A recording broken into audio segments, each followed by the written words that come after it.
Where is Picasso? We're live in 5 minutes. These people are so unprofessional. It drives me insane working with these amateurs. Fitness, maybe he's in the gym. He's not in the gym. That's where he's going to be, in the spa.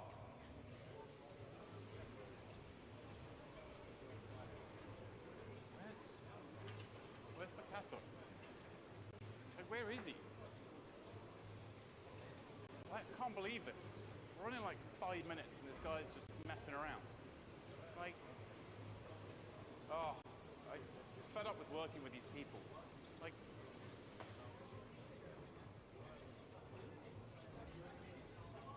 Picasso, where are you? It's getting ridiculous now.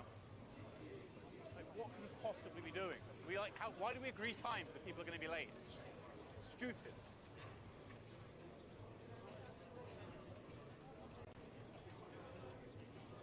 Here you are, man. Where have you been? Picasso. Guys, it's finally time for the Mediterranean Poker Party to kick off right here at the Merit. And what a waffle we have for you. It's the 1K Mystery Bounty. It attracted an incredible 1,207 entries, Andrew. Absolutely crazy stuff, James. We have smashed the guarantee in the opening event. $1.16 million in the prize pool, including a whopping $70,000 top bounty. Now, unfortunately, James, for the players remaining, the 70K bounty has gone. It's been found already, but there are still two $40,000 bounties remaining, along with all of that extra money up top, James, still to play for. Certainly a lot to play for. The players have just come back from their dinner break. We are about to get play underway here as we look to crown our first champion of this year's Mediterranean Poker Party.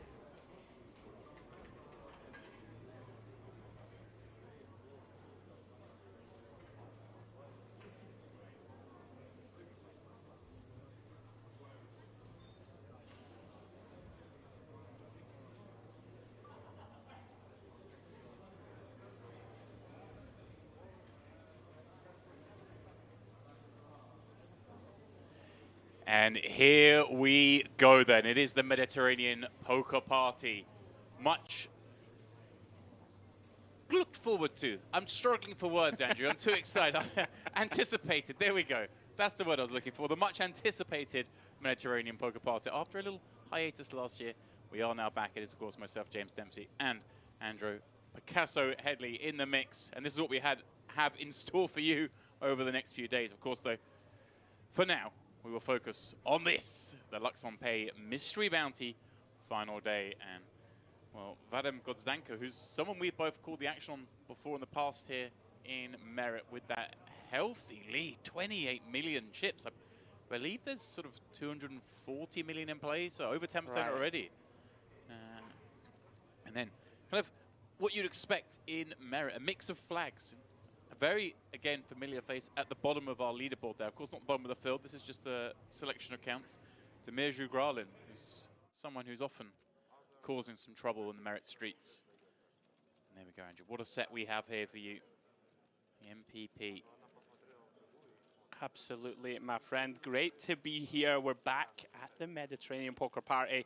As James just said, look at that set. Beautiful turquoise background, matching the Mediterranean skies. Ah, it's like going for a little swim, isn't it? It is, mate. Just dive into that between hands.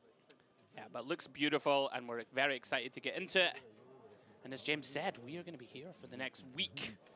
Sort of 7-8 days, more coverage, James, culminating in the main event. Oh, we've got the EAPT main event, got the Mediterranean Poker Party main event, both. Those are 2Ks and 5Ks with 2K and 5 mil respectively. This is a 1K, 1 mil guarantee, which, as we saw on that little video before the off, clips the guarantee. 1,200 entries. Yeah, that was a little fun, wasn't it? We were wandering around earlier. Like, I was looking for you everywhere. I was loving it. It was like being in my own little sitcom with me and Demps. A lot of fun. Kudos to the guys for setting that up. Very funny stuff. And yeah, guys, this is the 1K Mystery Bounty. We're getting to the business end, James. 85K up top, plus bounties. As we see Burton here under the gun. Going to open the action with King 8 of Diamonds. Makes it 80k to go. And of course, as we mentioned before, pardon me, the chip counts were... Was that for our table? So Jugralin we see in here. With that 3-4, yeah, must be. Obviously the chip counts we saw was for this table, pardon me, not necessarily the whole tournament, but one assumes that 28 million chips will be a chip lead stack at this point of the tournament. So Jugralin just going after it. Against this under the gun open for what, 8.5 blinds, but this is a bounty. I mean, obviously it gets less relevant as the tournament goes on, but it's still a lot of money on the line. Yeah, has decided it's time to run it. He is going to get it in good. Burton makes the call here. Started the hand with just over 12 million. Jugralin at risk. Hand one here of our live coverage. See if he can hold off Burton's King 8 of diamonds. Yeah, as we mentioned, of course, that 70k bounty already drawn. The big one is, well, a big one comes out on the flop. King high. Yeah, trouble for Jugralin. Second pair no good.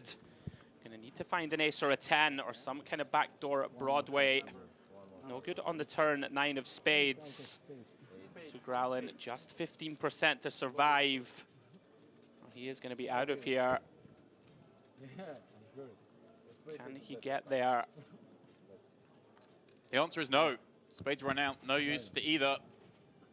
Jugralin busting hand one of our coverage here. A man that I'm sure we'll be seeing again as the days go by here. What a look at that view of the room there in the background for those who are unfamiliar with the setup here at the Merit Royal Diamond. We'll see typically the Merit events come from the Cove across the bay. Here we've moved into the Diamond Room, much larger space to accommodate all these Mediterranean party enthusiasts. Look at those trophies, Demps. We were talking about them the other day. They look like Superman's kryptonite. They do. They really do. We'll see who will be lifting said trophy aloft at the end of play. Unfortunate for Jugralin there.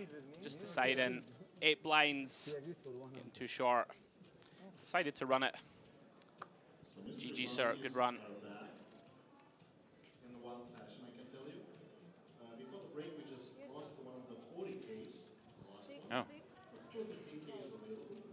Here in the background, Varia Milbutas calling the draws out.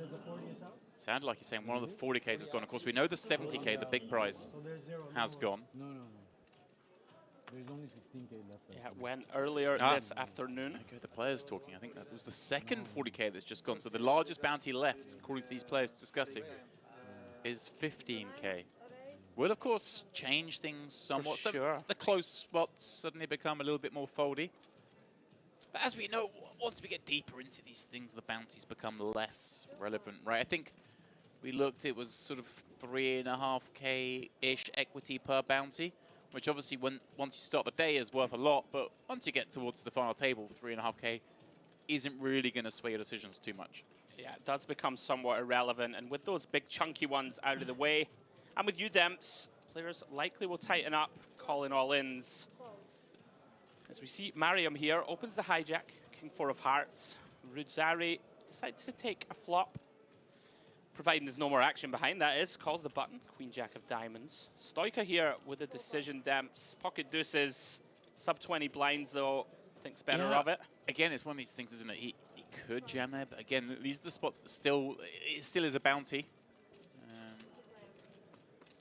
Yeah, I think the hand a little too weak in general. Never mind with the target on your head. So we do go heads up to the 7-6-5.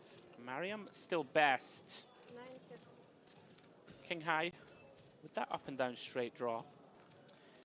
Let's check it over though to Rudzari. It's come up empty. 2 overcards only. 7 of diamonds on board for a little backdoor equity. Let's check behind. There is the 10 of diamonds. Rudzari now improves to a queen high flush draw. Pretty awkward spot, Demps, right, for Mariam here. Whether to start turning her hand into a bluff, right? Try and get some ace highs to fold. Yeah, King potentially. queen, king jack. It's a little icky, of course, holding no diamond or spade ourselves. Sure. But in a perverse way, kind of gonna almost bet this one for value. Yeah, and he's gone huge, Demps, really, over the pot. 2.9 million into 2.6. Rizari not going to like that, of course. Would like to realize this draw. Excuse me, Demps, is the graphics correct? Bet of 2 million. Okay. A little more normal. Still big. Still big. But with those overs and a flush draw, and of course, the potential to get up to funny business on the end. Chasing bounty as well. Well, he does improve Demps. Queen of Hearts, River. Potential danger now for Mariam with just pot behind. Almost impossible to have the best hand, Demps, right? It's really difficult to think of hands we beat.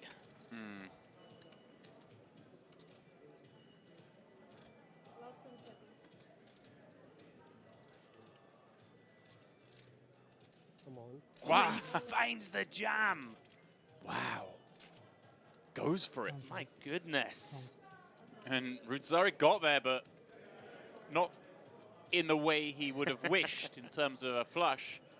But he has rivered that top pair, and the way this one's played out, that queen is a pretty big card to have, isn't it? Obviously, can be behind. There are going to be some hands that want to trap us, check on the flop. Agreed. Send some rope, but at the end of the day, all those draws have missed. Of course, we have 2 diamonds on our hand, but the queen of diamonds not really a blocker in this sense because our opponent's never going to bet, in theory, with that card. So really, they can still have all the sort of ace-x of diamonds, king-x of diamonds, perhaps. Absolutely. I think he's made the call, Dempsey. He has. And Mariam, just like that, out the door as Rizari finds the call of 6.6 million. What a start to the action, James. Back-to-back eliminations here very early at the feature table. Crazy stuff.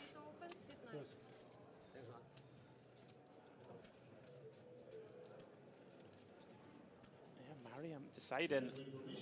Line in the sand, I'm going to go for it. Brave play, Demps. Unfortunately for him, runs into that River Queen. Yeah, picking up that 3.8k plus whatever bounties he may have accumulated before now. And seeing what we just saw, I imagine he's probably broken some hearts out there. Put to the floor. Getting this far, meaning 22 players now remain. Fast and furious action on the far side of this dinner break. Have you played many mystery bounties, Demps? Commentated on many? Played many? I've played in one. Oh, in my life. How'd it go? I didn't get a bounty, but I got to the bounty portion, which is, you know, a victory in itself. Yeah, I got the excitement. It was the big 1K at the World Series when there's like gazillions of players, and you know you got to go up and press a button on a tablet, and chests open on the screen. There's big sound effects, and there's thousands of people in there, and we played for one orbit, and then had to take a 30-minute pause because there was so much chaos. I did hear, I missed that one, and I would look forward to hopefully playing it this year. I heard it was pretty mental, as we say in Scotland. Pretty crazy stuff. Is that what you say in Scotland? We do. I just thought you'd have choice of language, personally. I save my eloquent discussion points for the booth with you, my friend. Oh, there we go. All right, I feel like I'm getting settled in here, We're but back, these guys, right? Yeah. these keep trying to blast themselves out the pot, out the tournament. What's going on? Come on, boys. Stay with us for a minute. Pertin in the small blind, King Queen. Holding 17 million in chips, and is going to come in for raise. Obviously a spot we see a mix of strategies. Opening up 30 bigs deep against Melchizedek. Yeah, something you start to see a lot more of, I think, Demps, you know, as we start to approach that final table. These bigger stacks, they start to just leverage that little bit of pressure, I think, from the small. I think people defend less correctly, shall we say, you know, as that final table starts to loom into view. I think you get a few more raises through. Of course, King Queen, very strong holding in the small, gets it done. Look at that, the EAPT main event tour, of course. Main event of that tour, grand final, as it were. Going to be here, that 2K buy, and one that, the little toes are going to get a little damp in. Honestly, merit Cyprus, my absolute favorite place, because they let me play some poker There we go. as well as sit in the booth with your wonderful self. Yeah, I'm going to play in that 2K EAPT main tomorrow. So fingers crossed, we'll see what we can do. Hopefully get some traction. So we see Godstanker with that 28 million Demps, 70 bigs. He has a monstrous stack. Big stack. So it's one thing to have a big stack in this deep in a tournament. It's just another thing in a bounty, isn't it? Where you know you can just pick up, like I say, these sort of 3.5K equity spots constantly.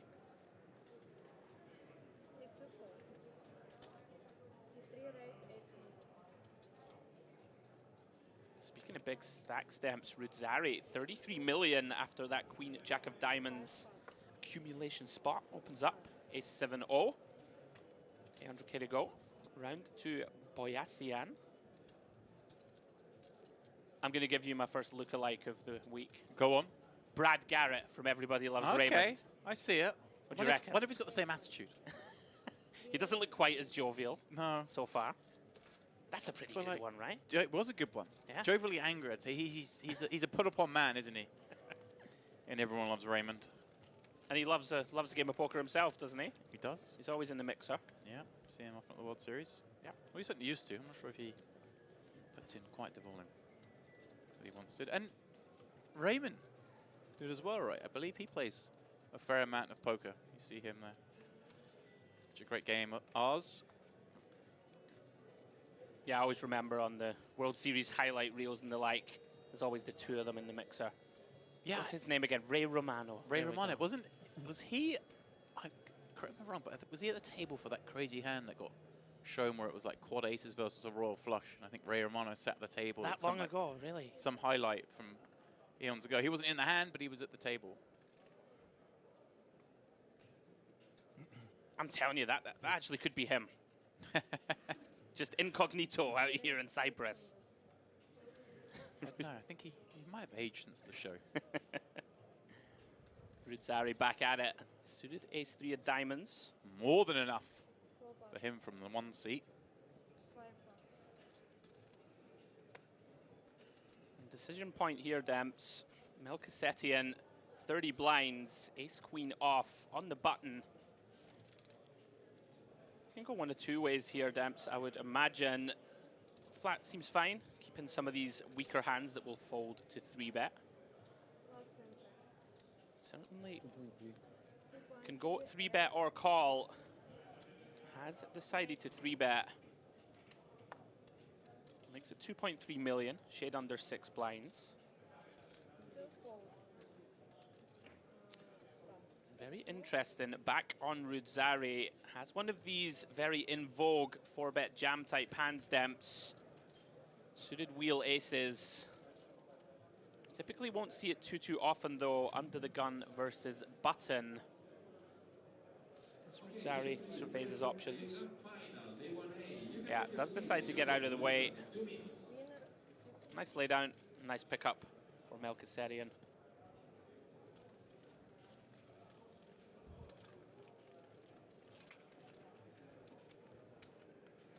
See our floor there, setting up the arrival of a new player to our feature table. Fresh blood, please. Yes. Send him in. Look at the light just glistening off our trophy.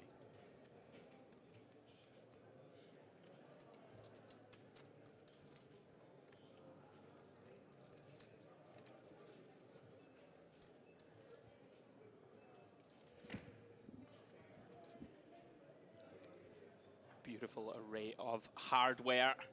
We go into our eventual champions through the week.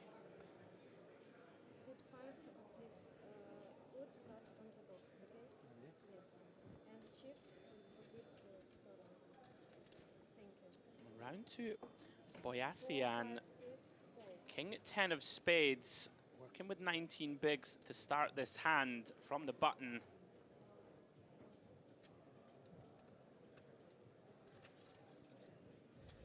Coming for a raise. Just a min raise, James. 800k to go. Really does change the dynamics, these big bounties being out of the way. Yeah. You know, there might be some open shoving, right, if all the big ones were still in Well, and the like with some of these type of hands. Yeah, that's what I was trying to work out there, Andrew. I mean, you tell me, is this something that he's thinking, hey, I can raise in juice, or are we that late in the tournament now that we really do just want to keep our chips? Yeah, it really does get tricky. I think you referenced it earlier. Now that basically all the big ones have gone, we can call it like that. Right. Players do tend to, you know, sort of default now to just a more normal tournament strategy. They're counting. This Rudzari here does just number defend. 1, 2, 3, 4, 5, 6. Flops ace 10-4. They're counting. This Boyassian still the best here. seat is counted. Middle pair with So the that's king. why you are 6. Should be handover. Not much working for Rudzari. Quickly folds. Nice pickup for Boyassian. They're counting the open seat. Yeah, I mean, typically in these mysteries, Demps, right?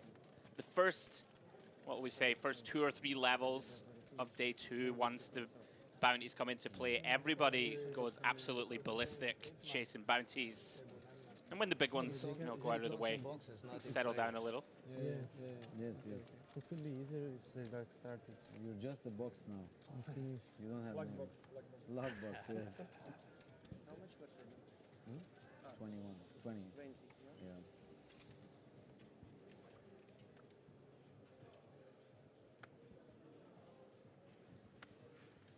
I don't know what to do with cards. Else. Like, You have to place them so it proves I them. put it there. It's not how it's. I don't know. Everyone getting familiar with the setup. Andrew, a table that we got to have a little play on the other night. I'm not sure we brought our best, should we say. I think our tummies were grumbling. We were asked to, you know, provide some assistance to the production team. A little demo game. I got dealt 10 deuce. I trapped well with it. How many big blinds did you get in James? Something in the region of a couple of hundred. But I was third in, calling it off. You were, I know. It was very aggressive. You thought you were playing a bounty yourself. Aggressive call. It was an aggressive call. Rudzari, is he going to choose aggression here? The 4-5 offsuit. I like his demeanor right off the bat. Very focused. Does come with an aggressive call of his own, Demps. Limps in from the small. Stoika 960. Working with 18 bigs. Has he? I'm trying to get used to the color of the chips Right, here. me too. Right, okay, sorry, he's just putting 4 25Ks, okay. Is a challenge for us every stop. Yeah. New chips in play. Both players, Demps, flopping gut shots here. 9 high of Stoika, still best for the time being.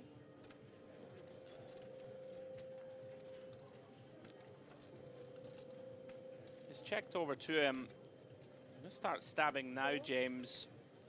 Yeah, it feels like a spot, isn't it, where you can get some of the jack highs and queen highs. One not to fold. Sure.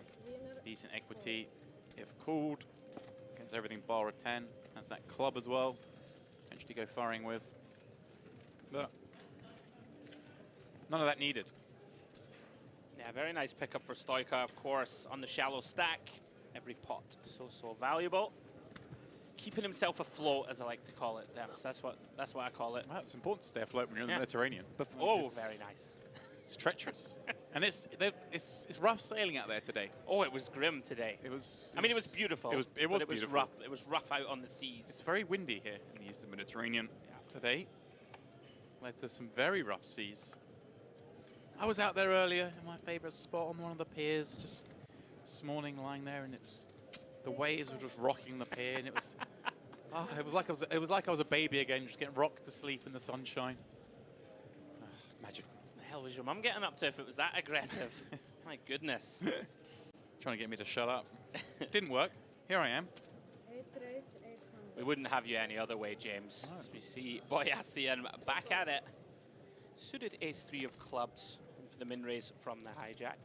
3 pass.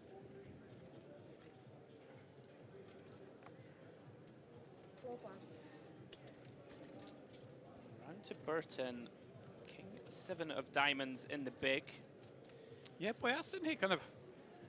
We saw the, what was it, the King 10. was it a moment ago, and now the ace-3. I mean, these are reasonable hands, but perhaps the perception at the table is that he's getting after it a little bit. You're going to try and work these things out when you're at the table. As it is, Burton going to flick in the call with the covering stack. That king-7 of diamonds working nicely, and even more so on the king-6 tray board. Boyasin having paired the least likely card he could hit, having opened from the hijack.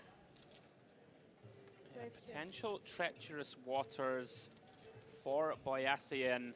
Type of board that is heavily c-bet, James. Yeah, I was going to say, this is obviously he wants to check back a 3 in theory as an isolation, right? Because it's an okay hand, it blocks our opponents having some stuff, but also we just want to kind of bet king 6-3. I was curious which way he decided to go. He did decide to check back, and I wonder if that's again, is that a factor of bounty that you're just playing that little bit more cautiously, or?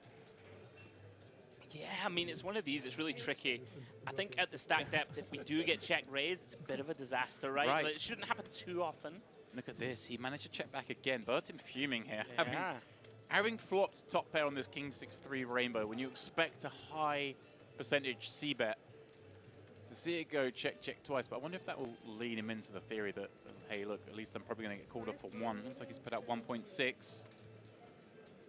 Yeah, players are going to have showdown a lot, James. I'm with you. When they check twice, very tricky now, of course, for Boyasin. Hasn't really defined his hand, of course, so there are going to be some bluffs out there. But, of course, 4 overcards to our 3, and what a well-played hand. Well done, that man. Doesn't lose one single chip post, James. Well played. Well played by both, actually. Burton got a little tricky with it. Didn't elicit any more chips. I'm losing at least a couple of chips in that hand, I think. Pretty often. Yeah, I think I just keep it simple with a bet on the flop, albeit not a waste of a hand, but I'm kind of I've got a lot of hand with a 3 on a king 6-3 board, but just kind of makes life a little bit easier. But hey, he manages to get through that, get away with it. Another look. The beautiful trophies to be handed out this week. I gotta hand it to our production guys. I think the set, I know you're extremely experienced, James. You've been at every set in the world. I just think it looks beautiful. I love the blue. Love the blue and purple combo. Stunning.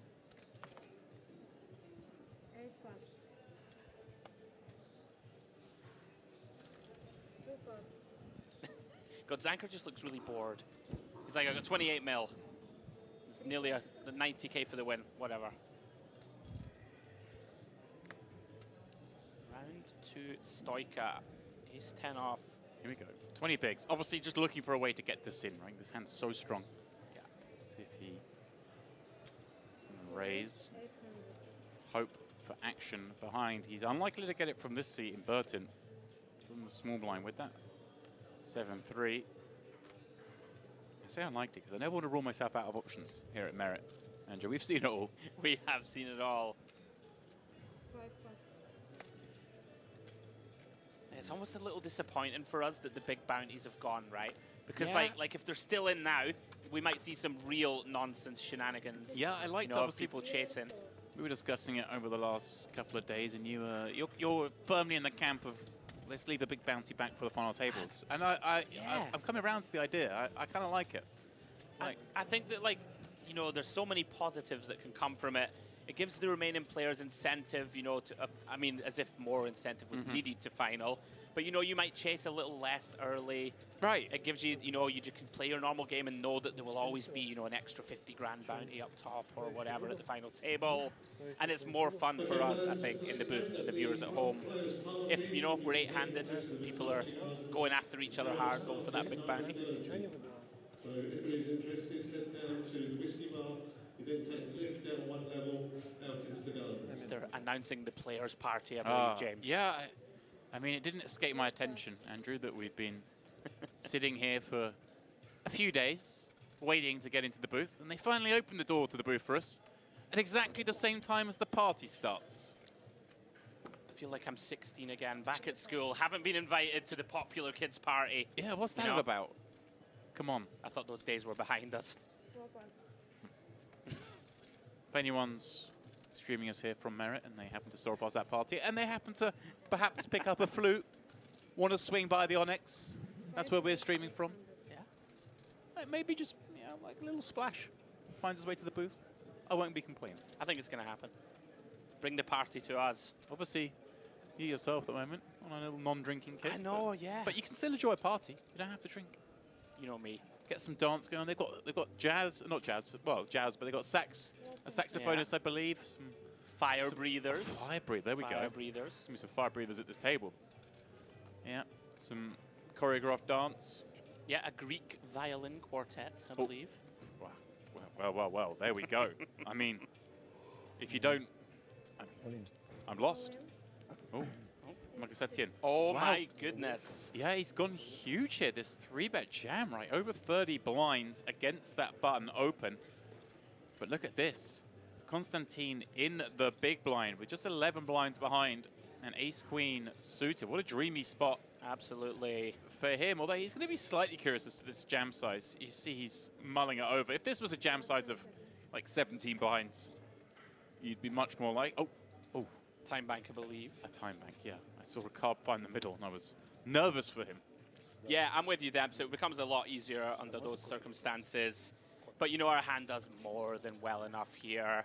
Going to be a bunch of pairs in there that decide to ship, right, for 30 or so blinds. Going to be some suited, maybe ace-jack off, ace-10 off potentially. Can decide to just rip it in here against the button open. In my opinion, ace-queen of diamonds way too strong to be folding Demps with just 11 bigs back. Yeah, this is, I guess, just trying to allow Burton to still call, maybe with an ace-jack kind of hand. Trying to put that little bit of hesitation in there. Of course, there'd be 2 bounties on the line for Burton. King 8-0, of course. Not going to be one he can do. No. Yeah, has called it off, and he's found himself in a fabulous position. Of course, Burton having folded one of the remaining 3 kings. Great spot, Demps. 86% favorite. 4 million, yeah? 4.9, I think. That's a big percentage. Right. Pretty tough to be that big a favorite pre-flop in Hold'em. 6-6 trade, changes nothing. Just the king. Yeah, no spades working for Marcus-Etienne.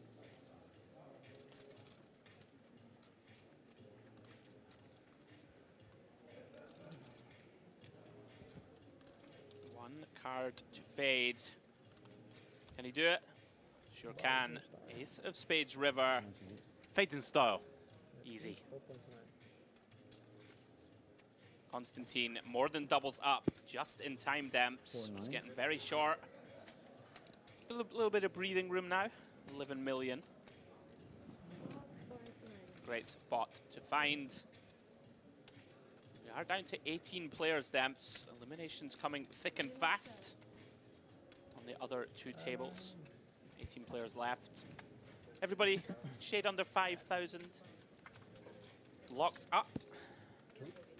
All hunting the 85,000 first place prize. 85 beans. 85 bags of sand. Plus some bounties on top. You think if you're the one who ends up winning this, obviously you've got at least 2 bounties. That's the minimum number of bounties you can have, but more, someone's walking away with 6 figures. Oh, your man's off. Good luck, Brad. Absolutely no emotion. Just It's very similar. striding. Very similar to the character in Raymond, right? Yeah. Okay. Although he was a bit zany, wasn't he? Really. He was a bit zany. Put upon. Put upon indeed. Did you like that show? Ah, it was great. I liked it. I was a fan. Yeah. 4 plus.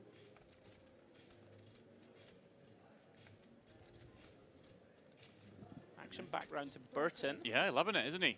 Very much involved.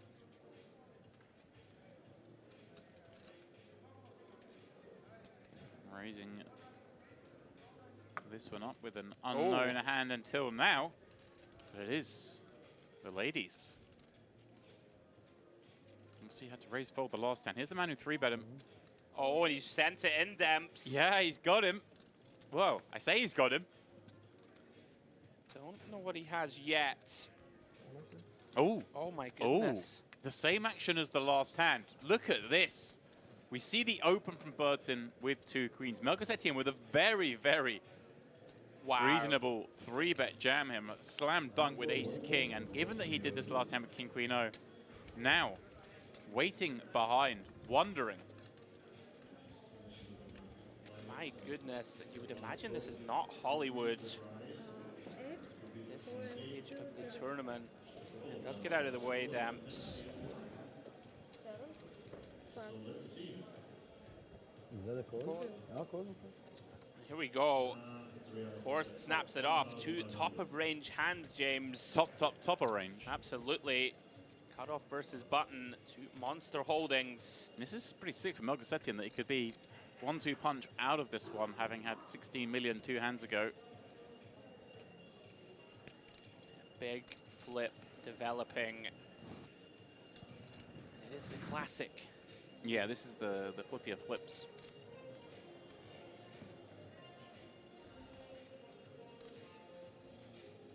King 6 straight. There it is. Finds a partner. No diamond. Backdoor joy for Burton. Just the queen will do it. With one pull to come.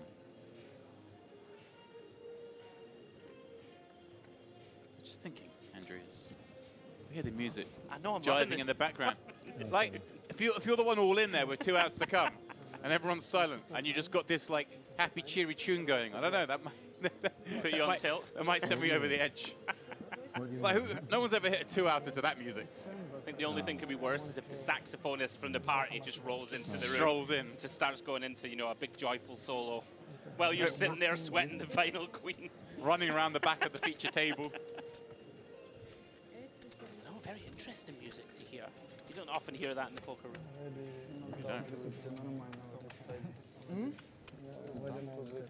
No emotion shown from either, really. Very professional, lads. Pretty unfortunate Demps, right, for Burton. Often there you think you're going to be a massive favourite pre. Yeah. Slam dunking. You're opening it up, getting jammed on by the guy who just 3-bet jammed King Queen. You're like, this is dreamy.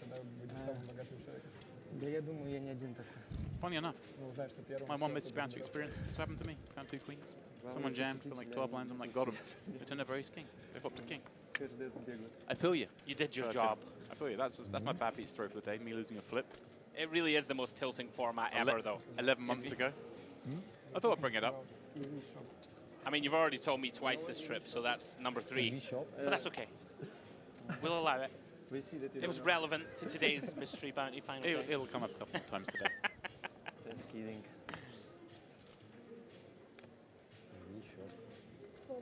It can be the most frustrating format in the world, this one. You know, you bag a load for day 2, you're like, yes, I'm gonna get to pull one out the tombola, and then you just get dusted.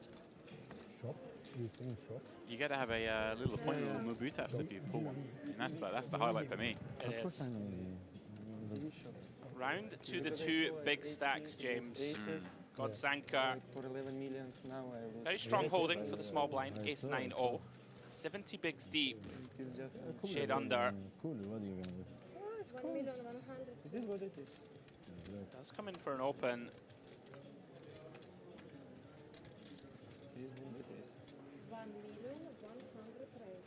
Looks at 1.1. Shade under 3 blinds. Look at this, Demps. Roots are with the covering stack. Pocket 6s. Yeah, I can't imagine there's too much reason to do much but cool here, Yeah, Andrew. I mean, I'm with you. See, this to me just seems like it slips all the way back to traditional tournament. These guys with so many chips. Again, there's 2. Oh, Whoa! he didn't jam, did he? Sorry? 4 million. 4 million. Thought he ripped it. Still, I mean, Wait, has he jammed? No. he's announced 4 million. Okay. But that still surprises me a little bit, Andrew. I mean,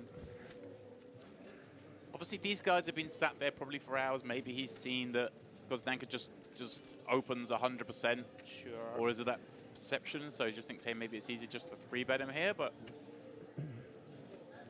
Gozdanka, ace 9 off.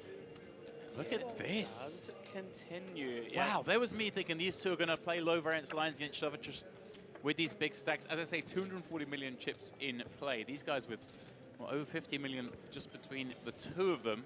They're playing a big one as we head to King, Jack, 5. Couple of spades, each holding black cards. Check. And the action does check back to the pre-flop 3-better.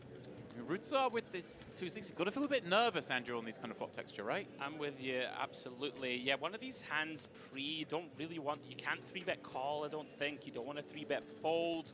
You will typically see people choose call for the most part pre. I'm with you, James. It starts to get a little murky now. We do have the betting lead, which is one benefit. Taking this line pre, but does check back. Ooh, hello. Yeah. This is an interesting one. Stanko obviously hated that flop himself, but now picks up nut spades and does have that, perhaps, arguably a range advantage on King Jack 5 when it's a 3-bet pot and it goes check check, right? He gets to have the King Queens, the Queen Jack suited, the King 10s perhaps, the raise call of 3-bet. You'd expect your opponent to be betting with the Ace King, the Ace Kings of the world that have 3-bet pre-flop on this board. So let's see how this progresses. He's happy to check in for now. Maybe just feeling he has the best hand and with the best straw. Interesting hand developing. Rutzar now going to bet himself. Yeah. Potentially thinks he's bluffing them. This is a strange one. Thought when he checked flop, he might be trying to work his way to showdown somehow. Right. Decide to start firing. I guess there are some hands you can make fold, right? The 7s through 10s, maybe without a spade, would certainly fold. That's a small part of the range, but a non-insignificant one to this action pre-flop. Maybe just trying to knock out like a hand, like ace 10 with the 10 of spades, perhaps, deny equity to that kind of hold. And here we go. Oh. Love this from God's Danker with that ace of spades blocker. This is fantastic play. Wow, and exactly love it. that. You said he could just check back, try and get to the showdown with Right. 2 6s. Instead, he's bet with the 6s, almost like as an advanced block in some ways, and equity denial. And instead now has had it just put back on him. Godstanker looking away from the table as if he's, well, just playing a friendly kitchen table game. I mean, no care given there. I mean, look at him. He just looks the chillest guy in the room. He's pulling the big move. What a great play from Godstanker. Bravo to you, sir. Wow. So confident. All right. There was me thinking this would be a benign one. No, no. 3 bets go in before the flop. 2 bets go in on the turn. Godstanker laying down the law. The man who was the chip leader as we picked up this frame on this table had that momentary loss just by virtue of Rutzar getting more chips. But now he is back being the chip daddy at this table and clearly a man who's comfortable wielding those chips. Not one, it seems, who's too concerned about ICM just yet. Right, and it's just, you referenced it. Really did do a great job of just looking incredibly relaxed midway through that potentially tournament-defining bluff. Very well played. A flesh wound to Rutzar. Interesting hand. Not a spot you see much, James, as you referenced pre. Normally C6 is just defend. Water's got murky. Godstanker. Yeah, I'd say that's the first big, as we like confrontation. to say, well, the first big deviation. Sure. Said the first MPO type hand, as we like to say here at Merit. The Merit Poker Optimal. Things play a little different. Things play a little bit more street. Way more enjoyable for those of us watching. Not always so enjoyable if you're out there playing, though. You get put in some spots here at Merit. Oh, you really do. Constantine. He's looking for more spots. Ace-King is certainly one of them, opening it up into this, well, aggressive row behind. Godstanker motioned as if he was about to fold, but he just wants to be involved. King 4 suited does find the muck. Rutzar, he's wondering what the hell just happened to him. Little does he know, he just took the Andrew line of just knuckle back the 6s. Yeah, it's a really interesting hand. You know, when you open up the action, reopen the action like that. Yeah. After check and flop that you referenced, James, right? Ace, king, aces, I think they bet flop. King, queen suited, that bets flop. We so have you end up having like 10s, queens, ace, jack that can have to fold to Obviously, pressure. Right? we're ignoring the notion of balance, of course. Of course. Players may be checking back some super strong Top hands there, set, but like in this. reality, in isolation, people tend not to be doing that enough. I agree. Fun hand. Amazing hand. Yeah. Ah, is that a bounty chip? Positioned on the stack there. Like, that's what they look like. a mystery bounty chip nonetheless, a question mark. What could it be worth? Well, we know, unfortunately now for the players remaining, that the maximum it could be worth is $15,000 because all the big bounties have been drawn. But, Andrew, $15,000 is $15,000. 15Ks, right? That lets you fire off 3 bullets in the MPP main event. Or maybe 1 bullet and 10K in your pocket, who knows? Do you know what it reminds me of, James? I reckon in your misspent youth, you played a bit of Crash Bandicoot. Oh, yeah. Did you? Yeah. No? Oh, yeah. With the question mark, I right? think it might be the same one, It you're is. right. Yeah. What a game. God, I'm such a geek. Brilliant. Shout out to the Crash Bandicoot fans in the chat. That's a great game. Welcome. Well, by the way, those of you who are streaming, as we have our first stream of the series here, we slowly build things up with you guys here on the DTD Player YouTube chat. We do have an eye on it. And with that in mind, JB, your note hasn't gone amiss. JB was suggesting that, you know, a counter argument to holding a big bounty back for the final table is that kind of favors the sharks, as it were, the better players, they're more likely to get it, whereas maybe keeping the bounties more democratic in a way gives the punter like, oh, well, I could just win 100K easily kind of thing. That is certainly a point. I'm trying to find a good way to argue that. It's difficult to do so. No, it's a very fair, valid point. It's very valid. Speaking of valid hands, Stoica, small blind, ace-10, deciding to go with potential raise call, James, rather than limp. Makes it 1.3 to go. Burton does decide to take 3 with Jack-8 off. Does cover Stoica, which of course is significant with bounties still in play. And he flops best, James. Jack 5-5, 2 hearts, 1 spade. Stoica 504. could be trouble ahead for him, working with around about 2x pot. Does come in with a small c-bet. Look to just take it down. Of course, we see Burton going absolutely nowhere. Lands on call. Yeah, Burton been heavily involved so far in this frame. 6 of spades turn. Quick check from Stoica. Could be a tricky spot, James. When we see bet this really small size, right, there are going to be a bunch of floats. There are going to be a lot of draws out there, of course. We have no heart in hand, no spade in hand. So ace high could still be best. Maybe tricky here. Looks like Burton going to bet for value himself. Right, I was going to say, this is a spot where I feel like in isolation we all want to be betting, and especially in a bounty, I guess, we kind of want to be able to stack our opponents that little bit more. Yeah. Obviously, we're getting down there. I believe there's 18 players left in this one, so those pay jumps becoming significant, but you're still in chip accumulation phase, given that this is a bounty. Here we go, 2.5 million. It's a big bet. Wow, look at this. I did just reference a lot of draws out there, a lot of potential floats, but Stoica, this is bold, James. Oh, and he's sort of, well, it's a good card and a bad card in the sense that he's sort of improved his hand somewhat, but the hands he's most likely beating were those heart draws. And now he has fallen behind to those, so it'll be very hard for him to continue. But on the flip side, kind of also hard for Burton maybe to go for it all here. How do you sit with this one, Andrew? Yeah, this one is pretty interesting, right? 40% pop back for Stoica. I think, James, that a lot of sort of made hands might check, shove, turn. Okay. Right? Do you think? You know, a hand like an ace-jack with a lot of, you know, murky river cards coming. Hands like overpairs may have fast played. I'm with you, though. It's very difficult, I think, to jam and be called by worse on the river. He's looking around the table, sort of trying to gauge people's opinions of that check back. I feel like I'm with it.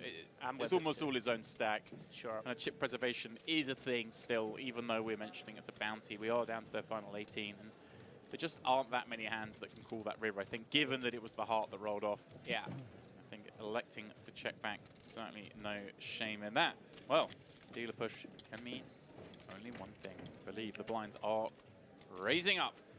250k, 500k. With that, we see the chip counts on this table.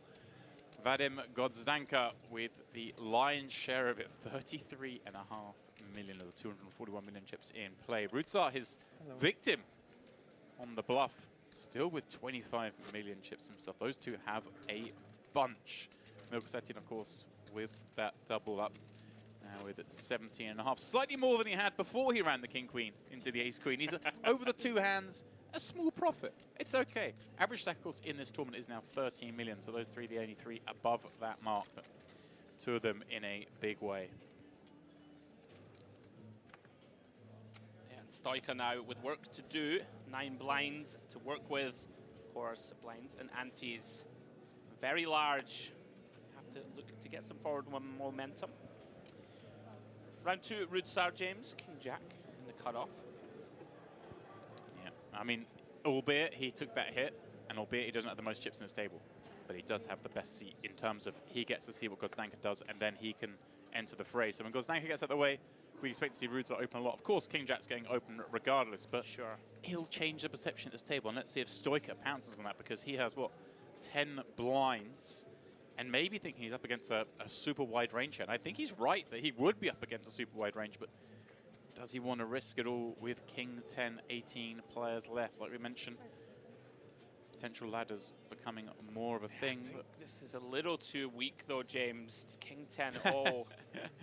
And Burton almost folded it when he saw time chip card go in. He thought it was the cards when to fold. So I wonder if that changes things. You know, with one more player out the way, basically behind. It definitely can. Does find a disciplined laydown. Burton now. What's going on here? This would trying be to make out he didn't do that. Like, I mean, he tried to fold before. I wonder if we're into any point already. Wow. Any kind of stalling. Melchizedek. Wow. It's been a roller coaster thus far. Now finds the boots in the big blind, up against the perceived super wide range of Rudsar.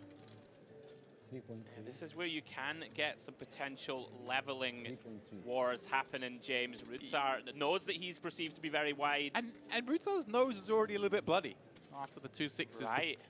hand. He doesn't know yet that he was bluffed, but he knows some funky stuff went on in that hand. He took a non-standard line himself. Didn't work out. Now facing more aggression again. Obviously, King Jack suited, we know, would be like the world's easiest, cool, let's play a hand in position, but the King Jack's off a little bit messier, Andrew. Yeah, these are these kind of combos that I think in theory against people who are playing perfect poker, we will defend a lot, because they're going to find, you know, these offsuit sort of ace and king X with a weak kicker, 3-bet bluffs, hands like this. Rudsar does decide, though, not going anywhere. Tough to fault him, James. Still a pretty strong hand. Yeah, and perhaps, thankfully for him, the 9-8-3 board completely unconnected. Yeah. Melchizedek with those aces, holding the all-important ace of clubs as well on the 2-club flop. Now let's see how he wishes to progress. I mean, is it a situation where he ever just checks it over here? On this kind of board, you don't expect your opponent to have too much of it, or does he just come out with a small bet? Yeah, I think typically people do just c-bet here. You know, I think they're going to be perceived to, if they are bluffing, they are going to try and take it down, right, on a board like this. But I'm kind of with you, James. Ace of clubs in hand, ace of spades in hand as well has some importance. Of course, you're going to block those backdoor spade and overcard combos that will continue versus c-bet. That's the side, though, James. 3.1 million, right about 40% pot or so. Yeah, a little bit kind more. Of that in-between sizing, really, isn't it? He's certainly shelling on this out. If his opponent were to continue, there'd be less than pot behind. Just trying to go for it. Yeah, it seems somewhat reasonable, I think. You know, typically you'll see people go kind of half pot type, 66% on these type of boards, relatively disconnected. It does take it down. Little does Rudsar know. Might have had shenanigans in mind, James, but it would have been trouble ahead. Yeah, that just wasn't his board. And he's going to be thankful when he finds out he's up against aces that it wasn't his board, if you know what I mean, because there are lots of boards he was losing most of his stack. But we carry on, 18 players. Everyone guaranteed 4.8k. Next pay jump coming at 15.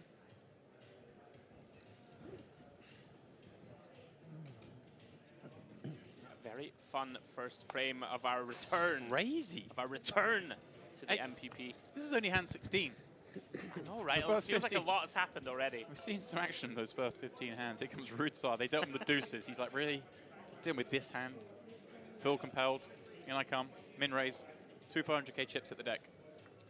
Yeah, it still looks very composed. does. Easy, James, isn't it, for your head to be spinning a little, you know, after the sixes hand. Yeah. And then this one, you might feel as if you're being owned a little. Oh, there we Here we go. go. Nope. These two going to war. Yeah, this is a very reasonable one, isn't it, for him to look to potentially 3-bet. Yeah, I think you can go either way here. All options open.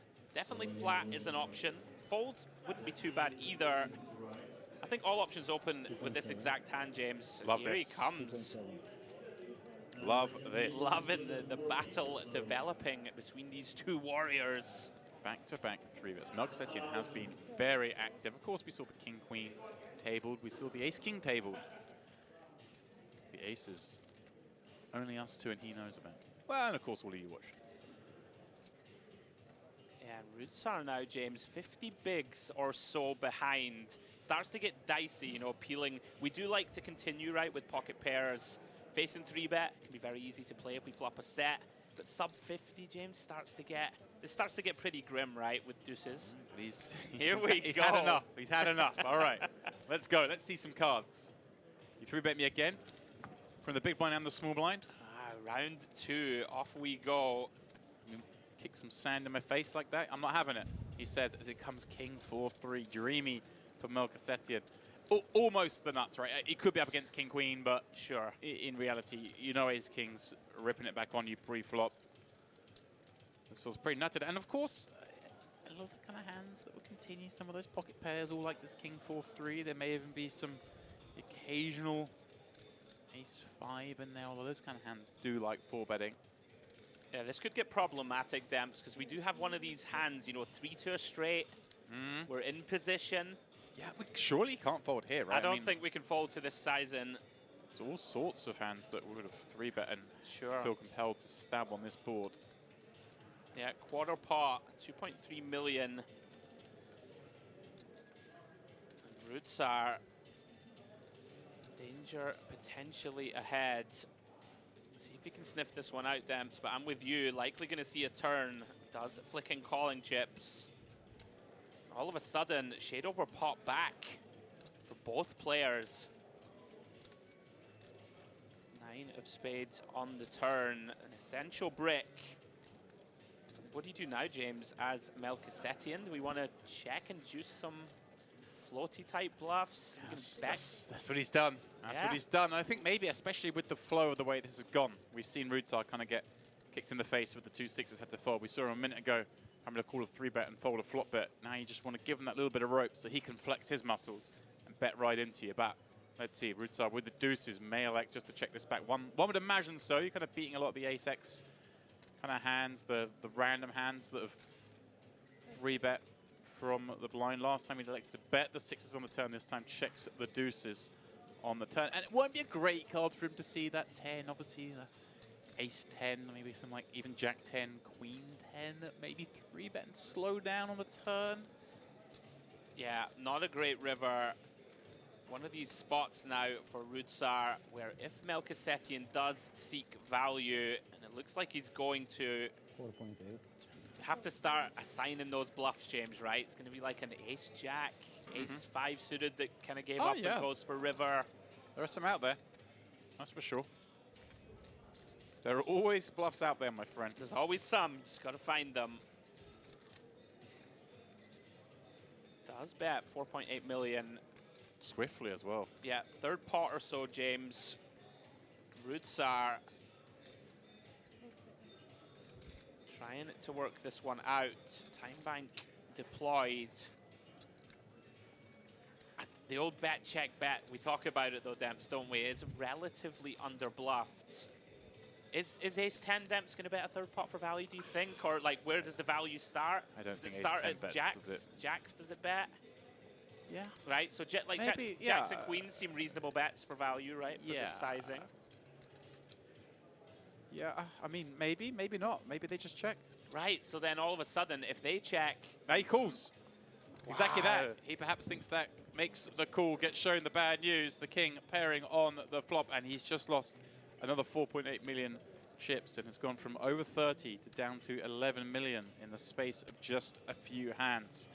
Being dealt just the wrong side of it, or just the wrong side of the situations, perhaps. Yeah. Going into the same thought process that we were just discussing, perhaps, James, that they won't value bet thinly here, so there'll be a lot more bluffs. I like where your head's at there, yeah. Right. Obviously, well, if you discount with jacks and queens from maybe betting the river there, then suddenly it is just the king X that has checked. And Sure. I guess Set of tens or something like this. Right. Like a 9-10 suited that decided to get funky pre, and then, you know, turn the river 2-pair. Disaster of a level for Rudsar though, James. Gonna maybe need to rein it in a little. All of a sudden, just a shade over 20 bigs now after having the big stack. And what a level for his opponent. He was one coin flip from being out the door, right? Just 15 minutes or so ago, and now one of the chip leaders. Incredible spin up. Round to Burton. Tricky ones these, Demps. 26 bigs or so. Yeah, I don't mind this at all. You got the big stack behind you. Have a hand like ace-6 off that really has poor playability. I like the laydown. Here comes Melchizedek once more. Just looks the boss man right now, doesn't he? Yeah, finding heat at the right time. Played that hand very nicely though. I like the line with the king-jack. As we see God's Danker, saw him execute that lovely bluff a little while ago. The naked ace of spades. Has the same hand, Demps, ace-9. Same hand as last time. And has Melchizedek pipped here with the better ace. Content to defend.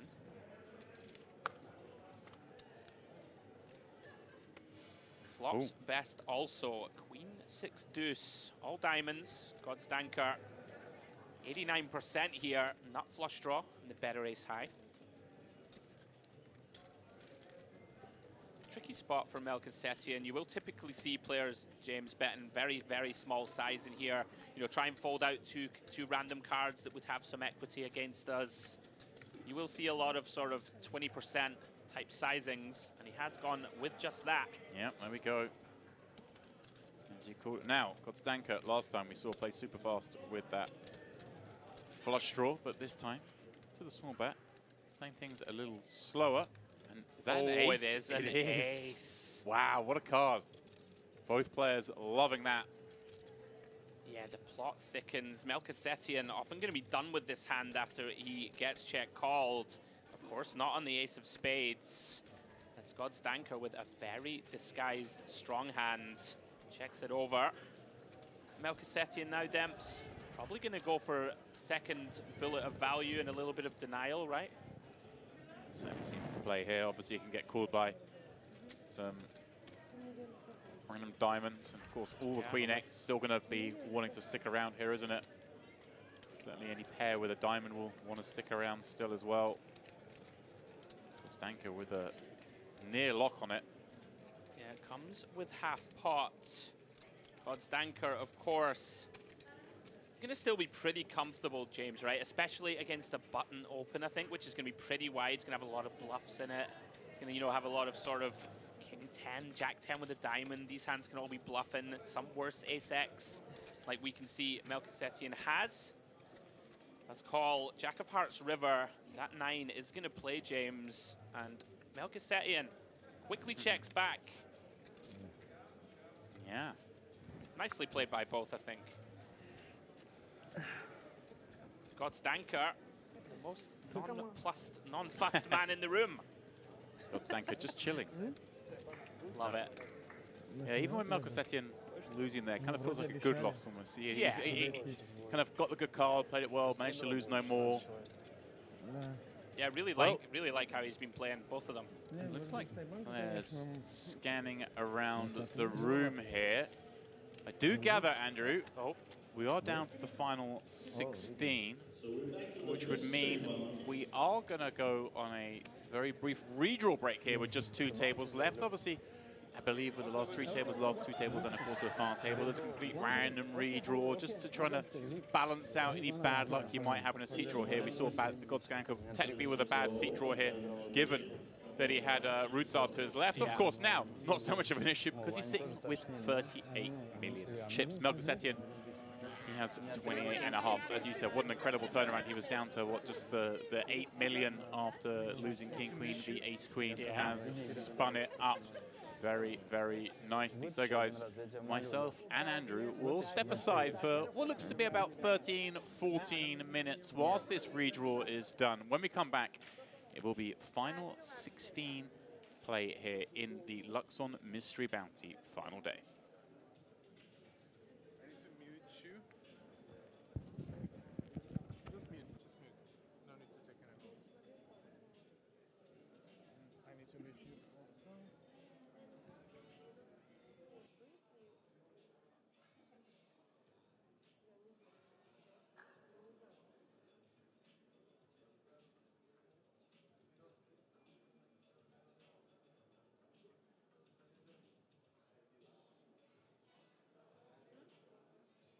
У вас есть человек, кто может прийти и записать все стыки?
Your unique journey starts now.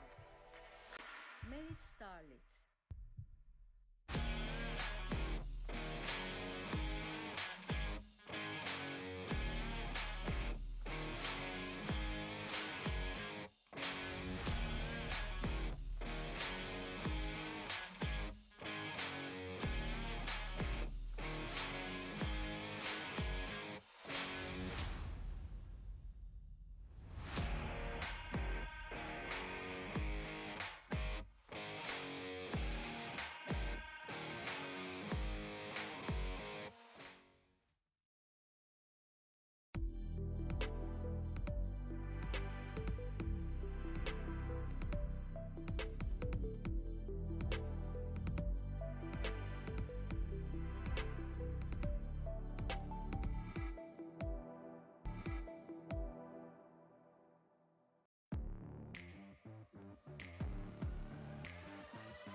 Your unique journey starts now. Merit Starlet.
Your unique journey starts now. Merit Starlet.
Welcome back, one and all, to this, the Luxon Pay Mystery Bounty final day.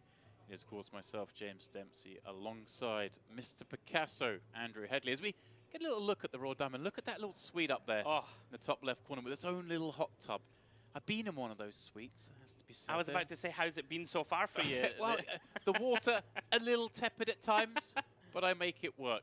Here we go then. We have done our final two-table redraw, and it looks like we do have a new lineup, but the likes of Melkosetian returning, Gozdanka and Rootstar. And look at this. Those two have drawn the same positions again. Rootstar in position on Gozdanka, although obviously with far fewer chips than he previously had.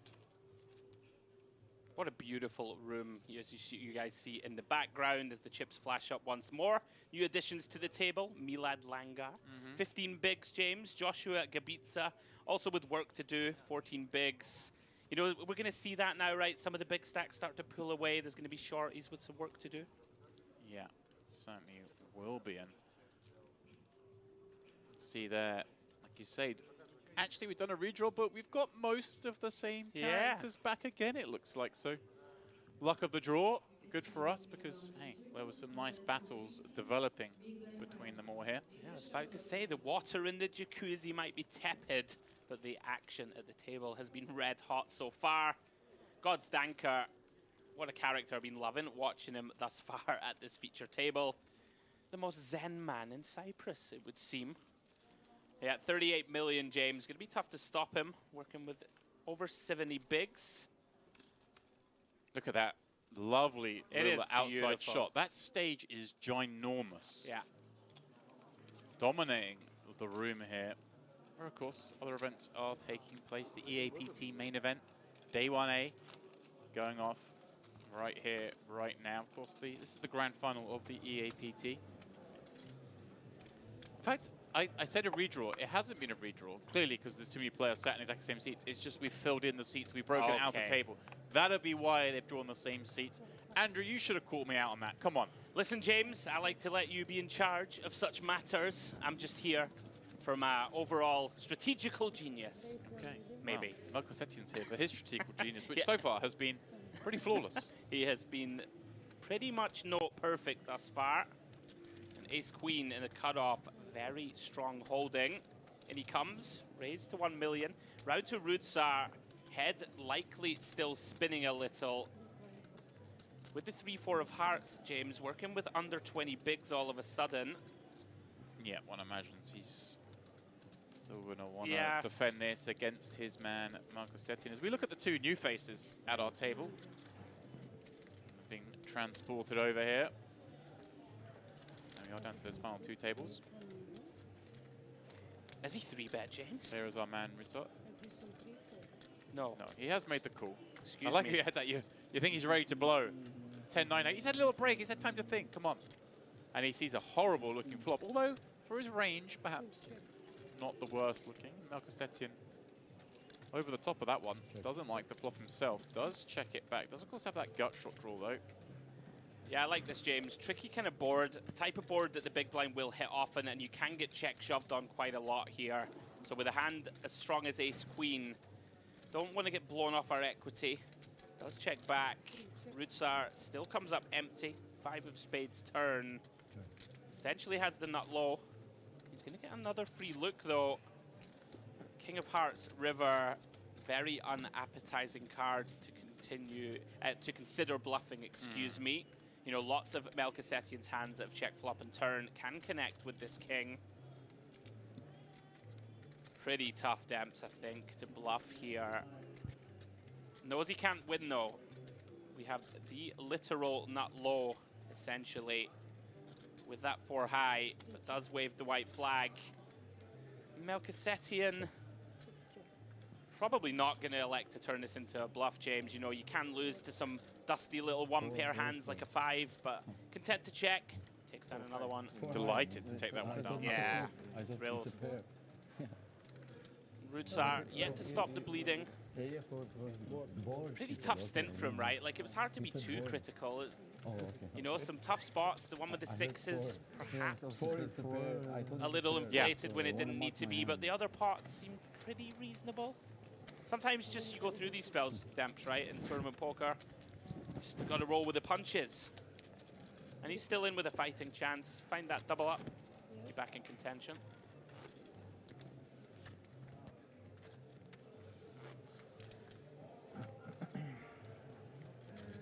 Beautiful table. James said earlier, we had the opportunity to have a seat at it yesterday. It's massive, right? It is a big table.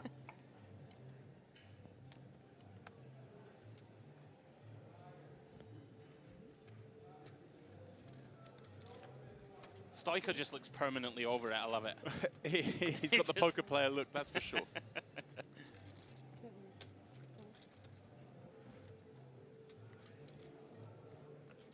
Kabisa.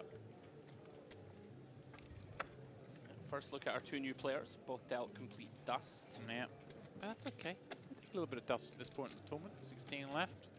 Ladders are plenty. We are, of course, on a direct pay bubble right now, with 15th getting 5,665 and 16th getting 4,885. So, you know, only an 800 jump. But again, this is a 1K buy-in, so nearly a full buy-in in prize money jump.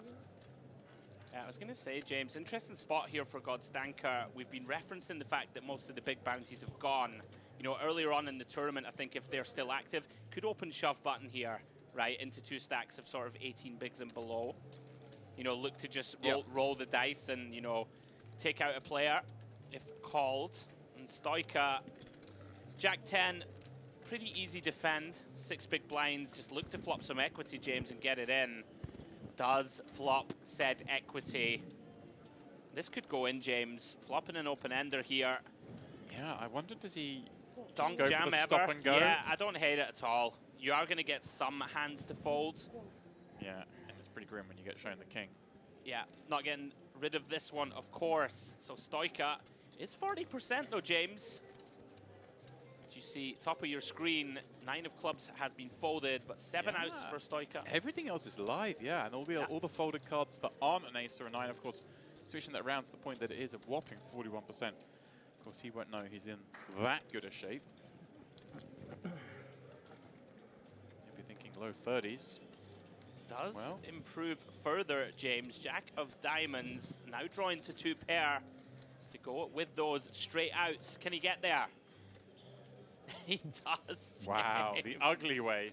Gets there the hard way. Runner, 2 pair for Stoica. Easy game. New life. Stoica back at it.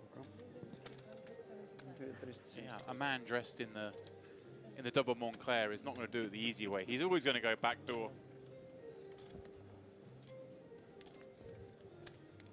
I'm famous for it, James, not really knowing too much about fashion. You're more fashionable than me. I don't mind declaring my lot.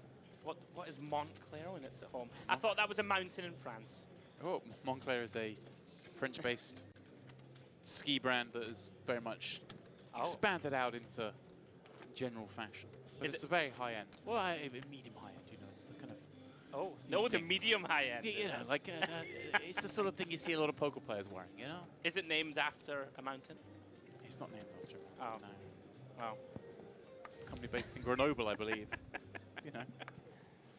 The foot of the French Alps. You know, I'm just having a bit of fun with it. I know you are. Mont Blanc. I'm just getting Mont Blanc, that's one. Mont Blanc is There you go. a mountain, yeah. Yeah, there you go. There's a lot of mountains in France that begin Mont, as it happens. Yeah. Coincidentally, of course. Hence why I made the joke.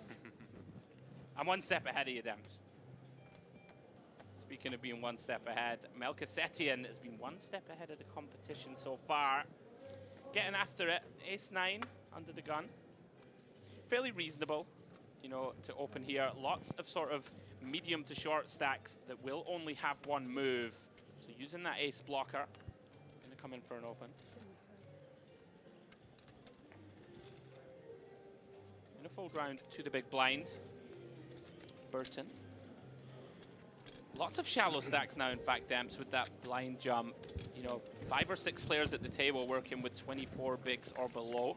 Burton, we get to sweat with Melchizedek. Burton with an unknown hand.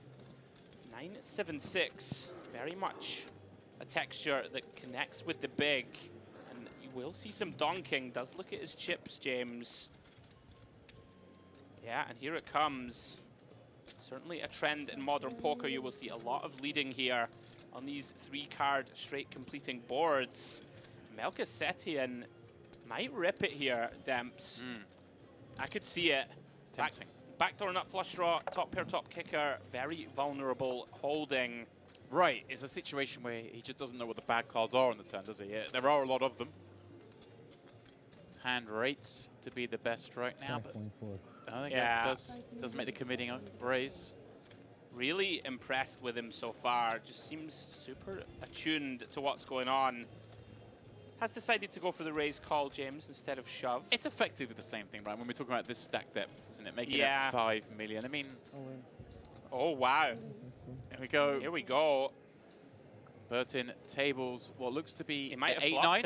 Is that 8-9? I think he might. Oh, it's top pair with an open ender. Yeah, it is. So Melchizedek has got his man to stick it in here with effectively just the straight draw on the live card, looking to pair up for the 2-pair. So again, in the best spot, in a monster pot. There's 26 million chips in this one. Huge. As we see the 8 roll off. Now, of course, there are chop outs. And, of course, the ace would still do it for Melchizedek. But all of a sudden, he is bang up against it. And that's where he remains. Everything was going so right for this man. But now, all these chips moving to Burton. What a pot. Sheer relief on his face, and even a little joy. Yeah, an essential post-flop cooler there, Demps. I think money always likely to find its way into the middle. Right, the way they both elected to play that hand, right? We see a lead and then deciding to raise the ace-9. There are plenty of options where that hand could perhaps play as a check call on the flop. A check raise probably results in the same thing, but there were avenues where all the chips weren't necessarily going to get all in, but I think both players playing it nicely in the sense that it did get in on. And obviously Burton would be a bit upset to see us up against ace-9. You're kind of hoping, my man's got 2 queens, let's win a race. Sure. But as it happens, doesn't matter. Got there. Monstrous pot. And one of those for the rest of the players who are looking around at this table. They're thinking they're seeing all this equity in the middle there, just laddering up, kind of getting towards the final table worth so much. You know, they were all enjoying watching that one play out. Yeah, big swing. If the ace-9 holds there, Demps, you know, gonna have the bones of 50 million as it stands. Burton does get there with 2-pair. No, I mean, like I'm thinking about if I have a call on your raise, but then I think 10-11, you point 5.5. No, you don't have a Make call. no sense, and I have so much equity against anything. Exactly. Money. Like only if you have. The players discuss. Money always likely to find its way in. Scott Stanker still out in front. Shade under 35 million in chips. Kirill Burton there catapulting himself up to 2nd chip position. Melchizedek still healthy. 17.3k million, excuse me. Big potential swing there with that big pot. And here we go. Ace-King for Constantine. We never rest here at Merit. Action continues thick and fast. And he's just going to come in for the min. As you mentioned, our 2 new boys not getting much of a look in thus far. Both forced to fold once again.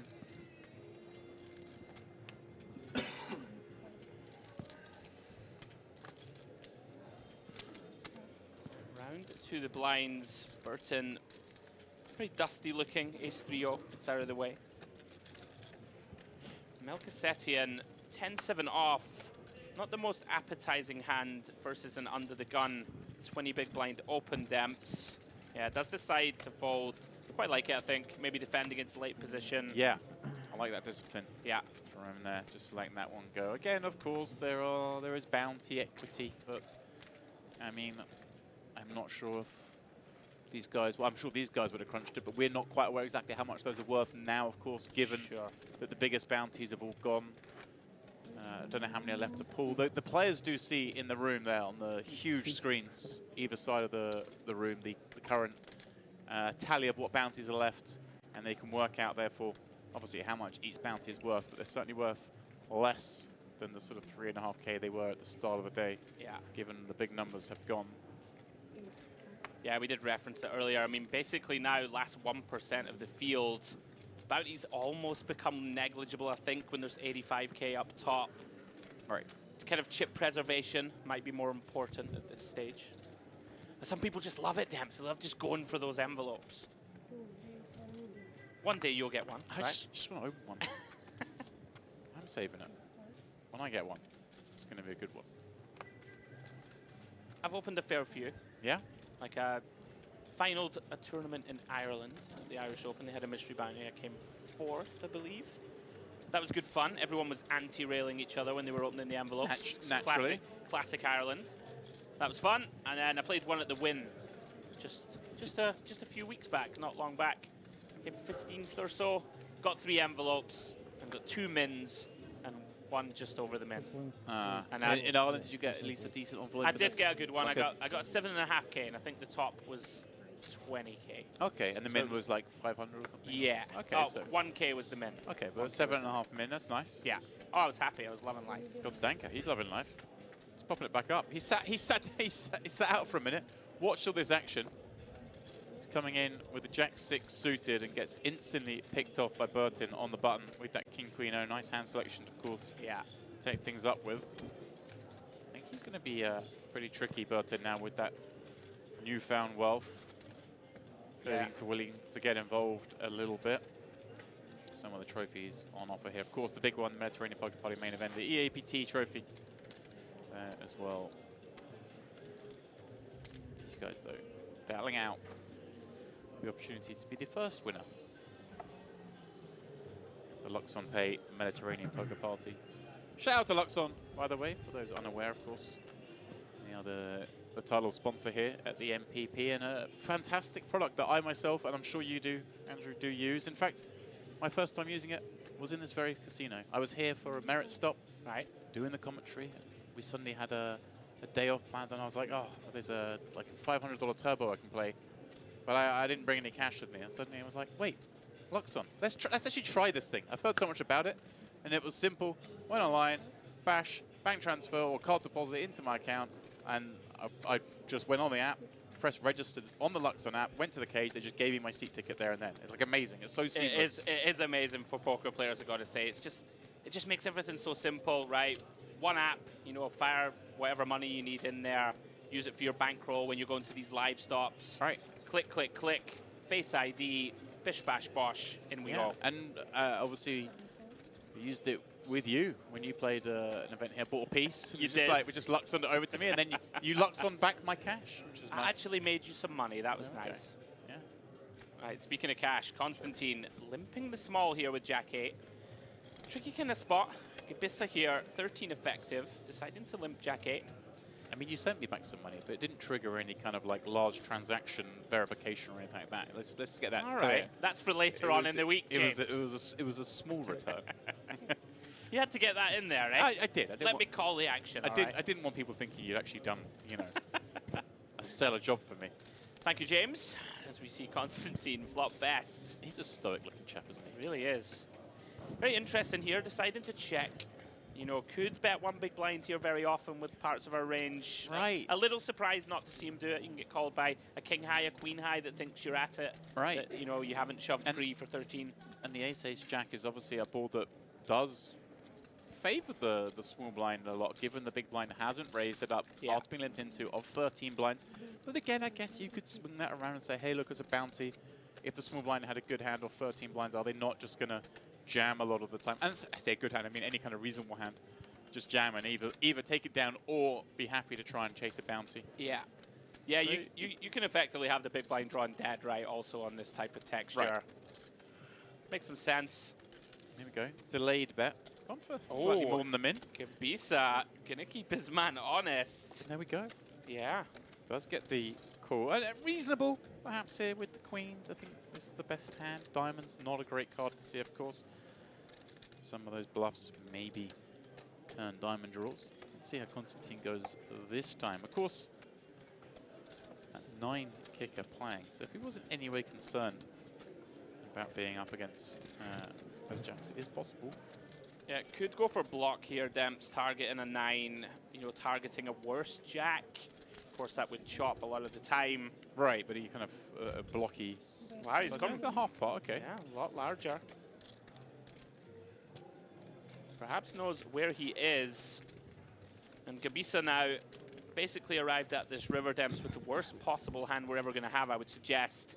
Other than like a 10-8, potentially, right? The 10-8 with a diamond or something like this that decides to call. Gabisa. Studying his man. Yeah.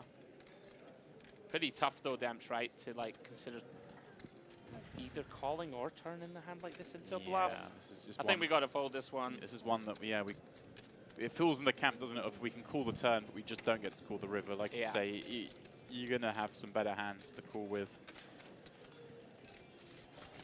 Yeah, there aren't many, like you mentioned. Maybe the 10-8 is kind of like the one hand you can have that's worse. Sure. I like that. Yeah, Constantine, nicely played, gets an extra 750k into the stack. Okay, nice little close-up of the Crash Bandicoot question mark. And of course, is a bounty chip. Still gets to pull one. Again, hopefully, I think for the file table, Andrew, I'll see if I can't get us the full rundown of what bounties are remaining. Yeah, it would be nice so that we get final. I think it'd be nice. We get to sweat it. Although that doesn't give us the cop out of, well, it depends what bounties are left, you know. When we get things wrong, we'll have to be better our game. We never get things wrong, do we? I think you just got that wrong. I'm only human, James. Round 2, Burton. It's out of the way, 10-6 suited. Melchizedek, our most active player over the last sort of hour or so. Oh, yeah, certainly. Queen 10-0, more than good enough from the cutoff. Comes in for the min. I mean, he was so close to having 40 million chips there with that ace-9 if it had held against the 8-9 on 9-7-6. What a spot that would have been. 40 million of the 240 in play would be 15 left. As it is, he's back to work. Hang on. 8-5-0. Yeah, I mean, I know we want to defend, but this falls into the category, you know, 16 left, you're starting to approach that final table. These hands really don't defend as well as they would in the early stages of a tournament. I like fold. And I'm there for the little bit of a tank. We are on that direct pay bubble. Right. Again, not ginormous because it's less than a buy-in, but it's less than a buy-in, but in a bounty tournament, it's effectively a little bit more than a buy-in in the sense that half the prize pool is obviously scooped out already for bounties. So that's why the jumps aren't as big as perhaps you'd be used to seeing, but it's still the game we're playing. Certainly a few seconds. Allow the other table to maybe play a couple more hands. Could make all the difference. Lots of these mid to short stacks now in a sort of race to try and make that final. As we see Rutsar looking to get something positive going. Ace-10 off under the gun. Certainly a potential raise fold candidate. Yeah, they've done kind of another icky one. Yeah. He's had a few of these. Although only icky if someone wakes up with something. This is a famously disliked hand in my peer group. Yeah? Ace-10 off. Nothing good has ever happened in the history of the game for you with Ace-10 off, right? I'm just going to throw a little brag there. Oh, here we go. I want to brace it with Ace-10 off. Oh! Just putting that out there. I mean, you know. Thin indeed. Hey, mugging me off about no returns. I've won a bracelet, you haven't. Well, you know, nah. If you want to bring up the fact that Ace-10 off is dust, I actually had to think that there for a second. I was trying to think of any good hand I've won, and I was like, oh yeah, there was one hand I won with Ace-10 off. And Rutsar wasn't easy. Does make it work. Got it in against Ace-7. Pot came 4-5-6. Oh. It was like the third or fourth time I had my opponent all in. I was like, really again? You were already getting ready to to have a little whinge. But it held up. It held I true. mean, I'm having a whinge now, and I won the tournament. And it was over a decade ago. But Poker there we players, go. man, we're never happy. There it is. The prize table. Love that. The kryptonite table. Ever since you referred to it as that, I've been struggling to think of anything else. Yeah, it does look like it. Like, I can't remember which Superman it is when he ends up in the sort of Krypton cave. That's what it looks like to me. But I'm old.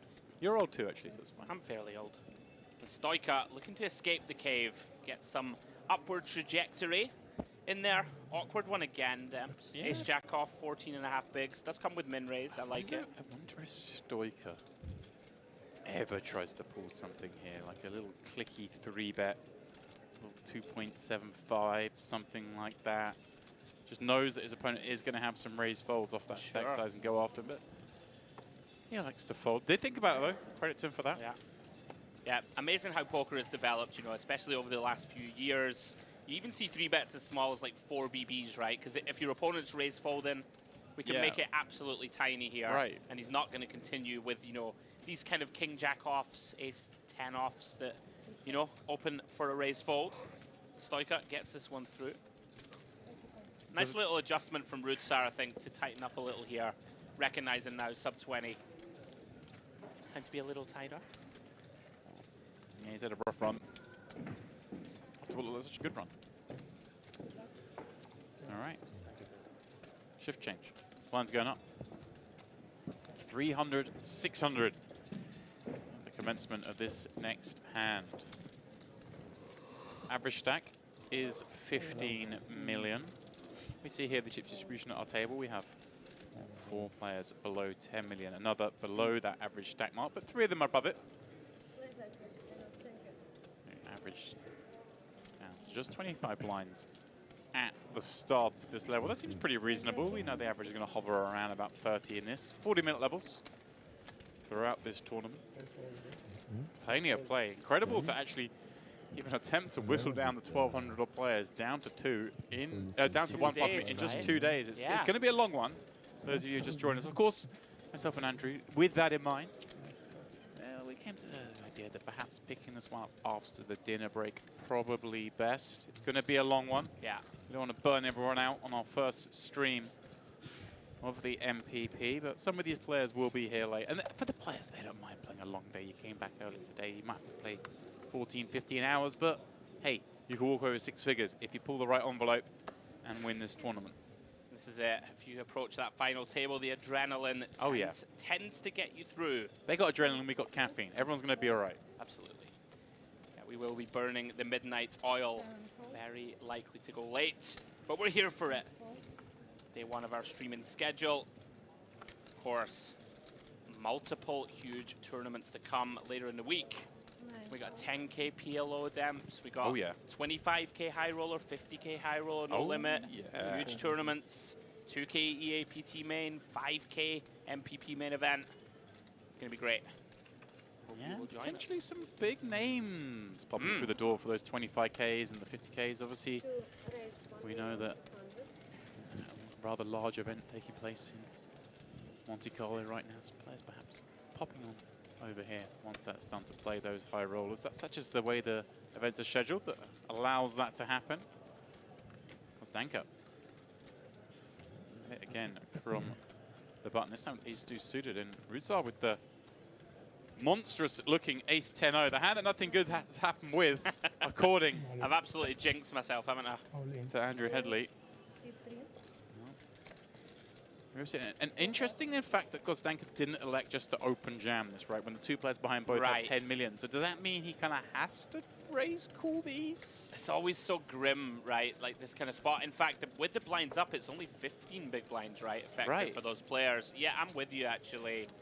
It's kind of, he creates a situation where they can jam. Now, of course, here we see he's been jammed on by the dominating hand, but there are a fair number of hands that Kostanka's in good shape against. Yeah.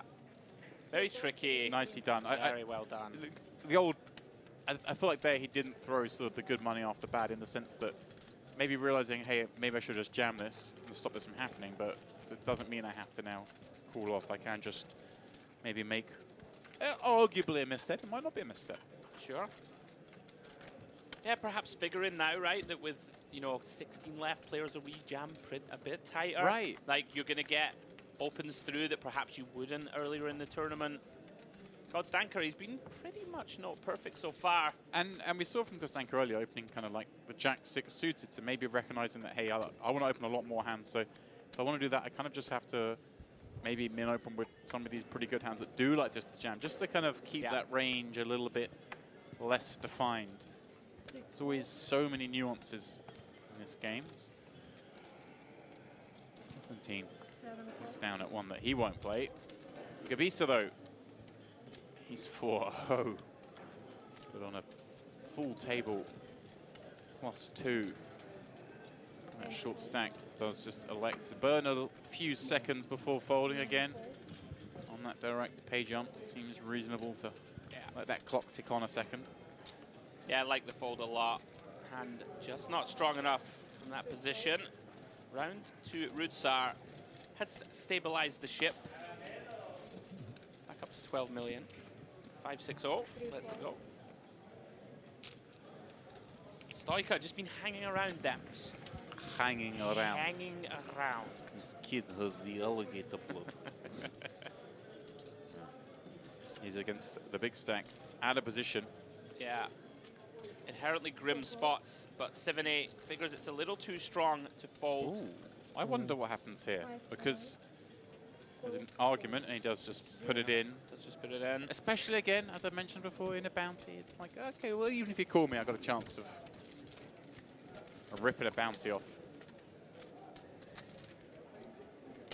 Yeah, never a fun spot in the small blind there, because you do know that the big stack is going to put it in quite often.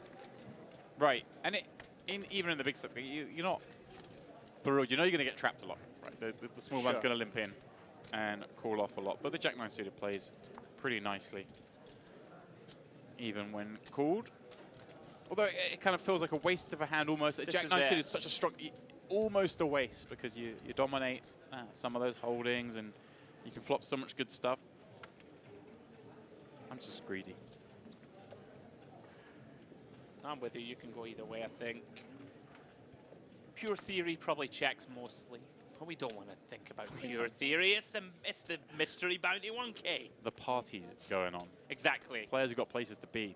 I either want to stack or I want to be listening to the saxophone. I can't believe we're missing the saxophone. Watching some Greek dancing. Oh. Should have been us.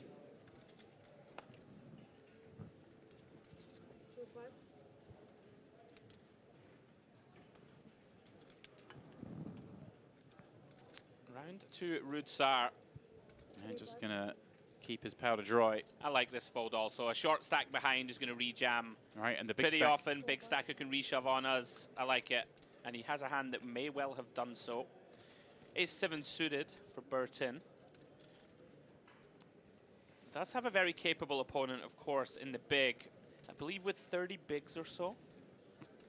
Yeah, Melkus Etienne, certainly a danger man in this field. A guy who final table, not one, but two of the main events here last year. Is that right?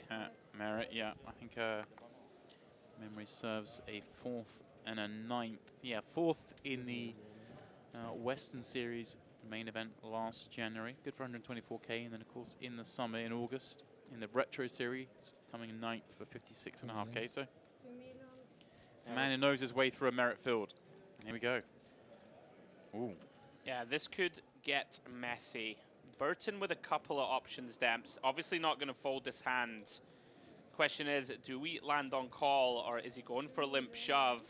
Decides on call.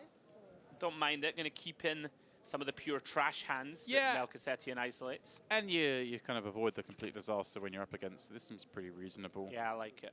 He probably still gives his opponent a fairly strong range. But like you mentioned, the A7 suited just too good to be folding even against a perceived stronger range. By the way, loving the shirt. What's going on there? They're playing bowls on there? Petanque, potentially. Oh. I think it says Club Petanque on the shirt. There you go. Oh, I'm so proud of myself. Wow, you're such a Mediterranean man. Recognizing the The nuanced difference between petanque and bowls, or That's how I roll. bocce, as it would be in Italy. Yeah, pretty tricky here for Melchisetti, and has decided to c-bet. We do have 2 overcards. Backdoor straight draws can potentially... I mean, it's tough to get a better hand to fold, Demps, right? Is one argument you can make here. You know, not going to get a pair to fold. Not going to get too many ace highs to fold. Maybe some of the junkier ones. Look at this. Burton deciding to immediately raise Demps. Wow, fruity. Yeah, Curious line. really is. I mean, I would assume with the intention of calling all in. Yeah, this is really funky. The click induce. I mean, quite. Yeah, I'm quite surprised. I must just an say. equity denial, I guess. And if we get called, hey, look, I can catch a 7, I can catch a diamond, I can catch an ace. Yeah. I am beat. Here's one. I'm actually a little upset that I didn't catch the petanque nature of that shot. Given that I walk past a petanque court most days at home, because there is one on the beachfront right near my house. Are you trying to say that you're a more educated and I'm clearly you know, less educated. civilized man than me, James? I was just more kind of throwing a brag out there that just off the Hove lawns there's a petanque court. I thought that was pretty cool. You know. We don't have petanque courts in Stirling. No, no, hasn't got there. I don't believe it's made it that far yet. One day, a man dares to dream. Maybe we can make it happen. Okay, I've been holding this back, but I got to reference the very heavy coat. Like, It's a little, yeah, is a it little cold in there? shacket. Is it Like, cold in there?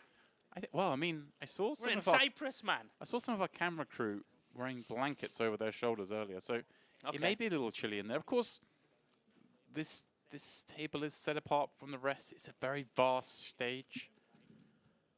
Okay, please, for the mystery, welcome back from your break. We hope you enjoy it. We are ready to start the game. New level, 400, 800. You'll start, please. Hang on. Is that a limping in? Oh, this is spicy. Hello. Not something you see too often. Hello. What's going on here? Fake aces, right? The fake ace. Roots are with Jack 10 suited, a kind of hand that would... I mean, this is kind of grim, right? Working with just 20 bigs ourselves, don't close the action. Our opponent could have a very nutted hand. Right, but we've got Jack 10 suited. I know. It's an opportunity to get in here. Super tricky. One of these spot stamps, you just don't expect to see a limp here very often. Yeah, gonna overlimp, as you have suggested he may. Obviously, it does open the door to kind of, well, here we go. Open the door to this man with ace-9 suited. We can be pretty sure Rootsar's not balanced here. Yeah. It's just a rare spot. Now let's just slide this in. Although it's still nervous. What's this man limping with? Yeah, right. Yeah, I mean, if we do raise, I guess the intention is to raise and call the limper. Looks like that's what he's going for. Looks like 2.6. Yeah, and actually, yeah, quite happy to get some action here against that limper, given this is a bounty tournament. Yeah, I gotta say, I'm not a fan of this limp from Langar. Just think our hand is too dusty. Not gonna get to realize often enough. Can't limp and call a raise. Rootsar, though, with this tricky decision. Yeah, now exactly the situation you suggested may occur crops up, and he just gets away from it. That's okay. I think you can be pretty confident Burton's not in there with just airball. Look, there you go. Burton's just saying, look, I had a hand. What do you want from me? But yeah, curious that we see Langar just play his first hand at the table with a limp. Do you think maybe he was trying to use the fact he hadn't played a hand yet? Kind of looks a little bit suspicious. Hey, look, I've been patient. I folded. Now I enter a pot. I'm going to limp in off my 11 blinds. Looks a little suspicious. Could be the case. May have just lost patience himself. It's always difficult to know in these spots. Tough to blame him. Is getting short, looking to try and make something happen. Down to 10 blinds now, with the big blind hunting him. Always frustrating, of course, when you try and execute said limp. Don't get to C3. Round to God's Danker. Pocket sixes. +1. Very likely to be in there with this one. Yeah, man doesn't need 2 sixes to enter a pot. So earlier, Jack 6 suited from this sort of seat.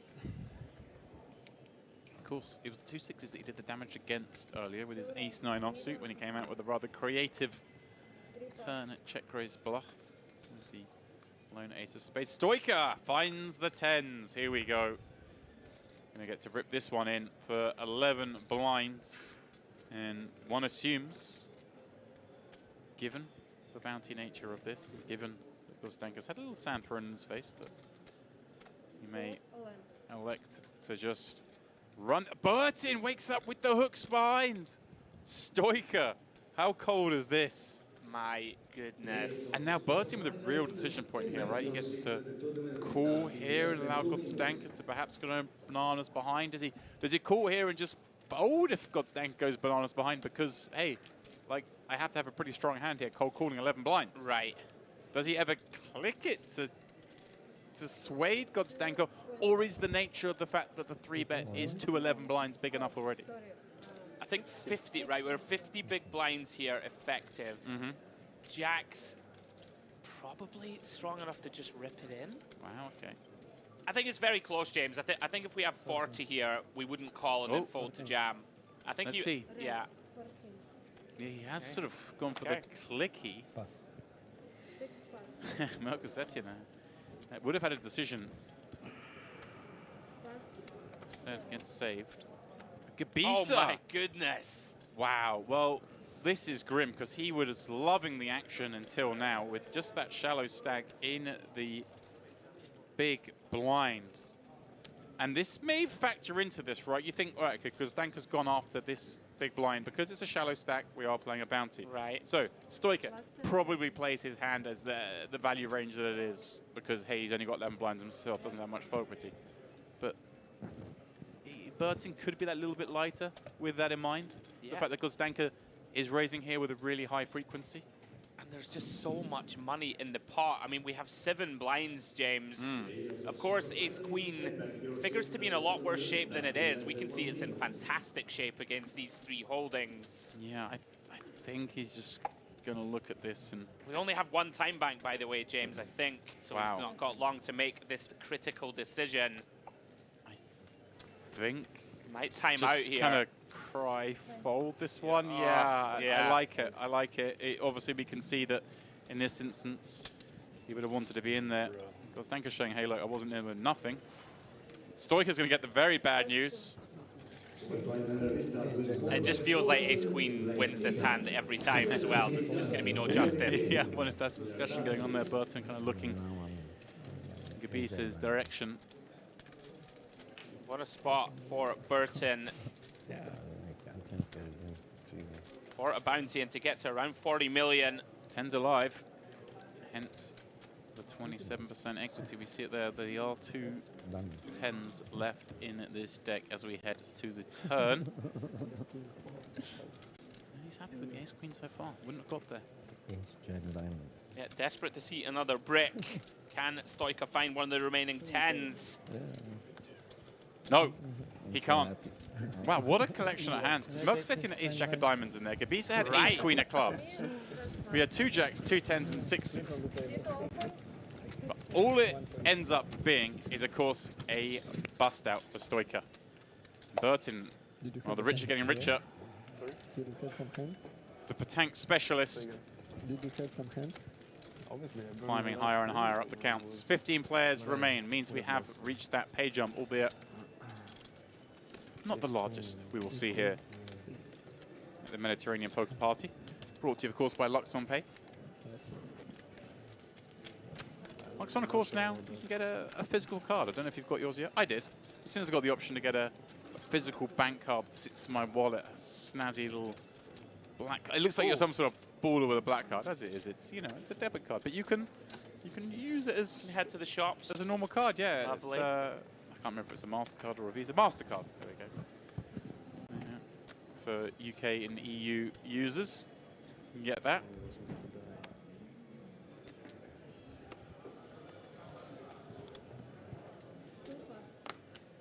It really is amazing, to be fair. I think there's multiple currencies as far as I'm aware. Oh yeah. Right, you can use it everywhere. 5 pass. Free transfers to other people. 6 Oh, pass. yeah. What a world we live in now. You So gotta easy. love seeing it. So easy. You know, for a long time, okay, getting to live poker tournaments was difficult. Buying in was always a pain in the ass, but Yeah. at least it was easy to transfer money between poker players in the old days of online poker. And it was just, it could just send you 50K on full tilt, no problem. That was like, there was no checks. There was like, yeah, sure, have it. Nowadays, obviously, with KYC rules and all sorts of different laws, makes it a lot harder now. But yeah, Luxon obviously being a gaming-focused payment processor makes all that kind of stuff easier. Gabisa, 10-7-0 in the small. I mean, this is grim as well, James. 6.5 blinds. He's against the other short stack, which is actually interesting. I didn't pay attention to what was folded on the button. Yeah. Because it certainly would have been a decision with 2 short stacks behind to just rip. We're going to have a bit more fold equity against the shorter stack. And he does run into a hand that is likely going to fold often. Right. But like, does Langer decide, Demps, that like he's very short and I can get a bounty? Short for bounty, yeah. Right, I can get a bounty. I'm likely going to bust. Yeah, but the Jack 5-0. I know it's grim, of course. Yeah, but yeah, but certainly he will call some Just counting. some bad hands for sure. We will see it. We will Yes, see. ace-7. These diamonds. Ace-7? Diamonds. Oh, you have a pair. Yes. Oh, you win. Yeah, but it's a weak pair. I have some extra, you know. I don't want you You any. win by third. Yeah, gets it through. King does. queen, Credit to something else. Gabisa. As Marcosetti and Burton are discussing that ace-7 of diamonds, king jack hand on the 9-7-3 board. Something like this. Everyone's being very honest. But he doesn't remember that exactly. No, it is. It was like 9-7 of spades Yeah, and those of diamonds. I had Correct. ace-7 of diamonds. Who's about it?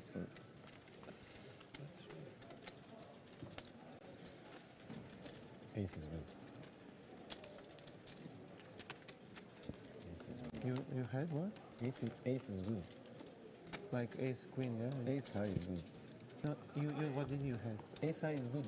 You win with an ace. Yeah, but you had like king queen. Well, he's something like But that. I will see it. Yeah, I'm telling you, you will see it. Why you don't say King it? jack. Like, Okay, king jack. same. Of course it is. Players getting comfortable now, Andrew. 3 A couple of hours into the stream. 5 pass, 6 pass.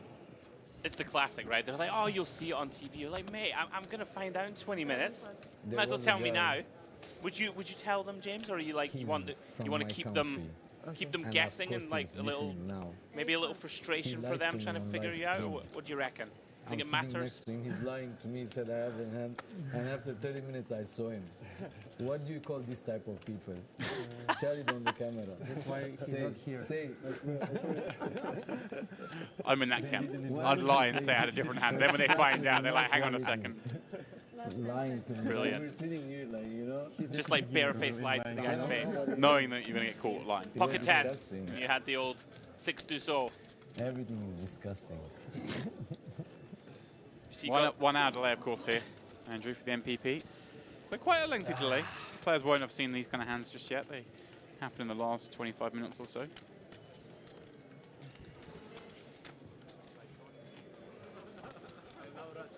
I like that. Just barefaced lie, even though you know you're going to be outed. Yeah, because then it's not really a lie, right? You kind of like, it's a joke, because you know you're going to get caught, right? Right, okay. Are you really lying if you know 100% you won't get away with it? Yeah, it's a bit of banter. That's what that's what I'm telling myself. Speaking of lying about your hand, Oh yeah. I was there we go. randomly scrolling through my phone this morning, as you do occasionally. I can be lazy, my bad. I'm not perfect. And it was the old famous hand where Tony G tells Helmuth he hasn't looked at his hand. When he has looked and he's got ace-king. And it's button versus big blind and he's jammed for some exorbitant amount of money. And he's like, oh, Phil, I haven't looked, Phil. I haven't looked. That's Matt Tony G. Oh, that's fantastic. I haven't, thank you. And he, of course, flicks in with ace-jack and is very disappointed in Tony's Of course I've conduct. looked. Of course Yeah, I it's looked. so funny, yeah. How, you're a professional. How can you fall for this? Like, brilliant. 8 pass. Constantine, 2 10s. Oh, here we go. I Here we thought- go. Again, I kind of feel bad for Langer that he's not in better shape than this, obviously. Finally finds the hand. Gonna jam it in. Constantine loving life, of course, as well. 2 10s and a chance to win a bounty. Against what is a very short stack. Just 7 blinds, 8 blinds maybe. Yeah, all but some shrapnel. Raise 9. God, Stanker. Again, we're down to 14, so yeah. Some value maybe in keeping a chip back and burning a few seconds. You never know. Sorry, I didn't see. Did Godstanker have any kind of decision? I made a bad read, you know. He just thought, his face. his face. I thought, oh, he's got something here. He's a hard man to read. This is interesting that he's asking for a count. Probably aware. Just making sure at this stage. Yeah, understandable. Yeah, I think it's fine. Fair. Yeah. Playing for a lot of money. He just asks you to check how much is the bet. Here we go, Demps. Big flip. Can Langer find some momentum? 11 million in the middle. As you said, just 14 players remain. Yeah, Constantine with a chance to... a rare bounty opportunity, given that he only has 10 million chips himself. So nice to find these spots. But he will have to find a favorable board, and that's what's happened so far on the 8-5 tray. Langer, he's fishing for some extra equity. Looks like he's about to stand up. It's the best he can do right now. 7 changes nothing. Microphone off, perhaps? That's really playing the game. That's when you go for max. You save that stuff for final tables. Andrew, you don't want to use that one up on a last 14 situation, albeit out of 1,207 entries. But that is where Langer will find himself out in that 14th position. Good for 5,600 and that's $65 plus whatever he's picked up in bounties up until now. I don't know who pulled what bounties, but we were in the room when the 70k bounty went. We did. I know that face. If I see that face again, I'm going to be like, there's the guy who got the 70k. That would be a cool feature to see the running count of bounties of 1. Yeah, here we go. Burton still the runaway leader on our table here with 45.5 million in chips. Godstanker just been chilling where he's been since we came on air with that big stack as well. The rest, though, slipping around. Well, Constantine with average, the rest below it. A lot of poker to be played.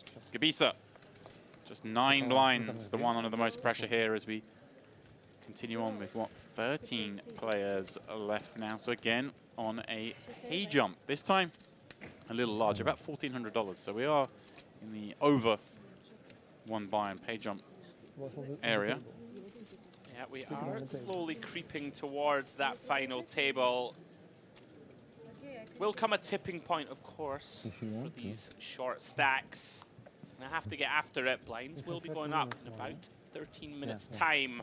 If you are just joining us, welcome along. First streaming event of the Mediterranean Poker Party 2024 edition. This is the 1K Mystery Bounty. 13 players left, James, in the hunt for 85,000 first place prize. And of course, a bunch of live bounties still available. Of course, Andrew, the poker isn't the only competition taking place here this week. There's also the little Merit Olympics. Oh, I know what's coming. Taking place here.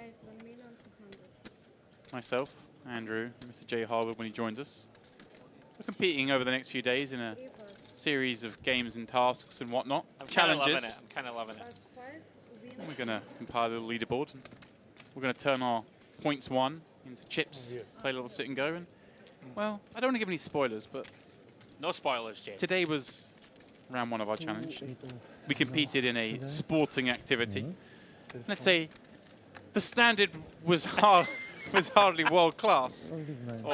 You know, maybe the person who's brought up this challenge is perhaps the one who's done the best in it. That's all I'm going to say. Okay. Andrew would have far more grace not to bring this up, but me, I've got to mention I beat him in something today. So. The standard was genuinely horrendous, though. Like, it was really embarrassing for both of us. I've got a feeling it might not even make the light of day, that footage, because it's so terrible. Or it'll come out in some extended cut. It'll be funny. Like, it'll be... Like, how can two grown men be that bad at a well-known sport? Like, people at home will literally watch it and be like, oh my God. You know what it is? How bad? It's like when you watch a game show. You see those little clips in the game show and the person gets the easiest question wrong. And you're like, what an idiot. How stupid is this person? It's the sporting equivalent of that is what you guys have to look forward to. That's how bad we were. So enjoy, guys. It was windy outside. That's all I'm going to say. Windy. You'll laugh. You'll enjoy. Later in the week, we'll be more proficient at the tasks provided. Anyway, speaking of proficiency, Burton been crushing, just very quietly, James almost just worked his way up to 44 million in chips. Limps in here, Jack 6 suited. Does have Melchizedek dominated, working with sub 20, 9-6 of diamonds. Likely to take a free one, I would suggest, James, with a hand as good as this, shall we say. Yeah, you know, not really a hand that you would typically isolate, I don't think. Nope. Of 20 bigs. A couple of suited middle cards. Seems reasonable to take a little peek and flop a gut shot, perhaps. That's what he's done here on the ace 10-8, albeit 3 black cards when you're holding diamonds. Not ideal. Burton with those backdoor clubs and some backdoor straight cards he can go barreling on. Looks like he is just going to almost make this a little easier for himself. He's going to fold out a lot of hands he beats, not fold out many that are ahead of him, but like I say, plenty of barrels can be fired here. Yeah, I'm with you. I like this. You know, we block continues, right? We block these sort of Jack 9 type holdings, hand like 6-9 of clubs, something like this that has a gut shot and a back door. Like you said, James, fold out some queen highs, king highs. Very nicely done. Been very impressed with him. Haven't seen any real mistakes. I'm impressed with the cap as well. That cap looks like a sort of cap a man would wear when they're playing for tank. The kind of very light pink polo cap. He's here for the Mediterranean. He's made the effort. Confidence, I would say. He's made the effort. My head shape doesn't suit a cap, you see. Like I say, this man's not come for the Mediterranean. this man's, yeah, I don't know what's going on. He's ready to go to Sterling, as you mentioned before. Yeah, absolutely. It's like a lumberjack look. I like it. I like the shake. Now, Rudsar in the cutoff. Ace, queen. Very big hand, of course. 16 big blinds effective. Likely to play this one as a raise call, James. But he does decide just to ship. Interesting. Yeah. Oh, wow. And here we go, Demps. Wow. Not against Melchizedek again. It's a stone cooler. Melchizedek. Seen these guys tangling all night long. The final battle potentially about to get underway. Super unfortunate for Rudsar here to run into a better hand. Cutoff versus small. And if he does not improve, James, gonna be out of here in 13th place. Yeah, this is just cruel on Rudsar that it's gonna potentially finish this way. He's been dealt a couple of rough spots. One hand, maybe, we feel, was of his own making, but this is a tough one. Nothing on the board. Of course, not to overlook the fact that Melchizedek only has 1.9 million back himself. This is effectively the pair of them all in. Flipping for stacks. But the flippers has resulted in just 3 outs with 1 pull. Can Rudsar find it? He can't. Queen, not enough. Melchizedek with another big all-in pot. And picking up yet another bounty. Rudsar out in 13th place. Good for 5,665, meaning everyone will now be guaranteed $7,000. Yeah, sometimes there really is nothing to be done, Demps. 2 very big hands in late position. Tough not to feel for Rudsar, just didn't quite go his way, was motoring and just ran into several tricky spots. He had over 30 million. It happens, right? It just went quick. Yeah. This is a 15K. Yeah, kind of wild. Yeah, I'll be very disappointed, but of course, I'm sure we will see him in some of the other tournaments going on this week in the Melchizedek area. I have 4 king bounties. Back over 20 million, James. It's okay. You will have ICM a lot, so don't worry. Give us chance. Okay. So greedy, this person. I've never seen such a greedy person. Fast friends. To win everything. No, that's super hungry. How old are you? 27. 27? Oh, that's why you're hungry. Yes, hungry to life. Yes. Still to life. You're hungry. I'm hungry too. How old are you? I think it was 27. 27. Thank you. Tell the camera I'm 27. Let everybody know I'm 27. No, I'm not. Oh, but not far like away, like 34 maybe. 36. I have to say, I'm going to give Max credit there to our director for just flashing the camera on Godstanker as that conversation was going on. He looked like the most over it man in the world. Like, come on, you people. Stop your nonsense. Here we go.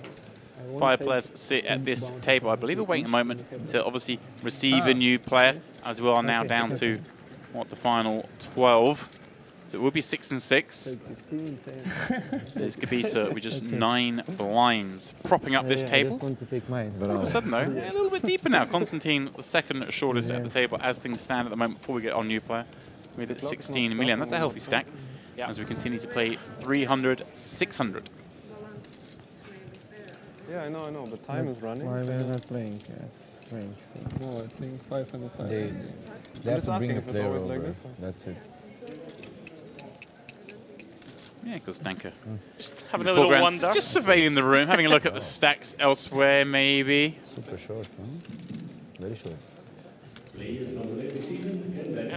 they are balancing the 2 tables. What a frame. What an orbit or so. A few orbits for Burton Demps. Crushing now 45 million in chips. Good for 75 big blinds or so. Godstanker just sort of chilling. Moseying on. Melchizedek going to be a threat, of course. We've seen him play very well. I've been pretty impressed with both him and Burton and Godstanker. That standard's been very high. All right. We wait for our 6th player. Yes. And here he is.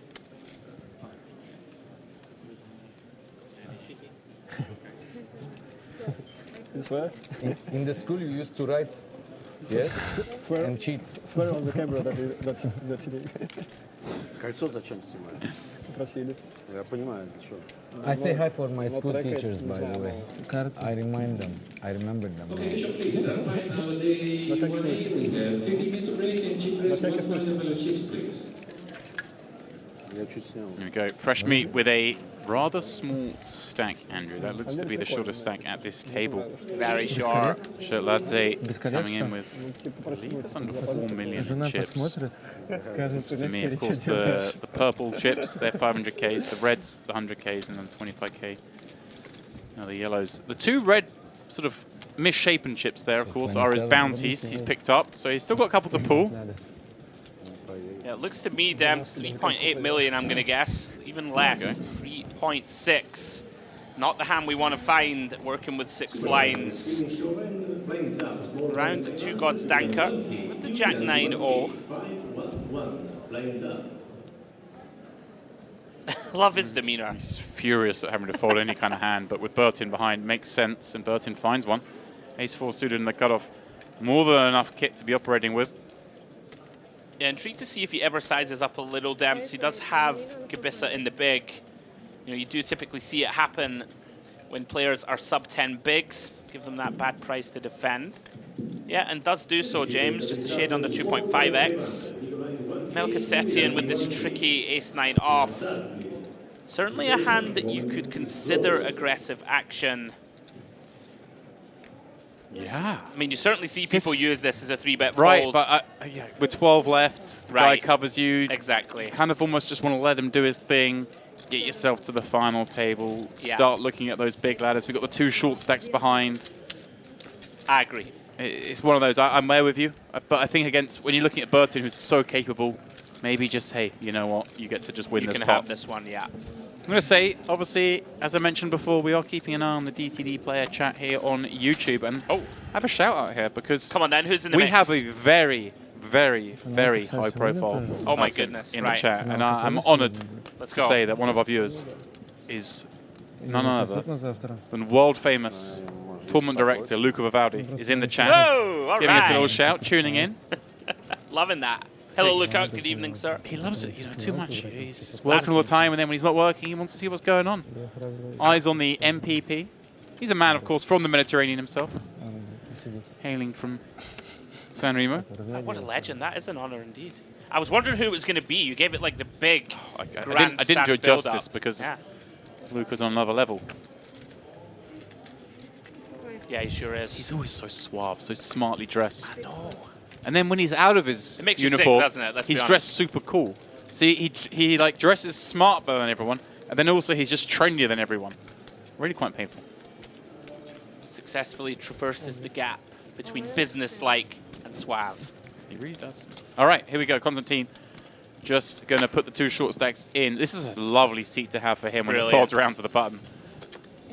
Just go bounty hunting. And he's happy with this result as well, where they just fold and he picks up the blinds. This is just painful though, Demps, right? You know, 1.2 of your 3.6 in the middle, desperately looking for something to call off with. Queen deuce off, unlikely to be it.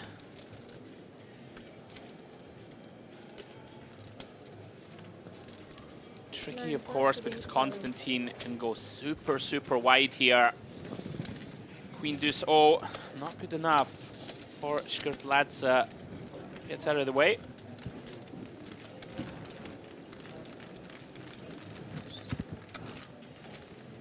As we continue our approach towards the final table. I'm worried if the camera's going to hit one of those trophies. We're getting artsy here in the late hour. Time approaching midnight here on the island. Long day ahead for the players who go deepest in this one. Such as the task at hand, getting 1,200 down to 1 in just 2 days. We're getting there. I mean, you don't mind if you get to this stage of the tournament, a little long day, you can take it. Yeah. No. It's different if it's sort of the second day of a 4-day tournament and you have to play really late. That's hard to stomach, but You sure? Because the card together. Misdeal? Potential misdeal. Okay. Oh, no. Yes. Is that kings? No, king queen. Misdeal. it's a lot of paint. Yeah, we spoke about it earlier, didn't we, James? That the, you know, sort of adrenaline and focus should get you through when you are playing for the bones of 100,000. How it's possible? Another look at the chip I cards. mean, Yeah, a massive third drop off, pot of here course, and second here. from Yeah. Constantine down to Gabisa and Then it would Shkrtladze. be Queen 8. Queen No, 8, yeah. basically Those two really Queen just eight, hanging something. around. And we need to sort of have an idea. Well, we don't need to have an idea, but there's an idea that on the other table there's probably someone very short as well. So if you are one of these middling stacks with 25 blinds, now you just really have to play pretty snug, don't you? Try and get that far table where suddenly Misdeal. ladders are far more meaningful. I think the sort of I'm agree. ICM has always been described to me as it's a sort of slow rise up towards the final table, and it becomes really big, and it pops when you get to the final table, so things flatten out again. But this is the really crucial stage. And for Gabisa, well, he can say, screw you, ICM. I've got the butchers. A time to find them, Demps. And covering, stacking the small blind. Because Danker calls in the big, going to be able to call this off with a pretty wide range as well. One assumes we just go for the jam, but Yeah. he may elect to sort of do a half stack situation, although I don't think we really ever do that in fold, so it doesn't make sense just to rifle it in. And unfortunately, Kostanka looks down at the barking shark, a hand that can't call. 3.3 million more to call. I mean, never say never, Demps, right? People just, maybe just thinks to himself, like, we're not privy to how, there was still a 15K, right, in play. 3.9. Potentially a 10K bounty, I think. Mm-hmm. Of course, this hand is really, really ugly. It wouldn't shock me to see Godstanker spin the wheel, but he is going to get out of the way. Might be one of the only hands he folds, right? Right. I mean, it's got to be close to it. Yeah, it's going to get called a lot. Again, like you mentioned, not entirely sure all the bounties left, and therefore haven't worked out what each bounty's worth, and then of course also that then transcribed into how many chips that's worth. But that's the sort of calculation you'd make if you're playing one of these tournaments. Yeah. You'd work all that stuff out. Yeah, and Gabisa going to be faintly disappointed there, Demps. Yeah, you Right? find kings, Yeah, it's a cover one bounty. guy. You need any player in front of you to Right, open. Right. Even when you jam, the Feels like a bad Godstanker's- beat. It feels like a bad beat. Godstanker's got nearly 10 times as many chips as you. He's going to call Yeah. for bounty hunting with a lot of hands. If that was suited, I'm sure he would have called. Yeah.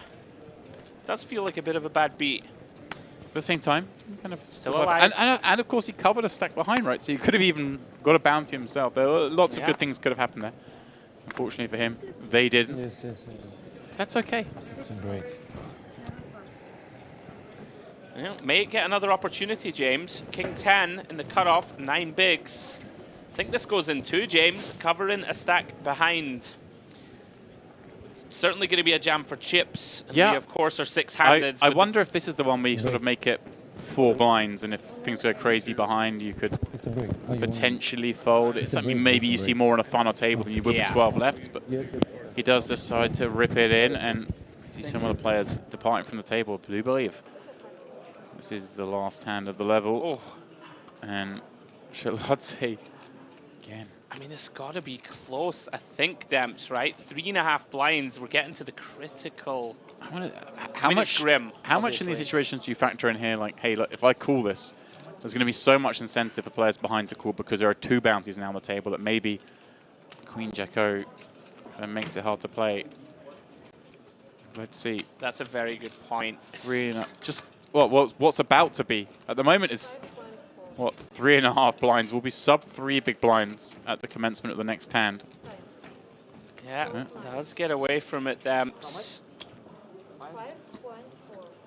Oh, he wants his Queen Jack back. Yeah, in the King 10 v King 10. No funny business. All smiles for Burton. He can smile because, hey, he's got 40-odd million. Gabisa's still always going to be a little bit nervous. We've seen stranger things happen in poker. Yeah, we do have 4 live flush draws, which is a rarity in itself. Gabisa needs to match the cap.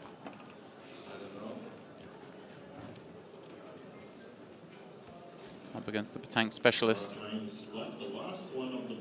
There is the Queen high board. Confirmed chop. Yeah.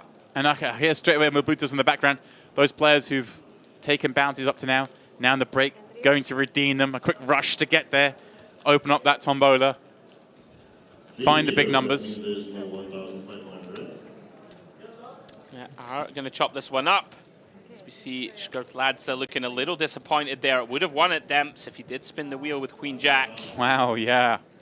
Would have done well. That's how things stand. Although, as you just mentioned, blinds will be going up. So the 400, 800 level soon to start. It will still be Gabisa very short, but Shaladze with just 2.5 blinds when we come back from our break. So guys, please don't go too far. Myself and Andrew will be back for more of this MPP.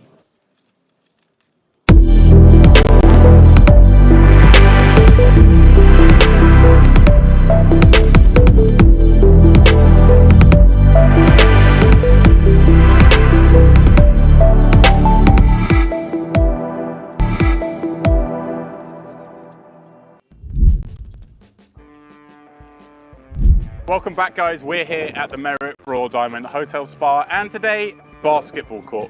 Where, Andrew, we have the first of a series of events coming up. You, myself, and Jay are going to be competing in the Merit Poker Commentator Olympics. And well, is this our game, Andrew? Task 1? Probably not. I found myself with a basketball in hand. Last time, I believe, was in 1992. Back in the school days is the last time I held a basketball. We're going to get after it. The guys behind the scenes have decided. Merit Poker Olympics, James. Round 1, basketball. And then there's going to be more to come. There are many more challenges to come. And just a quick idea of how we're going to do this. Obviously, whoever wins each challenge, whoever comes second, going to get more chips for a sit and go at the end where you, myself, and Jay will battle out to see who is the ultimate commentator. Absolutely. Right, guys. Round 1, free throws. We've all seen it on the television. Looks very easy watching Steph Curry and the boys get it executed. We're going to have 5 throws each. And whoever makes the most shots, makes the most throws, James, is going to win round 1 of the basketball challenge. You know, I'm confident that I'm only going to need 1. I think it's going to be a 1-0 victory. I'm an elite sportsman. Look, this doesn't just happen, ladies and gentlemen. Let's get after it. Okay, whether you go first or second? Oh, we're doing with hands? Yeah, but okay, I've got one hand open, one hand closed. Choose, what's that? They open or close? Oh, I don't know. Just show that one. Huh? I've got nothing in them. I've got one hand open, one hand closed. Well, which one do I need to pick? You choose. Tell me which one's which. And if I get it right, I get to choose. You get to choose. Who goes first? This hand is closed. You're going first. Did you film the back of him? You can't trust James Dempsey, ladies and gentlemen. That's one thing I'll say. It's our secret. All right. I'm first. Yeah. Oh my God. Set them up, boys. Oh my God. Right, come on. No, be fair. Come on now. A lot of pressure, this. There is. I'm feeling it. Jeez. This will live forever on the internet. Oh, it's a mile off. Oh no. Okay, we got a northwesterly. That is, it's a northwesterly. Got to factor that in. It's a windy day here in the Med. Not normally windy. Oh. Oh yes, it was absolutely garbage. Love seeing it. Right, come on, Scotland. Come on, one time. This is the one. Oh, there's a gust of wind there.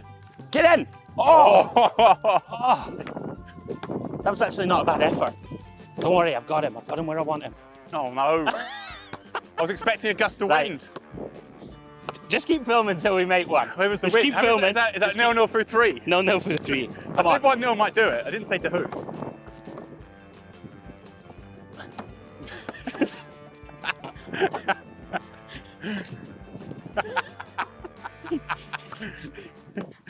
Guys, we're not actually this bad. It's the wind. You can't. You're not picking it up on the camera. It might Show look the warm. trees. Where are the trees? There's no trees. That's why. They've all been blown over. Right, make one. I actually support you here. Yeah. Yeah. Because you want it to be over. Yeah. Make it. Oh no. We have to get after this. We got to do something about this. Our reputation's on the line. Okay? Yeah. Break. Okay. Oh, I had a chance. Oh dear, he's got a chance to kill him off. Oh!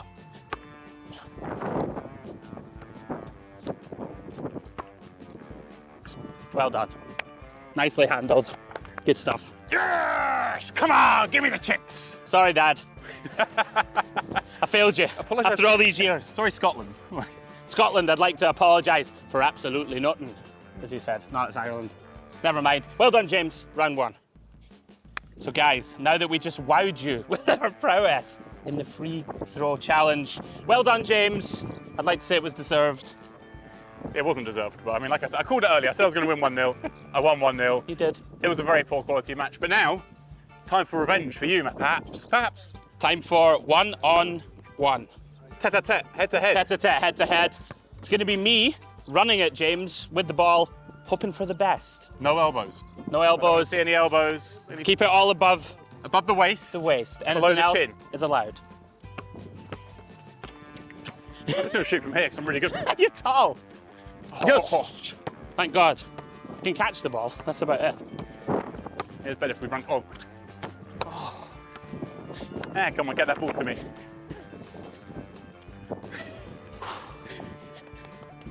Okay, let's go.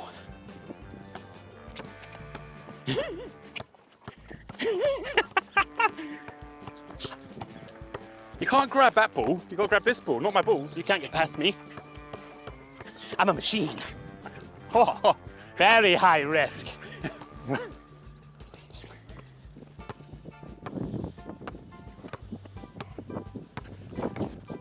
Oh, he's done me! He's turned me! Get in! Oh! He turned me! Right. Straight it from there.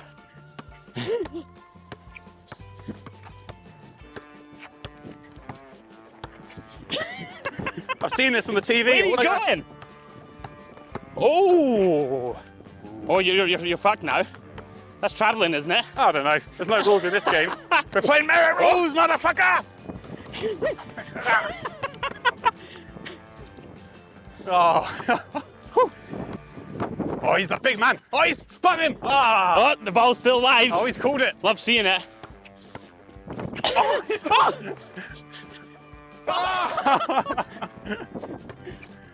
That was beautiful. Where's the justice? Andrew. Draw? Let's chop it up. Tie. Draw. We'll take it. A non-score draw even. A very low score draw. It's a draw. All right, guys, that's the end of round 1 of the Merit Commentator Olympics. And it was a resounding victory for who, Andrew? A comprehensive victory, 1-0 from a possible 20 baskets. James Dempsey takes round 1. I will say well done, my friend, but I will come back stronger, fitter, angrier, and ready for round 2 of the Merit Olympics.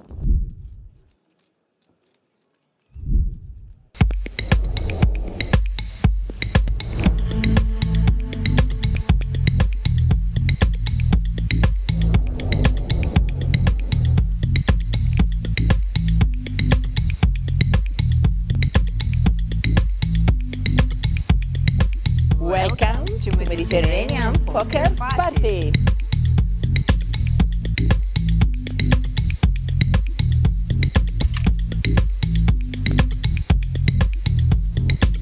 Whoop whoop, what a tremendous beginning of Mediterranean Poker Party. The brand new, huge poker stage was built. It's TV time.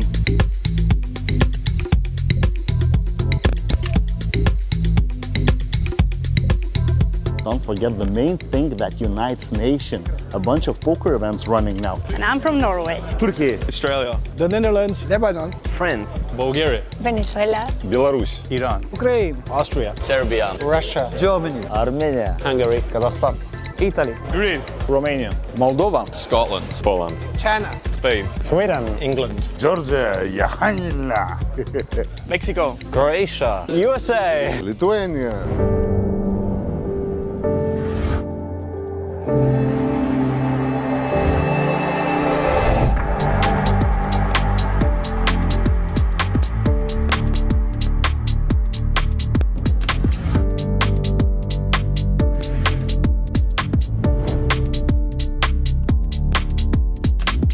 I know guys, you play hard and work hard. The only thing you miss, it's the party time. And we have it for you, here in Versace Garden and Marriott Royal Diamond, tonight.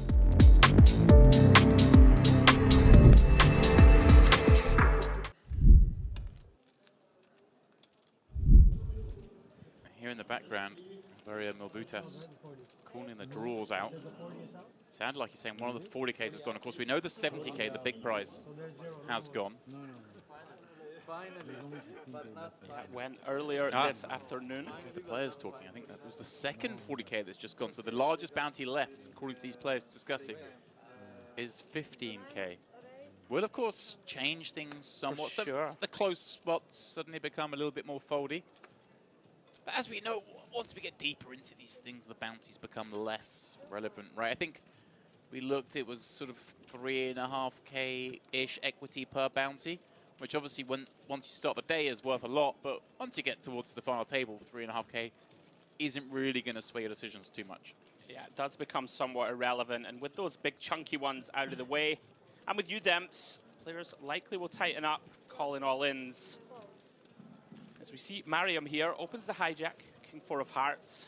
Rudzari decides to take a flop, providing there's no more action behind that is, calls the button, Queen Jack of Diamonds. Stoica here with a decision, Demps. Pocket deuces, sub 20 blinds though, thinks better of it. Again, it's one of these things, isn't it? He could jam it, but again, these are the spots that it still is a bounty. Yeah, I think the hand a little too weak in general. Never mind with the target on your head. So we do go heads up to the 7-6-5. Mariam still best. King high with that up and down straight draw. Let's check it over though to Rudzari. It's come up empty. 2 overcards only. 7 of diamonds on board. For a little backdoor equity. Let's check behind. And there is the 10 of diamonds. Rudzari now improves to a queen high flush draw. Pretty awkward spot, Demps, right, for Mariam here. Whether to start turning her hand into a bluff, right? Try and get some ace highs to fold. Yeah, King potentially. queen, king jack. It's a little icky, of course, holding no diamond or spade ourselves. Sure. But in a perverse way, kind of gonna almost bet this one for value. Yeah, and he's gone huge, Demps, really, over the pot. 2.9 million into 2.6. Rudzari not going to like that, of course. Would like to realize this draw. Excuse me, Demps, is the graphics correct? Bet of 2 million. Okay. A little more normal. Still big. Still big. But with those overs and a flush draw, and of course, the potential to get up to funny business on the end. Chasing a bounty as well. Oh, and he does improve Demps. Queen of Hearts, river.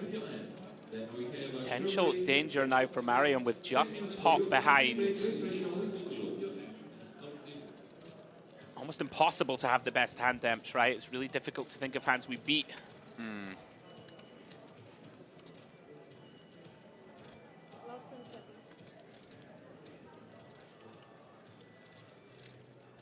Come on. Wow, he finds the jam. Wow. goes for it. My goodness. And Rudzari got there, but not in the way he would have wished in terms of a flush. But he has rivered that top pair, and the way this one's played out, that queen is a pretty big card to have, isn't it? Obviously, can be behind. There are going to be some hands that want to trap us, check on the flop. Agreed. Send some rope, but at the end of the day, all those draws have missed. Of course, we have 2 diamonds on our hand, but the queen of diamonds not really a blocker in this sense because our opponent's never going to bet, in theory, with that card. So really, they can still have all the sort of ace-x of diamonds, king-x of diamonds, perhaps. Absolutely, and I think he's made the call, Dempsey. He has. And marry him just like that, out the door, as Rudzari finds the call of 6.6 million. What a start to the action, James. Back-to-back eliminations here, very early at the feature table. Crazy stuff.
Back round to Burton. Yeah, loving it, isn't he? Very much involved.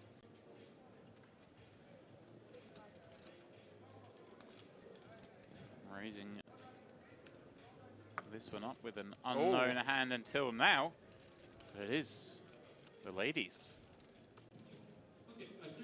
So he had to raise fold the last hand. Here's the man who 3-bet him. Oh, and he sent it in, Demps. Yeah, he's got him. Whoa, I say he's got him. Don't know what he has yet.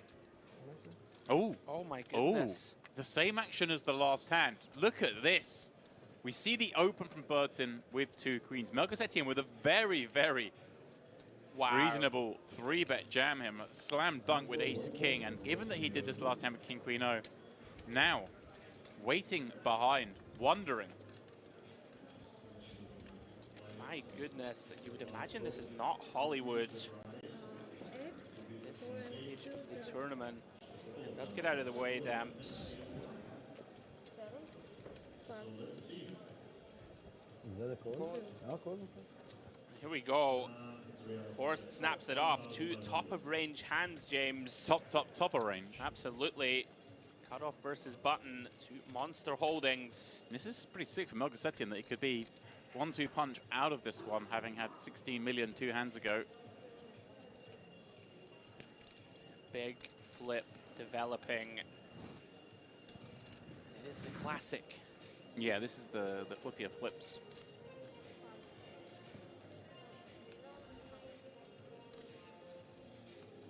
King 6 straight. There it is. Finds a partner. No diamond. Backdoor joy for Burton. Just the queen will do it. With 1 pull to come.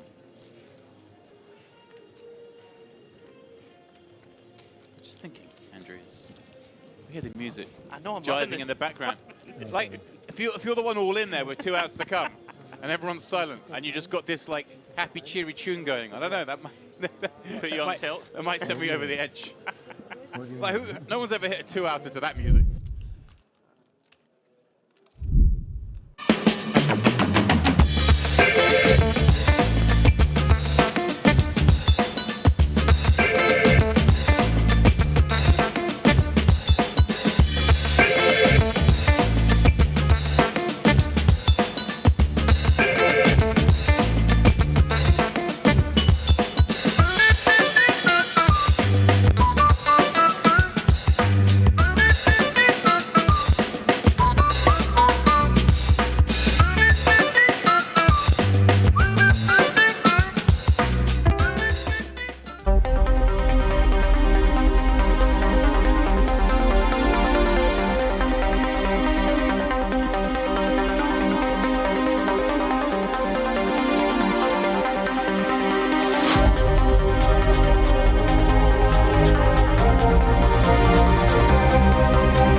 starts now. Merit Starlet.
And a very warm welcome back to Luxon Pay Mystery Bounty final day, where we are down to just 12 from the 1,207 players who ponied up that $1,100 entry fee with a shot at glory here. First prize, 85K. Of course, bounties making up half the prize pool. The top bounty was 70K, long since gone. The 240Ks also gone. But myself and Andrew popped into the poker room on the break just to get an idea of what the bounty situation is, and there's still a 15K bounty up for grabs as we have a quick look at what's coming up. We've got the 10K PLO final, 25K, all the big stuff, the EAPT Grand Final, the MPP, of course, main event coverage.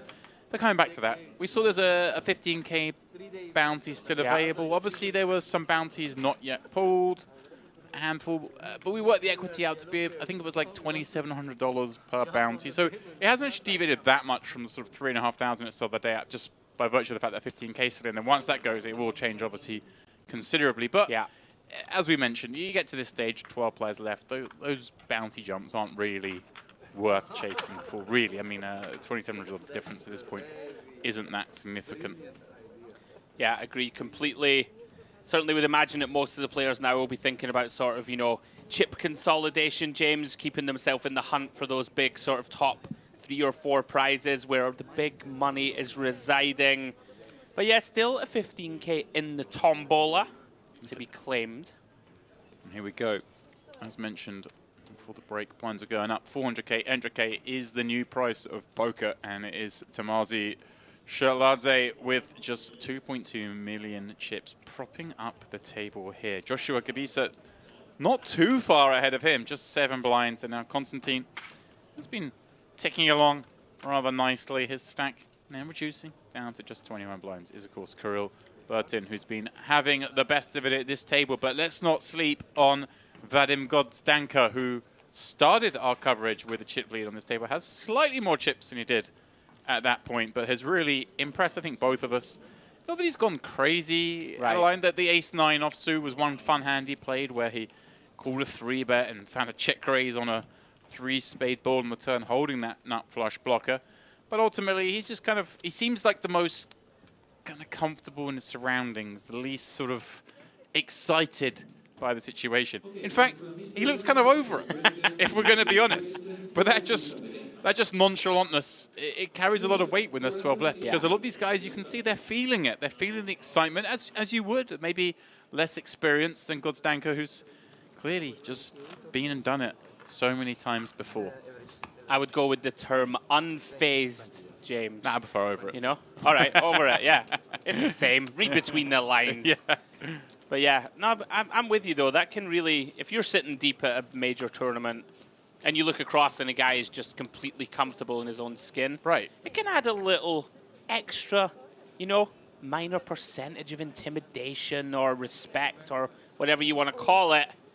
We'll come back to that because it's time for Skirtladze to spin the wheel. Don't know what he's got. All in 2.2 million. Round about 3 big blinds. And once again, looks like we are going to have same hand versus same hand violence. Burton deciding just to go ahead and jam. Yes, sure done. Big blind gets out of the way. We've got exactly the same hand, same suits. Much like the last hand before the break, we've seen this. Change the suit. Same hand, be same hand. My favorite. Burton. He lost 3 diamonds. Let's see how he's good. Try and get there again. That's okay. Yeah, Skirtladze won't be too disheartened if this ends in a chop. Gonna add 1 million chip stamps basically to his stack. It's true. 50% chip up. Actually, your hand was not that bad. Yeah. It's a weird situation, actually, I was going to say in this tournament, because normally with 12 left, yeah, is any other stack other than the biggest stacks, you're kind of hoping the short stack busts. But when the short stack is this short and it's a bounty tournament, you're actually still hoping they kind of hang around because you want a chance to take out that like 3 big blind stack in the coming hands. Was thinking about something. As it is, we do chop it up. Happy landing. So that's it. So 3 million in chips. Yeah, just coming back to Godzanka. Yeah, I'm going to look through his results. The last time we had the Mediterranean Poker Party, he won the MPP Open, the 1K kickoff event of the series, which is effectively similar what this tournament, is. Right? Yeah. Then it was just a straight up 1K. Now it's a 1K mystery bounty. So if you could stretch it to it, he's the defending champion of this event. And he has pedigree, right, on location. And not just in that, because his biggest cash, of course, came in an 11th place finish in the Coin River Invitational here during the Triton Series back in 2022 that backed onto the MPP, so they were consecutive events. So it was a good trip for him because he picked up 485k for that cash to go with the 150 he won in the Open. So like I say, the man who kind of looks a little nonchalant because that's why he's been and done it before. Well, Skirtladze, time to go once more. Finds a7. He's going to be more than happy with that holding with under 4 big blinds. He's going to get it through to the big blind, James. Constantine with a pretty ugly holding. Probably priced in Demps. I mean, 2.2 million, 5 million up for grabs. Better than 2 to 1. Right, it's only a 4 blind jam, isn't it? I mean, not even. I think we got to call this one. Just for chips, even. Like absolutely. 2.2. 3. Yeah, we can see getting the right price anyway. We can see from the percentages, only a small underdog if he does make this call. But we did discuss it earlier, James. We do get to this point now where chip consolidation also feels important. And yeah, Constantine deciding the same. Let's go. Skirtladze going to be pretty happy with that. All of a sudden, he's doubled up here without... Well, he did show down the king-queen, but you understand where I'm coming from.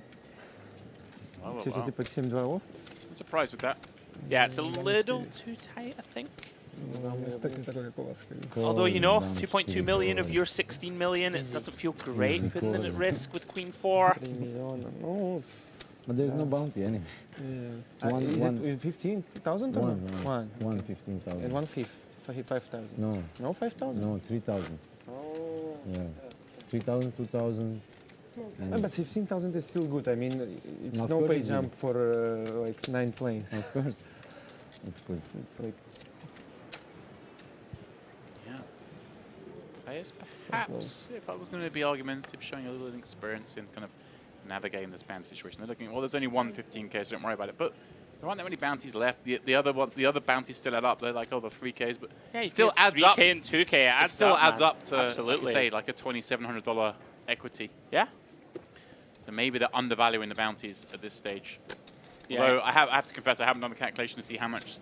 You've then got to convert it into like the chips in play, and then you've got the obviously non-standard linear distribution of chips, which such as ICM, which is such ICM, and all those things to factor in. But I think it still means that when someone jams for sub 4 big blinds, that's it. That you've just got a call, basically.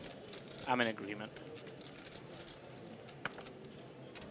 And it can never be too bad to bounty hunt, right? Regardless of how small they are or whatever. It's just fun as well. Right. You get to rip an envelope. Exactly.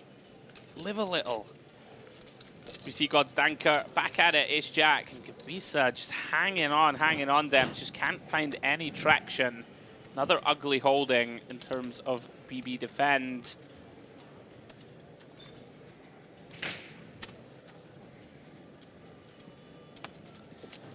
Of course, another hand that we would defend for chips. Yeah, don't hate this, Demps, at all. You know, try and flop some equity, try and get something going. Otherwise, we really are in danger of just blinding out of this tournament. Does defend. Fortunately for him, comes up empty. King 8 deuce. One of those super broken boards. Yeah.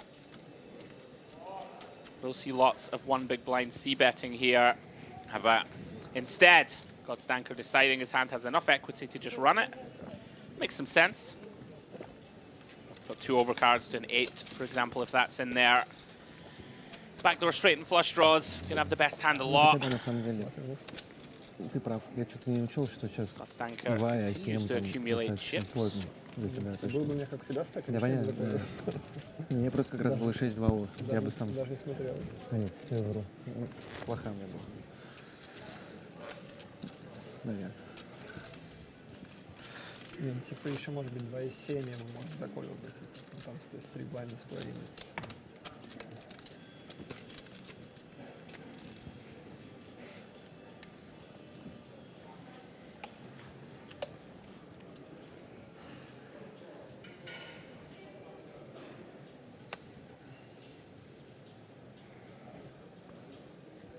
Godsdanker with number 1, the boots. Can I see an after? Okay. What a time to find it, Demps. 12 left in this opening event.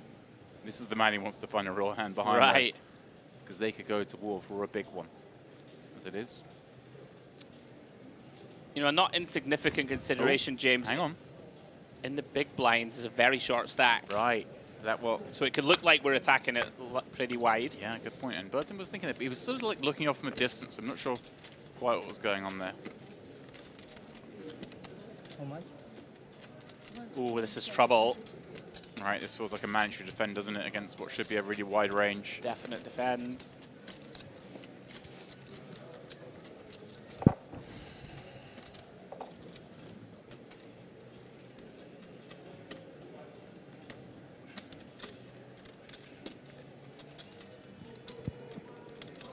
Of course, King 10 more than enough. Wow, I'm pretty surprised at that, Demps. That's far too tight in my opinion. But in the situation at hand, it's a masterful fold. It really is. Godsdanker will be like flabbergasted. Wow. To know that you didn't get action from a King 10 in this situation. Wow. You better hope he doesn't find out, because I'd be absolutely fuming. Right.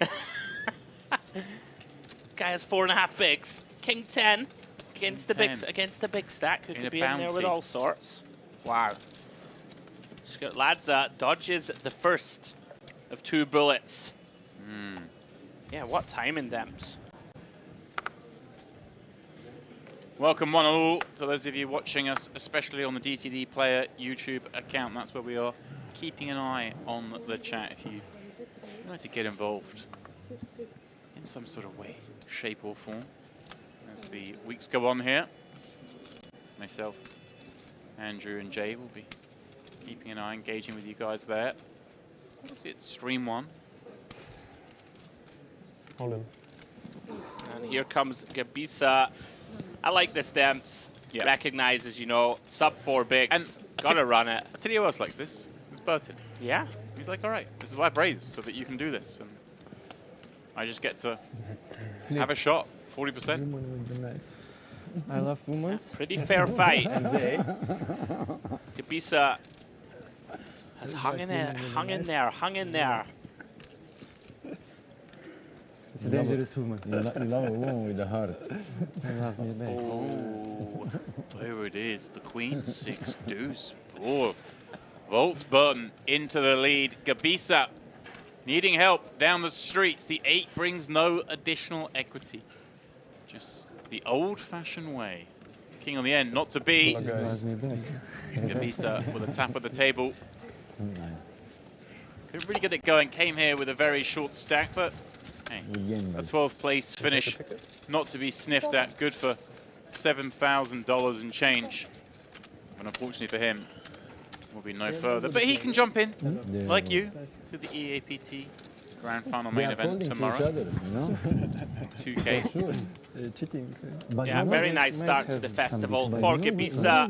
There was more Russians, guys. Good run. On your left, on your right. Look at No, your not here, not here. There. You got 40k.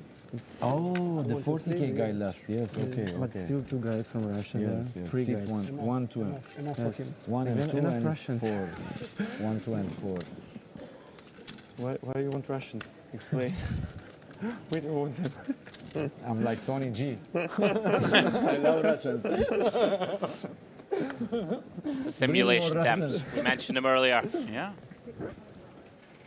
It's almost like a home game, these 3. They're like best of mates. I like more Russians. Meanwhile, is Konstantin just sitting here right next to them? Well, you want Russians, do you? Careful what you wish. What you ask for. No.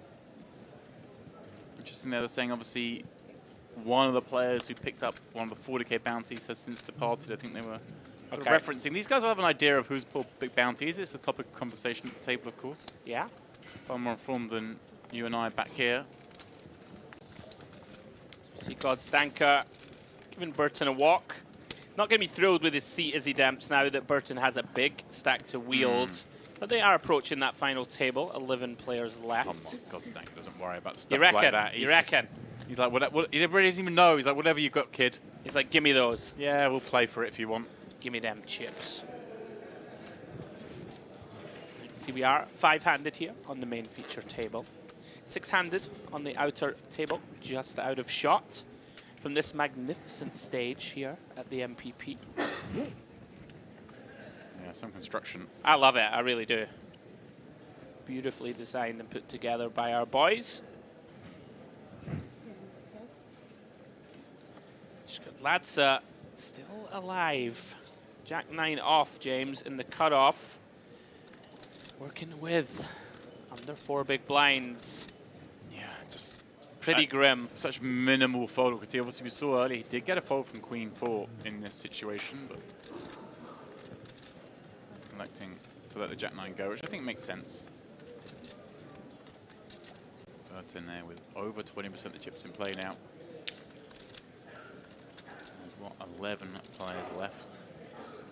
Yeah, it does have a very ugly holding. Going to elect to walk this one. No, it's not the present. It's not the present. See, relatively well timed. This question. Because I don't have another option. If you open shove, no, I don't fold. I fold. I can fold. Like. But it was like the worst. It was exact 3-7-0. Because his bounties, ICM is not that big. Raise fold, bro. Raise fold. No. Raise fold. No. 3-7 all in or Yes. fold? No, why all in? Raise fold. Bluff. I teach These two are like a buddy act. Yeah. For free. For free, yes. Yes, raise fold because you like, okay, free chips, thank you. Yes, I'm free chips, I fold. Ace 4 off. Mark. Round to Godstanker. Queen 4 of clubs in the cutoff. Does, of course, have the big stack on his direct left, but is undeterred, reaching for chips. Makes it 1.7. Now, how hard is Burton going to go after his man? Seems like the first opportunity, really. And he's going to take it. Yeah, I like the stamps. Gone looks like very small. Is that? Oh, okay, there's more chips. He declared a bet. He only put like 3.2 in, but there was another milli to come. It's still on the relatively small side. Shade over 5 blinds. Right, but is this a spot where that's kind of enough for playing good, fully yeah. effective. Yeah. What's Godstanker going to do? Like, we never quite know with this well, man. That is true. It's impressed us thus far, but Queen 4 suited has to hit the mark. Yeah, both of these two really have played well. A little glimpse into the mind of Burton there, Demps. I feel you were posing the question, will our man begin to lean? Lean he did. Applying max pressure. Nicely picked up.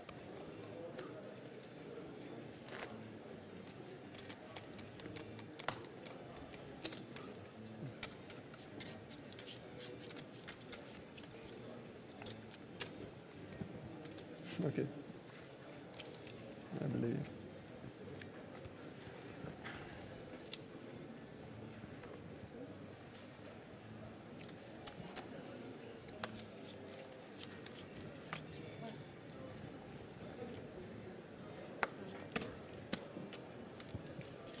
Mercosetian, 2 6s on the button.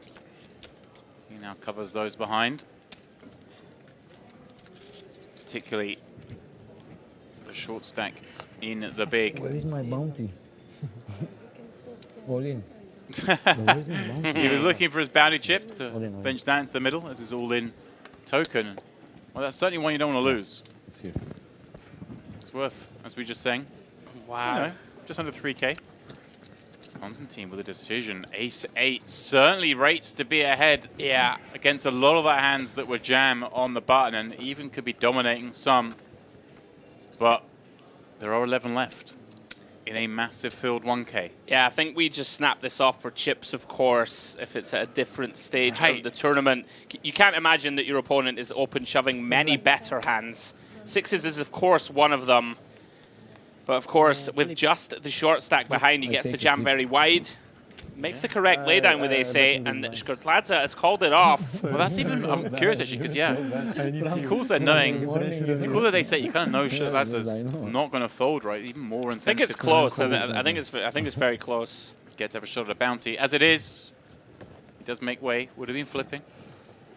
Shkrtladze with the overcards. No help on Jack 4 deuce, but there are some faint backdoor opportunities here. Enough to see him rise to his feet.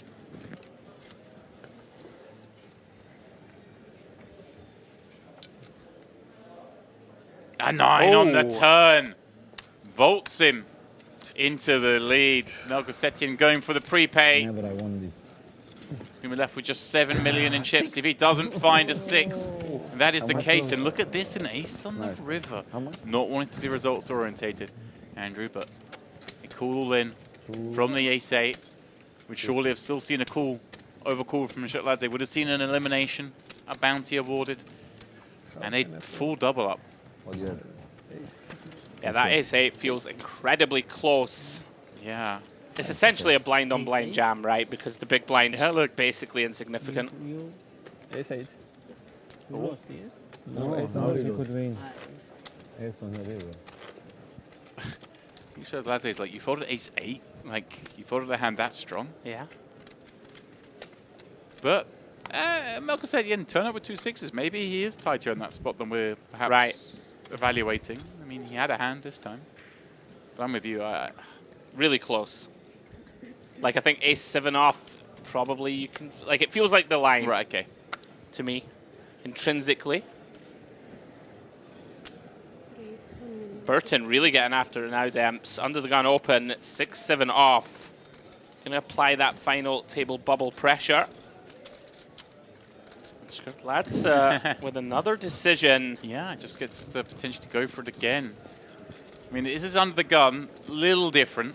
We can see the hand chosen is 6-7 off. And also, not only is it a little different, but the ultra short stack is now like 9 blinds. It's not like when it's 3 blinds where we're incentivized to try and be in as many hands as possible. Yeah. As it is. That hand does fold, and it comes around to Godstanker in the big blind. We know he's not folding. Yeah, very defendable queen 10 off. And we've got another super guest in the chat, but we'll get to that in a moment as we see a 6-5-3 board roll off. Burton finding top pair, having opened The old 7-6-0 from under the gun. Yeah, very interesting. This board often, of course, favouring the big blind, but Burton, you know, he's expanding that range extremely wide now. You know, he's going to be in there opening up. Some hands that connect with this board, of course, we can see he has the 6-7. Debating his options. Looks like c-bet incoming. It's like around about half pot, James. Certainly is, exactly half. Godstanker basically comes up empty, Demps. Can't really continue with this one. Hard to really get out of line with that one. No future playability. Let's just let it go. But obviously a little frustrated, thinking, hey, I'm supposed to have some of this board. Sure. Maybe thinking he could win that if it went check on the flop. And make some latter bluffs. Yes, Andrew, obviously referencing that previous super guest, previous hand. And Mr. Brandon Shields is in the chat saying, Ace-8, no gamble, no future, better than blind versus blind as we get it in ahead for the bounty too, which is obviously the, I think that's the kind of the point we were making, but yeah, it highlights like how good a spot that is. And of course, this is coming from a man who finished around 30th, I think it was, in this event. He did indeed. We saw one with some bounties. I wonder, Brandon, if you want to let us know how you got on pulling bounties. I think we saw him with a couple of bounty chips in front of him. Of course, one's your own. I'm assuming there was some... I believe he mostly kind of min bounties. Like one sort of 3,500 maybe, if there was one of them in there, a couple of small ones. Okay. But Brandon going to be a threat this week. By the way, if you win something, I'm going to take credit because I convinced him to come over. Oh, okay. Anyway, back to the action because here we go. And action it is because Sholadze has slid in most of his chips. Godstanker with a very, very strong hand in 2-8s in the small blind. And of course, it does have the big stack behind. Yeah, interesting kind of spot, Demps. He just says all in. Yeah, 35 blinds, it can't be bad. Makes it easy. Flip indeed. Flip again. See Skrdladze call off the remainder of his 5.2 mil. Did see the big blind fold a king, James, there, before he threw his cards into the muck. Okay, Skrdladze here, Demps. 12 million in this pot, right? He was down to around about 2.8 at one point. 2.2. Yeah, 2.2. Coming back from the break. And look at this. King in the window. Finds himself ahead once more. Poker face on the cap. Poker face on the head. Just needs to find it. Fade an 8. And as you mentioned, suddenly he'd be up to 12 million chips. Right back in this one with the blinds at 400, 800. And that is the case. 2 flip in a row. Yeah, Skrdladze spin up in progress. And that's the first time we've seen Godstanker kind of looking in any way nonplussed, other than at the table chat of his mates here. It's the only thing that's phased him thus far is the chat. And now setting that hand kind of a little salty. I love how he always just looks kind of mildly irritated. Brandon letting us know that he pulled 2 bounties. Right. Both 1K. Ugh, you hate seeing it. Dust. The min. We wish Brandon the very best of luck. Of course, incredibly accomplished UK young boss on the tours. Always good to see him do well. Truly is a lovely lad. A man who won his way here, right, with pulling a bounty. That's right. He did pull a mystery bounty MPP package. All right. In fact, he pulled 2, right? Because he pulled one for his table mate, Yanis. Yeah. And then he went up there and pulled one for himself. So here, by virtue of being a bounty player, there you go. He used his bounty run good, though, at the wrong tournament. You could argue that. But maybe he's just warming up. You've got to, you know, put the reps in. It's true. But we wish him well, and he'll be in everything this week, I'd imagine. And he'll be a threat, for sure. Now, Skrdladze. Just take a breather. Yeah. Seems somewhat reasonable. 15 blinds, ace-6 off. Pretty tricky to play. I'm sure there are a bunch of short stacks on that outer table. Round to Burton. We've seen him flexing his muscles, James, this last sort of 30 minutes. Yeah, I'm assuming his gaze that's always away from this table. Right? It must be towards a tournament clock or something. I don't know whether there's any kind of balancing act going on with the clock or something. He's just trying to do the same thing every time. And well, these two are playing the same hand this time. 10-9-0 v 10-9-0. Let's go. I do that, Demps, like look up to the left when I'm thinking, like of sizes and stuff. Right. He might literally just be like, like, you know. You pick a point. Maybe he's looking at the clock. Just always, if I always look at the clock, then people can't try and get any kind of read on me. If I do want to balance, the clock's kind of a useful tool to use. Maybe I'm, you know, odd minutes I'll do this, even minutes I'll do that. These seconds, those seconds. Sure. Disciplined fold from Melchizedek. I'm actually a big fan. It's one of these, you know, he's got 21.5 blinds. You know, 2.5 big blinds is not insignificant. One of these things we don't really want to play an inflated pot with 10 high, even with position against the chip leader. I think he just wants to sort of navigate his way to that final table and then pick good spots. Yeah. You know, to reshove, to open, find the double. I've been very impressed with how he's played. I can't think of really any missteps, James, really. It seems very accomplished. Yeah, that ICM curve is approaching. Yeah, I'm a fan. Kind of apex. Right. Yeah, with you 11 left, earlier. 9 paid. He kind of really do need to get to that final table. Yeah, this again, another one of these type of hands that you like to play. Now, 5-handed tricky. This is interesting because, I mean, Shkodladze's been pretty snug, and I wouldn't want to be trying anything here if I was Godstanka when I find this ace-3 suited.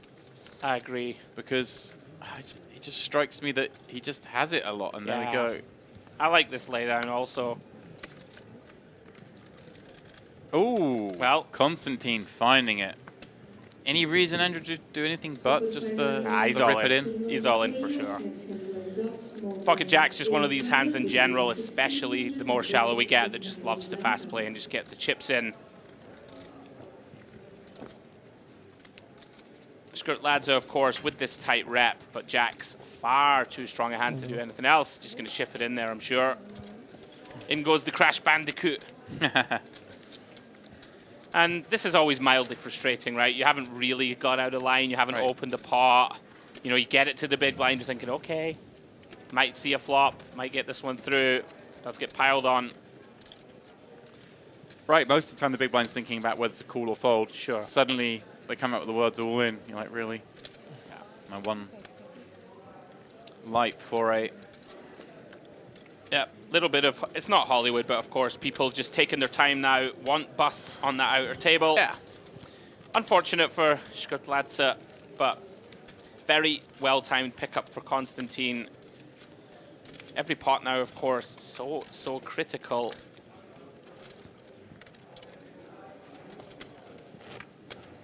All three of those gentlemen now working with sub-20 blinds with the buzzsaw on their direct right. It's going to be interesting.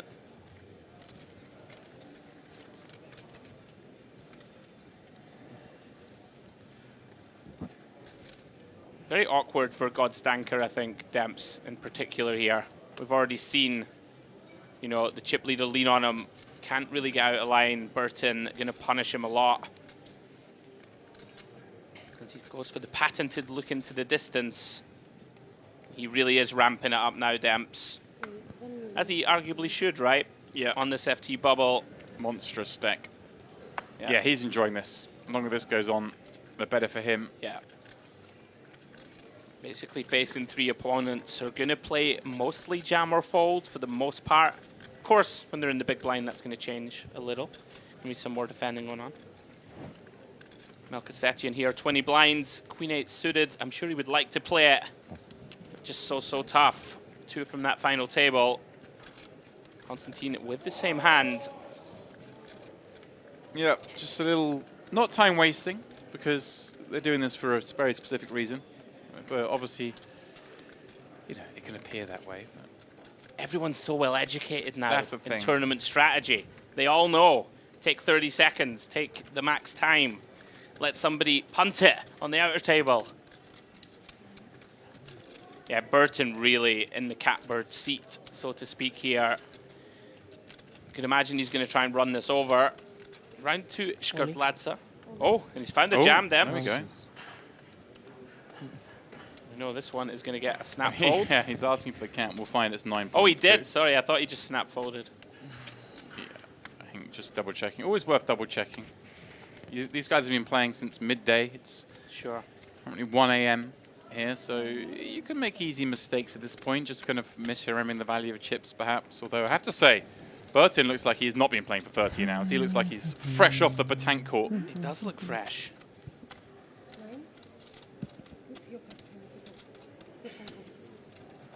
And he's got ace-8. There we go. We finally get to see the hand. Nice.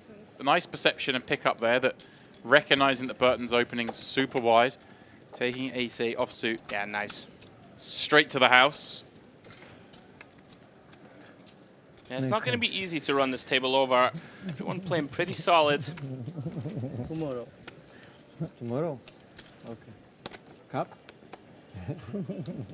In cup? Wake up. Cup, 2200 cup. EPT. Tomorrow. We finish tonight. But I'm not sure actually. Are we? I'm sure. Huh? We will finish today. You sure? Yeah. Because I'm not. I'm ready to play for 6 a.m. He's prepared. Yesterday we finished at 4. When? 1E. I played 1E. Oh, 1E. No. You finished at 4 and you came back and you played at 12? Wow. And I played I slept not for long. Wow. That's me saying he looked fresh in the petanque court, turns out. But it was a long one. But it's okay, I finished with 7 million, so it was good for me. Oh, good lads. Finds a real one. Interesting, Demps. Certainly could have been some latitude to play this differently than Open Jam, especially against this man. Yeah. No, ITM. ITM, 15%. Yeah, does decide just to pile it in. But 15. better, you know? Better in this way, I think. At least you know the next day you cash out, not like you come next day, you play 4th day, 5th day, and you buzz. Like, it's a good idea to... Yeah, I think it's better. Play till ITM first day, and then you can make like levels, not 40 minutes, but hours. Yeah. If you want to play like one. Certainly, as we referenced, a very long day for those involved, but yeah. Burton, one of those who got Especially through with 1E, the One turbo E, flight, the the last chance pretty- saloon. Yeah. Pretty fast. Yeah, it's nice. Late night finish. Last night 4 a.m. Come back today at midday. I don't understand what play. they're doing that table. No, they're just cheap giving. Round to Yeah. Constantine. Circle. Cheap dumping. Another one of these mediocre hands, Demps, but is openable. We have Everybody's seen sitting out. these sort of 20 big blind stacks Yeah. shy away from these sort of weak mid-range Not even one ace-X. person busted there. Just Problematic that you are raising Well, into they the put chip one leader's here. big blind, right? Something to Yeah. consider. They put 2 here actually. Yeah, on the let's get out of the way. First and second. Oh, one. We were 3 tables back then.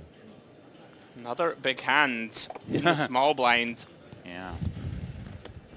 Now, can God's Danker find the trickiness? I would like to see Limp here a lot, Demps. I think the big blind we've seen, he's going to attack very aggressively. Whether God's Danker agrees with my appraisal, He does. it would appear that he does. Oh, wow. My goodness. Wow, wow, wow, wow, wow. They needed far Wow. less hand than this to get these in. But as it is, surely we're going to see a big showdown here as Burton going to raise up over this limp and God's Danker with the true value in pocket jacks as a limp raise hand, My one suspects. goodness. Guys, is there any way he does anything like clicky? I like click. I like click for sure. This is one of these, you know, where Burton is going to isolate lots of trash Demps, right? And lots of hands, you know, that are strong and that could... Oh, he's gone very big. He's gone big, yeah. 5.5x. Wow. Okay, probably no clicking now. Don't think we're going to click over this size too often. All in a snap, and we have the biggest pot we've seen thus far. 44 million chips in the middle. In the most classic of scenarios, Ace-King versus the 2 jacks. Obviously, we're cheating a little bit today, Andrew. We see the percentages down to just 41 for Burton by virtue of some of the folded cards. So God's Danker in great shape here to double up and basically switch stacks. Here we go. Does not want to make a set, Demps. Blank 3 of clubs turn. Does cancel those jacks as outs for Burton. Looking for an ace or a king. Not to be. The 10 pairing the river. We'll see Godsdanker retake the chip lead here at our feature table with a whopping 44 million chip pot. Believe it or not, though, Burton, having lost that pot, still sitting pretty with 35 million in chips. If he had won that pot, oh, game over. Like, we're talking over a third of the chips in play. Would have been wild. In the hands of someone who is clearly capable with that sort of stack. Sure. Okay. Does shrug it off. Just says, okay, off we go. Wow. Will it be a momentum shift is the big question, Demps. As you just said, 80 million or so if he wins that flip. As it stands, Godsdanker right back to the top of the chip counts. Yeah, but Burton's still got the best seat here. He's three big hands. Yeah. I played. I mean, in the late situation, 3 lost against you, ace king queens, 30 blinds. Yeah, the ace king aces. Ace king aces. All the big hands. I can make big stack. And it's okay. Wow. There you go. I still have some moves, you know. To make. I love how Godsdanker just doesn't say anything ever. Whatever, mate. Now Constantine, 19 blinds or so, Demps. This hand's going to be too strong to fold, that's for sure. I've seen him make some tight folds. And come in for a raise with ace-jack of hearts. Yeah, on a change dynamic as well. Yeah. As you mentioned, suddenly everything feels a little different. The landscape has changed.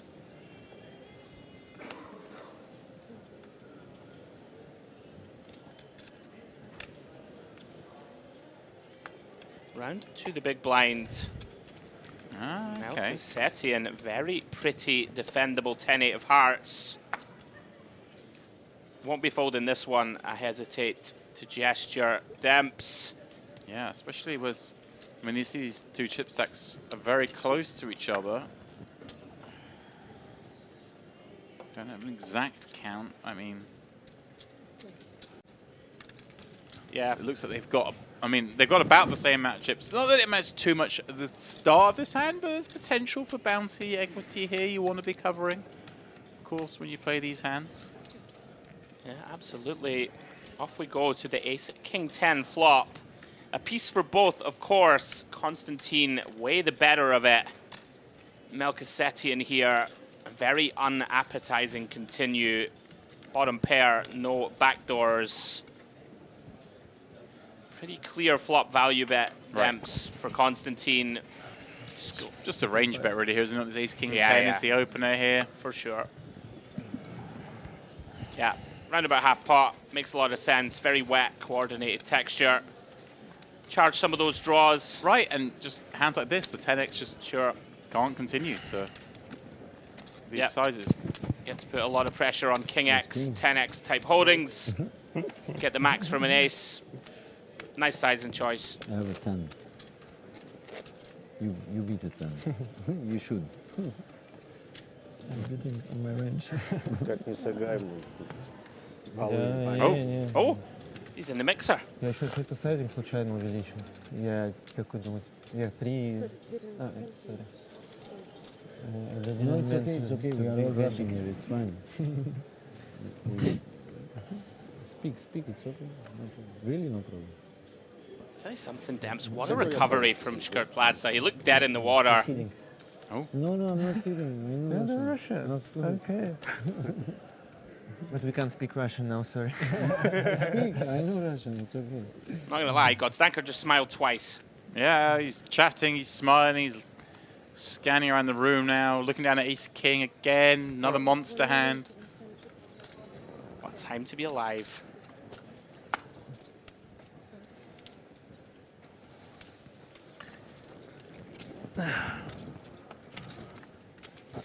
Constantine here, king 3 off. From what we've seen from him so far, Demp, should expect him just to get out of the way here, I think. Yeah. 20 blinds. in this very awkward, dicey stack depth. No, I've been impressed with his approach. He's clearly very aware of how important it is to preserve chips in these spots. I think they're both perhaps weren't huge fans of his fold with Queen 4, but other than that, I think it's a approach very solid, strategy. very solid. Sitting out, you know? Only other debatable one's the ace-8, and you know, I think you can go either way. But he's set out his stall. He's playing a style that's going to see him maybe think that a lot of these guys play too many hands, more willing to bust, and you can maybe get some unexpected ladders as this tournament progresses. Speaking of progressing, don't look at that. It's not 3-6, I promise you. We're going up to 500k, 1 million. Woo! Price of poker keeps on rising. So in fact, we have 3 stacks on 16, 13, and 13 blinds apiece. Kirill Burtin, his 34.5 million is now worth 34.5 blinds. Stanko, of course, championship leader with 46 bigs. This is a nice blind level, I always think. Andrew, the old 1 milli. Oh, it's just beautiful. Just playing the 500 1 milli. No big deal. It's the old reminder of Jerry Yang, if you remember. Oh yeah. You know, remember the old World Series when the main event? 1 million and all that, and then he just got very excited. It was 4 million, 6 million. He did win the main. That feels like a lifetime ago, I must say. Yeah. We were talking about your record in main events, weren't we, Demps? I'm in a very select group. Oh yeah. And what group is that, James? People who are down over 100k in the main event. 100k? Hey? A man of your caliber? Yep. Down over 100k. Oof. It's going to change this year. You'll be there, right? You'll be there? I'll be there. Shooting your shot? I'll be there. I reckon we both make a run this year. Yeah. No? No? Yeah, I say I hope so. Me too, buddy. all in.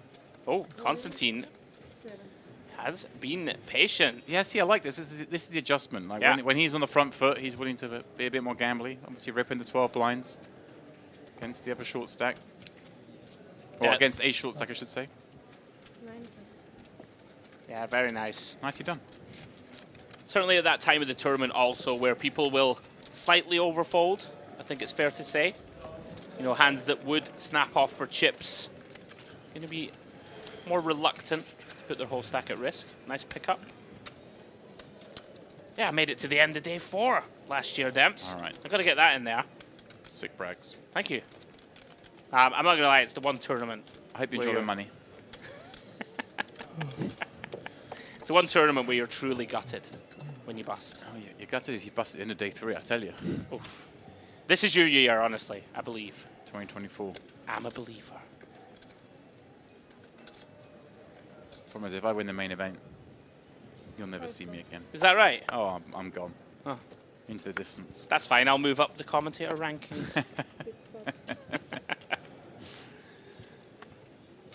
Round 2. You know, credit to those who win the main and then take it upon themselves to become like the big grinder. Yeah. You know, you see like, case in point, obviously like Espen, perhaps the best example of that. Someone who won the main event and gave her the impetus to sort of strive to become an elite, or not become an elite, arguably plenty of people say he was already there, but just to prove himself as an elite player, to prove that he wasn't just the one-hit wonder, as it were. Yeah.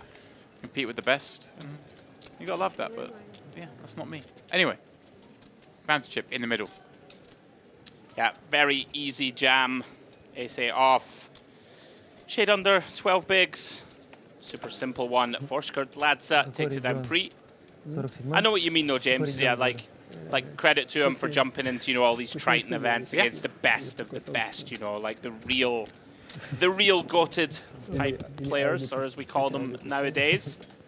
Yeah, I might do the same as you and just go and like sit on a beach. Play the occasional live 1K. I mean, basically what you're doing here. Sitting on a beach and playing the occasional 2K. Exactly. Right? My life wouldn't change, you see. Okay. You see, I'm an unflappable character. You can't change me with money. Somebody busted. I'm not going to try. Good. Finally. Oh, but not there we final. go. Oh. Finally, but not final. But now we're playing 5 and 5. Okay, we have an elimination on the outer table. Sounds that way, doesn't it? They're all very excited about that fact.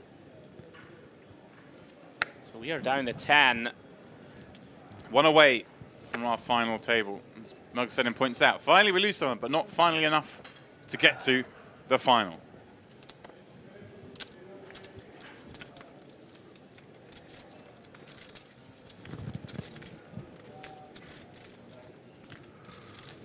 Action back on Constantine. Again, it's this time of the tournament where players take pretty much the max time they can pre. Can't really blame them, Demps, until the system is solved, you know? Well, I was going to say that. There is a somewhat way of dealing with this. We mentioned him earlier. He's in the chat, Mr. Luca Vivaldi. Right. Obviously, tournament director to the Stars. Yes. The Triton Tour you just mentioned. The savviest of savvy players play the Tritons, and they're all aware of this strategy. So Luca devised a system called the fast action system. Oh, because everything needs a cool name. Okay. Where in unopened pots, in certain stages of the tournament, the shot clock is just 10 seconds. I like it. And you have special time banks that come in at these stages of the tournament. So they come in as you don't have to use a regular time bank. If you don't have to use your 30-second time bank if you need more than 10 seconds on an open pot. You get like these special time extensions that are like 20 seconds. Okay. They're only used in these very specific circumstances. And it just means that because everyone playing would rather they didn't have to do the full 30 seconds, but they know they have to do it because everyone else is doing it. But if suddenly it got reduced to 10 seconds, then it's a level playing field for everyone. Right, and everyone's rather play that. And it's on open pots. Most of the time, we know what we're doing on that. There's some occasional times you need to use these special time banks, but for the most part, you don't. And of course, if someone opens or limps or whatever, then it just goes back to the usual 30 seconds. Sure. So it helps alleviate the situation. Yeah, I mean, it doesn't solve it, but it makes things better. Yeah. Like 50, and I mean 80. Constantine, King, Queen. 120. Another one of those openable candidates, James, especially five-handed, even off 18 bigs. Oh yeah. In we come. 2 million to go.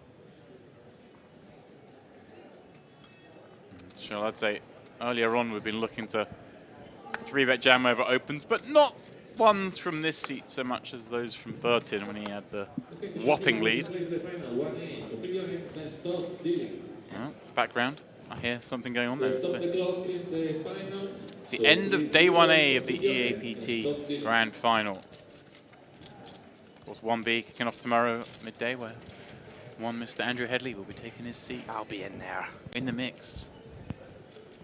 Melchizedek here with another one of these somewhat mandatory defends. Does whiff again. Ace 10-8. Favoring Constantine. Does have the best of it here with just king high. Another one of those sort of textures, Demps, that you're going to expect to see a lot of c-betting here from Constantine. Should hit this board a lot better than Melchizedek, cover it better. And once again, size on 30%. And sort of frustrating spell, James, for Melchizedek. Just sort of chipped down here through no real fault of his own, right? Just sort of blinded down. And yep. We are at that stage of the tournament, short-handed. You are going to get whacked. Yeah, especially now. 2.5 million in orbit.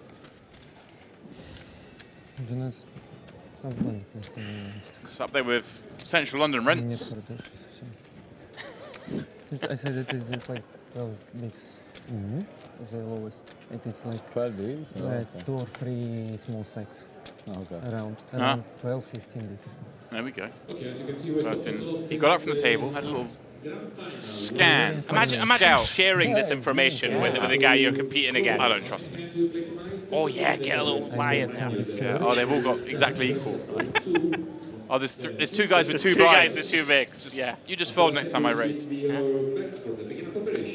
My God's Danker. King 10 of Hearts. Well, this is getting raised twice on Sundays, which it now is actually Sunday.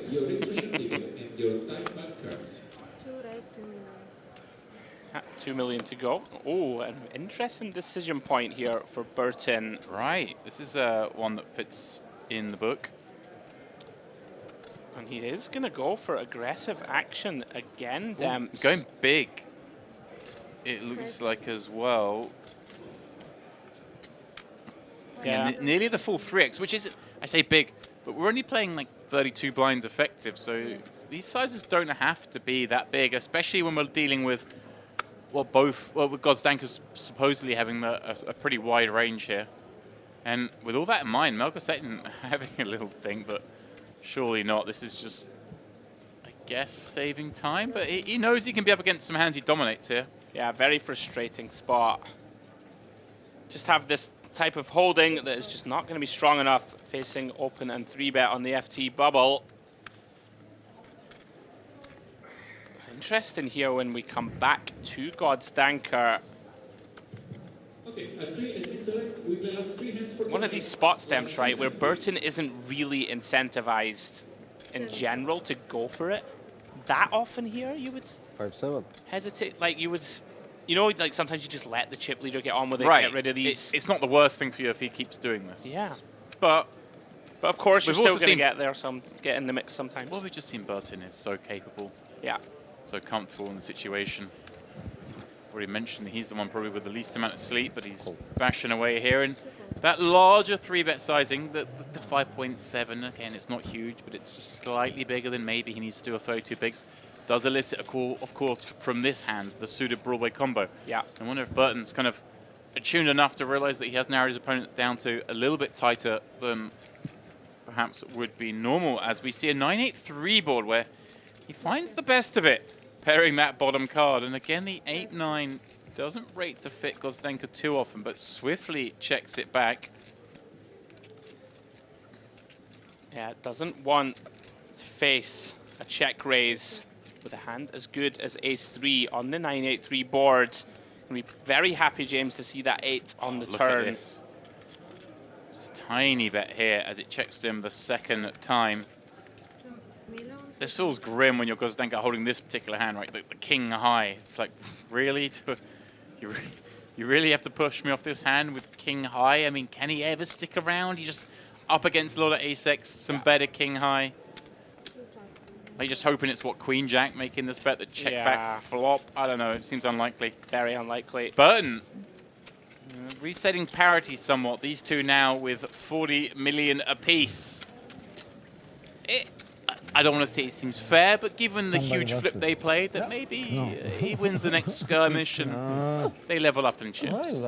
I will sit on translation. Yeah, both working with 40 bigs or so. Like how Burton's approached this feature. Yeah, I like his demeanor at the table. Yeah. The chips. Seems Played very like, comfortable. Yeah, you see? We do continue like 10-handed. One player away from the final table. But they have less chips, like than we do. It's like we have 140 and they have like 100. Yeah. So in total, We get a glimpse here into Gosdanker's mindset. Could potentially open that one on the bubble. Well, this man will be opening. Yeah.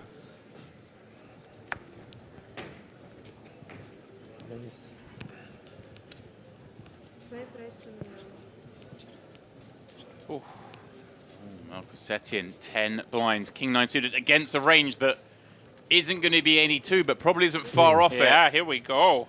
He does elect to slide across all the high value chips, leaves one back. Again, just to burn some time, perhaps. And Andrew, one assumes for 10 blinds he's going to have to win an all-in here, right? Yes. There we go. Yeah, he's probably just going to feel compelled to flick it in for 10. We bet the river. Does make the call, James. Maybe someone busted. 100k chip. You will get a paid. Yes. Maybe I win the hand. Maybe. Full deuce. It's Burton. I don't think somebody. Oh, they're just, it's been ultra friendly. These two are like best mates, yeah. He's like trying to help him maybe get the ladder up. But, I mean, at some point you want to bet that 100k. You need to get the bounty. That's going to do You're it. saying to him, take your time. Oh, he only flicked in one, James. He's got two. Oh no, one's the bounty chip. One is the bounty chip. Makes the call, shows the king 9, realizes how close it was, pipped to the 10 despite the paired board. And just like that, Ara Melkosetian, the man who was doing a lot of the early lifting here on our table, was swinging around the place, is the man who is going to finish in 10th place. He is the FT Bubble Boy, picking up $7,050. Meaning now, Andrew, everyone guaranteed $8,800 as we chase down the first prize of 85K. Are they 5? Yes, they are 5, I think. Person's so unaware of what's going on. Doesn't even realize he's made the final table.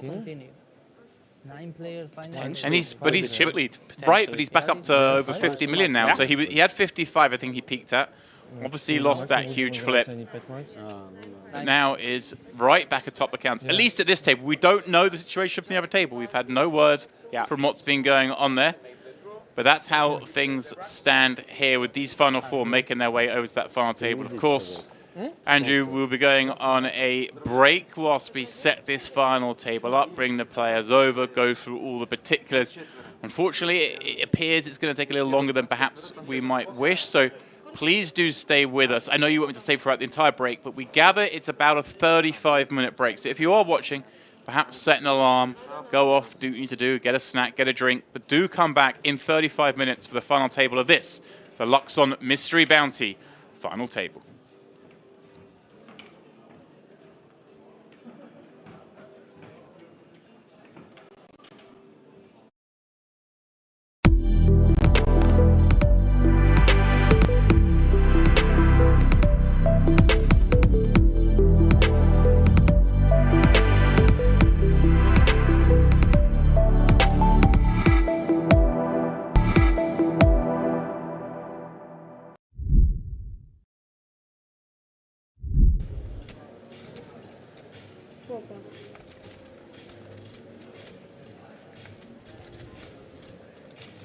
Action back round to Burton. Yeah, loving it, isn't he?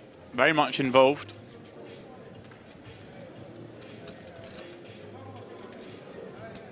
Raising this one up with an unknown hand until now. But it is the ladies. We'll see how to raise fold the last hand. Here's the man who 3-bet him. Oh, and he's sent it in, Demps. Yeah, he's got him. Whoa, I say he's got him. Don't know what he has yet. Oh my goodness. The same action as the last hand. Look at this. We see the open from Burton with 2 queens. Melkosetian with a very, very reasonable 3-bet jam him. Slam dunk with ace-king. And given that he did this last hand with king-queen-o, now waiting behind, wondering. My goodness, you would imagine this is not Hollywood. This stage of the tournament. It does get out of the way, Demps. Is that a call? No call. Here we go. Horst snaps it off. 2 top-of-range hands, James. Top of range. Absolutely. Cutoff versus button. 2 monster holdings. This is pretty sick for Melkosetian that he could be 1-2 punch out of this one, having had 16 million 2 hands ago. Big flip developing. It is the classic. Yeah, this is the flippier flips.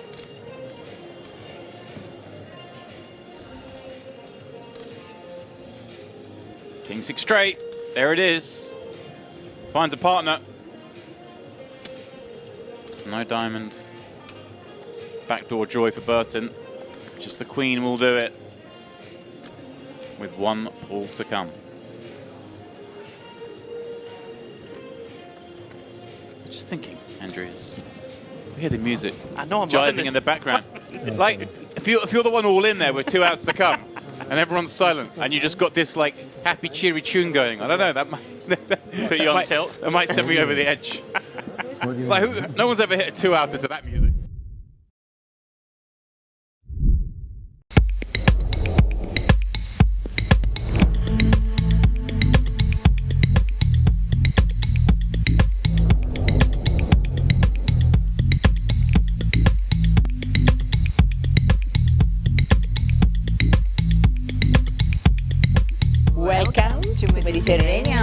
Poker party.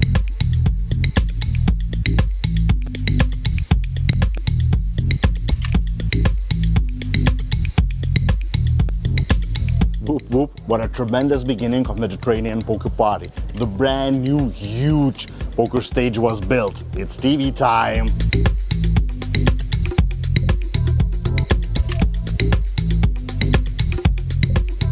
Don't forget the main thing that unites nation. A bunch of poker events running now. And I'm from Norway. Turkey. Australia. The Netherlands. Lebanon. France. Bulgaria. Venezuela. Belarus. Iran. Ukraine. Austria. Serbia. Russia. Germany. Armenia. Hungary. Kazakhstan. Italy. Greece. Romania. Moldova. Scotland. Poland. China. Spain. Sweden. England. Georgia, Mexico. Croatia. USA. Lithuania.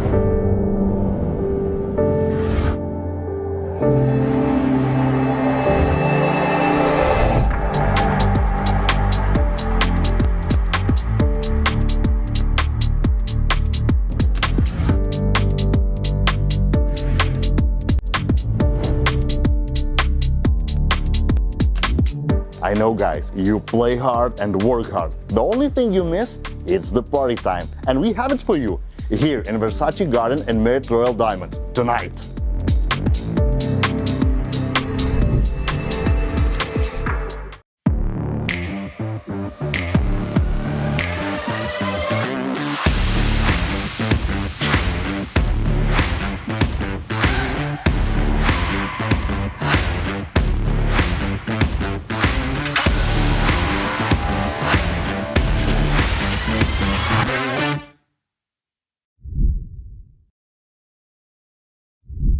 Based in Grenoble, I believe.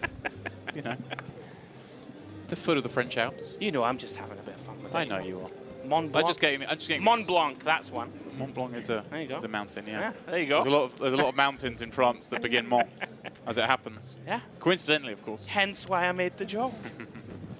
I'm one step ahead of you, Demps.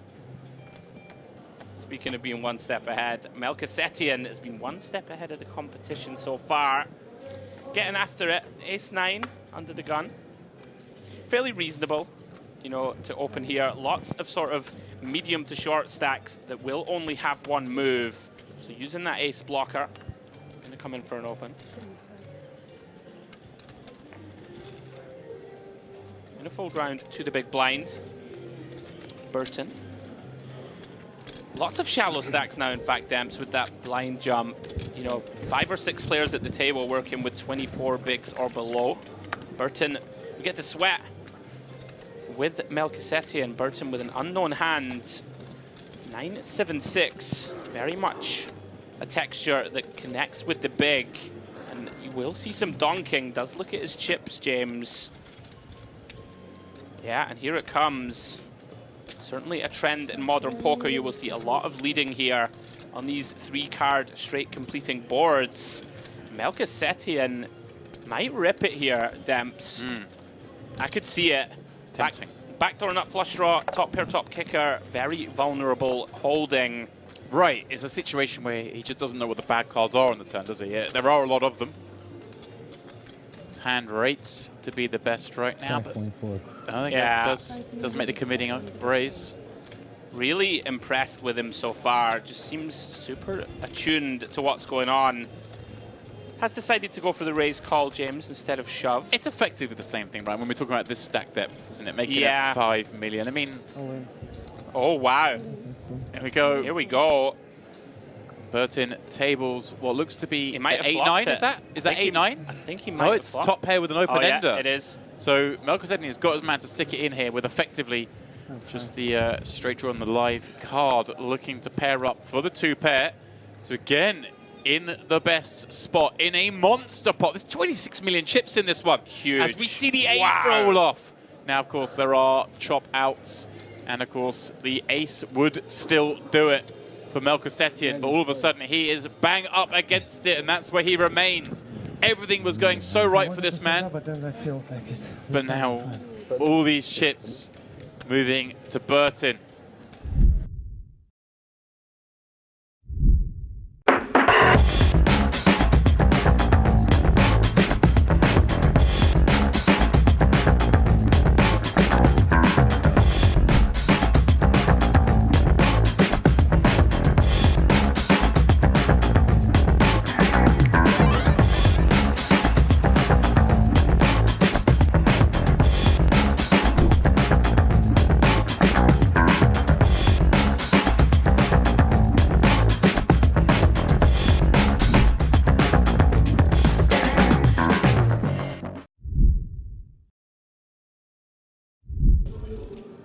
Here in the background, Varia Milbutas calling the draws out. Sounded like he's saying one of the 40Ks has gone. Of course, we know the 70K, the big prize, has gone. No. There's only 15K left. Yeah, it went earlier this afternoon. Okay, the players talking. I think that was the second 40K that's just gone. So the largest bounty left, according to these players discussing, is 15K. Will, of course, change things somewhat. For sure. So the close spots suddenly become a little bit more foldy. But as we know, once we get deeper into these things, the bounties become less relevant, right? I think we looked, it was sort of 3.5K-ish equity per bounty, which obviously once you start the day is worth a lot, but once you get towards the final table, 3.5K isn't really going to sway your decisions too much. Yeah, it does become somewhat irrelevant, and with those big chunky ones out of the way, and with you, Demps, players likely will tighten up, calling all-ins. As we see, Mariam here opens the hijack, King 4 of Hearts. Rudzari decides to take a flop, providing there's no more action behind that is, calls the button, Queen Jack of Diamonds. Stoica here with a decision, Demps. Pocket deuces, sub 20 blinds though, thinks better of it. Again, it's one of these things, isn't it? He could jam there, but again, these are the spots that it still is a bounty. Yeah, I think the hand a little too weak in general. Never mind with the target on your head. So we do go heads up to the 7-6-5. Mariam still best. King high with that up and down straight draw. Let's check it over though to Rudzari. It's come up empty. 2 overcards only. 7 of diamonds on board. For a little backdoor equity. Let's check behind. And there is the 10 of diamonds. Rudzari now improves to a queen high flush draw. Pretty awkward spot, Demps, right, for Mariam here. Whether to start turning her hand into a bluff, right? Try and get some ace highs to fold. Yeah, King potentially. Queen, King Jack. It's a little icky, of course, holding no diamond or spade ourselves. Sure. But in a perverse way, kind of gonna almost bet this one for value. Yeah, and he's gone huge, Demps, really, over the pot. 2.9 million into 2.6. Rudzari not going to like that, of course. Would like to realize this draw. Excuse me, Demps, is the graphics correct? Bet of 2 million. Okay.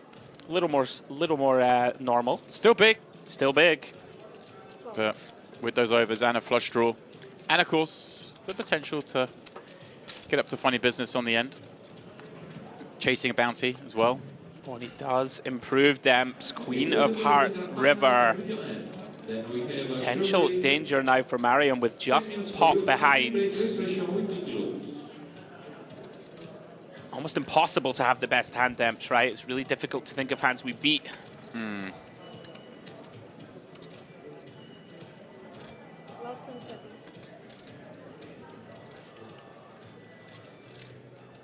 on. Wow, he finds the jam. Wow.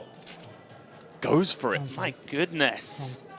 And Rudzari got there, but not in the way he would have wished in terms of a flush. But he has rivered that top pair, and the way this one's played out, that queen is a pretty big card to have, isn't it? Obviously, can be behind. There are going to be some hands that want to trap us, check on the flop. Agreed. Send some rope, but at the end of the day, all those draws have missed. Of course, we have 2 diamonds on our hand, but the queen of diamonds not really a blocker in this sense because our opponent's never going to bet, in theory, with that card. So really, they can still have all the sort of ace-x of diamonds, king-x of diamonds, perhaps. Absolutely. I think he's made the call, Demps. He has. And Mariam, just like that, out the door as Rudzari finds the call of 6.6 million. What a start to the action, James. Back-to-back eliminations here very early at the feature table. Crazy stuff.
starts now.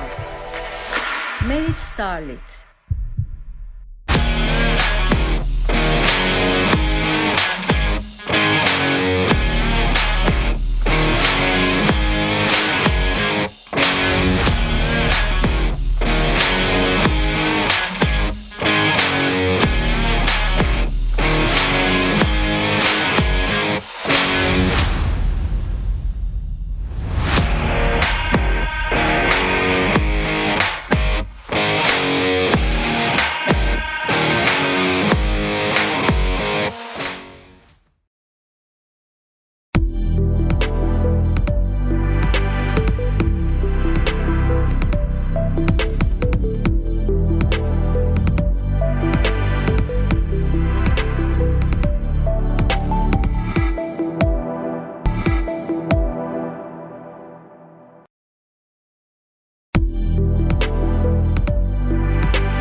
Action back round to Burton. Yeah, loving it, isn't he?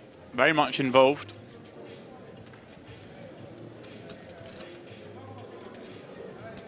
Raising this one up with an unknown hand until now.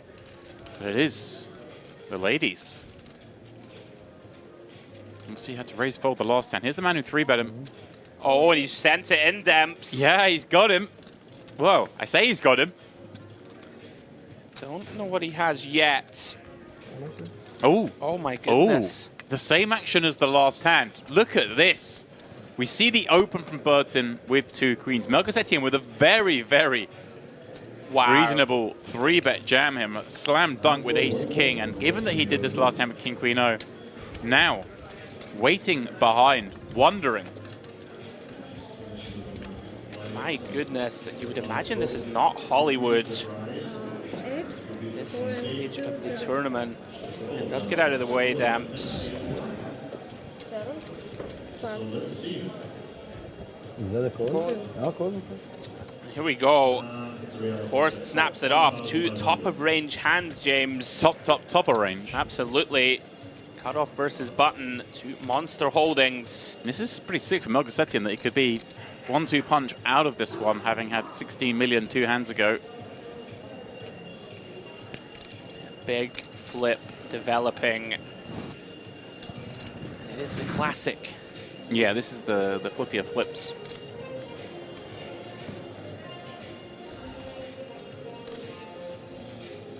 King 6 straight. There it is. Finds a partner. No diamond. Backdoor joy for Burton. Just the queen will do it. With 1 pull to come.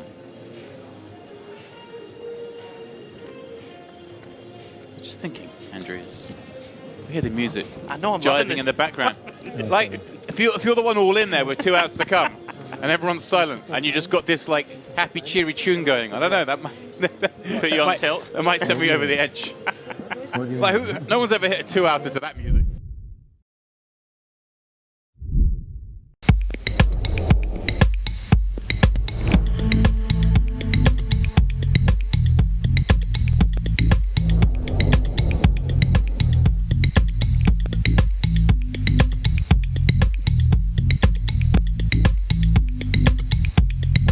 Welcome to Mediterranean Poker Party.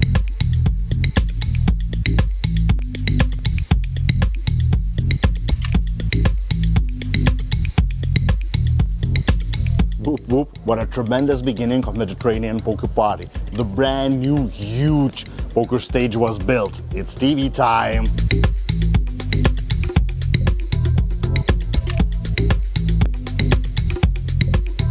Don't forget the main thing that unites nation.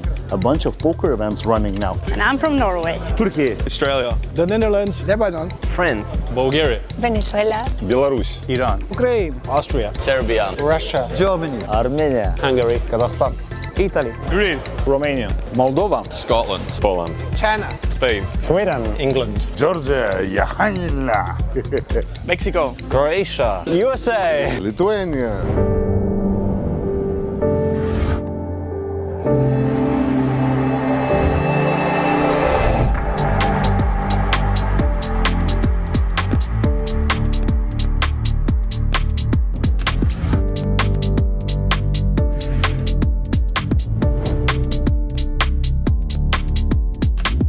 I know, guys, you play hard and work hard. The only thing you miss is the party time. And we have it for you here in Versace Garden and Marriott Royal Diamond tonight.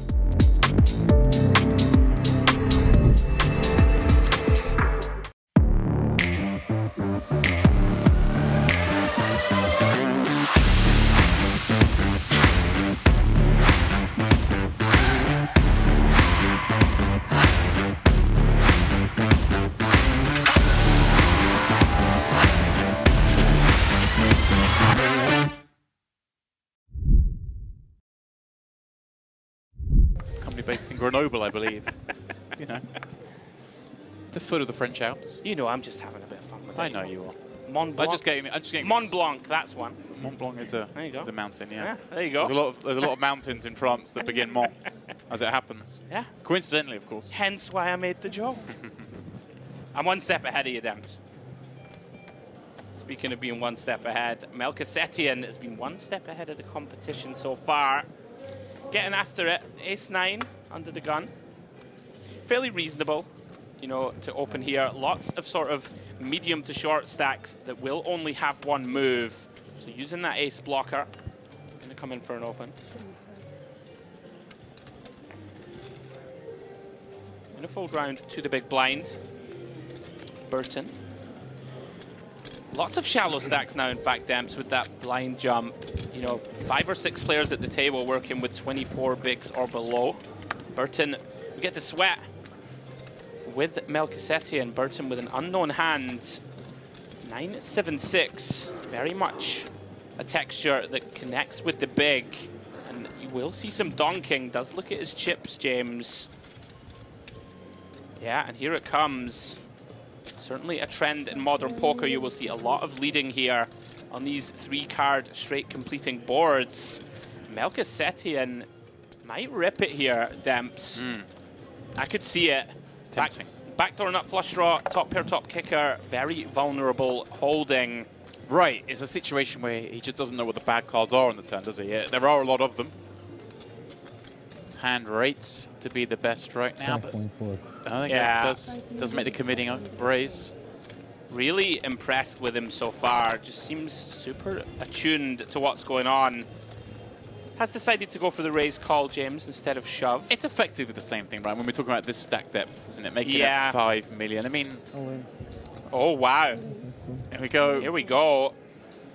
Burton tables what looks to be 8-9. Is that 8-9? I think he might. Oh, it's top pair with an open ender. Yeah, it is. So Melchizedek has got his man to stick it in here with effectively just the straight draw on the live card, looking to pair up for the 2-pair.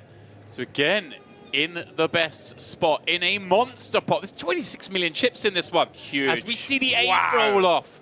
Now, of course, there are chop outs. And, of course, the ace would still do it for Melchizedek. But all of a sudden, he is bang up against it. And that's where he remains. Everything was going so right for this man. But now, all these chips moving to Burton.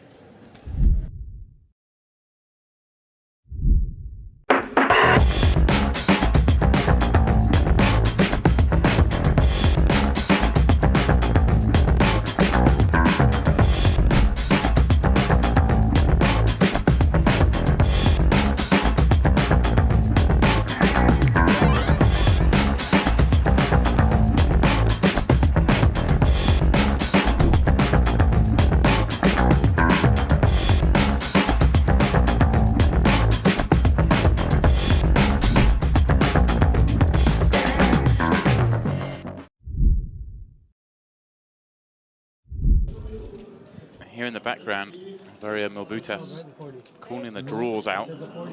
Sounded like he's saying one of the 40Ks has gone. Of course, we know the 70K, the big prize, has gone. No. There's only 15K left. Yeah, it went earlier this afternoon. Okay, the players talking. I think that was the second 40K that's just gone. So the largest bounty left, according to these players discussing, is 15K. Will, of course, change things somewhat. For sure. So the close spots suddenly become a little bit more foldy. But as we know, once we get deeper into these things, the bounties become less relevant, right? I think we looked, it was sort of 3.5K-ish equity per bounty, which obviously once you start the day is worth a lot, but once you get towards the final table, 3.5K isn't really going to sway your decisions too much. Yeah, it does become somewhat irrelevant, and with those big chunky ones out of the way, and with you, Demps, players likely will tighten up, calling all-ins. As we see, Mariam here opens the hijack, King 4 of Hearts. Rudzari decides to take a flop, providing there's no more action behind, that is. Calls the button, Queen Jack of Diamonds. Stoica here with a decision, Demps. Pocket deuces, sub 20 blinds though, thinks better of it. Again, it's one of these things, isn't it? He could jam there, but again, these are the spots that it still is a bounty. Yeah, I think the hand a little too weak in general. Never mind with the target on your head. So we do go heads up to the 7-6-5. Mariam still best. King high with that up and down straight draw. Let's check it over though to Rudzari. It's come up empty. 2 overcards only. 7 of diamonds on board. For a little backdoor equity. Let's check behind. And there is the 10 of diamonds. Rudzari now improves to a queen high flush draw. Pretty awkward spot, Demps, right, for Mariam here. Whether to start turning her hand into a bluff, right? Try and get some ace highs to fold. Yeah, King potentially. Queen, King Jack. It's a little icky, of course, holding no diamond or spade ourselves. Sure. But in a perverse way, kind of gonna almost bet this one for value. Yeah, and he's gone huge, Demps, really, over the pot. 2.9 million into 2.6. Rudzari not going to like that, of course. Would like to realize this draw. Excuse me, Demps, is the graphics correct? Bet of 2 million. Okay. A little more normal. Still big. Still big. But with those overs and a flush draw, and of course the potential to get up to funny business on the end. Chasing a bounty as well. Well, he does improve Demps. Queen of Hearts, River. Potential danger now for Mariam with just pot behind. Almost impossible to have the best hand, Demps, right? It's really difficult to think of hands we beat.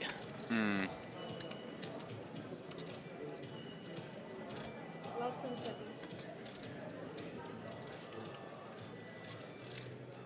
Come on. Wow, he finds the jam. Wow. Goes for it. My goodness. And Rudzari got there, but not in the way he would have wished in terms of a flush.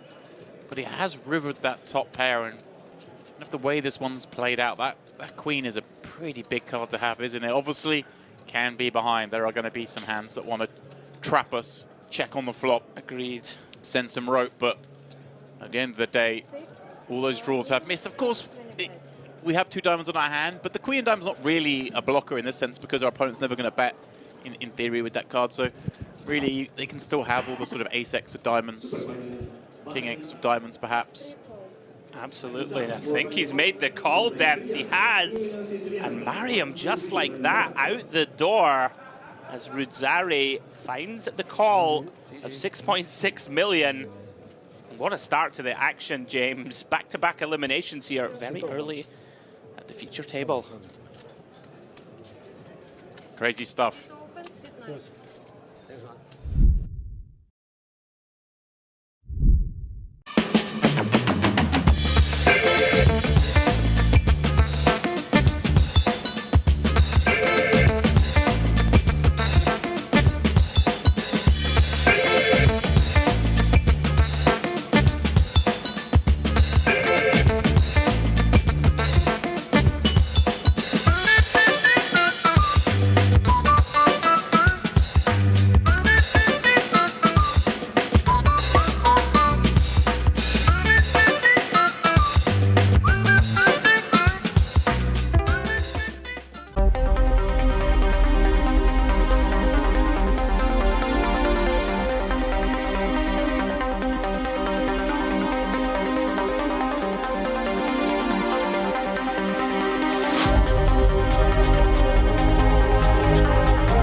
starts now. Merit Starlet.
Action back round to Burton. Yeah, loving it, isn't he?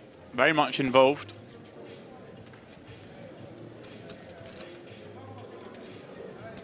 Raising this one up with an unknown hand until now.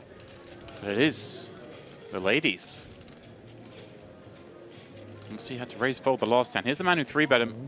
Oh, and he's sent it in, Demps. Yeah, he's got him. Whoa, I say he's got him. Don't know what he has yet.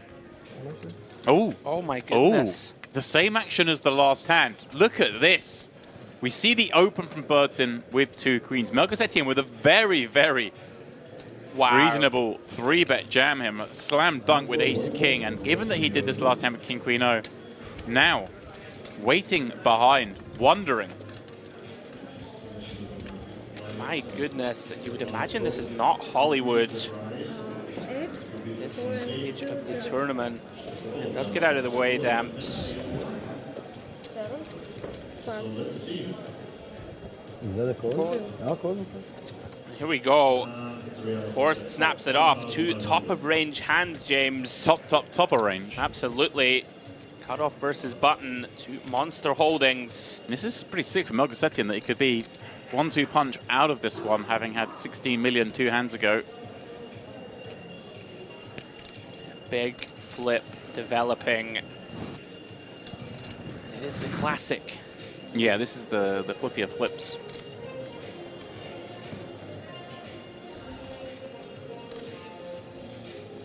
King 6 straight. There it is. Finds a partner. No diamond. Backdoor joy for Burton. Just the queen will do it. With 1 pull to come. Just thinking, Andrew, we hear the music. I know, I'm jiving in the background. Like, if you're the one all in there with 2 outs to come, and everyone's silent, and you just got this like happy, cheery tune going, I don't know, that might put you on tilt. That might send me over the edge. Like, no one's ever hit a 2-outer to that music.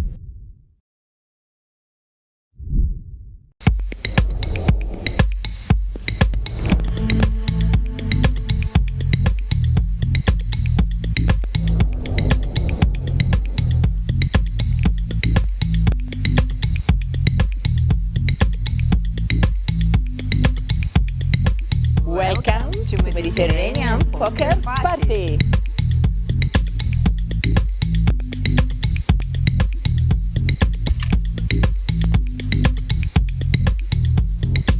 Whoop whoop, what a tremendous beginning of Mediterranean Poker Party. The brand new, huge poker stage was built. It's TV time.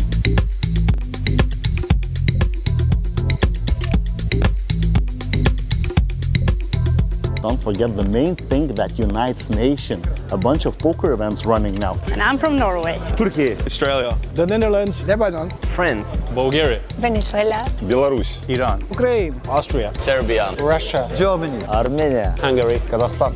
Italy. Greece. Romania. Moldova. Scotland. Poland. China. Spain. Sweden. England. Georgia. Yahanna. Mexico. Croatia. USA. Lithuania.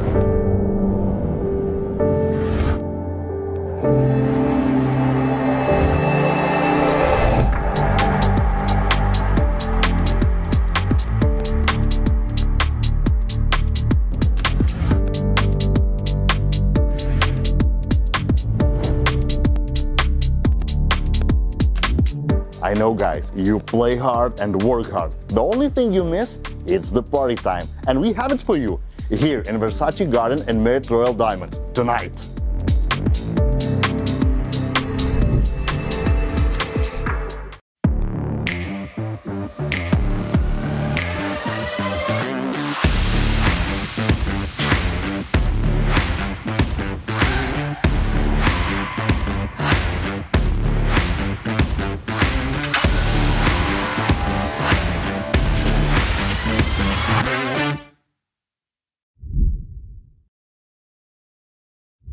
Company based in Grenoble, I believe.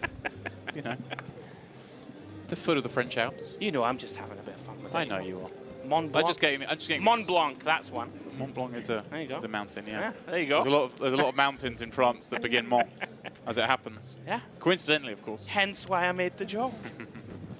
I'm one step ahead of you, Demps. Speaking of being one step ahead, Melchizedek has been one step ahead of the competition so far. Getting after it, ace-9 under the gun. Fairly reasonable, you know, to open here. Lots of sort of medium to short stacks that will only have one move. So using that ace blocker, going to come in for an open. In a fold round to the big blind. Burton. Lots of shallow stacks now, in fact, Demps, with that blind jump. You know, 5 or 6 players at the table working with 24 bigs or below. Burton, we get to sweat with Melchizedek and Burton with an unknown hand. 9-7-6, very much a texture that connects with the big. And you will see some donking. Does look at his chips, James. Yeah, and here it comes. Certainly a trend in modern poker. You will see a lot of leading here on these 3-card straight completing boards. Melchizedek might rip it here, Demps. I could see it. Backdoor nut flush draw, top pair, top kicker, very vulnerable holding. Right, it's a situation where he just doesn't know what the bad cards are on the turn, does he? There are a lot of them. Hand rates to be the best right now, but 5.4. I think it does make the committing raise. Really impressed with him so far. Just seems super attuned to what's going on. Has decided to go for the raise call, James, instead of shove. It's effectively the same thing, right? When we're talking about this stack depth, isn't it? Making Yeah. it 5 million. I mean, oh wow. Here we go. Here we go.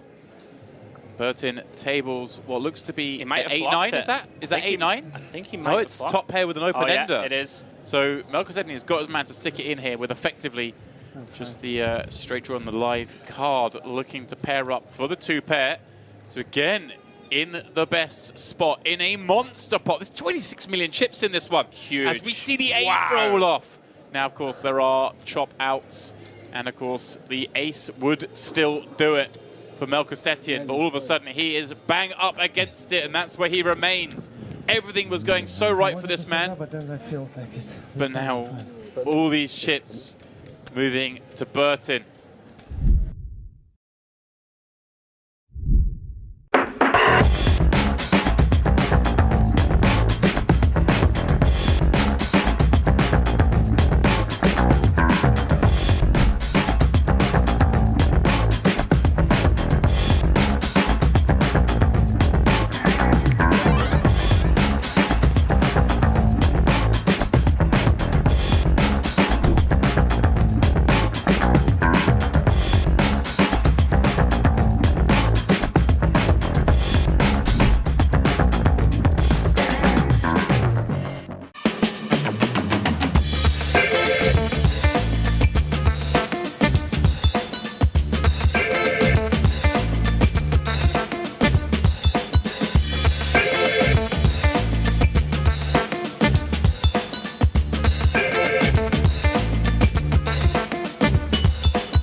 journey starts now.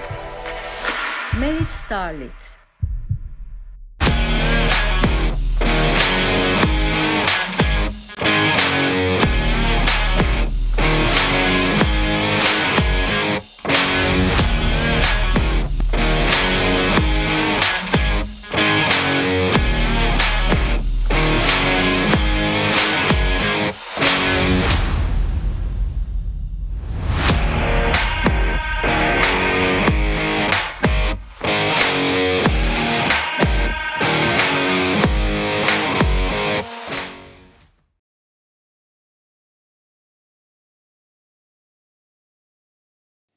And a very warm welcome back to the Luxon Pay Mystery Bounty here at the wonderful Merit Royal Diamond Hotel and Spa, where we see, well, some lads getting in a taxi, Andrew, some familiar faces in the world of poker. We spy Ludo, Mitch Johnson, amazing, Dean Hutchinson, all with beers in hand, jumping into a cab. It is a party after all, my friend. It's not all about the poker, but for now, it is, and this is how our final table lines up. It is a case of short stacks, at least for the bottom four. All four of those players at the bottom of the counts looking for ladders as they have between 11.5 and 10.5 big blinds between them. But of course, it is Kirill Burton and Alexei Savenkov up top, 47 and 53 million for those two. Vadim Godzdanka, the man who was battling Kirill a little bit earlier, he's in here still with 40 million. And Ebi in the middle of the pack here as well with that 38 big blind. So a big drop off. And then Konstantin, the one sort of sandwich in the middle who's, I guess when you look at ICM, probably the one kind of most handcuffed, right? I would agree completely. Although we did see pre-final table, he seemed very adept at, you know, making those sort of shrewd, you know, clever laydowns, I like to call them, where you have a hand that if you're autopiloting, you might just open it. Whereas, you know, when you're going to get played back at and you're at that sort of precarious Midland stack. So it seems like he has the skill set to navigate it well. I just got to quickly flick back to, like, that sight warmed the heart. The lads at the Mediterranean party, off into the night. Beautiful stuff.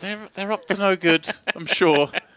A few drinks. They're all business on this trip, I was told. Dean, all business. Dean was one of those who, of course, went relatively deep in this tournament. Cash had a bounty. He was sort of inquiring with us what bounties are left because he was trying to time the optimal bounty pool.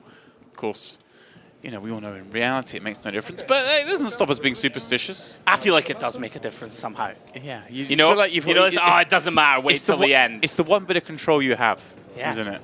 I'm like a total fish. I just run over all excited in that and then pull the minimum. Konstantin in seat 1. Gabdulin in seat 2. He's our man that's impressed us the most thus far. Kirill Burton, who, well, if the cards had fallen slightly differently, could have like over 100 million already. Right. Lost some massive pots.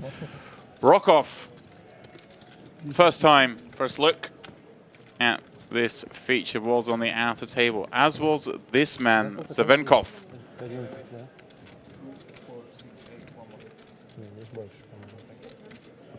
I like the cap. Very much all business. Outdoor lovers, après ski fans. There we go. I'm those two myself. Hey. Back at the moment at hand. Here's a man who's been ducking and diving. Right. Shkoladze in here in the mix. Your man's back. Oi, go on, Brad Garrett. Let's go. He is. Everybody loves Raymond. He has that little look about him. He does, man. I'm telling you, it might be him. Yeah. And there he is, the most nonplussed, non-fussed, unfazed man in poker. Vadim Godzdanka. Look at him even now. He's like, get that camera away from me. I'm trying to do business, trying to do work. Rounding out the final table. First look, Demps, Ibrahim Ngagi. Ngagi. Always reminds me of Filippo Inzaghi. Pippo. To his friends. Legendary AC Milan striker. Never scored a goal more than 3 yards out. Legend has it. He's played for a lot of teams, didn't he? Played for Juve. Both Milans, I want to say. And Juve. Did he play for Juve? Yeah. Did he? Pretty sure. I feel like was it? Did he play? Did he play for? No, his brother. His brother was Simone. Simone. Sorry. Simone Inzaghi. That's right. He played for. I thought he played for. All right. Go on. Trivia. just done my knee, but in the meantime... I'll take this hand. You get into the Google streets. It's important we get our Italian football knowledge right. That time of the night. 2 a.m. here, local time. It is 2 a.m. We are burning the... Oh, and here we go. Mid-morning oil. First decision point. Boyatsian decides that decision is to send all the chips into battle. Very interesting, actually, Demps. You know, 10 blinds, we often are just going to look at a hand like Ace-Jack and just rip it in. But there's like 4 guys with 10 blinds. So actually, I think he could consider min-raise folding here. But does just decide to send it in. Of course, never going to be bad to just grip it and rip it. And it's going to get through. Round 2, Burton. Going to let this one go. So, neither brother played for Inter. Right. But of course, Pippo, 15 games at Parma, 33 at Atalanta. Then went to Juve, played 120 games, and then went on to Milan to play 200+ games there. Some memory. I didn't remember him playing for... His brother Simone basically played his career at Lazio. Okay. So there we go. That was in the glory days of Italian football. Oh, when it was the best league. Go the 90s. Lazio. The 90s. That was for Italian football was at the peak. Yeah, that was for the football connoisseur. Oh, yeah. They all sat round the table with the newspapers, remember? On the Gazzetta dello Sport. There we go. John Richardson? James Richardson. James something, yeah. Sitting in the piazza with his espresso. Like, I have my espresso here, a double. I went to get a coffee, and our man, our barista said, single or double? I said, my friend, I'm about to start a final table. I need a double. Absolutely you do. I've got my trusty cup of tea in front of me, guys. Thank you for sticking with us into the wee small hours. Final table, event 1. Luxon Pay mystery bounty. 1,100 buy-in, 1 million guaranteed. We smashed through that. And these players are looking to smash their way to $85,000 first prize. So we see God's Danker there. Could have considered opening. The King 9 decides to let it go. Now, first look at Ingagi. 38 big blinds, Demps, suited ace, more than good enough, in for 2 million. Typically, we should see a lot of jockeying for position, right, from these big to medium stack, well, medium to big stack, should I say. There's 3 of them around about the 40 big blind to 50 big blind mark. Right. Everyone else short, so we're going to see a lot of opens, you would imagine, from the bigger stacks. And all these short is sort of just looking for good rejam. Good open jam spots.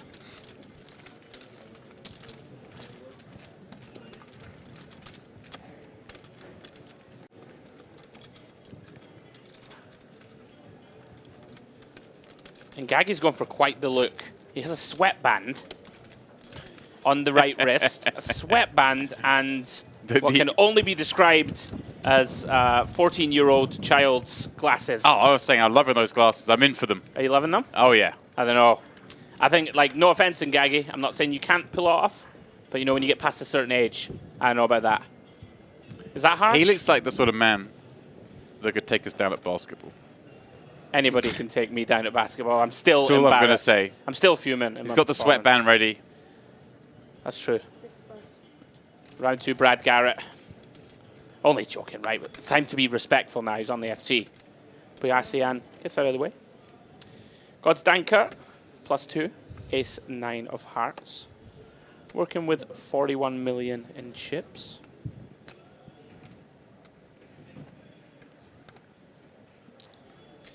We're going to come into the pot. 2 million to go.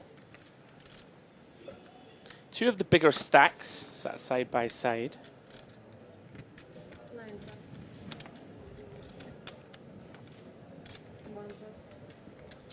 Round 2, Gabdulin in the cutoff. Ace 7 of clubs, James. You know, he knows God's Danker is going to be wide, but this feels too wide to get it in behind. Still got 3 people to act. Yeah. Good fold. I like where you're at with that. Interesting spot here for Burton. Pretty nice spot to set mine. You know, against one of the only other players with a big stack. Could potentially ping a 4 here and win a big one. Round 2, Savenkov. 3 of the big stacks here, James, involved. Holding one of the 4s that Burton is hunting. Also with dominated hearts. His hand in pretty bad shape. Yeah, but it's, I guess it's one of those hands that you kind of play fit or fold in a big way, and exactly the opposite of what I'm saying, because he catches a little piece of it here. Question is, will he do any damage here? Burton, what a run he's having. Albeit losing those big pots, he's won some pretty good ones as well. And finding, as you mentioned, that case for on this board, on a board where you can expect to perhaps win some chips. Although Godsdanka is checking, it feels to me like Godsdanka's just gonna be the kind of guy who's gonna bet more with it and maybe have fewer checks with the strongest hands, like the King X that a lot of other players may incorporate checks with. He kind of plays his hand a little faster. Yeah, a little unfortunate for Burton here. Neither opponent with a strong enough piece to continue. Yes, these numbers. Did wonder if you can ever find a check, Demps, but this bottom set especially, right, unblocking the top end of the board, just one of those hands that just wants to get money in immediately. Unfortunate for him that neither opponent had a substantial piece. Even still, nice pot goes his way. Is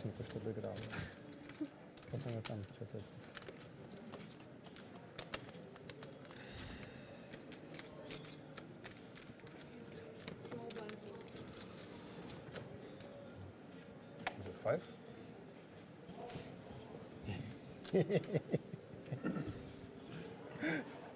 Алексей 5. Саша 2 пары, Алексей 5. Ладно, разрядил чуть опциону.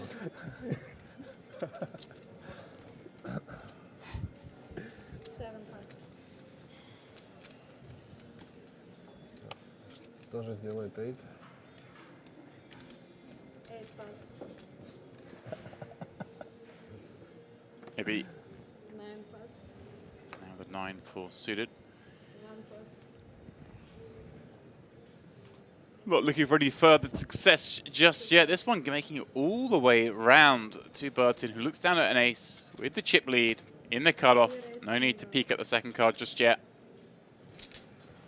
Brovko, You say free, I will start thinking that he's I out. Free, like. 7 cough. You say free, and I start thinking that you're saying like I'm putting free. 5 pass. And, Oh, Shkodladze with the hooks. The man just seems to find enough hand when the time comes around to keep surviving. Was down to just 2.2 million chips with, what, 14 players left. Isn't that far removed from that point, but obviously going from 14 to 9, number of ladders involved in terms of payouts, and of course he'll still here with a chance to not just climb more ladders, but potentially still win this tournament. You can never count anyone out. Yeah, they absolutely cannot get rid of him, James. As you referenced, he just keeps on keeping on. Can't see Burton calling this. You know, we're at that stage now. Bounty's basically negligible. Right. Our opponent going to rejam pretty tight here with all the other short stacks involved. Yeah, and obviously before the farm table started, or as the farm table started, whilst we were on our break, you and I went through and looked and saw that 15K is still up there. It was the biggest bounty that was still remaining. Yep. So the bounties do have some relevance, but yeah, of course, not enough for us to really factor in now.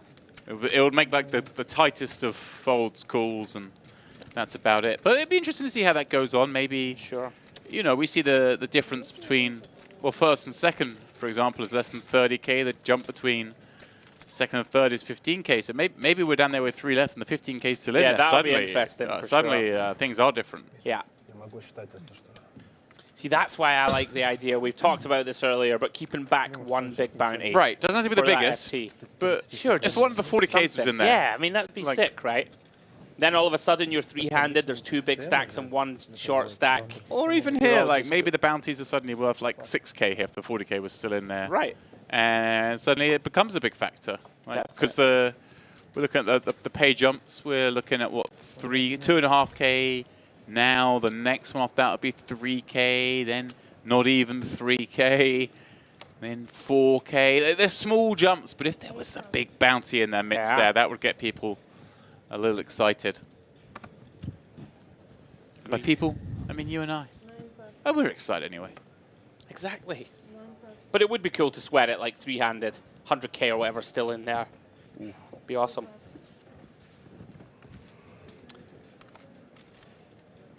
Burton going to want to get after it, but not with this holding. Round to one of our short stacks. Grovko. I believe it's Grovko. If memory serves. Grovko. Jack 10 suited, and here we go, Demps. First clash incoming. Yeah, Shkaladze just seems to have survived and found the hands when needed, and here with a great chance to not just advance his chip stack, but actually knock somebody out, pick up a bounty, and climb us up the pay ladder. And he's in a nice spot to do, although, of course, we'll see Grovko with the 2 live cards, far from dead. Going to be very happy to see how live he is. See here, just a 60-40 underdog. Here we go. First all in and call at this final table. Grovko at risk. Oh, what a flop that is, Demps. Wow, wow, wow. Call it a flip.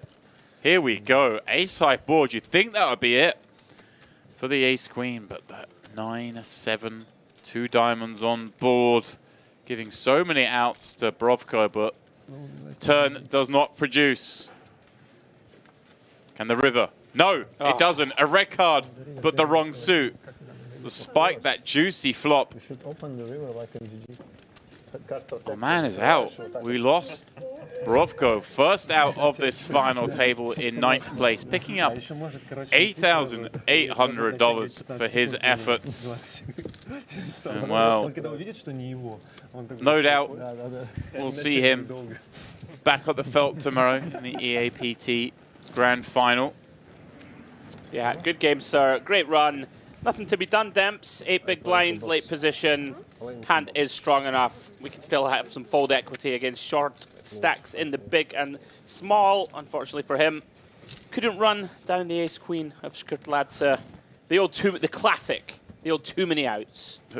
Like, how do you brick? You go home and tell your mates, how do I brick there? I run the worst. Yada, yada.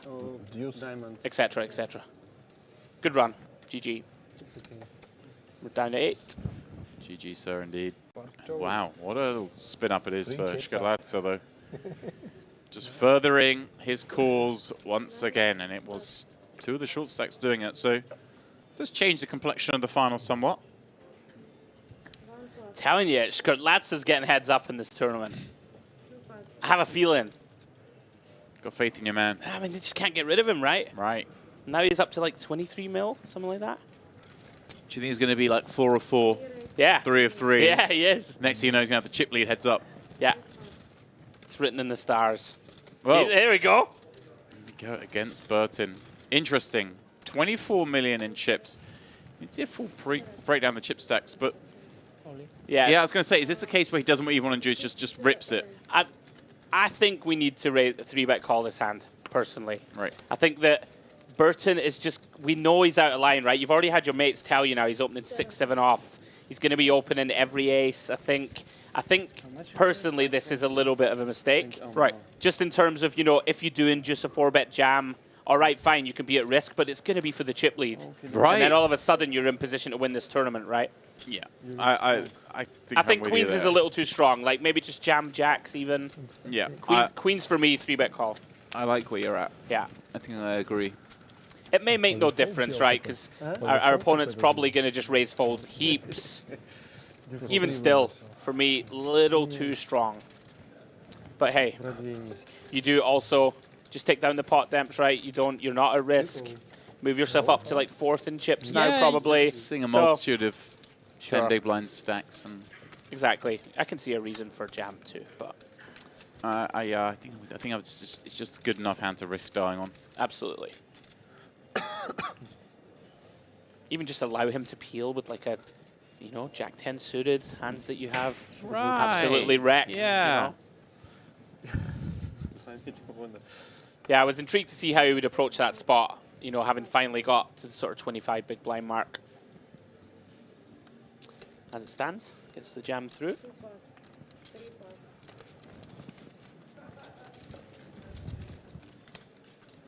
Savenkov. 2 5s in the hijack.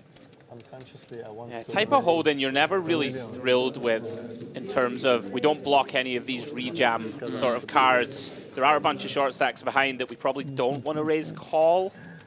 We're seeing one of those. And we do have 2 big stacks in the small and big, but does come with open. Obviously going to be fine, depending what we run into behind. Yeah, obviously himself having over 40 blinds. Exactly, yeah. He's okay playing pots with these big stacks in position. Sure.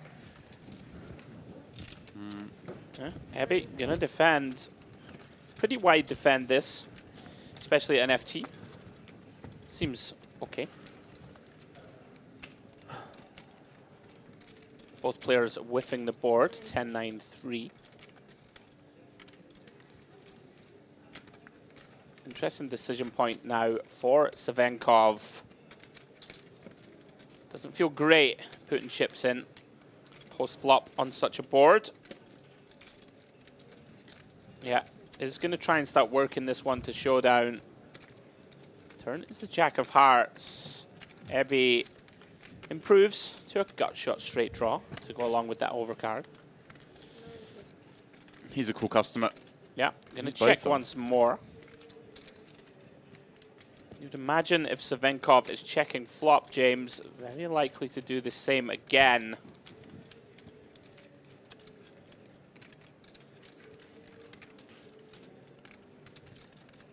Does check twice.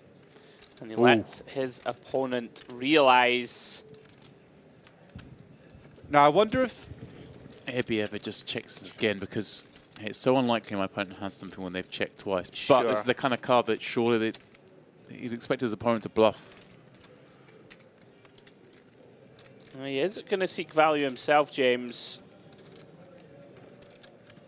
One of these spots where if you do check, you might get a hand like a suited wheel ace or something to announce itself with a river bluff. Yeah. But other than that... Even hands like this, you know, you can try and make a 10 or a 9 Sure, fold. exactly. Jack even. Yeah. Savenkov now.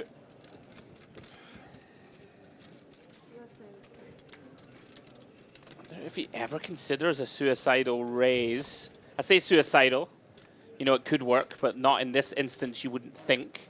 Although we do have all the ace-king demps, and likely the big blind has none. This would be ambitious. Like, we like ambition. Yeah, we do. I mean, the big blind's basically... He's not going to lead an 8, right? I don't think. Not for this sizing. Yeah, it seems like... Oh, yeah. It seems like an 8. Like if you say, yeah, that's kind of just like going to go into check call the mode, nicest hand to obviously check call with. Yeah. 12 millions. Oh. Слабак. Timebank отдал? Не переживай. Леха слабак. Nice pickup for Ebby. Interesting one, you know, I always like a bit of carnage. I'd love to have seen like one big blind. Right? The old one big blind, which is basically a check. Yeah. And then like sometimes you can Come at me. You can get your opponent to kind of go a little crazy. Go on, I dare you. Yeah. What do you think of this?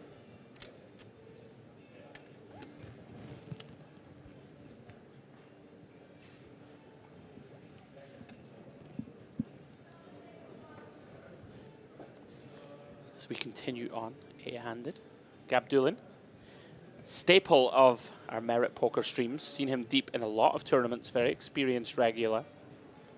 10 blinds, Demps, Queen Jack off from under the gun. Little too weak to get involved.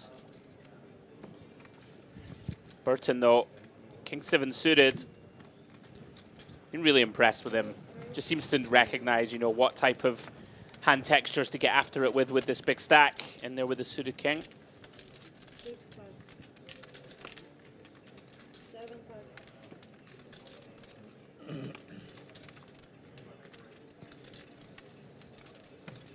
Round to Ebby in the small.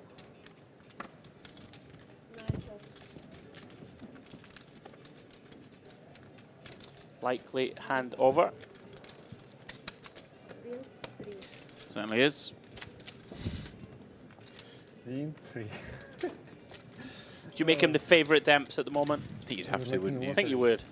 Yeah. He only has a small chip lead, but just been very, very impressive, very proficient. It's just the flow. It's yeah. Just, he seems like he's the most sort of technically correct, should we say? Yeah, I don't know if it's that. Just seems to have the best demeanor. Like we saw him lose a big pot before with the ace king into queens. Yeah, he just shrugged it. The jacks, pardon me, and just okay, whatever. Like I should have more chins, but like yeah, he just seems to be the most at ease in flow. Sometimes you get there, though, you're just in the groove and nothing really affects you. Yeah. And when we're playing this late, it's worth noting these guys start at midday. Yeah. It's 2:30. It's the tetchiness will be natural, the frustration, the tiredness, but he seems to be handling it the best. Not that we've seen anyone really not handling it, but the fact that he's handling it so well tells me that he's probably got one of the best demeanors and one of the best stacks. Yeah. Yeah, hard to argue with any of that. As we proceed towards the button.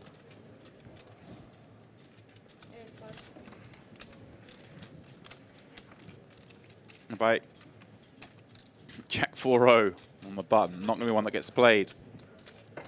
Cards not giving us the biggest action here. Yeah, General Love here has one of these hands that is certainly going to shove for chip stamps into sort of 9 bigs effective behind. Right. Probably just have to jam here regardless of FT or not. Just going to take our king high, put it in. Hope to get a fold. Does get one.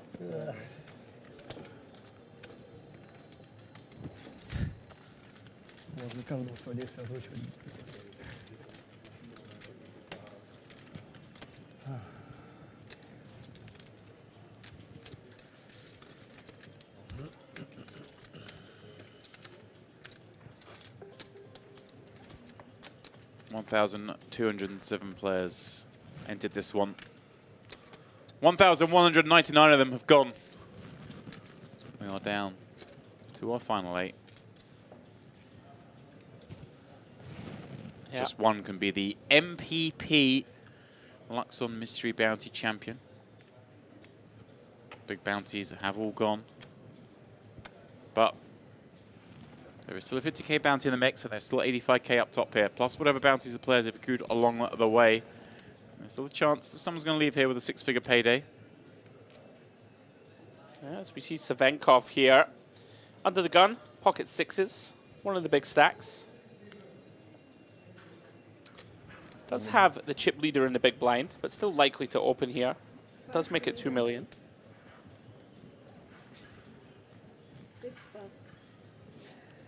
And here we go.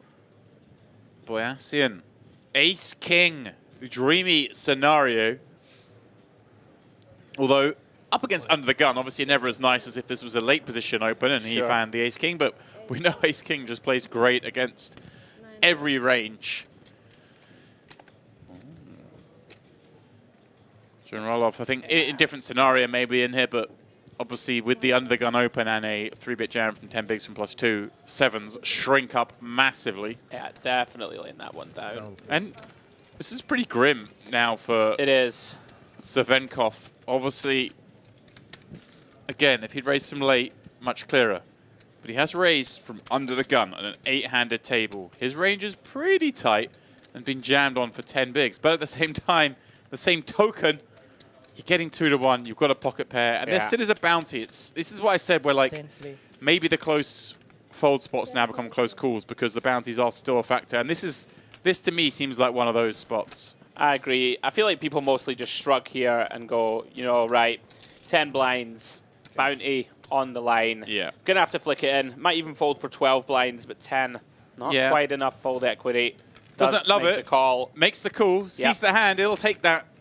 A flip is a good spot. And again, by virtue of the folder cards we've seen, he's actually a 60% favorite to eliminate Boyassian here with those 2 6s. No 7 on the top.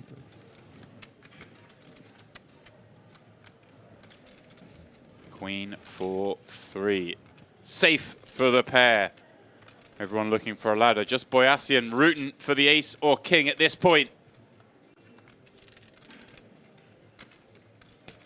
And it will have to be the river if he's continue his quest here.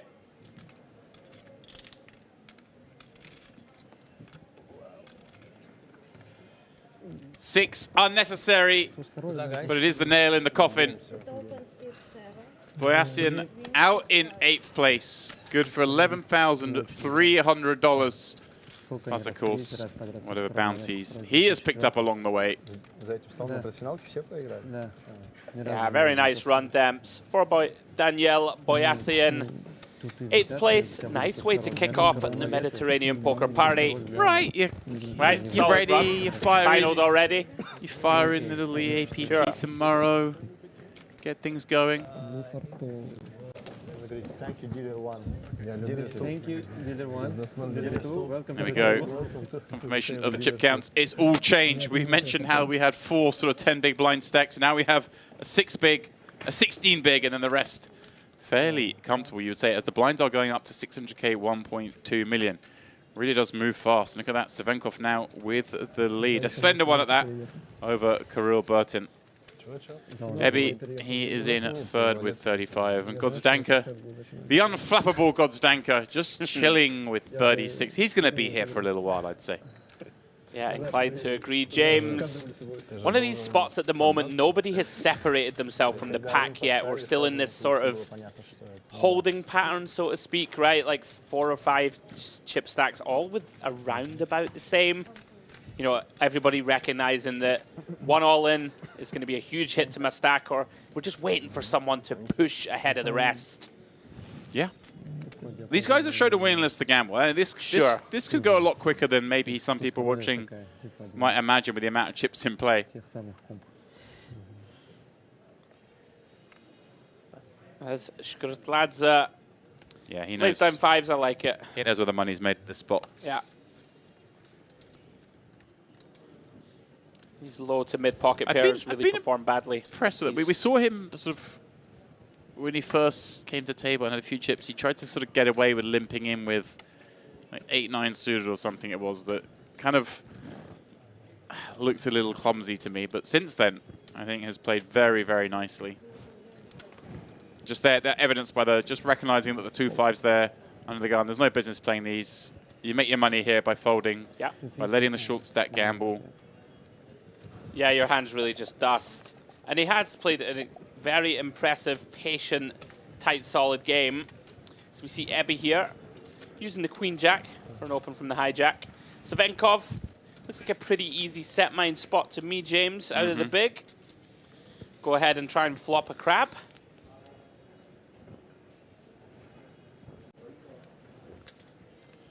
Does indeed make the call.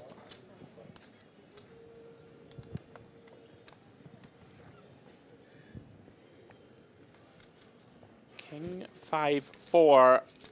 Pocket 3 is still best. Yeah, not the worst looking flop for them as well. Up against a hijack open, you can almost discount the 5x and the 4x. Ace 5 and ace 4 suited combos, I suppose, will be in there, but not much else from the hijack. So a very nice looking board for those 2 3s. Of course, getting beat by plenty of king x and some bigger pairs. But the balanced probabilities, 2 3s would be best here. And Ebby reaching for c-bet and chips. Looks like around about half pot. A little larger than normal for this type of texture. Around about 40%. Yeah, that is a chunky c-bet. Don't mind it. You know, you can immediately put a hand like just a single 4 right in a tough spot. Yeah, there we go. Hands like this, deuces and 3s. Get some ace highs out of there. Yeah, just gets the 2 3s into the mark. Yeah. Case in point. Nice hand. Sometimes having these different sizes. Oh, B4 is back in fashion, baby. Oh, Tell yeah? you that. Oh, yeah. It's all the rage. Yeah, it's back. What I do is I never change my style, and then eventually, like the kids swing back, and I'm back in vogue again. Every like 3 years, I seem to play the sizes everyone likes. It's like now, when you're not entirely sure if you should bet small or medium, B40, baby. B40, just honestly, you just go right in the middle. You go all right, and it gets the job done. You see, gets pocket 3s out the door. I'm here for it. Yeah. God's Danker. King 6-0. I'm gonna get rid.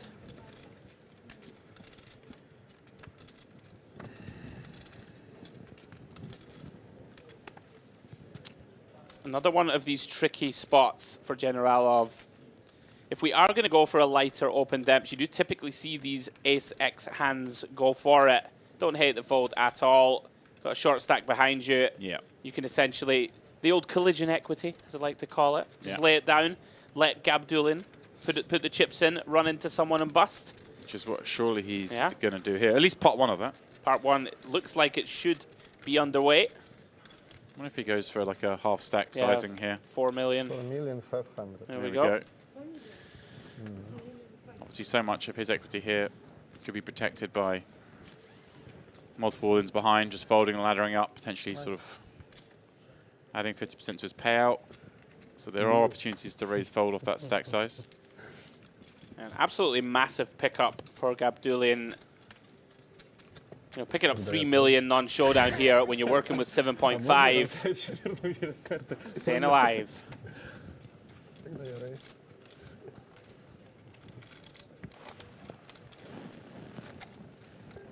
Pretty interesting though, Demp. So with the way the chips are distributed, 2 double ups for Gabdulian, and you're not far off the chip lead. You know, he's not out of this by any stretch. We're shallow. What are we saying? The chip lead is on, was it like 50 mil? Yeah. So 40 bigs? Yep. 2 doubles, bang. It wouldn't surprise me to see this kind of quite quickly get down to sort of four-handed, then we have a longer battle of attrition going on. But right now, effective stacks are somewhat shallow.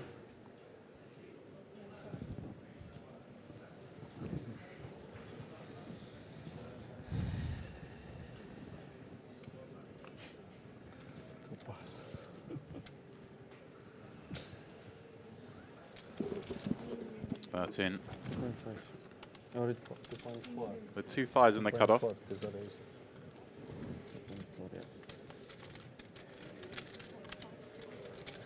You know you're on it when you make it 2.4 million instead of 2.5. It's so easy to make it 2.5, but it's just 5 of the purples. But he's like, no, I'm going to go the extra effort to get 4 of those red chips out. I want to make it min.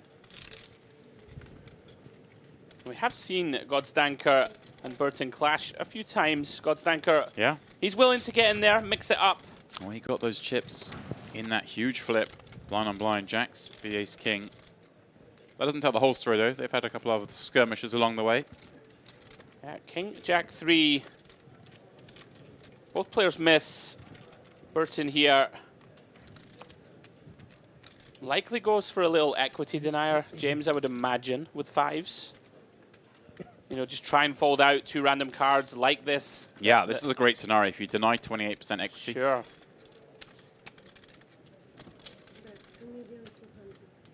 Yeah. Go from, 72% to win that pot to 100%. It's a big pickup. And keeps the momentum, keeps the flow going in your direction. Look at this, up to 56 million in chips. A tank specialist. Yeah, he really has been close to faultless. I can't think of any spot where he hasn't landed on the right decision thus far. See if he can keep it going. All he's done wrong is not win the flips. That is a key skill eventually. And he's been in 2 very big ones. And despite that, still holds the chip lead. Yeah. Certainly doing a lot of things right if you're losing your flips and still chip leading the FT. Action heading round back to Gabdulian. This is a close one, Demps. Or are we 7-handed? 7-handed, pocket 5s. Doesn't feel great. 5 guys behind. Does this come down to a little bit like your perception of, are some of my opponents going to play a little bit too willingly to bust? Therefore, I could fold this. But if maybe everyone's going to play kind of good, then maybe I have to just kind of run it. This is, I think that's a very good point. You know, if you think that your opponents are not going to make too many mistakes, and you're not going to get too many opportunities to get the chips in first, we are short. Doesn't feel great with a hand as weak as 5s. Right. Like, literally could see 4s and below being definite folds here. But is going to take it on. mean, it is pretty huge. If you can take this down and get another 3 million in chips, does get it done. It's one of those, isn't it, right? Sort of close your eyes and go, oh, this is kind of grim, but let's just fire it in Yeah, there. like I say, if it's a sort of table where people are going to unnecessarily bust out, then maybe you just let that go. Right. But it seems to me now that the players left here are kind of, they know the deal. Yeah, there's no major soft spots or Right, no one's just going to aggressive spots. They're going to dust it. We're not getting 7s and ace jack in here with 2 of these guys with medium stacks. So yeah. And we may even get 6s and 7s of, you know, guy to our immediate left to lay it down here. Right. Right. You're gonna get you're gonna get some slightly better hands to fold. Certainly. Quite reasonably so. Of course, the counter argument is, what difference does a couple of blinds make to us at this stage? And the answer is not a whole lot, but you have got to pay the rent. Yeah. This man, he's all right. 2 6s, they're definitely getting raised. What happened, Dempsey? He's got sloppy. 2.5. Ah. You gave him too much credit, mate. There we go. See, I'm still sharp. Yeah. We're still sharp in the booth at 248. Yeah. Oh, interesting spot here for Ebby. You know, we don't particularly want to take on the fellow chip leader, but we do have a type of hand that we could use if we decide to do so. Right. It's one we can't surely though 3-bet all like king queen off combos because that's kind of too many. We don't have that many hands that actually want to 3-bet call it off, do we? If this was with like 50 players left in the tournament, a lot easier. With just 7 players, much harder. So I like this, just calling. And you keep in a lot. We know Berkeley's going to have a wide opening range. This is nice. You know, we're not 3-bet calling off. Like, we don't want to 3-bet call off jacks here, do we? We don't want to 3-bet call off ace queen. Yeah, absolutely. We don't really even want to 3-bet call off ace king. It's almost no hand. Right. Yeah. Ace 3-4. Bad flop for both, but Bertin with the betting lead has the best chance of winning this one on the flop. Yeah, we'll probably see c-bet here, Demps. You know, immediately deny equity to Broadway type holdings. Yeah. May even get a hand like pocket 8s to just make a tight flop fold. Right, and it's one of these spots where he knows quite often he's just betting here into an ace and he's just burning the money. But the flip of that is also, there's a decent amount of hands like this, the Broadway combos, especially the suited ones that just have to pitch it. And as we keep mentioning, if you turn 72% into 100% over and over again, you're going to do okay. And with every one of these successful c-bet and takes, start to stretch a lead against the field. Burton perhaps here at the beginning of that, trying to distance himself from the field. And kind of like a feeling of invincibility is both going through his mind, but also for the rest. That everyone's just seeing him win every pot. Like c-bet every hand, win. C-bet, win. Raise, win. He's faced no resistance thus far. Again, we can just see the cards are the cards at the end of the day, poker, but he's getting some favorable boards. It still sits there in your mind if you're one of the players here. This is what's going on. Yeah, all the momentum with him currently. And here's some more. Wow. As if he needed it. Asa Kappa. Also in that spot now, Demps, where people will perceive him here to be getting way out of line or starting to get a little bit too out of line. Has the goods here with the AK. Godstanker makes a prudent laydown with the inferior ace.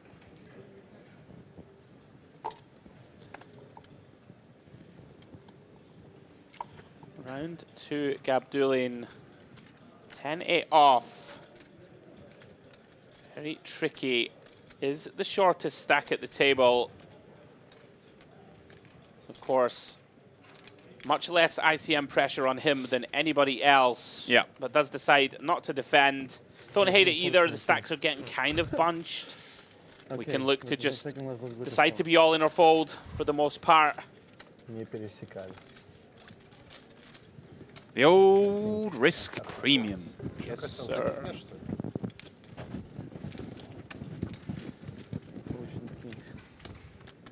He is on the move. Ждем девятки или что? Минимум.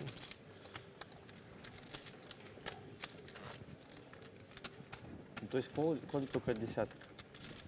Да, главное, чтобы уже не раздали. Там как-нибудь правильно. А что, с тузами плохо есть? Не знаю, еще не было сегодня раз. В этом турнире ездил против тузов с тузами? Не раздавали тузы.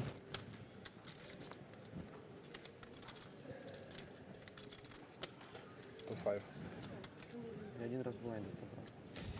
Это все. Savenkov throws in 5 pinks. I say pink. Purple. Purple? I haven't heard you mention color theory once. I'm very disappointed. I'm saving it. I don't think anyone's matching it. I'm gonna say that. That's kind of the problem. They don't listen to me. If these people were regular viewers of the Merit events, they would know how things work in this room. You dress like the chips you want. That's the theory. I'm going to do it tomorrow. I need to know in advance. You're going to go downstairs, have a look at the chip set, and then go back upstairs to dress appropriately, or you're going to bring a whole option. Ooh, sorry, you were pointing at the screen. I was. Interject, and here we go. We got the big deviation, the first of the final, you would say. Kind of loving it, Ebby, getting spicy. Attacking under the gun. Very spicy. Wow, all right, here we go. Love this. Ebby's decided, you know what? I'm getting after it. I wonder if that was in any way a factor of the fact he played the hand with King-Queen from the small, where he suddenly realized, okay, this is kind of grim. Don't really get to 3-bet many hands. So I don't know whether it like hit a switch in his head that goes, hang on a second, I can do this to people with similar stacks to me. Almost like, obviously, he's made the final table in this 1,200 runner field. He knows how the game's played, but like we keep mentioning, they're like 15 hours into the day. You sometimes just need a little jolt to be like, oh, hang on, I can still do stuff. And I just felt some kind of pressure. Maybe I can put it on other people, recognizing that. I don't know. But it certainly feels like it, because it wasn't based on the hand, 6-7. It definitely works both ways. I mean, you know, you could imagine that if Savenkov there has a hand as strong as ace-queen off, you kind of hate in life there when you get 3-bet by one of the only guys that can bust you from this tournament. Yeah. So, yeah, putting the hammer down this time instead of flatting. And now the jack two. Hijack. Not interested. Just made my move. Picked up some chips. I'll carry on. He's playing on vibes. I love it. Yeah, I'm here for it. Yeah. Round to Gabdulin. Negative vibes only. 3-5 off. Burton now. Another good hand. King-9 of clubs. Going to switch it up here. Very quick limp. Interesting. Savenkov with one of those very dusty combos. Don't think we're really that incentivized, James, to ISO here against the chip leader. That's the thing, isn't it? If you flip the stacks around here, then I think you can make an argument for some raises, and maybe even with a hand just slightly worse, like the 8-4 still does flop straight draws. He's going for it anyway. Yeah, and Burton, that's a lot of kits still. The King-9 suited in these spots. Seems like a pretty trivial limp call. Oh, he didn't. No, okay. My goodness. 34 million flashed up on the screen. It was a raise to 4, not 34. We're getting a bit carried away. Now, is this ever a spot where we could see like a limp raise with this hand? Or does this hand just sit so nicely as a call? Always call, yeah, always call. Cool. I think, you know, it's just one of those hands. We don't want to click it here, turn a hand as good as this into a bluff. Right. But if we had, say, a 9-7 suited, 9-6 suited, is that kind of the thing that might fit in, or you just still play a lot of these as calls from this? I think it's going to be more a high card, low card heavy, as like, you know, like a king 4 off, king 5 off, ace 5, ace 6 off type hands. And here we go. Both catch a piece, James. Top pair for Burton versus middle pair for Savenkov. First big decision post-flop. Yeah, Savenkov catching a bit of it, a bit more than perhaps expected. Deciding to check back. Normally we say these kind of boards don't favor a raise a bit. In these kind of weird blind v blind, big blind situations that do, because we see a lot of these kind of hands, the 9-3s, the 8 deuces are the likely bluffs. So actually they kind of, it almost flips back a little bit. Of course, the queen on the turn is a very bad card for him to see, because Burton is going to be in there with a lot of the big card combos. And now a 6 on the end, making a 4-liner. I think both will just be desperate to get to this showdown. And And Savenkov's going to feel pretty sick to see that his 8 wasn't good the way this played out. He had plenty of reason to believe he had the best of it, certainly on the flop. Yeah. But lost the minimum in a sense. Like a little bit of a double-edged sword, yeah. A little unhappy to lose the pot, but also happy. You know, that queen on the turn turned out to be a pretty good card for him. If that comes like a deuce on the turn, James, we might get a bit of spice added to proceedings. the trophy table. Yeah, I wondered if we would see any blocking from the 9 on the river. Could have been a thing. Seek a tiny bit of value, but then you do open yourself up to potentially getting raised. Bluffed out the pot.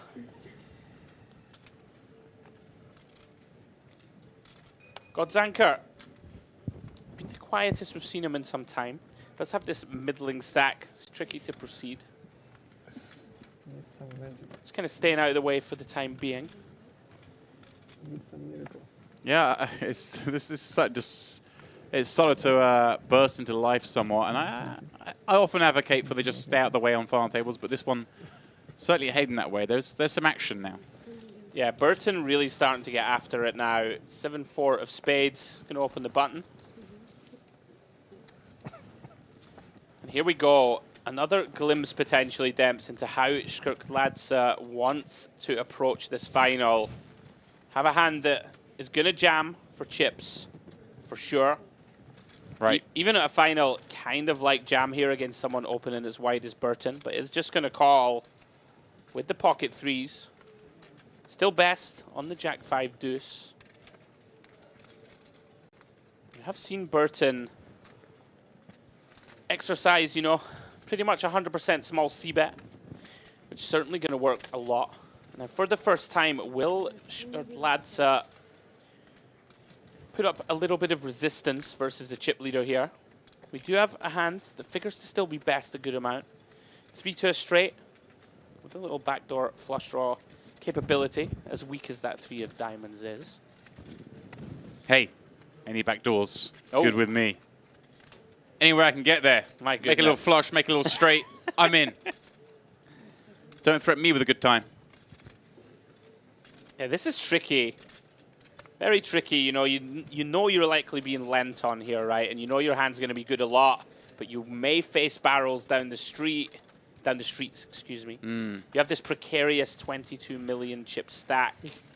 Wow. Ooh, all right. Very nice. This is kind of fun, right? Because of all those backdoors, we get to follow up on some cards, and a swift fold from Burton is exactly what Skirkladze was looking for. That's what he gets. I'm over to 31 million. The man that, well, that's for so much of this looked like he was out of it. Yeah. Had 2.2 million as we started the 400, 800 level. Got it in, I remember, with, what was it, King 10 v King 10. And, like, added 50% to his stack just by virtue of the dead money. Yeah. Now here he is, up to 31 million. There we go. Total earnings before the day, 72K. So he can more than double his career earnings in this one event. Well, there we go.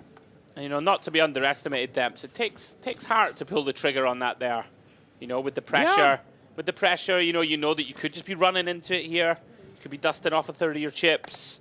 Right. But find the heart to follow through on the conviction. Nice or worse, because you make that check raise, you get called, and then you kind of get the good card you're supposed to follow up on. 4 of diamonds. Next thing you know, you're out the door scratching your head going, why did I go berserk with 2 3s? Absolutely. But he did the right thing against this player. Burton is the most active. Yeah, and here he comes again. King 10 off. And Savenkov, Queen Jack O. Another one of these hands that at a different stage of the tournament. I think we are definitely going to VPIP from the button. Becoming trickier now. But here we go, Demps, showing the willingness.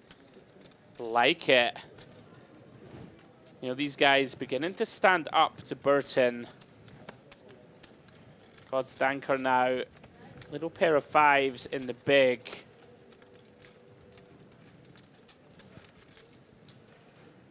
I mean, if he called for rifles this Demps, we really have got a final. Can't imagine he will. It does get out of the way. Yeah, Burton. He's getting some sand in his face now. Had it too easy.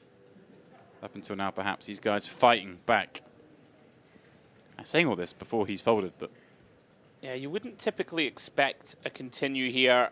There are going to be some spots where we look to 4-bet fold. I think typically this hand's a little too weak.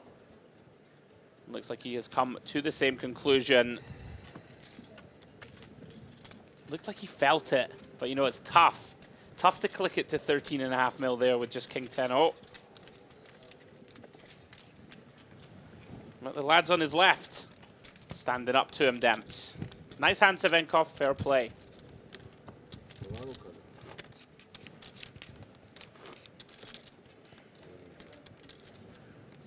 No comments, Vadim. Thank you.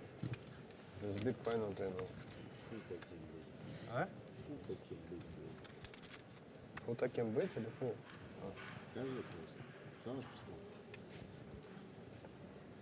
Надо было вам втыкать. Я тебе завтра вечером напишу. Через полчаса посмотрим. Не, он не будет, он не знает, что. Окей, сразу.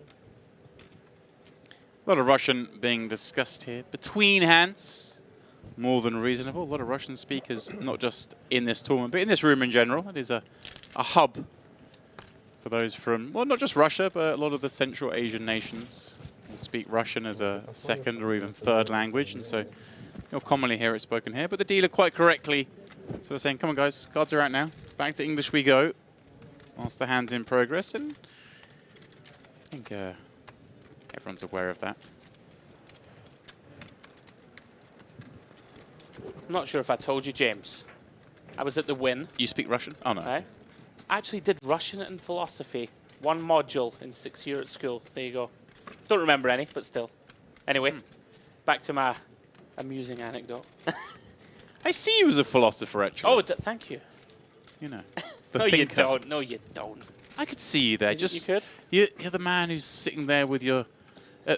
well, I was about to say at 3 in the morning. It is 3 in the morning. It is 3 in the morning. But you're sitting there in a lounge chair somewhere with a little whiskey and a tumbler and a cigar, and you're just pondering life's greatest questions, deep in thought. Actually, might be the greatest compliment you've ever given me. Thank you, James. I can see it. Okay. Could I see you speaking Russian? No. It's difficult. Yeah. It's very difficult. It's really difficult if you don't know any words. Yeah, that's true. I was at the Win. What story was I telling? There we go. Talking about the English only at the table. There we now, go. us Scottish boys, oh dear, we are unfairly often tarred with the brush. I mean, myself, I'm a pretty well-spoken young man. You are very... I think. But I was chatting away to a table mate at the Win around about December time. And genuinely, the floor lady was seething with me.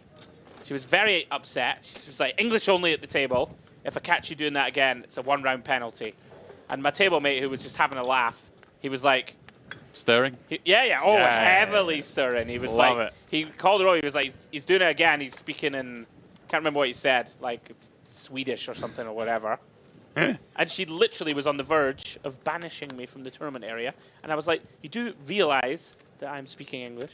This is what I've been speaking like the whole time. And she was about to ban me, well, for an orbit. And then he burst into hysterics and was like, he's been speaking English the whole time, love. There we go. I mean, I've been called on it before at the World Series, English on the table. how I'm like, I wish You're I like, could... I am English, love. I wish I could speak another language. And also, I mean, I do speak very English. You really do. How do I'm not, you know... I'm not rocking in here in a thick accent. Right. Don't worry, everybody who's still with us in the wee hours. We are keeping our eyes on the action, just telling you the amusing anecdotes. Well, there's not a lot going on. A couple of raising takes. Burton continues to get after it. We've got any action in the chat, Demps, of this wee small hours of the morning? It's quiet in there, understandably so. Those of you who are with us, thank you for joining us. We know it's very late, wherever you are. I say that, I mean, if you're joining us from LA, good afternoon. But you're probably not joining us from LA, so maybe they are. I would. Those in Vegas. Mediterranean poker party, mate. Get in the mix.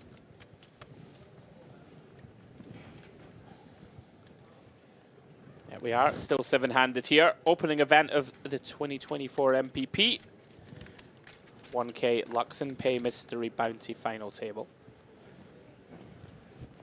And here we go. First look at a real hand in a while. Pocket queens for Savenkov. UTG1.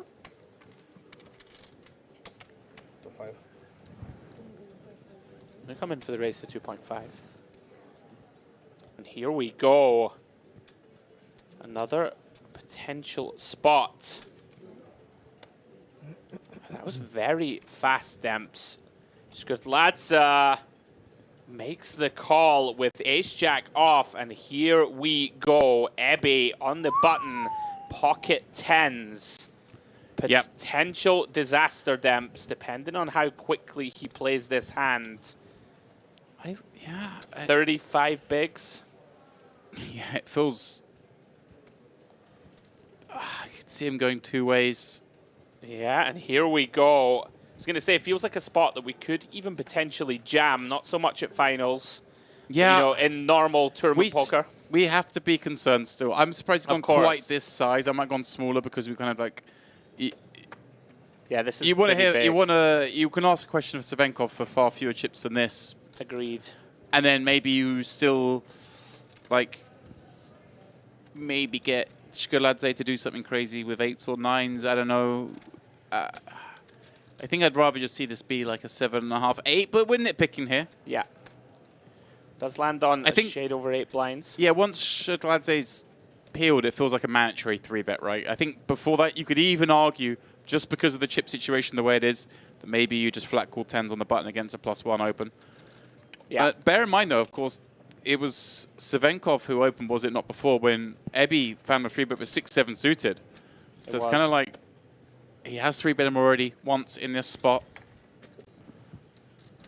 A little different this time around, of course. And now the interesting spot, I guess, for Savenkov. Does he just, I guess, with queens have to run it right? I but think he can't be loving it. I think we're just all in. I mean, so often here you're all in against ace king or something and playing a monstrous flip with 7 left, which is not what you want to do, but at the end of the day... Does burn through another time bank. Yeah, when you get called here, typically you're either dead or flipping. I love this cap. This is going to be grim for Ebbe if Savenkov does put it in. And there he goes, sends the chips in. Yeah, I mean, Ebbe just hating so life. gross, You so kind of gross. made a value/protect 3-bet with these 2 10s.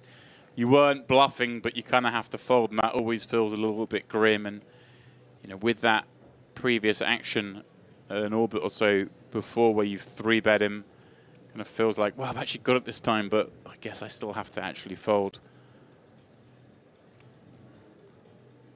Yeah, optimistic here, I think. To think that Savenkov will shove with a worse hand that isn't ace-king. Right. Right? Like ace-queen, is it really ripping it in? Sometimes you have to tap the table and say, nice hand, if they do find that jam. If somehow this is like, if it is like the once every so often ace-5 suited, there we go, the solver bait, as they like to call it, then so be it. You've got me. You've outplayed me. It happens.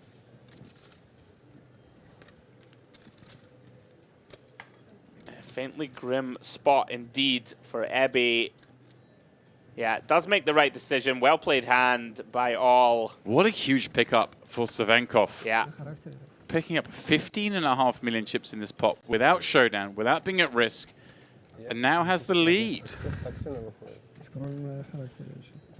Yeah, one of those spots where even Savenkov not thrilled to have to jam, because often you get snapped off and you're out the door. Right. Yeah, one of these. That's the thing. That's the thing. He's there jamming, and he's jamming with queens, but he's You're not hoping for a loving it. fold. Yeah, you're not loving it. Absolutely. Like, that's the weird thing. You're almost bluffing You're with almost queens. bluffing, yeah. But so there's 15.5 million in there, so you kind of have to do it. Sure.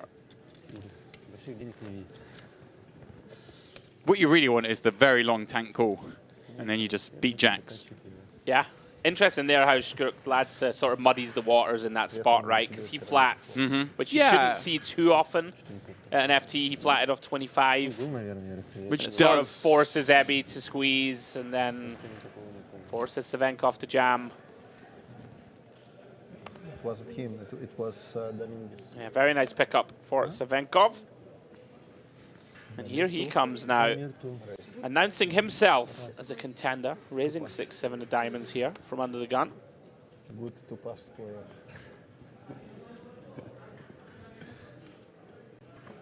It wasn't him, it was Juan Dominguez, I remember.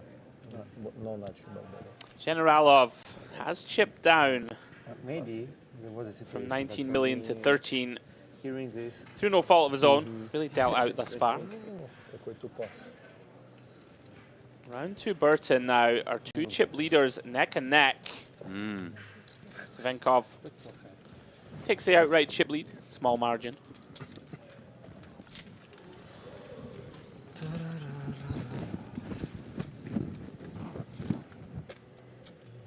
Yeah, nice seat to be in, having the 60 mil danger player Burton on your right whilst you're holding that chip lead. Yeah, Savenkov has shown, you know, isolating the 8-4 off, 3-betting the Queen-Jack off. He's not here, you know, just to ladder up. He's going to play to win. Interesting to see how the dynamic develops between these two.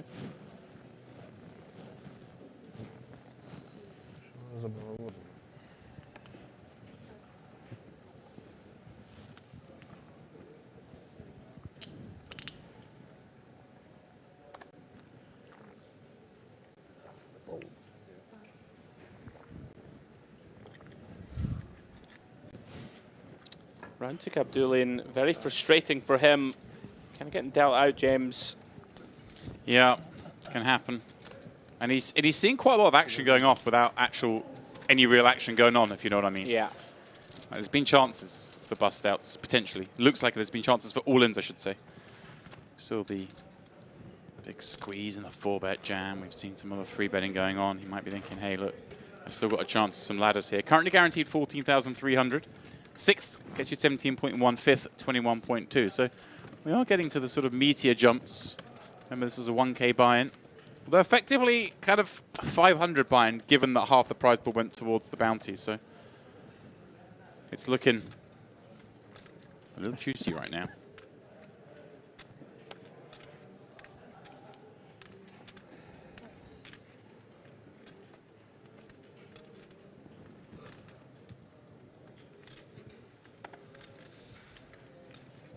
Generalov being quiet, as you mentioned, has been Gabdulin, down to just 8 million with the blinds soon to rise.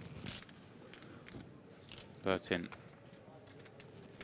fair to say, being the front runner in today's coverage.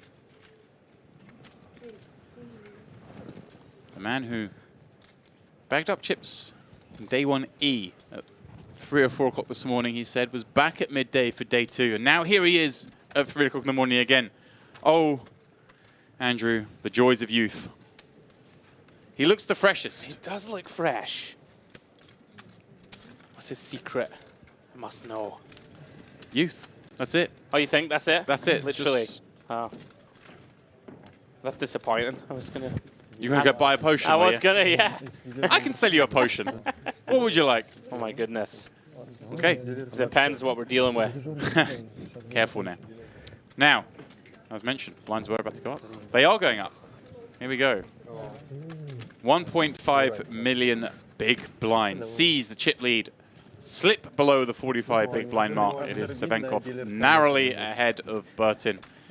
And now bunching up in the middle. Those 3 perhaps the ones feeling the biggest pinch. 23, 21, and 16 bigs. You really are now in a holding pattern, waiting to see if Konstantin or Gabdulin either bust or double. But right now, you really have to wait for Gabdulin to move some chips. Unless you're one of those 2 big stacks, then you're a little freer to play. But even then, Burton kind of handcuffed a little bit with Savenkov to his left. When we make small blind, big blind, it was...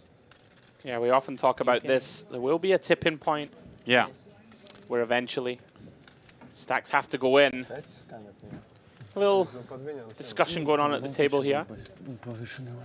I believe I think what they're saying is, I think what they were saying is that it should still be one hand of 6-12, but actually it's the next level. But slight confusion because the structure says 750, 1.5 million, but 750. the 25k chips have been colored up, so that's not possible.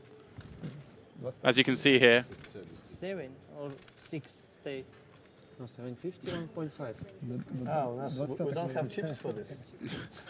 So a very small oversight. 6 stay. Let's make it 7. Or 7 or 6 stay. It's 7. 7. It has to be 7, 15, or 8.15. Those are the options. A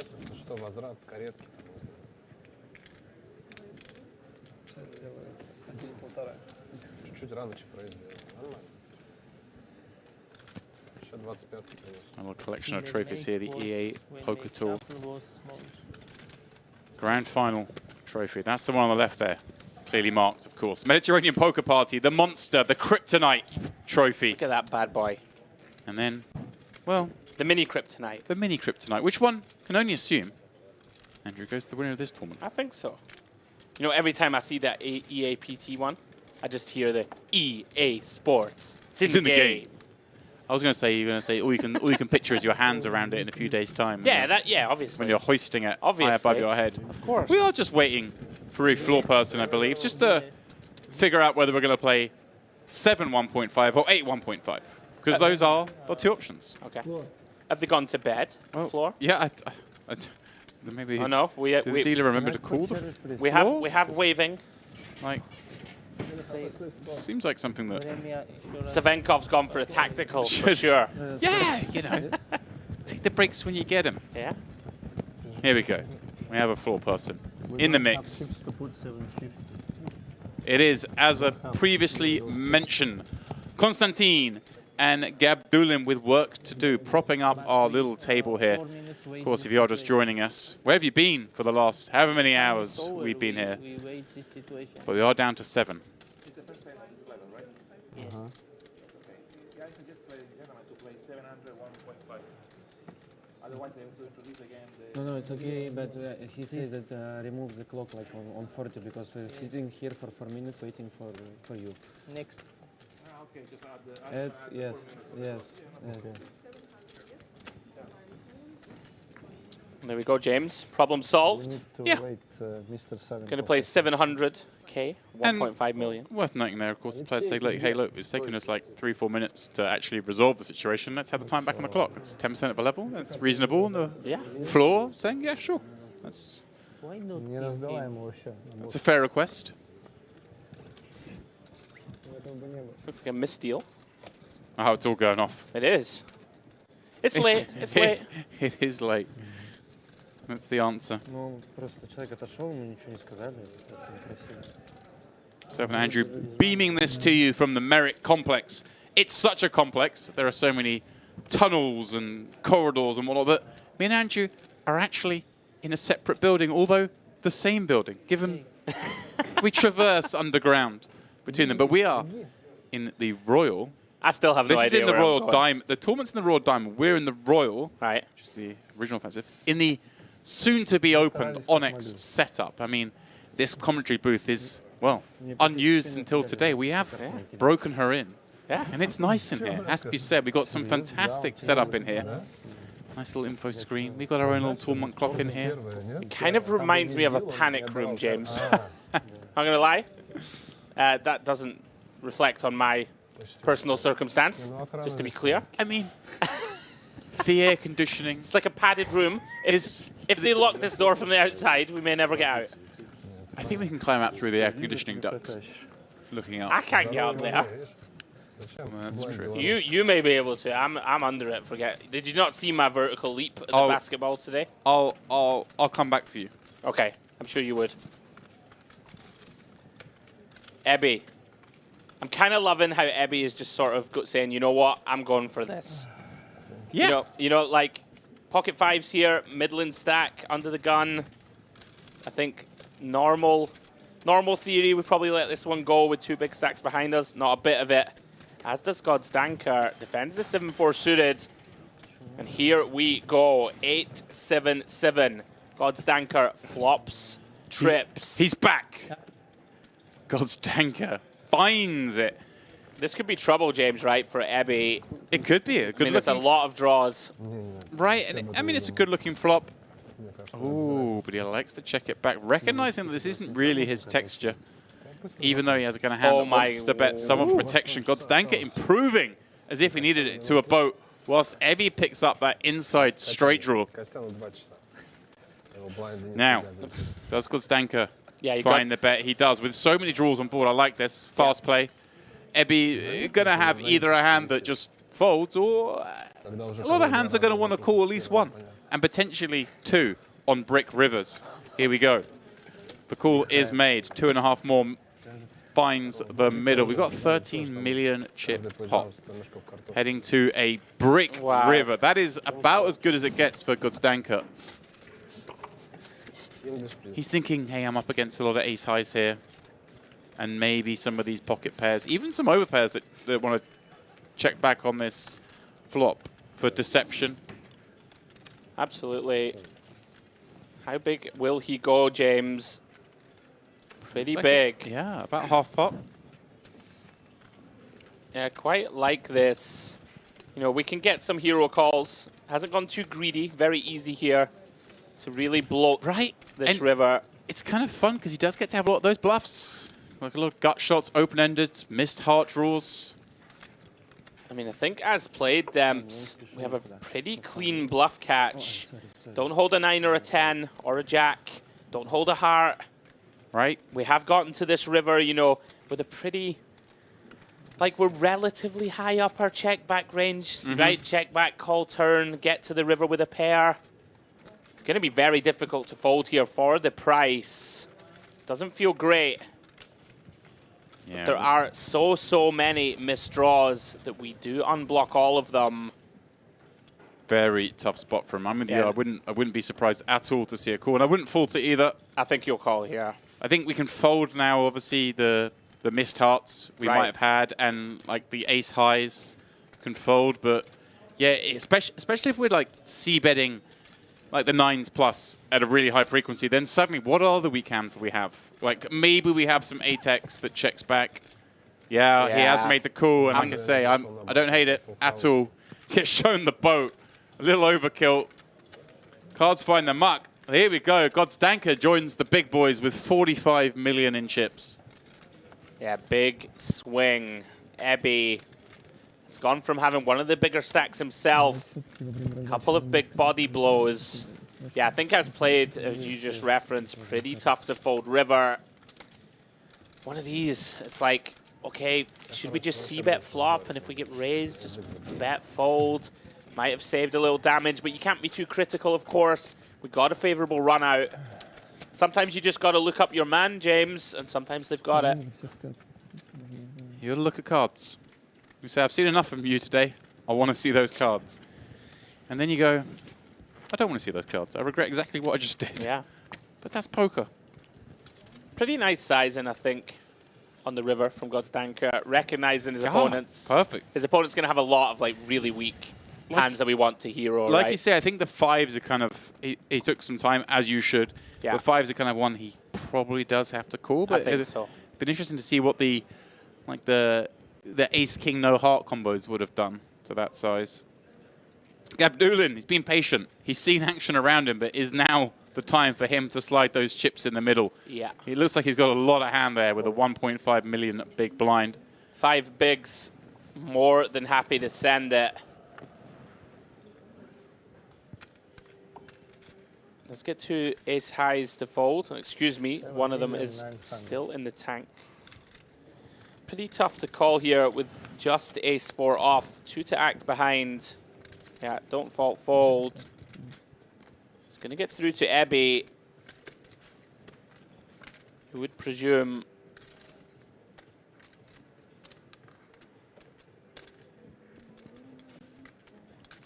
Godstanka.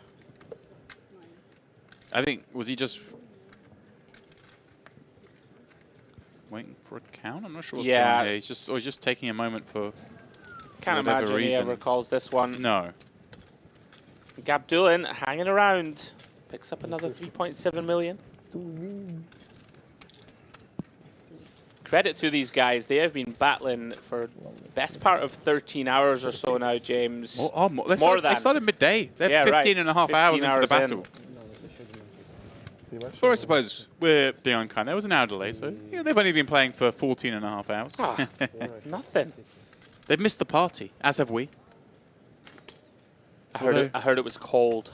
Well, Very actually, cold. That's a good point, actually. On our break that we had before the final table there, I said to you I was going to go, I'm just going to go relax for a minute on my hotel room balcony. Did you go to the party? And take something. And I went outside on the balcony. I was like, oh, it's a bit chilly and it's raining outside. Okay. So, yeah, I don't know how well the party went down on the only day it's going to rain. I thought you went without me. I was about to. I think you and I both saw the party leave in a taxi on one of our exterior shots. Don't worry about that. Tamir Gabdulin, man with $500,000 to his name, and ace-7 suited now, under the gun. Yeah. But is this, again, I have to remind myself of the stacks. He is adrift, isn't he? There was another 8 big blind stack. But does he decide I think he will. I think he will send it, Demps. One of those. Yeah, I was about to say, I like this. It's one of these half a stack, just in case it all kicks off behind. Yeah, it's somewhat similar to the pocket fives hand that he felt he had to put in. Yeah, this one feels quite a bit nicer, doesn't it? Whenever you're blocking the ace, it just for sure you reduce so many calling combos. I just meant in terms of you're not thrilled with it, but it's time to go. Well, here we go. All right. Surely he's going to get some action. Yeah, this is going in, I would imagine. How much blind? 8 big blinds total, a shade less, in fact. I know. I don't think Ebby will lay this one down, Demps. A little bit too much hand. Yeah, I hope not. He's seen, Gabdulin play pretty snug, but it's a sub-10 big blind stack effectively. 5 more. Yeah, again, it feels close to the line. I think ace-10 would be pretty unhappy. Ace-jack suited, time to go. I'd be surprised to see anything other than all in. Oh, he did folds. Fold. Wow. And especially when it's Generalov, the other short stack behind. It wasn't like he had anything to risk other than the 12 million. That's wow. Kind of snug. A little too snug, perhaps. Maybe a bit shell-shocked from... Maybe. That can happen, right? Yeah. But that is a big moment in this tournament. Win or to pass. Gabdulin, little does he know. Yeah, what he like avoided. ace-jack off, maybe, but yeah. ace-jack suited. Yeah, I don't think we can fold. And Gabdulin has been snug, but he's also a very clever, aware player. Right. Like, he's not going to look down at king-jack suited here. Right. And not put it in. Exactly. King-queen off, he's going to put it in. Whole bunch of pocket pairs we flip with, yeah. Some inferior ace-x. Yeah. Basically all the ace-x suited, I guess. I think so. Little wow. bit. There we go.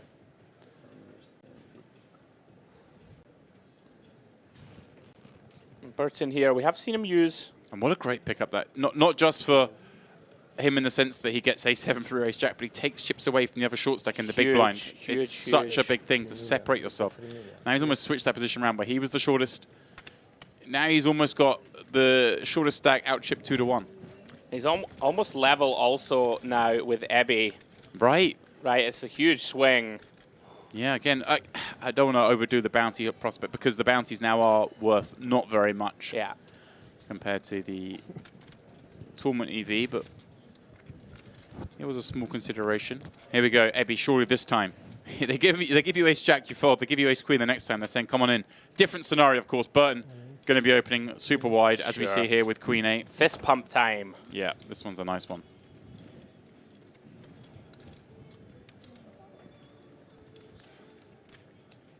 Gabdulin. Suited ace, not going to be good enough. Nope. As we continue on 7-handed. Burton.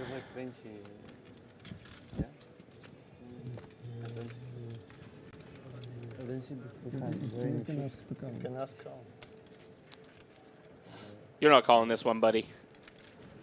Into the muck. Ah, but he's like, how much is it? Just trying to get an idea, right, what you're shoving 19 million, what kind of range will that be, blah, blah, blah, blah, blah. It's not always going to be easy, pal. I'm not always in here with queen 8. There's lots of games to be played. Maybe I don't do that enough. I just launch turbo them into the muck. I I don't like time wasting, but I think like the turbo muck is always a bad idea. Like, because you get like the instant reward of like, oh, that went well. Like you want them to have just a couple of seconds of fear. You're a sadist. But I'm the if I 3-bet someone light or jam someone light and they just turbo full, I'm like, oh, that was easy. And like I'm not subconsciously I'm just like, oh, that's easy. Maybe I do that again. Like it's just easier. Whereas if I just get a few seconds of fear, I'm like, oh no, what have I done? What have I done? And then next time that situation comes around, maybe I'm like, ooh, I don't know, maybe. It's stupid, but it's I always think if I think that, I'm kind of loving it. If I think that, and I've been knocking around the live felt for 20 years, playing some like pretty decent tournaments, then like the far less experienced players are certainly going to be feeling that kind of way. So I never give people the snap. Not never, but I try not to. All right, you've got me convinced. Just a few seconds of sweat. Next time I'm on the feature, I'll be in the tank. Oh, on the feature, mate, you've got to take all the time you can for the TV. I'll be in the tank, mate. And also there is a element, especially on a feature, of maybe taking even longer, looking at your opponent, trying to pick up on something you might see, because you're going to find out what they had in the future. So maybe you get a baseline on them and you can be like, okay, they did this, maybe it happens 3 times, twice they look this way, once they look this way. Then you find out later that, hey, twice they had it, once they didn't, and it tallies, then maybe that's a little clue for you. Okay. More important, of course, if you're playing against players regularly and you might be on a stream table with them. Unlikely in a 1200 runner field, but sure, it's not impossible. I hate to say it, James, but occasionally you make some very salient points. There we go. Once in a while. Like, I come up with great ideas, like, let's go to the buffet. And should we go to the beach? Let's not play basketball again. Breakfast opens in 3.5 hours. I know, we might be going. A little halloumi. Could see it. Maybe some eggs. God's Danker. I'm going to get to sweat this one. An unknown hand. Comes in for a raise to 3 million. Generalov now and Gabdulin both on the ventilator of sorts. Round to Savenkov. Chip leader. On joint so with a resident Petonk boss. His name escaped me for a moment. That's all right, we'll go with that. You'd imagine just defend here, Demps. Could be an occasional 3-bet Yeah, there. I feel like the offsuit combos probably more Yes, favor themselves in there. And against +1 as well, it's a little bit scary. 100%. I'd imagine we'll see flat. Let's call.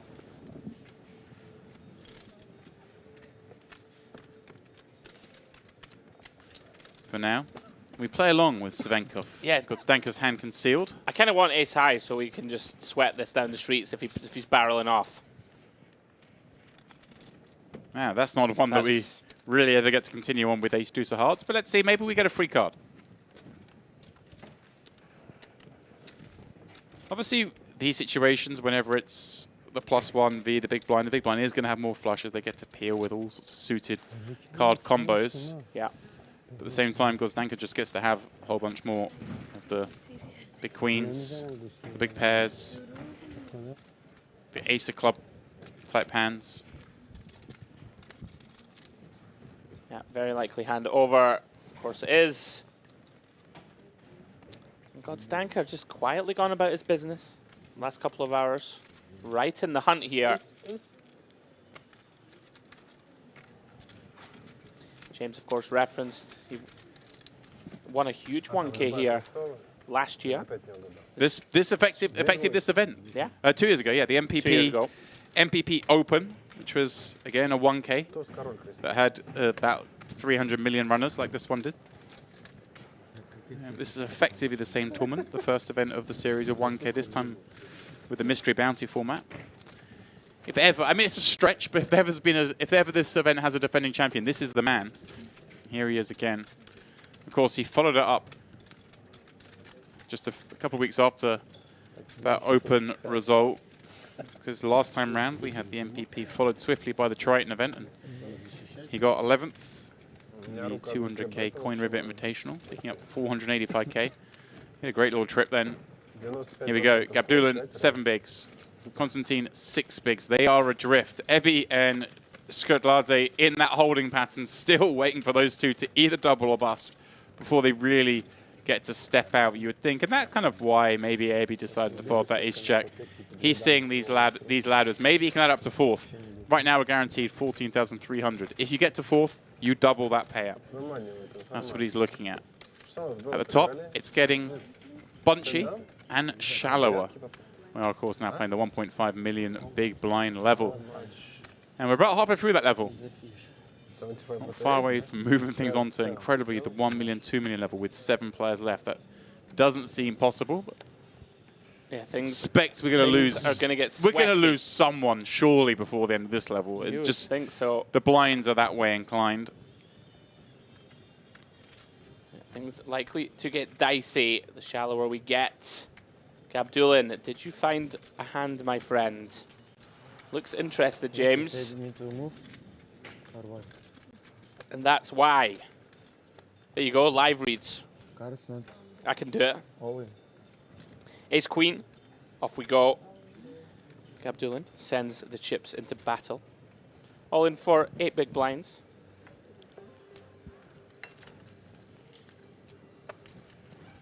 Easy game. Easy game indeed. Gabdulan just continuing to get these jams through. The longer he does it, James, more of a threat he'll become. The longer he does it, the more Ebi thinks, oh, maybe I should have played the ace jack suited. Yeah, may look back on that one. We will see how things progress. Hey, look, it's easy to say in here. We're sitting in here, we're looking at e7 suited. Of course. I can understand why he thought maybe Gabdulan's playing tighter than he actually was. Yeah. Ah, you're not like massively thrilled, right?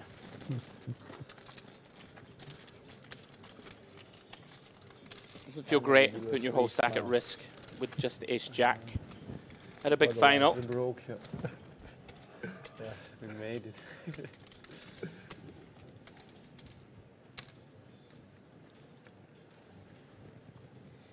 Shout out to the production team here. I was about to say, they're all still grinding out with us. It's hard. We think it's hard in here, but they're up there maneuvering those cameras around, keeping the focus on. I was thinking the exact same thing. Obviously, we haven't had the longest day here, but as those of you who've been with us from the start will know, we did start pretty late today. We picked this coverage up at the backside of the dinner break, just because we knew this one would go a long way with so many entries. Very impressive at field size. So it is late here. So we see Burton here, Jack-9 of spades in the cutoff.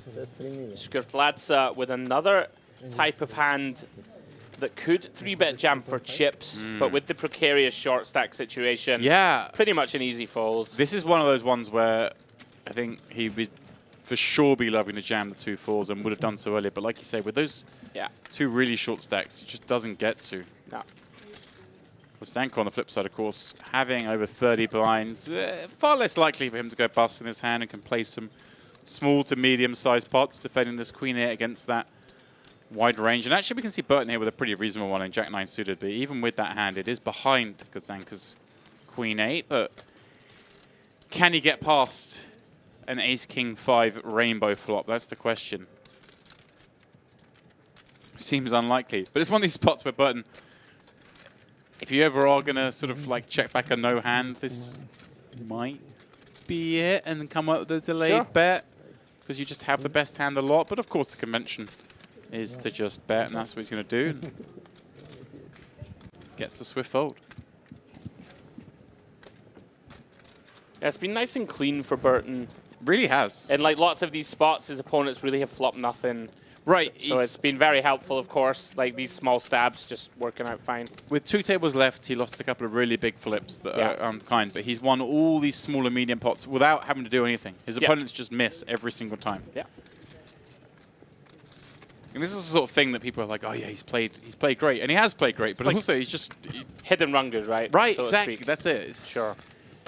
You just win all these small to medium. Well, all the small pots are now medium-sized pots just by virtue of the fact that blinds are up to 700K at 1.5 million.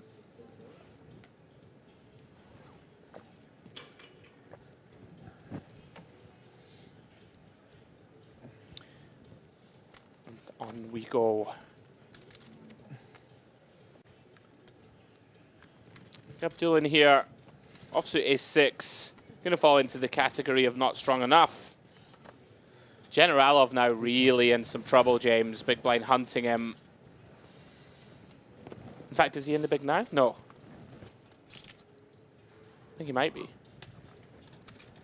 Or is that the ante? Could just be the ante. I'm trying to count players and I'm running out of fingers because I'm only using one hand. Well, here we go. Savenkov really widening the opening range. Yeah, Ebby's in the big. Of course, I was somehow forgetting Gozanka's sitting in that seat. I don't know how I could forget. Oh man, well here's the hand, ace 10 off. Yeah, so tricky this. Savenkov, quite nice recognition here, I think, that Ebby has to defend very tight, with the two very short stacks behind him. Right. So it does open as wide as 7-8. Don't mind it at all. We can see a hand as strong as ace 10. Just going to call. Yeah, I like that just call as well. You kind of want to, obviously you don't want to 3-bet jam and run into it here and bust out before those two. Yeah. The jamming and picking up, of course, is valuable, but it's not that valuable. And we get to protect our kind of range a little bit. Yeah. When we peel with ace 10 and it comes at ace high boards, we get to win pretty decent pots. Yeah, absolutely. This is where it gets difficult, though, of course, when we miss. But a queen 5 deuce board with ace 10 high still feels like too much hand surely to fold for one. I'm not sure, James. The bet's coming in at 3.2. Yeah. It's not small. Quite chunky. B40. It is. B40 is back, baby. You're convincing me. Really does apply that additional pressure, and our hand just doesn't have really anywhere to go. Yeah, Ebby, let's it go. Ask for like 5 minutes break after the Telling you, B40, it just encourages a little bit more fold equity. You're going to be doing it now all the time. Yeah.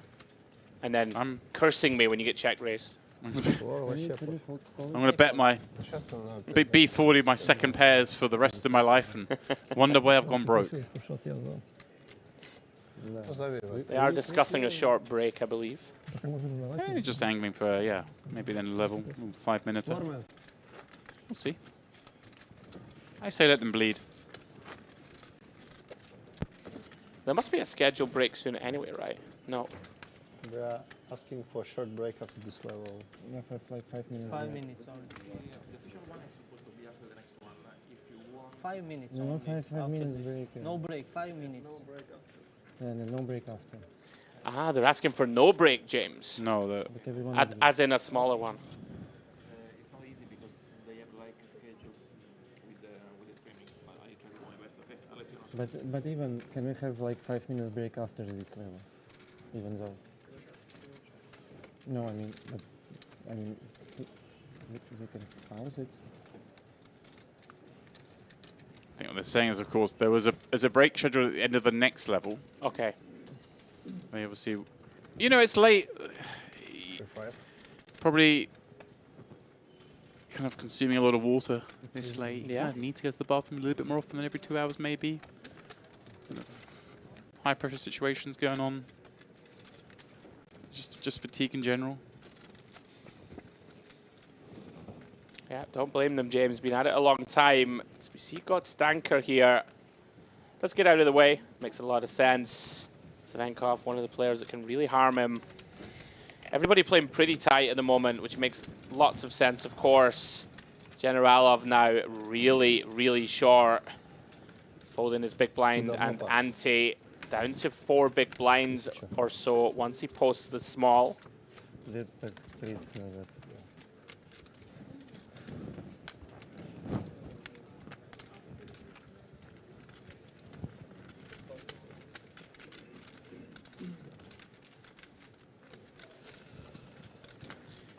Generalov really hasn't done anything wrong either. Just completely dealt out this final.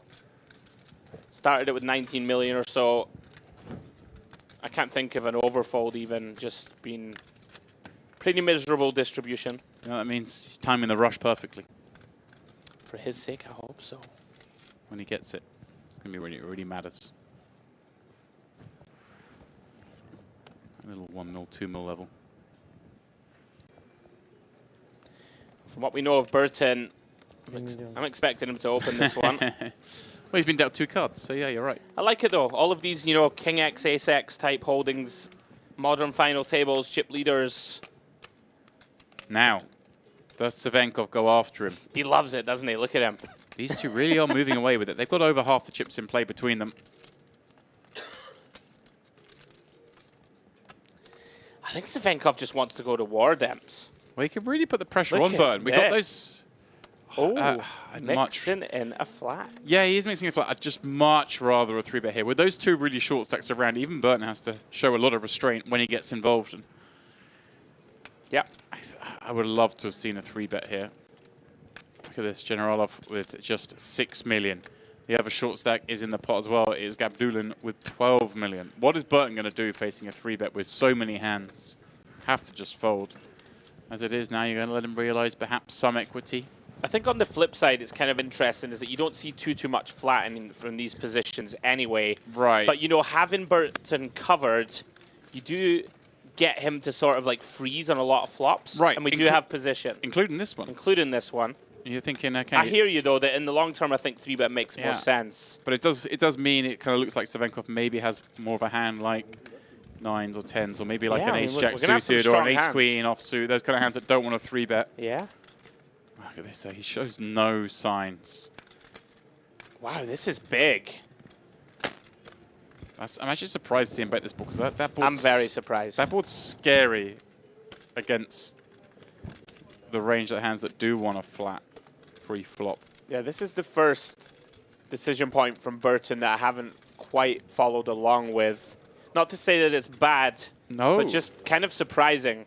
You know, monotone, 3 cards to straight on the board. Our opponent's got a lot of ace-x himself. As you said, Demp's going to have some very strong pocket pairs in there with a diamond in them. Like even a hand like pocket jacks, right? I don't think Savenkov would 3-bet. Did he raise? Yeah. Wow. I think so. Here we go. He uttered something. He has. He's raised it up. Wow. That is a sick play. Wow, wow, wow, wow, wow. Savenkov, take a bow, my man. That takes a lot of courage. Wow, just firing it into this board texture. That's incredible. My goodness. Everything we said that Burton doesn't really get to c-bet this too highly, then does c-bet it, and Savenkov just punishes him. Had a grand plan with this hand. All right, we are in the streets now. And look at this gap he's opened up now. That's big. Like 24 million chips more than the man in second. That is a monstrous pot. He has a third of the chips in play now. What a spicy hand. That is cool. I was perhaps not kind enough pre-flop when he just flat the Jack-9 suited, because if he's going to find a way to win on Ace-King-10 all diamonds, and fair play. Like, what is Burton going to do there with, like, Ace-Jack, no diamond? When if he c-bets and get raised there, like, what are you going to do? Yeah, fold. Like, fold range. Right. I mean, it's tough to continue without a very big hand. Right. Yeah. Like, even like Ace-10 is hating life. Yeah, it's grim. Fair play, Savenkov, and he's really going for it now. like, Savenkov could have been trapping there even pre with, like, aces or kings potentially, like, with the short stacks behind. 100%. Does get to have some really strong hand, can have all the queen jacks, all the queen jack suited at least, I should say. Wow. Yeah, I really did not expect that. Very nicely done. Man overboard. We've lost a chip. It's down into the med. We did say, James, we're looking for one player to separate themselves from the pack. Savenkov starting to go pretty ballist. Finds a way to win with Jack-9 suited, and then follows it up with the Queen-5 offsuit under the gun. That tipping point surely about to arrive. Blinds about to go to 2 million. 2 million. It's going to put an obscene amount of pressure on these shorties. Yeah. It's even going to put Ebby and Shoklatsa under the 10 big blind mark. Yeah, that's incredible. I said, like, surely there's no way we get to the end of this level with still 7 players remaining, but we are just not less than 10 minutes away from that moment. Let's see. Kotstanka. Mostly work done here thus far. Got 44 million. Bit of fold. Ebby with 20. Like you say, we're down to 10 blinds. Generalov, Queen 7 suited, has 4 blinds in the cutoff. Is the shortest. Surely have to get something going. Yeah, I think we probably just have to shrug and put this one in Demps. That's what he's done. It's pretty grim, but what can you do? Yeah. He's got it through to the big. Oh, perfect timing. My goodness. And again, normally in a banning tournament we'd say, you know, the big blind incentivize the call, but the bounty's now pretty small. Yeah, he's in there. He's going for it. I was going to say maybe there's an argument for Savenkov folding this because you want to keep the situation the way it is. I think so too. But I suppose even if you double him, he's still only got 12 million. It doesn't change anything too much because then now you've got 2 players with 12 million. And yeah, not the end of the world. Savenkov deciding. And it's fun to pull envelopes. Sure. Tries to take us down to 6. So Generalov is at risk. 14 million in the middle. Look to try and hold off the buzzsaw of Savenkov. Pretty cool shot there, reflection in the glasses.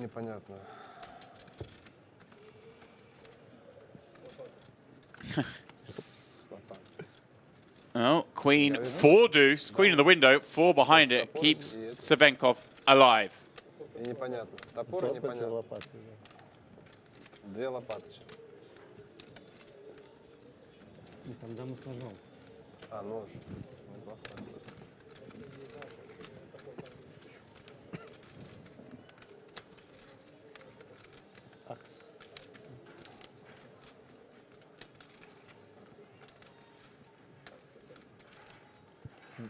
Там колдует стер.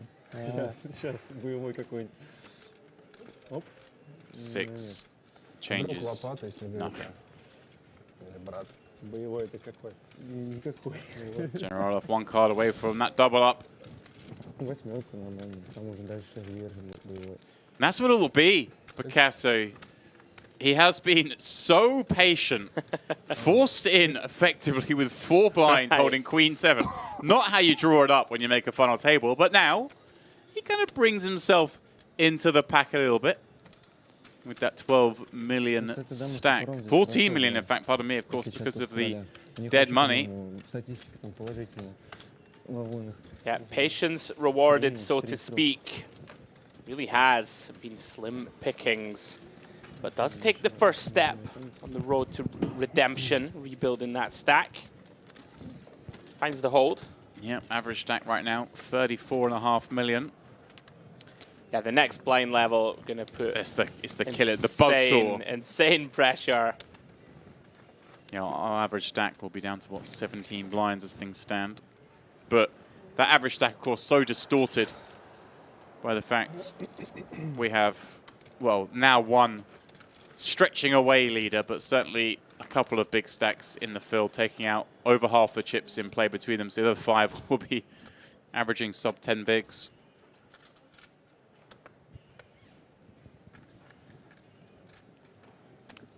Yeah, pretty insane to still be 7-handed in the wee small hours. Anyone still with us? Welcome along as we close in on the 4 a.m. mark here in Cyprus. Demps. I'm just counting it now. It's T minus 2 hours to breakfast. It is. No, 3 hours. Damn it, they don't start breakfast till 7. Oh, when will it end? Oh, Ebby, glasses on. Might be a towel. He's going for the non-all-in. I understand this for sort of like generating some action, but yeah, this is dicey. Maybe best serve with just a jam at this point. I think if you just run into it here, it might be time to just shrug your shoulders and say, yeah, I'm unfortunate. Don't really want the big stacks to have the chance to jam on you here, right, or to realize behind. Even you just want to jam and survive. Maybe you pick up one of these 2 with a decent hand. is going to get through to the big. And that is the chip leader. Oh, excuse me, it's not. Oh, my word. We have been waiting for a cooler Demps. Yeah. Wow, can we read anything into how quickly he just jammed? That was very fast. I mean, we're not going to fold, I don't think, but you know what? I hear you. He's not going to jam, you know, pocket 8s here, right, at this speed. But yeah, looks like a cooler. But also, is he going to snap jam any bigger pairs, or does he like Hollywood? Well, right? Yeah, Jacks may be the only one, I suppose. Right. Yeah. But you're with me on it. You got aces, kings, going to posture. This, I am. The snap jam tends to always be like the old ace, king, ace, queen, doesn't it? Queen. If we're going to read into timing tells. But let's see. I mean, Ebby obviously had to 3-bet fold 10s earlier, and in a pretty nice spot to 3-bet fold with. Has gone wrong for him since then, but yeah, completely different surely situation here. 19-5. Let's get a count. It's basically all his chips. You can see 16.5 to call with 17 million behind. These two. I don't think we can fold this one, No. Demps. Pretty gross. You're not loving it. But there does come a tipping point. He's going to get the bad news if he flicks in calling chips. This would be an insane laydown. I mean, he does know, Demps, right, that your lads have been very tight. It's kind of grim. It's very tight, but there's also... Sure. Playing 13 blinds. I'm with you, absolutely. Like, it feels insane to consider folding. That's what he's doing. Credit to him. I mean, yeah. And maybe it is something that in that timing. There's the confidence in which he moved He in. did. Honestly, it was so fast. Yeah, you pick these things up when you're at the table, certainly. Wow, Ebby. Can you make the second great laydown with 10s of the night? Yeah, this would be special. Yeah, this one would be next level. He's looking at those other two short stacks, thinking, hang on a second, why would this guy just jam from the big blind when we've got other two short stacks and I've opened from +1? I'm kind of getting more on board with the idea of folding I think now. he's going to fold. Like, sure, it's terrible when we end up raise folding and do so to ace king or ace queen or something like that. But I think it circles back to he's probably thinking, I want to just jam this in the first place to stop this happening to me. Yeah. Wow. But yeah, the more I think about it, the more I can see him folding this. Yeah, I mean, with the sheer speed of the jam, I just don't think worse pairs are in there very often at all. He's burning what looked to be his last time bank chip. My goodness, he's going to get away, Demps.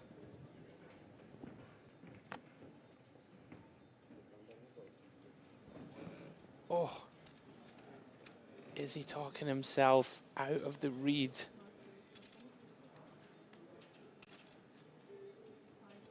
Five seconds to go. Oh, timed out by the iPad. You hear the ding. He's going to show. Show has been offered. Wow. Wow, that's so nice to make the big fold, to make the huge laydown and get the instant gratification, getting showed the better hand. Ebby survives here with 8 blinds when we come back at the next level of 1 million, 2 million. Just ahead of Konstantin with 7 bigs and Gabdulan with 5.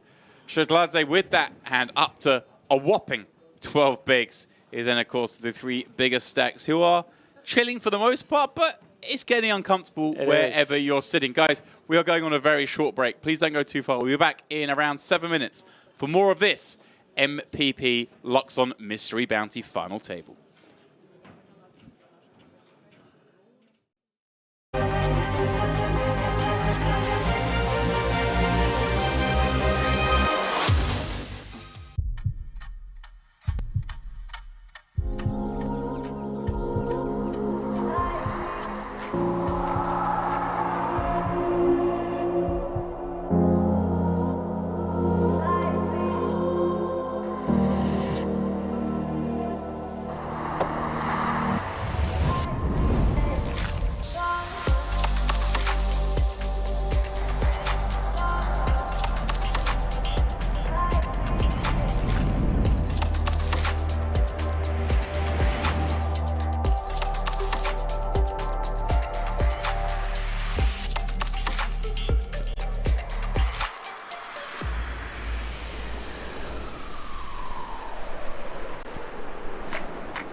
Your unique journey starts now. Merit Starlet.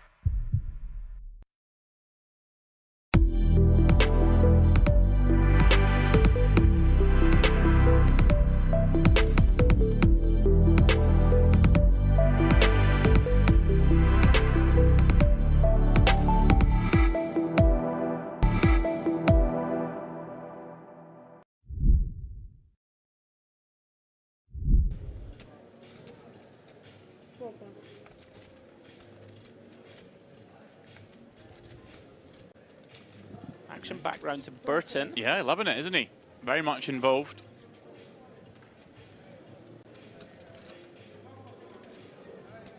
Raising this one up with an unknown hand until now. But it is the ladies. We'll see how to raise fold the last hand. Here's the man who 3-bet him. Oh, and he sent it in, Demps. Yeah, he's got him. Whoa, I say he's got him. Don't know what he has yet. Oh. Oh my goodness. Oh, the same action as the last hand. Look at this. We see the open from Burton with 2 queens. Melchizedek with a very, very reasonable 3-bet jam him. Slam dunk with ace-king. And given that he did this last hand with king-queen-o, now waiting behind, wondering. My goodness, you would imagine this is not Hollywood. This stage of the tournament. It does get out of the way, Demps. Is that a call? No call. Here we go. Horse snaps it off. 2 top-of-range hands, James. Top of range. Absolutely. Cutoff versus button. 2 monster holdings. This is pretty sick for Melchizedek that he could be 1-2 punch out of this one, having had 16 million 2 hands ago. Big flip developing. And it is the classic. Yeah, this is the flippy of flips.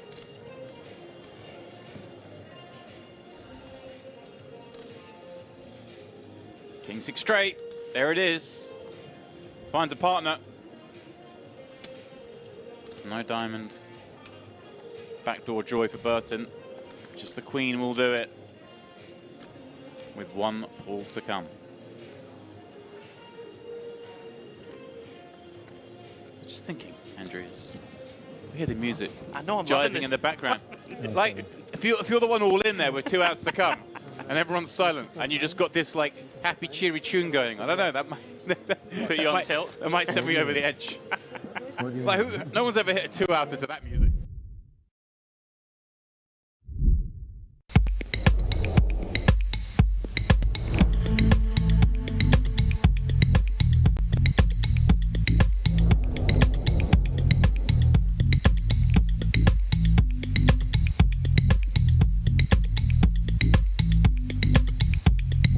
Welcome to Mediterranean Poker Party.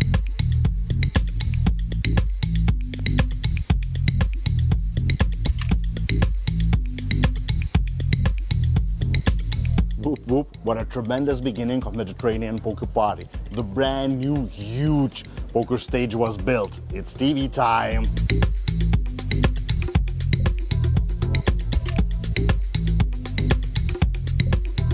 Don't forget the main thing that unites nation. A bunch of poker events running now. And I'm from Norway. Turkey, Australia, the Netherlands, Lebanon, France, Bulgaria, Venezuela, Belarus, Iran, Ukraine, Austria, Serbia, Russia, Germany, Armenia, Hungary, Kazakhstan, Italy, Greece, Romania, Moldova, Scotland, Poland, China, Spain, Sweden, England, Georgia,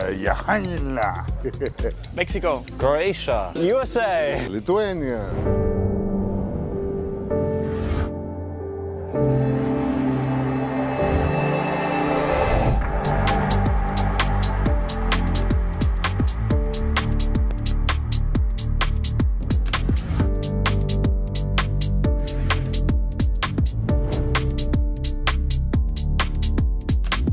I know, guys, you play hard and work hard. The only thing you miss is the party time. And we have it for you here in Versace Garden and Merit Royal Diamond tonight.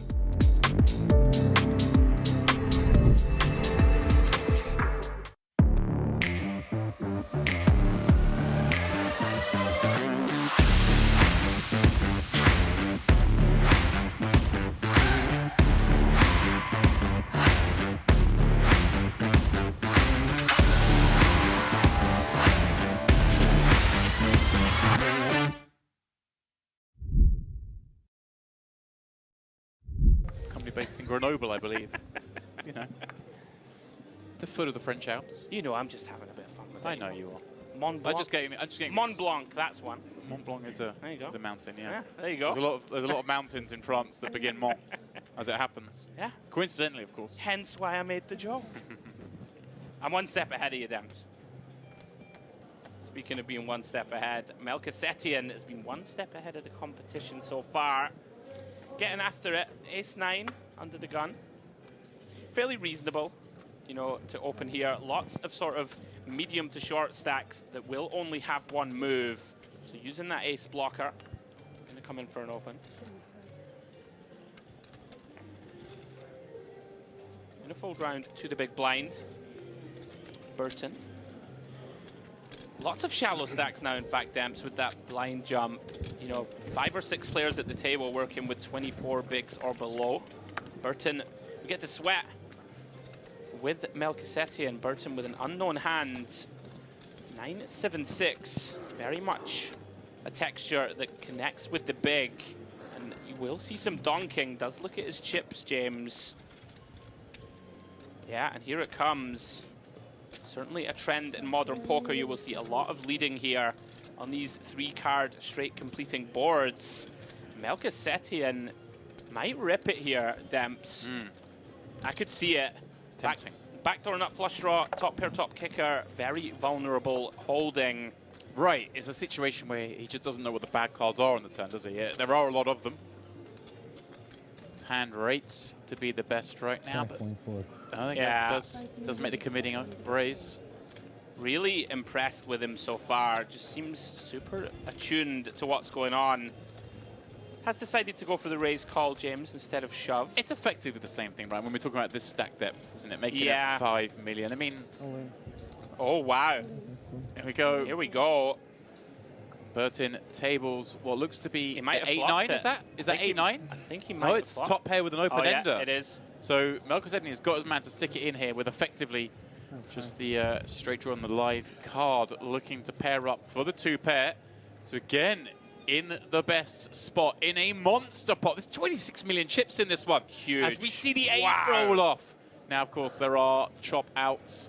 And, of course, the ace would still do it for Melchizedek. But all of a sudden, he is bang up against it. And that's where he remains. Everything was going so right for this man. But now, all these chips moving to Burton.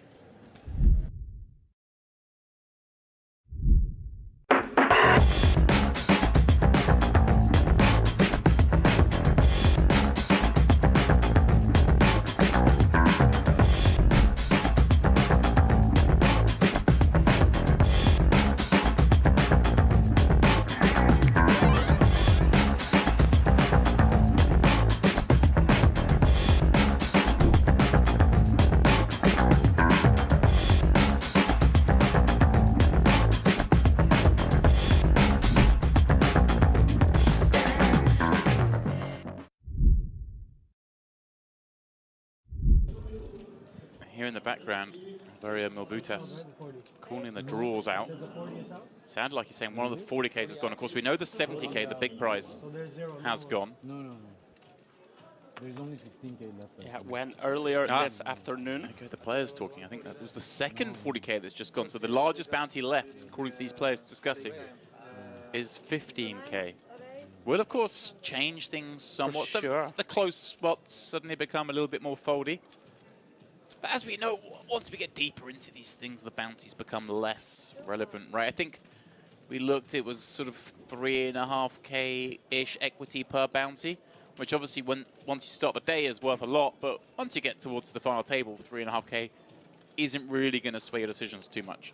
Yeah, it does become somewhat irrelevant, and with those big chunky ones out of the way, and with you, Demps, players likely will tighten up, calling all-ins.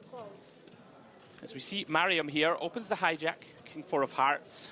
Rudzari decides to take a flop, providing there's no more action behind, that is. Calls the button, Queen Jack of Diamonds. Stoica here with a decision, Demps. Pocket deuces, sub-20 blinds though, thinks better of it. Again, it's one of these things, isn't it? He could jam there, but again, these are the spots that it still is a bounty. Yeah, I think the hand a little too weak in general. Never mind with the target on your head, so we do go heads up.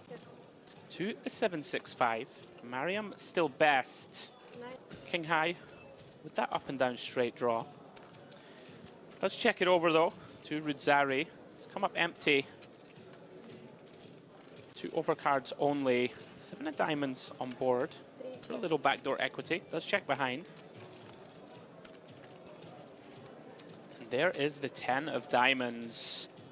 Rudzari now improves to a queen high flush draw. Pretty awkward spot Demps, right, for Mariam here.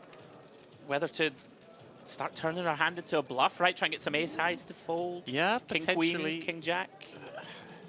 It's a little icky, of course, holding no diamond or spade ourselves. Sure. But in a perverse way, kind of gonna almost bet this one for value. Yeah, and he's gone huge, Demps, really, over the pot. 2.9 million into 2.6. Rudzari not going to like that, of course. Would like to realize this draw. Excuse me, Demps, is the graphics correct? Bet of 2 million. Okay. A little more normal. Still big. Still big.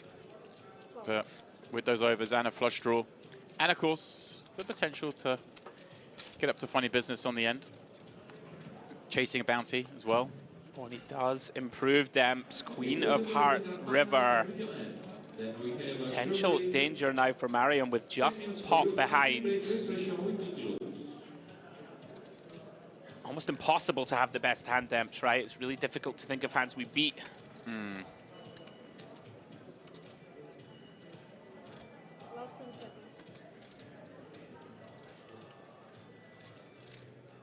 Come on. Wow, he finds the jam.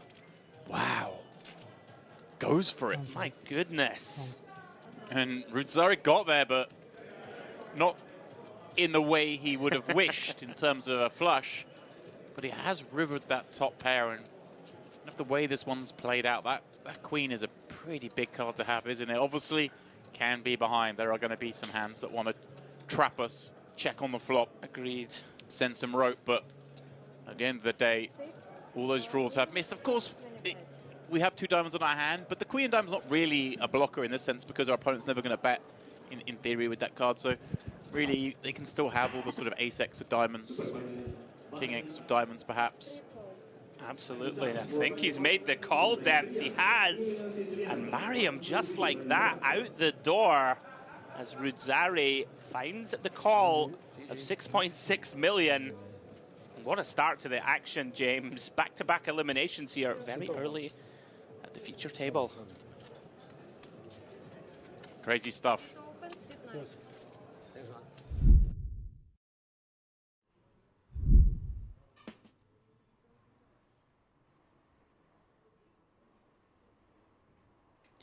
And welcome back to late night coverage here at the Luxon Pay Mystery Bounty final table, where the time is just ticking past 4:15, but myself, James Dempsey, and Mr. Picasso, Andrew Hedley, is still with me. As we're going to move things on, 1 million, 2 million blinds means Gabdulan has just 5 bigs. Konstantin just 7. Ebi just 8. Shkrtladze, he has 12. Then we get to the rich, the 22 bigs, the 26 bigs.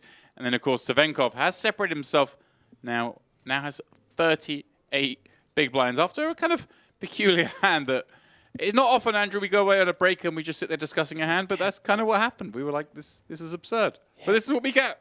It's late. 16 hours into the day. There's some, pretty crazy stuff happening. We're about to go into what I like to call an ICM hurricane.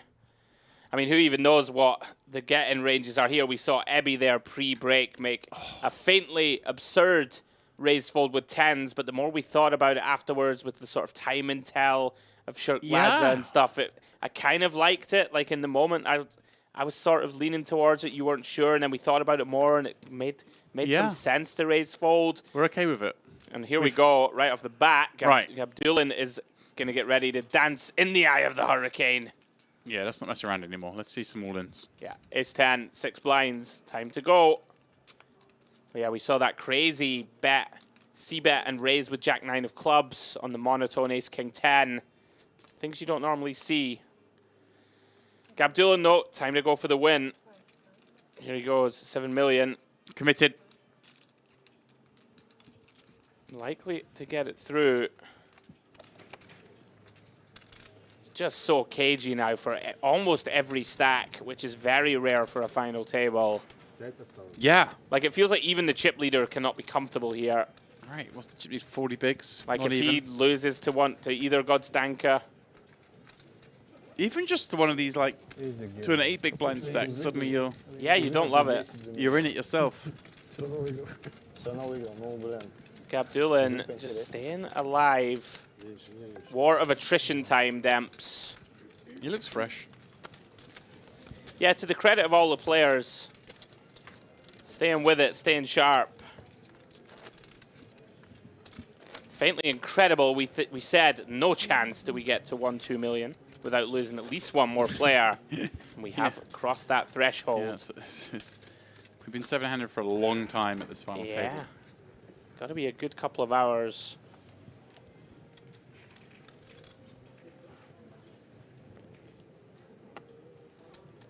Interesting. As this final goes on, we are doing some time bank situations as well. We just saw Ebi there burn his last time bank chip. Yeah, going to be under some pressure now with decisions. And we've seen that before here at Merit Farm tables, where we've seen players playing heads up and kind of some dicey spots with no time bank chips. It's a big thing. Really is. Kind of expect to see Savenkov open here based on what we've seen from him. 1 million. Yeah. Yeah, I think he just gets to... I think I like it. Just use these King X, Ace X. We've been talking about it all night. It's going to be very difficult for players to find hands to play back. Well, that's a hand that can play back. There's one. Now, can he find a trap, Demps, is the real question. I wouldn't hate it, seriously. 20 blinds, I mean, it's risky, right? I hear you, but I think also Godstanka just gets to have... He is the kind of guy I expect to, like, 3-bet. Okay. Like, kind of from the small quite often, and I think this is a spot where you just got to try and go for it and induce. I don't know. Like, whoever finds a 3-bet fold here off 20 blinds? Godstanka does. You Like, think? He's the kind of guy that I Think could he picture does? doing it, yeah. He's the guy I could see here with an ace-4 offsuit just going, yeah, this will do. I'd like to see 10 million or so if we do go for it, like real small. A little big 11 up, but that's all right. Yeah. Yeah, I see what you mean. I would like...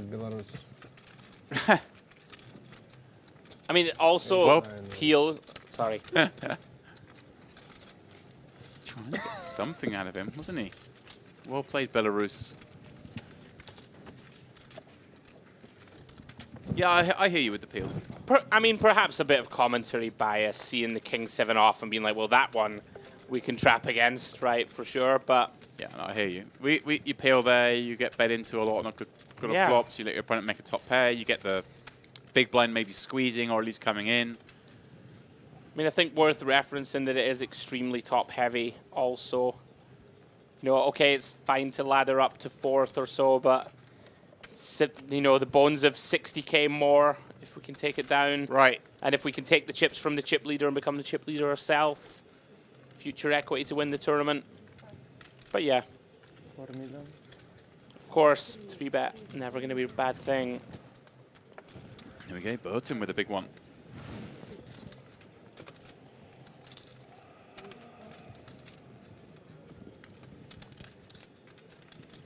All of a sudden, Ebi did make that magnificent raise fold, but we are left with 6 BBs.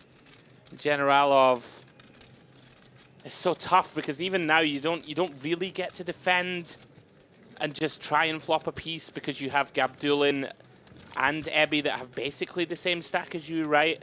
So like 2 million here is so valuable to your chip stack. Yeah. I think he may fold this Stamps based on what we've seen from him so far, and it'd be hard to fault it. Yeah, I like the fold here.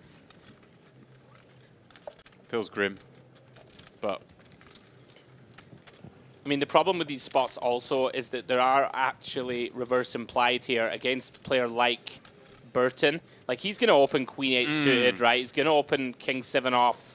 You know, hands, you know, that we have a hand that you normally expect to be very live against, you know, normal ranges, so to speak. But Burton is not afraid. I mean, I wouldn't put it past him just to open the 8-9 suited here, Demps, right? All this type of stuff. Yeah, I'm with you. Yeah. It's a great point. So it's not like when we flop a piece that it's always clean. Yeah. And Gabdulin's going to be in the big blind next hand, right? It's going to chop him down. Is this a prudent use of your time banks? It's going to defend, though. We're working with 2/3 pot back. Would be a nice time to flop something. There we go. And he does. Now, given that the ICM situation, is this a spot where... I think we donk shove this one for sure. We just shovel, do we check? Yeah. I like that, just given the ICM. I don't think Burton can fold here either. Snaps it Got to off. flick it in. Just like that, Generalov, 75% favorite here to find that double. Wow, and how patient has this man been? Yeah, unreal. Very clean turn. Just got a fade 6. Diamond. Diamond would be a good card. He's not wrong. Diamond it is. Double up. Don't play ace king. Generalov suddenly in the mix. 27 million chips. Only a little bit below average. Out of nowhere, you said he came in short, folded every hand, went down to a micro stack. And now, here he is. In the ascendancy. Okay. Yeah, we're in this faintly absurd world now where, even with a hand as strong as ace-king suited, you don't even really benefit that much from getting the big blind to defend, right? Because you can just take down 5 million uncontested rather than risking 13 million post-flop. Pretty wild spot we're in. In a flip. Has not been lucky with his big hands, Demps. You've been talking about it all night. Won all the small ones, lost all the big ones.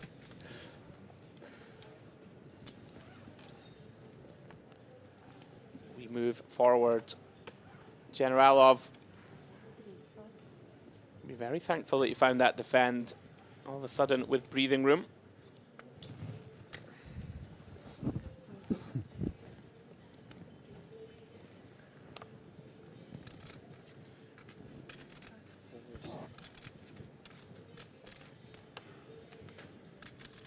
Godzanker now gets out of the way. Round to Ebby. 6 blinds, Demps. Suited queen. We are the effective short stack now.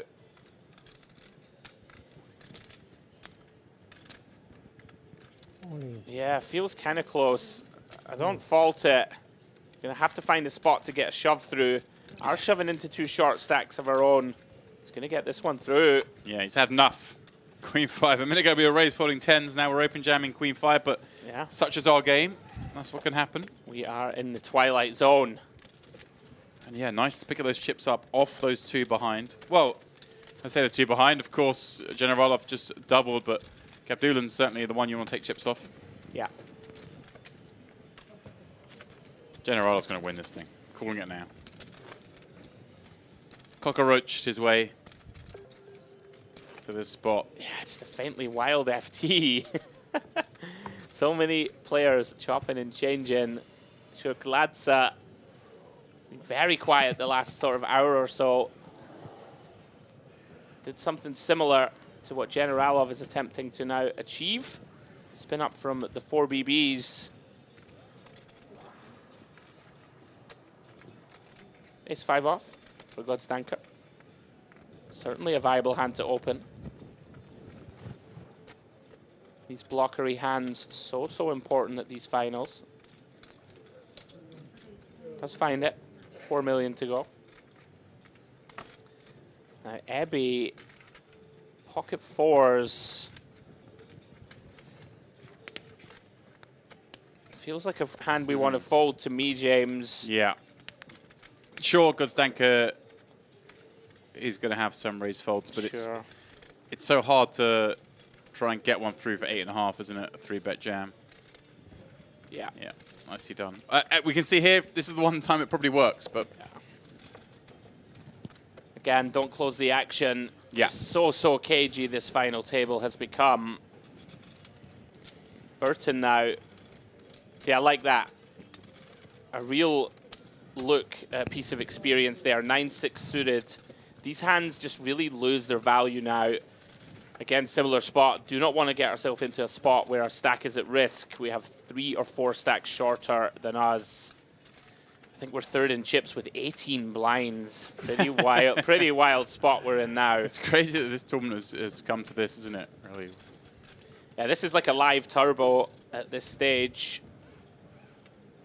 Really like that foldo from Burton. He's been the most impressive technically for me. Really hasn't put a foot wrong.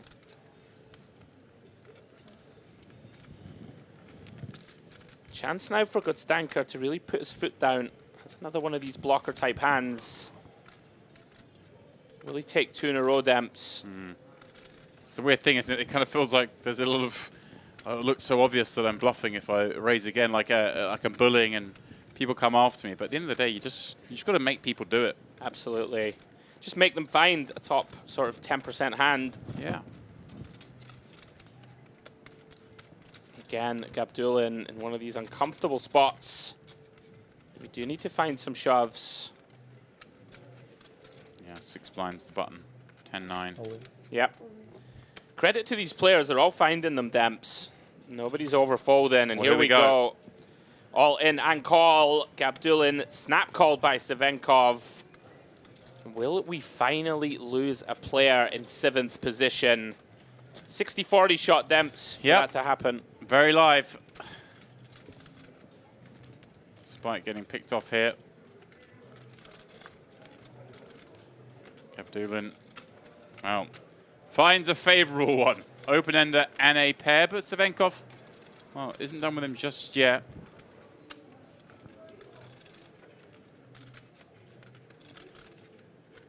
Needs an ace or an 8. Otherwise, Gabdulin will be the latest to double up.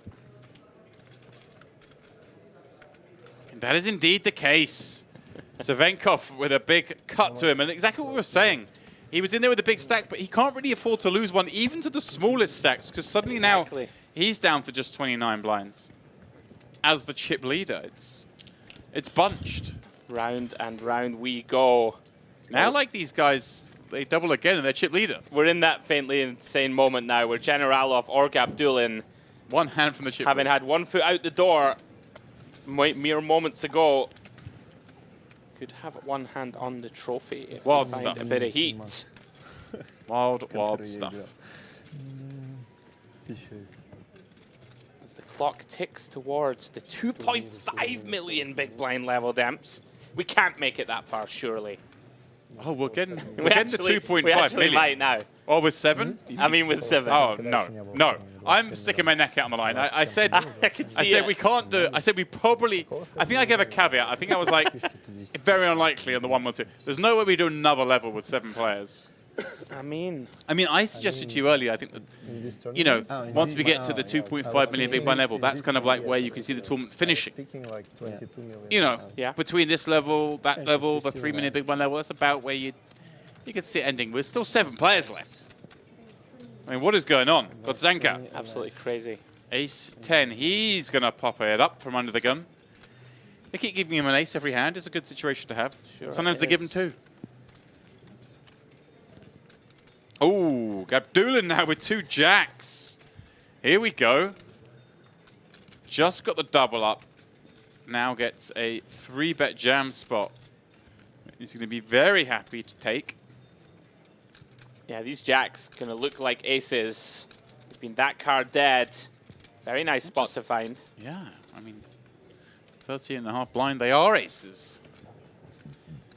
I like this little difference to the we saw before where we saw a snap 3-bit jam. He does burn the time bank, even though he knows full well he will be jamming. There is no other course of action here. 14 million. Okay, the committal. It's the same thing. Just in case we find a jam behind. Yeah, you get a rejam behind, and then the original razor sticks it in, and same thing. So, well, here we go. We are going to find the jam behind. Wow. Savenkov being dealt the goods. 2 queens up against the 2 jacks of Gabdulin, the man he just doubled up, looking for instant redemption. Wow. Here we go. Going to do some posturing as well, of course, himself. And he is going to raise it up again himself, clicking it. making it 24. We've got some cutesy stuff going on here. But of course, Kodstanka now can only ever put this in with the absolute top of top. And that's not what he has. Very unlucky here for Gabdulin. Well, let's see. Insanely though, Demps, if he wins this pot, finds a jack, he's going to take the chip lead. There is just one jack remaining. You see that reflected in the stats here. Down to just 13%. Stand-up equity has been activated. Yeah, this is a good time to do that, I think. In this long seven-handed battle, we see a king 8-6 board. Clubs, no use to Gabdulin as both hold one. We are in the Mediterranean. He needs to find that fish hook. Deuce of hearts.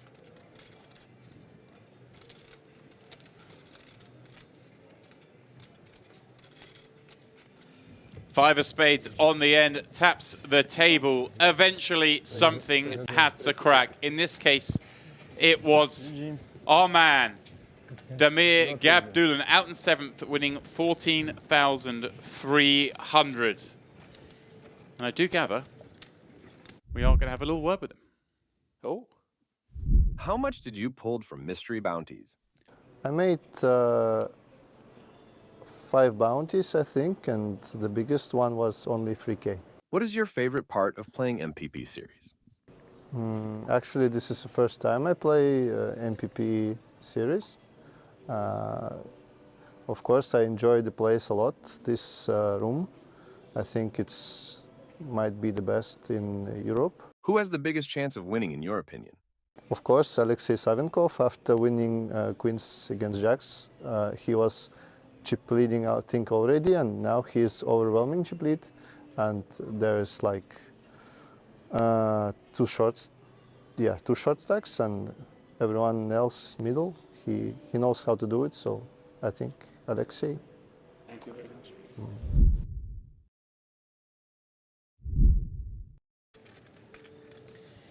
All right, well, GG's around. But now we will turn our attention, back to the final table. What action's under the way? Generalov. He's raising it up. It's the first time he's had the option to raise it up non-all-in, or non-committed at least. Right. Actually has over 10 blinds, has raise folds in the range. This was not one of them. Well, this was one of them, pardon me, with Queen Jack suited, of course, but it was a reasonable one.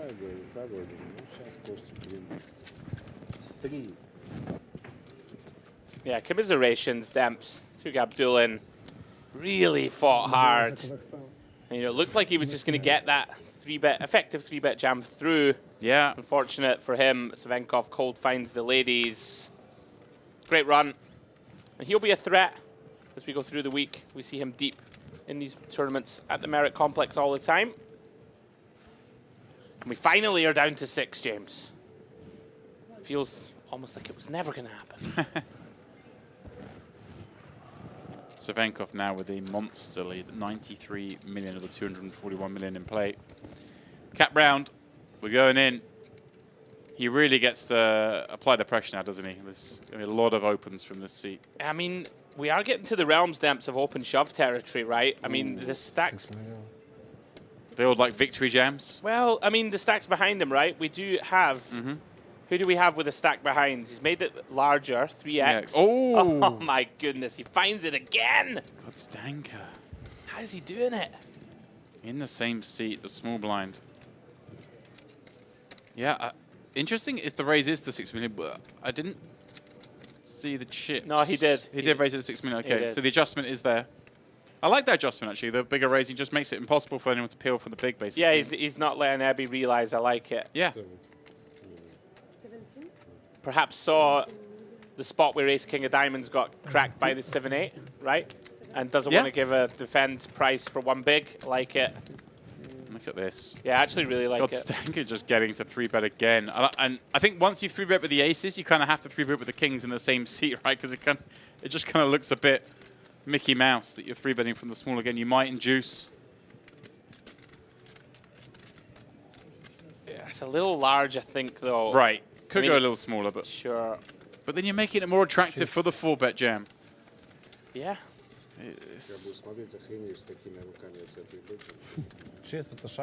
We know he doesn't have many 3-bet call-offs, right? There's 3-bet jams. Sure. It kind of looks fishy to me. Yeah, we're repping kings, aces, and ace-6 off.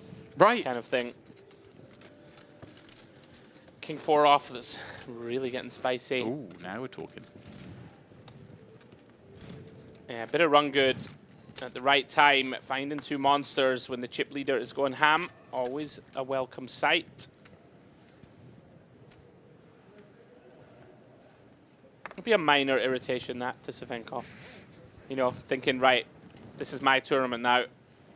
Time to run riot. Yeah, and this guy's just not letting me. You do need the cards to play ball, not allow opponents to wake up with the big hands. Yeah, here we go. Even a hand as weak as 3-5 suited. This one's pretty out of line. You know, holding 2 of the kind of cards that you want your opponents to hold, of course. But regardless, people are going to have to find it, Demps. Going to have to find big hands. Oh, well, here's a big hand. Oh, my word. Ebby with 6 blinds. Looks down at the hooks. It's hits go to give them a 12. And a 12 he will. Obviously, made that amazing raise forward with 10s against 2 jacks. Has basically, I mean, assuming he loses that hand, which is the far more likely, he would have been out in 7th. Now here he is with 6 left. And going to be in with a chance to... I mean, Savenkov's going to be very steamed here. Get a spin. I mean, 9 million more. I think we have to call. It's horrible. I think we got to flick it in. Yeah. We are up against enough, you know, ace, jack, ace, 10, ace, queen, ace, king combos, Demps to be live enough. It feels pretty gross. Yeah. He does make the call. Here we go. Ebby with that great fold. Now with an 81% chance of getting up to 30 million chips with 1 more player out. Yeah, Savenkov somewhat punished here for pretty out of line open, but as we said, your opponents are going to have to find something pretty big to get it in.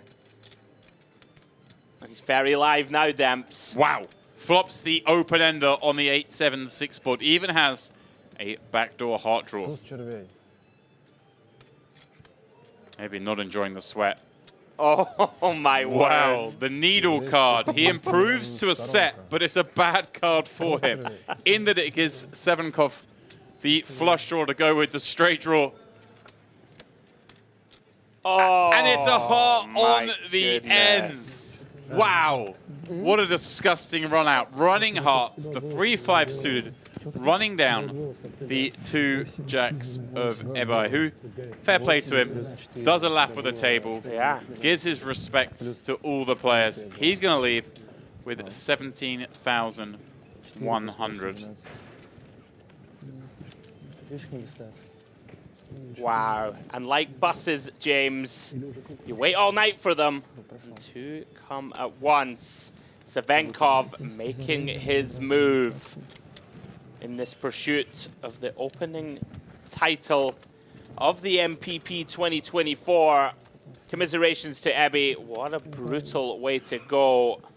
And we are down to 5 guys. Not the burger joint. Players. Oh. That was terrible, but you know, it is almost 5. It is almost 5 a.m. At this point, Andrew, I'm going to let you off with everything. I thought it was actually pretty creative, considering we're in the wee small hours. We're in the big hours. Yeah. Of the morning. Now, I would argue. Savenkov, is he going to start opening the deck? No. 100 milli. No, but he was big. Life is nice. Okay. Yeah. Everyone now guaranteed 21K. They're like London buses, these bust outs, aren't they? Sure are. We waited for a long time. Here we go. Yet another potential shove candidate. Feels like we got to take this, Demps. Yeah. Why not? Let's go. Run it. Credit to the guys. Everybody is taking all these spots correctly. You know, it is closing in on 5 a.m. People still focused. Generalov still in the hunt here. Gets this one through. Up to 35 mil. I'm going to push back here. I'm not impressed when people take their jam spots at 5 a.m. I'm impressed when they take their fold spots at 5 a.m. Okay. You know, when they go deep into it and they just find the fold. Yeah. This hour, no. The all-ins, that's easy. It's like the over it. That's why poker's the cruelest game in the world, you see. Ebby found a momentous raise fold. Yeah. And then gets it in 80-20. Sorry, buddy. GG. Yeah. I'm with you, though. I hear what you mean. The kind of easy ABC decisions. Just the rips. It's like, whatever, I'm over it. Let me go to bed. Can't be praising those too much. I'm teasing. We can praise these guys. They're playing good. Yeah. Just no one's visibly kind of fatigued, which I find incredible given they started at midday today. Around to Generalov, surveying his options. Interesting. With the stacks the way they are, and we are opening into the big stack, actually don't hate laydown. You know, you are potentially going to get a collision between Burton and Savenkov. You know that Savenkov's going to run over the shortest stack at the table to his direct left, right? So if you can outlast him, keep yourself sort of level with the other two guys. Actually don't hate it.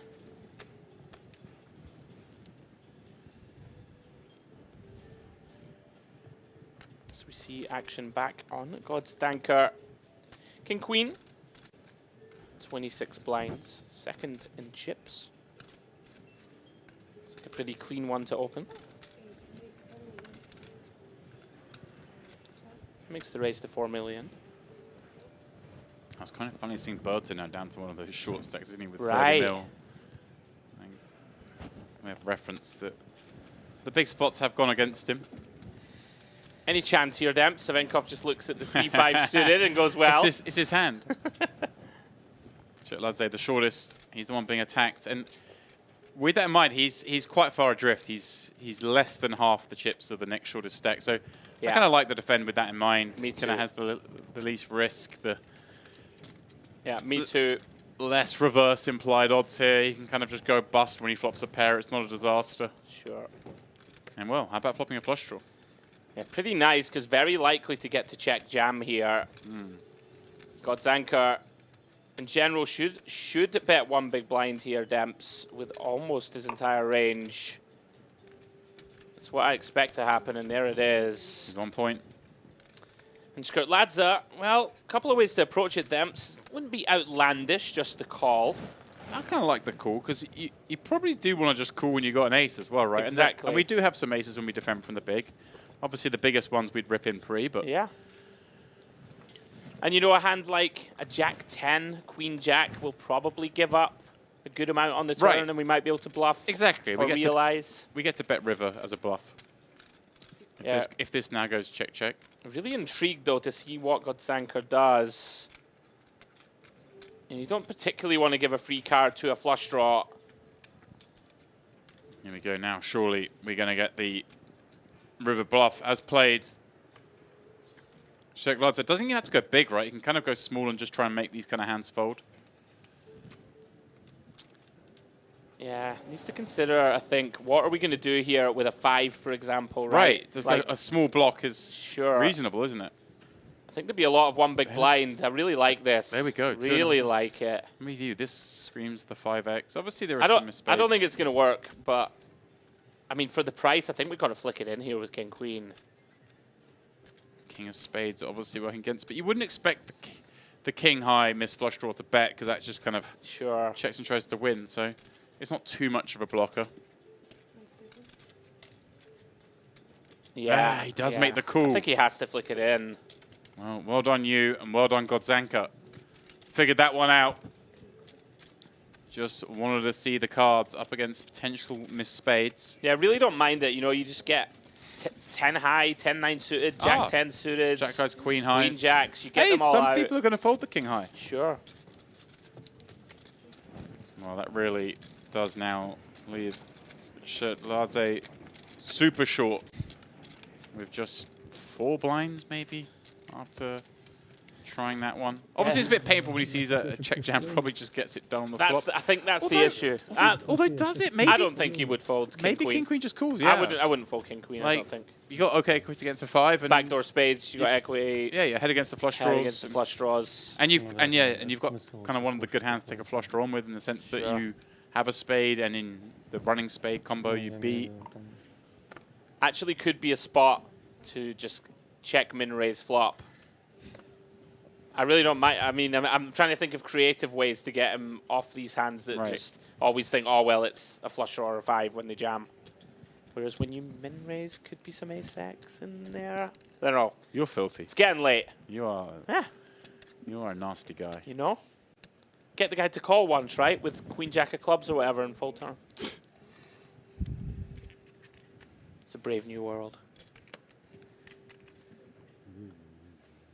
Savenkov really getting after it, as you would expect. Pretty easy open, queen 4 clubs.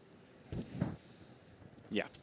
There's a lot of easy opens when you've got almost half the chips. Anything with paint. Anything connecting. Anything with pips. Pretty much anything. Anything, whatever. Anything with paint or pips, he's in. Exactly.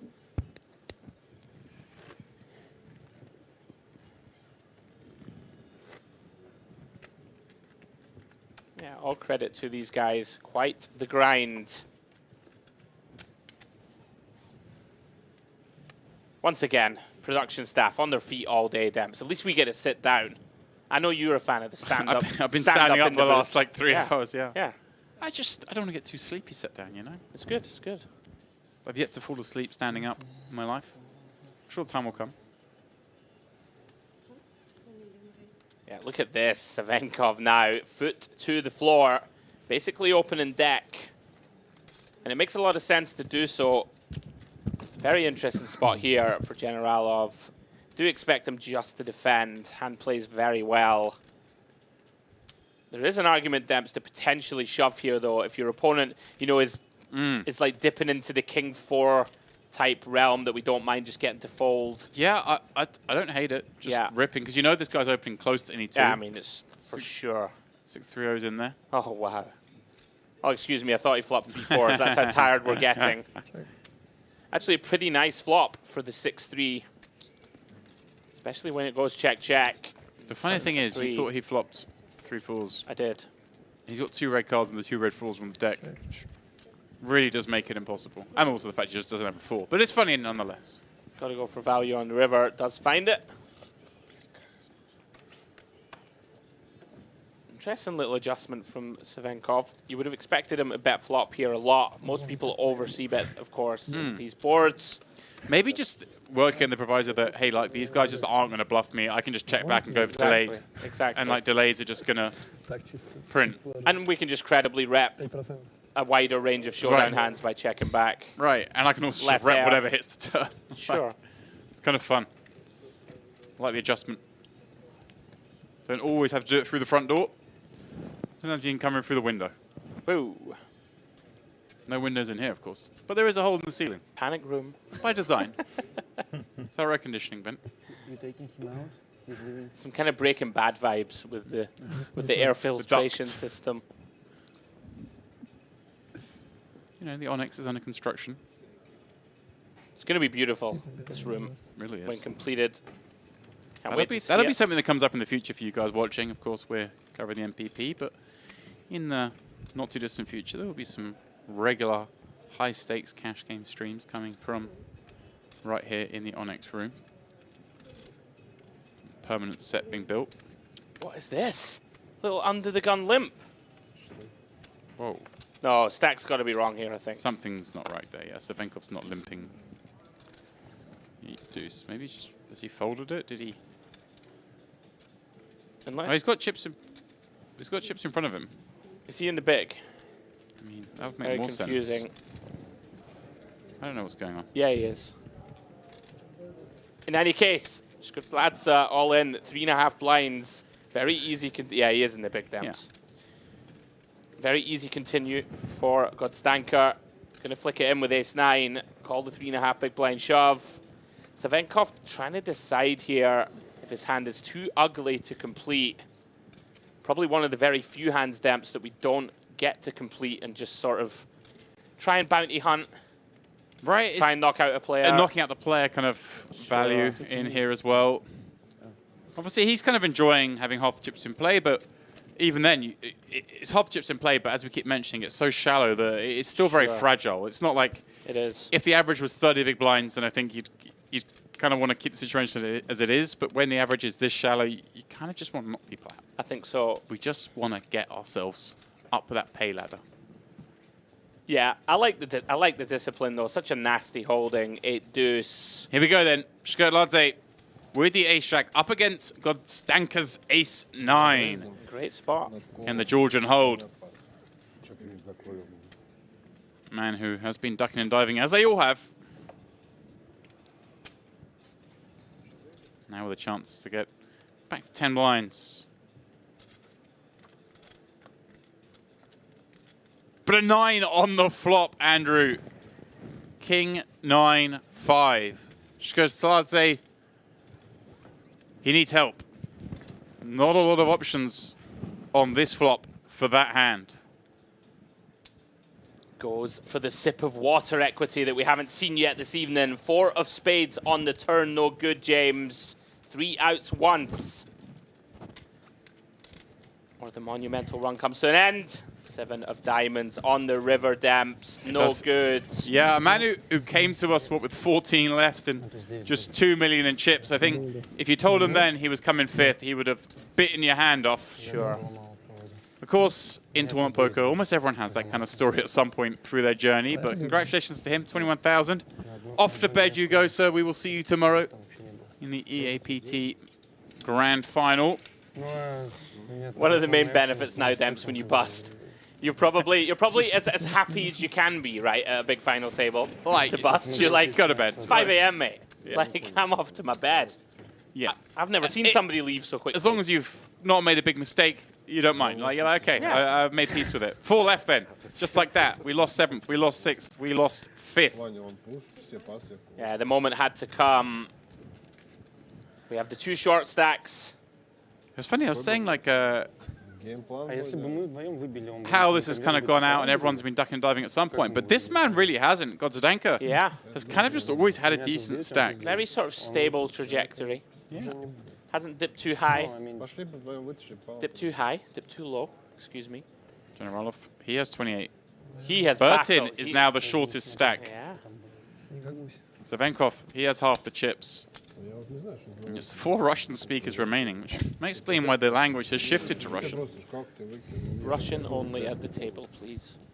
Is that a rule, right? If everyone's Russian, then... I mean, merit, can we kind of, you know, common sense prevails. If everyone's first language is Russian, then why would we make everyone speak English, you know? Hey, we'd prefer it, as the viewers, of course. Like to know what they're saying. Even the dealer's gone into Russian there. Okay, guys, let's go. Very quick fold from Generalov. Burton. Now we're 28,400 locked up. Are we? Got to raise call this one. Into the raise calling, yeah, that's what I was going for. Now obviously the shortest stack at the lowest risk premium. We're kind of tied shortest stack, but nonetheless, this is a plenty of hand, isn't it, to try and get some action with. Yeah, I think it's... I'm kind of surprised. Yeah, I'm with you. I don't want to call it a mistake, but I think, you know, there's only a 7K pay jump, whereas the difference between 1st and 4th... 13K now, we're up to... Oh, okay, sorry. My mistake. Oh, well, here we go. It's not going to matter, Demps. Godstanka finds the Ninas. In fact, this is the Helmuth, is it not? The black 9s. And here we go. Huge flip. Big, I just said how flip. Godstanka's kind of just got through this field without getting any dicey spots, but here he is playing a 56 million chip flip. A chance to knock out the man who was leading this tournament for such a long time. And if he does so, he will take 100 million into the 3-handed battle. Big moment. Generalov, we did mention it earlier, he was going to just find his way into 4th. About to ladder up to 3rd here. Or is he? Not ace anymore. high, 2 diamonds. Could you find a worse flop for those 2 9s? 1 out, Demps. 1 out and then still not there. 1 out and a brick needed.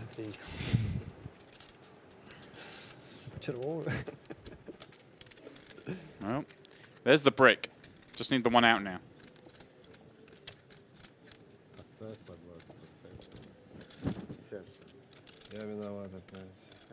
That is not it. A double up. Near parity between these two now. 44 plays 56. Generalov back where he feels comfortable on the short stack. Yeah. And this is kind of good news for our chip leader. Right.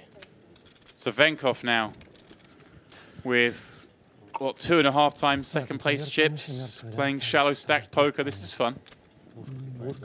Yeah, pretty soon we're going to be in the realms of all-in pre-flop becoming a very attractive option for Savenkov. Blinds have just gone up, in fact, so... Oh, here we go. 2.5 million in the big blind. So everyone basically 20 bigs effective, apart from our chip leader, of course, who's working with a shade over 40. Yeah, I'll be intrigued to see if he does take that route, Demps. You know, some players are still content just to continue min-raising, not expecting...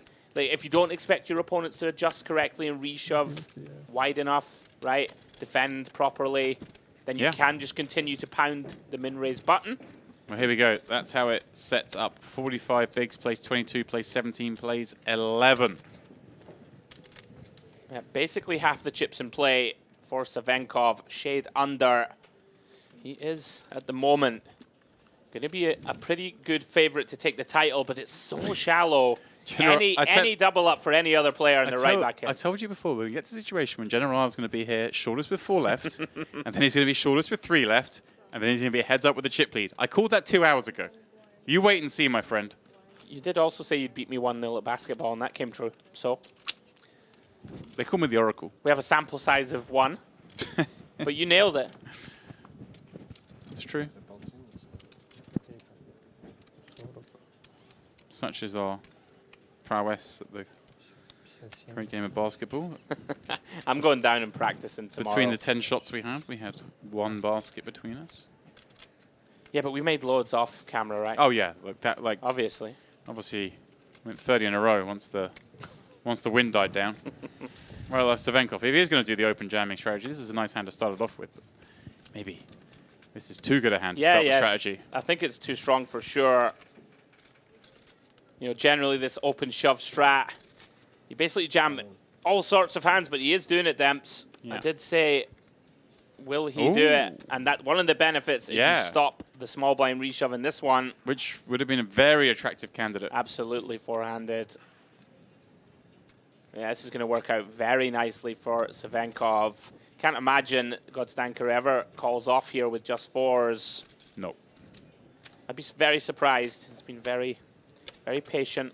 Oh, wow. Oh, Generalov, sub 10, the shortest stack, ace-7 suited. Yeah, surely he picks up the fight here. And as he'll perceive this the way you did. Yeah. Like, just so many hands going to open jam now. Yeah, basically when we min-raise, it's with our real value hands and our real junk. Everything else in the middle, in theory, gets to jam. You know, we should have open shoves here, Demps, 9-7 suited and the like, stuff like this. Loads of hands. Suited King X, all sorts of combos, too many to list. We can see he's crushed, but I think it's a mistake to fold here in the long run. For sure. Against the capable player. Kind of working out. I'm trying to work out why we're still at this spot. This is a chance to... I mean, sometimes it can be tough to shift gears, Demps, when you've been in that sort of fit or fold. And I mean, I'm not folding this one, but you hear what I'm saying, where you haven't put your chips at risk. Yeah, Whoa. Lays it down. What is going on? Generalov. I don't endorse it, but... Spidey senses? Wow. That's incredible. Such an intriguing spot. He's the shortest stack. He's up against the super wide range of the runaway chip leader. And he folds not just a suited ace, but ace-7. Yeah. Like, this is good. This isn't an ace-deuce This is 10 big blinds in a four-handed game with a big blind ante. This is like... Yeah, I'm in there for sure and walking out the door. Or hitting a 7. Or some clubs. Or just being up against King 4 and Sure. winning. Yeah, I'm intrigued to see if Savenkov continues. I'd like to see what kind of range he Well, chooses for the open jams. I mean, we're on an hour delay. I'm going to go on them and say there's a good chance this tournament's over now. But if it's not, and the similar sort of situation exists, and he finds out that General's going to be folding like A7 suited there, that's like a license to print. Absolutely. Just be jamming so often. As it stands? Godstanker had 43. Generalov would have had, what, 50-ish, low 50s if he called. Yeah, he'd have been basically tied second if he'd called and won there. It's definitely a call in theory, at least. But 28K and 28,400 locked up. 41,200 is the page, and that's what he was looking at. But then we got up to 57.8 and then 85. As you mentioned, it's kind of worth going for once you get to this sort of stage. Definitely. And do we know, has anyone pulled the bounties? We haven't heard anything, right? Yeah. It would be cool if we knew. Yeah. Something for next time. It's true. So if that 15K is still in there... But you see some of these guys, so they've got multiple bounties in front of them. They haven't pulled yet. I see. Okay. I see, yeah, Savenkov had 3 bounty chips in front of him. I see just 1 there for Generalov. That doesn't surprise me. I haven't seen Generalov knock anyone out. It's been a while. Zanka, he has 2 in front of him, so he has 1 to pull. So we've got 3 to pull there from what I've seen, plus I don't know if... let's have a look. There's just 1 there in front of Burton. So there's 3 to pull and 4 still to win. So there's at least 7 bounties still in play. Like you say, I don't know if that 15K is still in there. Yeah, faintly tough, very tough spot there with deuces. You know, we are second in chips. Yeah. Pretty gross. Of course, it feels bad to lay down a pair four-handed. Could consider limp jam. Kind of grim. You love it. Oh, yeah. I'm kind of on board more with this fold than the one of them Generalov a few months ago. We move forward. 4 remain. 1,100 Luxon pay mystery bounty. Prize pool crushed the 1 million mark that we had set before the tournament. 1.16 million in the pool. We're down to our final 4. Burton now, Jack 10 off. Just so tricky now to navigate your way. I think Burton content to let Savenkov sort of run this over Demps. How many currencies does Luxon support? 30.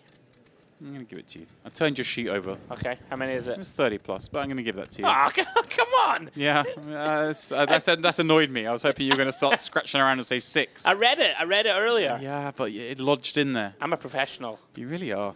Thank you. That upset me. I can't believe I actually got the number. Brilliant. I'm just angling for a sponsorship, that's all. Talk to my people. Yeah, Savenkov getting after it. He really does have the green light now, Demps. This is go time. Can basically raise the deck, I think, at this point. You know, if you get through 4 or 5 steals, no showdown, this tournament can be close to over. Yeah. I say there are sub 100 blinds in play. And there are 2.5 blinds in every pot. So we're looking at a sort of 3%-ish of the chips in play in the middle before cards dealt every hand. So you look at a min raise, suddenly we're looking at like 6.5%. Then someone calls, you're looking at just shy of 10% of the chips in play in a pot.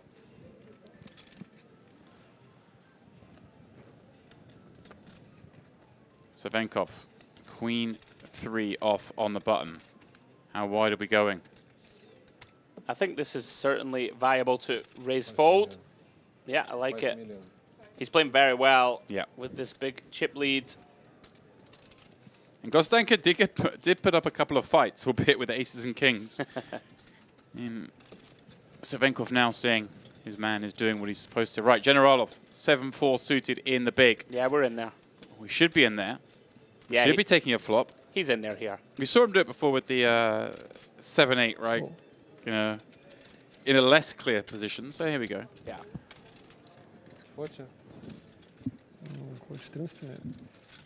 Savenkov here doing what we thought.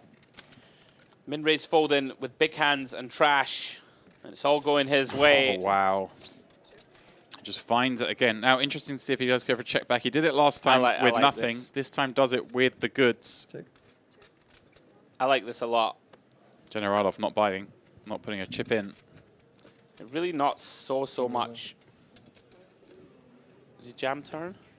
Oh, 3 million. Yeah. Yeah, looking to induce some bluffs.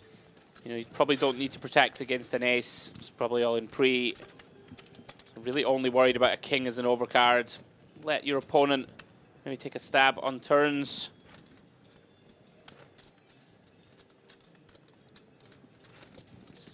Got a stranglehold on this one, Demps, for the moment at least. Little puff of the cheeks.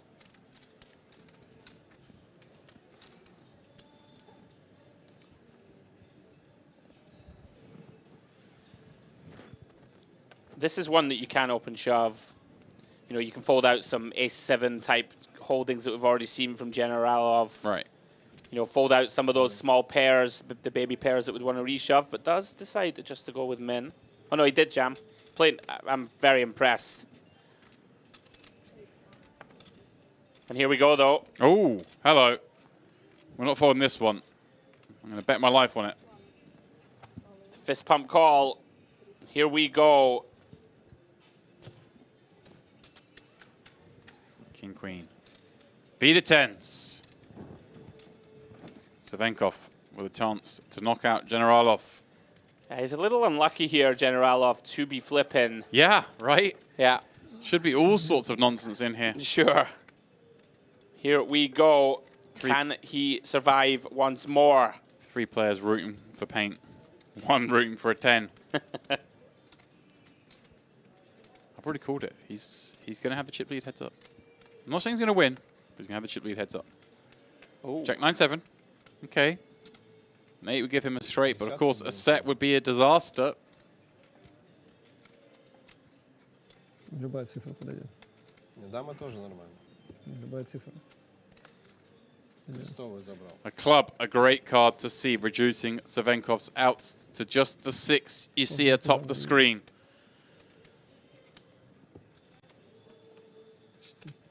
How big it is. Wow. Generalov continues to survive.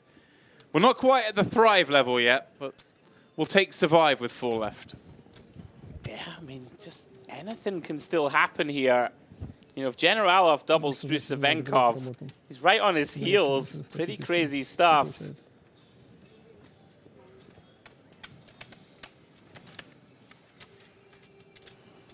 As we remain 4-handed. Самое важное в покере.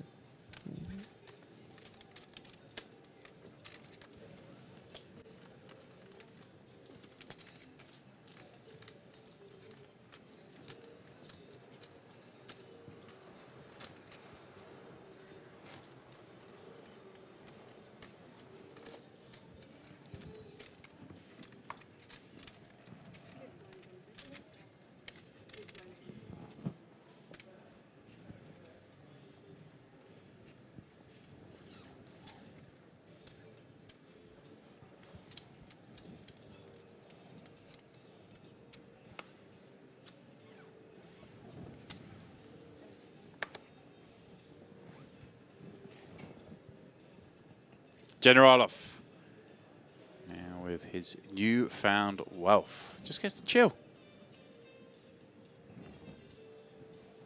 He's the 2022-2023 Petanque World Champion.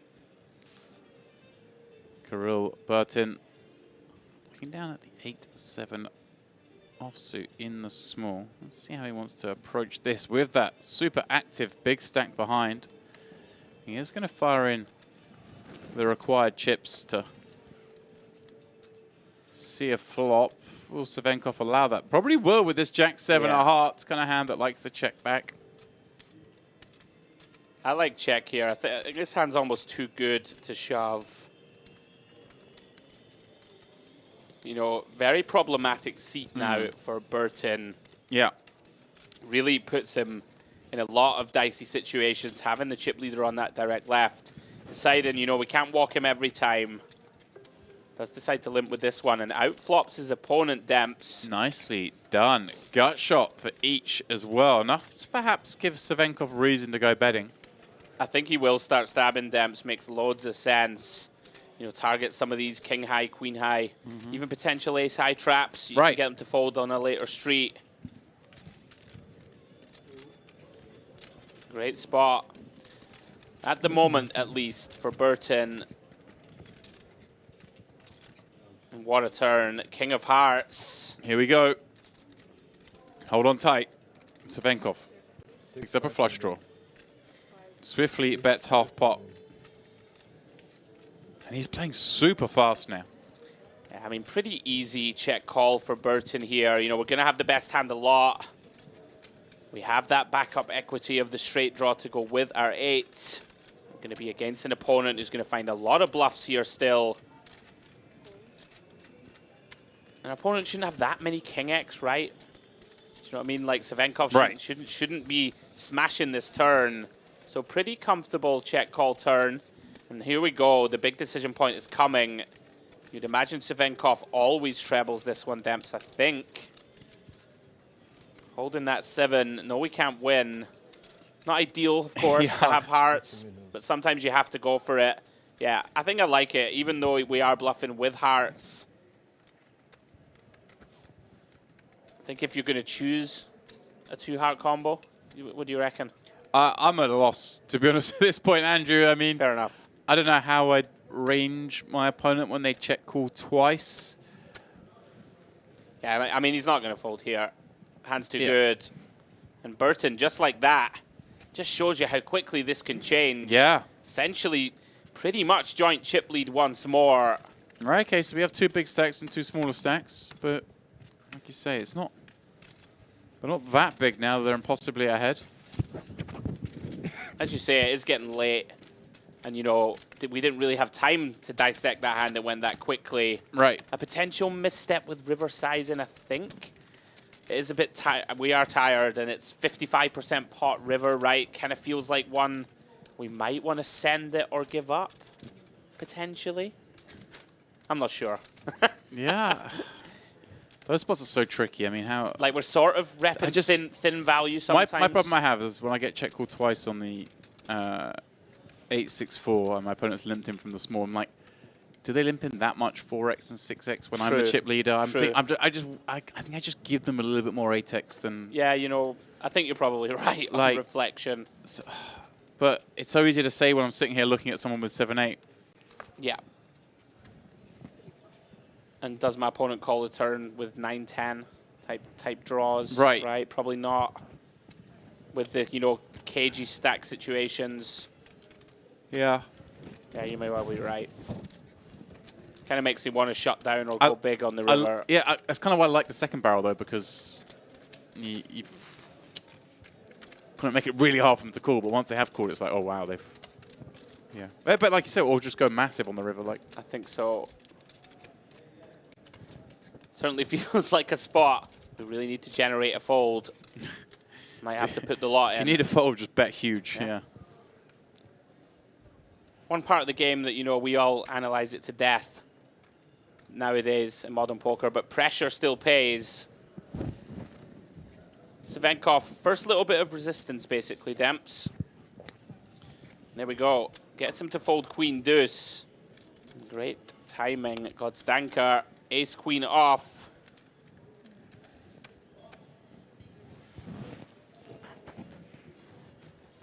This is a monster in most situations. Feels like pretty easy shove. Playing four-handed here. It is So good. Yeah. Praying for a call, and he's going to get it, I think, Demps. Yeah, Generalov made the fold before with ace-7. Here This is we a different go. situation. Flicks it in with the ace-8. He is up against it, the covered stack and the dominated hand. Kozanka, look at this. Like I say, it's the first time he's kind of found himself down on like a vulnerable stack in a long time. And now with a chance to not just pick up a bounty, but vault himself back up towards the other two stacks and make this a pretty even three-handed affair. Of course, he does just cover by 6 million. If he were to lose this one, he would be the one right on the bubble. Ooh. Getting worried. Yeah, a lot of pips around the 8, but it is the 9-7. Generalov looking for lightning. Oh, wow. Ooh, here we go. It's brewing.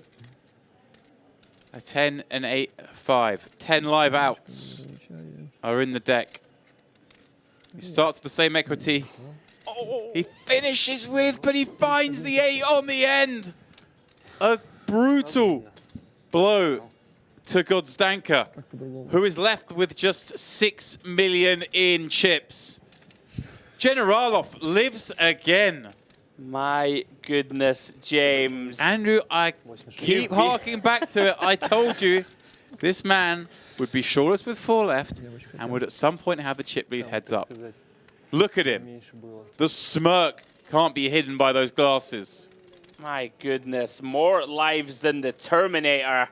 He keeps on melting down and rebuilding into this shape. He's morphing. Shapeful human form. Wow, huge cooler really, blind on blind. Ace-8, super unfortunate to be behind, of course. Very difficult not to feel for the ace-queen there. Grim way to lose the bulk of your stack, and he is on fumes, Demps. 6 million only back. But we are at that stage of the tournament. Going to be a lot of all-in and call. Pretty unfortunate. And Generalov, you may have predicted it, Demps. All of a sudden, pretty even three-way fight for the title, right? Pretty close now. Yeah. We got like 23 blinds, 27 blinds. What is it? It's like 30 blinds. Is it like 6 million, Yeah. 80 million, 90 million, something like that? Yeah. Anyone's game now. And of course, you can't rule out our man. He's got the 6 milli here. Yeah. Like, that feels like one that's tough to come back from at the 2.5 million big blind level. It's a cruel game we know and love. Really played very well also, no mistakes. Sometimes luck goes against you.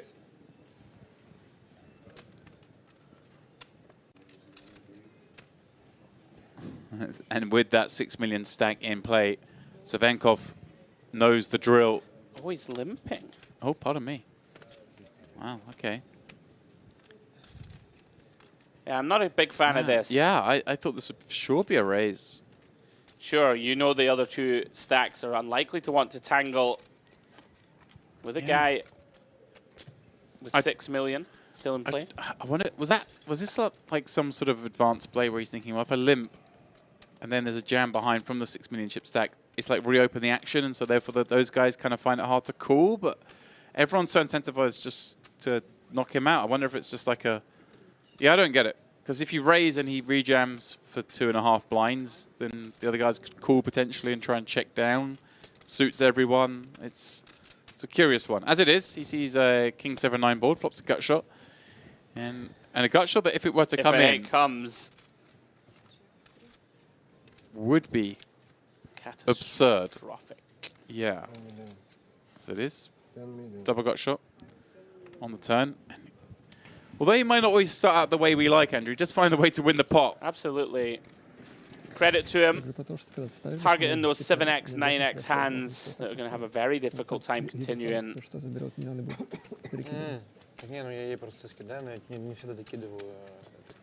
Yeah, questionable limp, shall we say. Worked out.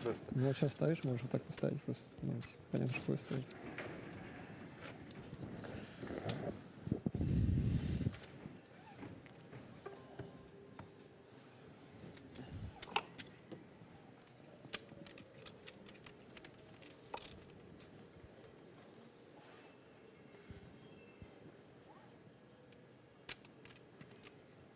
Godstanka now under the gun, 9-7 offsuit. I wonder if we could find one more fold here in the hope that perhaps there's a collision behind, but he elects to say, hey, this hand's going to do me. I'm all in the next hand anyway. Yeah, tough to be too critical here. I wonder if Generalov decides to raise this or just flat. Obviously, there's a bounty at stake, but surely the ladder is the more attractive thing. Yeah, I think we can click not all in here. Right. I mean, we're still deep enough in relation to, you know, the other guys. We're all relatively shallow. It's not like they get to just fire it in brazenly, so to speak. Yeah, I was just wondering if he likes just to flat and try and encourage the big blind in and maybe get a bust out. Savenkov. How bossy is he feeling? I mean, this is a spot where Generalov just can't call off, surely. Yeah. When Godstanka is all in and we're looking at a ladder. Yeah. I love this. I like it. Well done, Savenkov. Understands the situation perfectly. And credit to Godstanka, because he's now managed to get this sort of extra 5 million dead in. And now gets to play a pretty big pot with live cards. Yeah, sort of double-edged sword, that spot for Generalov. If he had shoved pre, likely gets it through himself. Right. But, you know, this situation, pretty rare that your opponent needs to find exactly this type of hand that can rejam that would have folded to the ISO jam. Oh, no, yeah. I think it's fine. Yeah. Here we go. Godstanka, if he can find a 9 or 7, will be new life Demps.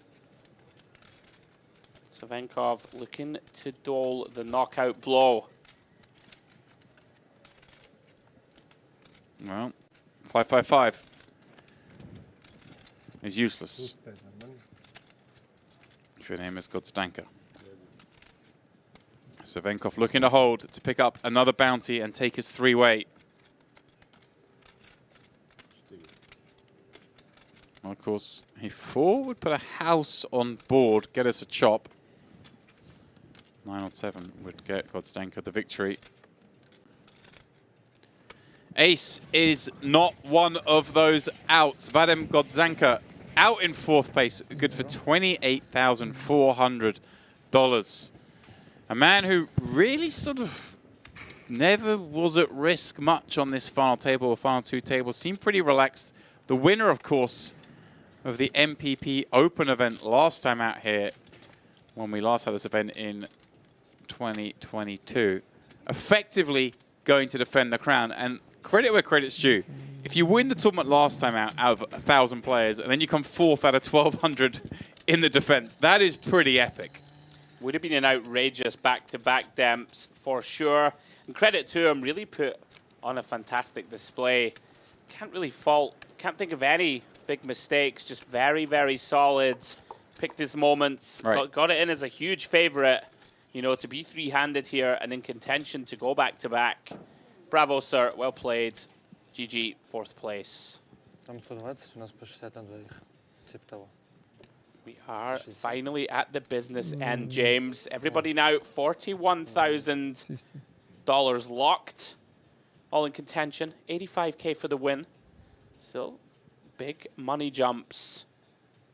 Yeah, well, we've got 16K jump from here to 2nd, but then as you mentioned before, like a nearly 30K jump between 2nd and 1st. So it's big. It may be time to roll up the sleeves and go for it.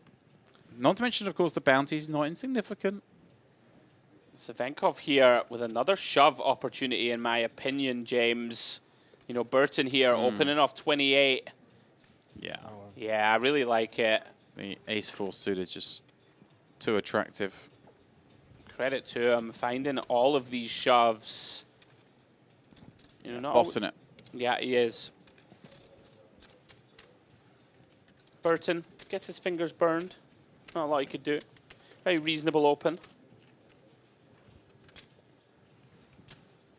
Really does feel as if Savenkov wants this over. They all want it over. They just want to be. They want it over and a trophy to take back to their rooms. Still work to be done to stacks of around about 20 big stamps, a little bit more for Burton. Action back on Savenkov. Has another one of these hand stamps that could potentially open jam. Yeah. What if you feel he needs to, or whether he's got them well trained enough that he doesn't have to? Like, they're just not going to fight back enough. Ah, he's limping again. Again? All right. I don't like it with this type of holding. Yeah, I'd be curious to know what the theory is behind it, because he's got such a commanding chip position and has really bludgeoned these guys when he's tried. It's not like they've come up with some counter strategy and he's making an adjustment.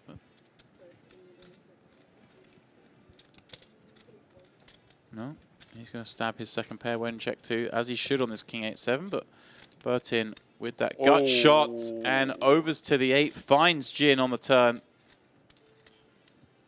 See, Savenkov has not really had a misstep post-flop. See if he can find the check back here. It's a scary-ish looking card when you get check called. There we go. Yeah, pretty nice check. You know, we're right. Oh, wow. My goodness. Burton, how's your run out? You choose that yourself? Wow. Now, is there any way? Is there a possibility here he just goes really big and that sort of saves Savenkov? Yeah, this is really going to come down to river sizing. Oh, he's going for like a far more standard small sizing, it looks like. Yeah, I love this. It's going to induce a raise every time. Savenkov loving this. Yeah, like how do you have ace-8 here? Like you limped in, bet flop, checked back, and now you just make some like BS-looking river raise. It's such an amazing spot to have the hand. Yeah, credit to Burton here for not just getting too greedy. 20 million. We are going to have some blocks. You know, with a hand like a 10. Potentially a weak king that wants to, you know, induce something. Yeah. 20 million the bet. Now, obviously, decision point flips back to Burton. And normally I'd advocate for, like, you know, you kind of want to preserve some chips. But surely in this spot, Savenkov just has a house at 0%. Absolutely. He's not checking back 2 pair. No. Oh, see, this is the thing. I think it's just an easy jam. Tiredness potentially creeping in. Savenkov is going to be shocked to see he got called and isn't good here. That's insane. Yeah, potential. Hopefully it doesn't come back to bite Burton. But I think got to take a bit more time to think that one through. Them. I'm with you. All sets bet turn, all 2 pair bet turn. Right. So that there are no full houses. He just can't have a house. Yeah, we have the effective nuts. Now I know a lot of the time you're thinking, well, he's just bluffing. I don't win anymore anyway. But there are times when he might just have like a big 8 and cool it off. Got to allow your opponents to make a mistake. Yeah, might regret that one. Yeah, you can see it. I mean, Savenkov would have had a horrific decision on river, of course. Yeah, and I mean, it's easy to be critical, but you can see from his point of view, he's like, well, hang on a second, I've got the straight here. I've been raised huge. If I jammed, do I ever get called by less than a house? That's maybe what he's thinking. I see this other shorter stack here, preservation, ICM, blah, blah, blah. But I think just if you break it down, it's just never a house. Absolutely. So... yeah, we have to give Queen 8 suited, Jack 8 suited, 8-9 suited hands that could all feasibly have played this way the chance to call off. Yeah. And they'd have been getting a good price to do so. Maybe just needed to take a bit more time there, Demps. One of these spots. Right then, these two both nestled in the 90 million chip range. Yeah, Savenkov here, content to check. Seems pretty reasonable.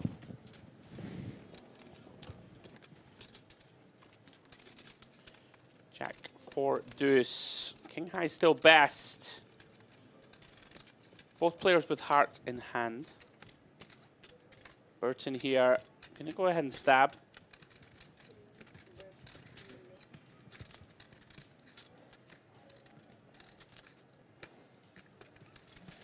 Savenkov here, Demps. Backdoor straight draw, backdoor flush draw. I think we got to take one off. You know, got an overcard to the board also. Can't just allow our opponent to stab one big blind and take us off all of our non-paired holdings. I like this. Yeah, the 6 working, the queen is an over, the Here heart. we go. lots of good reasons to stick around, and well, both players do pick up that backdoor heart draw. Interesting. I thought this hand could get fun quick, so to speak. Burton, you know, potentially attractive card Demps to barrel, target like a deuce and a 4, right? Target a hand like 5, 6. Just get these hands out. It does check. Now he's in this kind of no man's land with his hand. Yeah, this is not no man's land. This is just, yeah, I mean, you're in the land of Savenkov. He finds the way all the time. Like I say, the few times when we've had criticisms of him, he's kind of found a different path. Yeah. I think back to a hand a few hours ago when he had the Jack Line of clubs. Neither of us liked him flatting from +1 against on the gun open, but then he just found the most incredible creative raise on his King 10, all diamonds when he's got Jack 9 of clubs. And you're like, oh, okay. You just see other ways to win these pots. Savenkov solver. Yeah, obviously the way he's played a few spots against Generalov as well, where he's raised and then checked back these like dry paired boards where you expect the pre-flop raiser to c-bet high frequency. He's switched to delayed c-bets. It's fascinating. And even just these open limps that he's put in when we don't expect them, it's interesting. Yeah, keeping his opponents guessing. I would like to see Burton just take a bit more time now. Like, I know it's late and it's tired, and we can't be critical because he's really played a great game. Especially when we know he mentioned earlier, he got through day 1E. He got through the turbo flight. He finished last night, 3, 4 a.m. He said something like that. Then was back at midday, and now here we are at half 5, having started at midday. That is 2 really long sessions as we see a big flop, potentially. Yeah, here we go.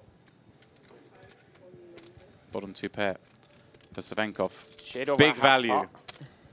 for him. Generalov in here with the 4 high flush draw. As played though, one assumes this one. We just call, Yeah, we're in position. We got a flush draw, kind of fun. We can win on some non-diamond cards as well, you would assume.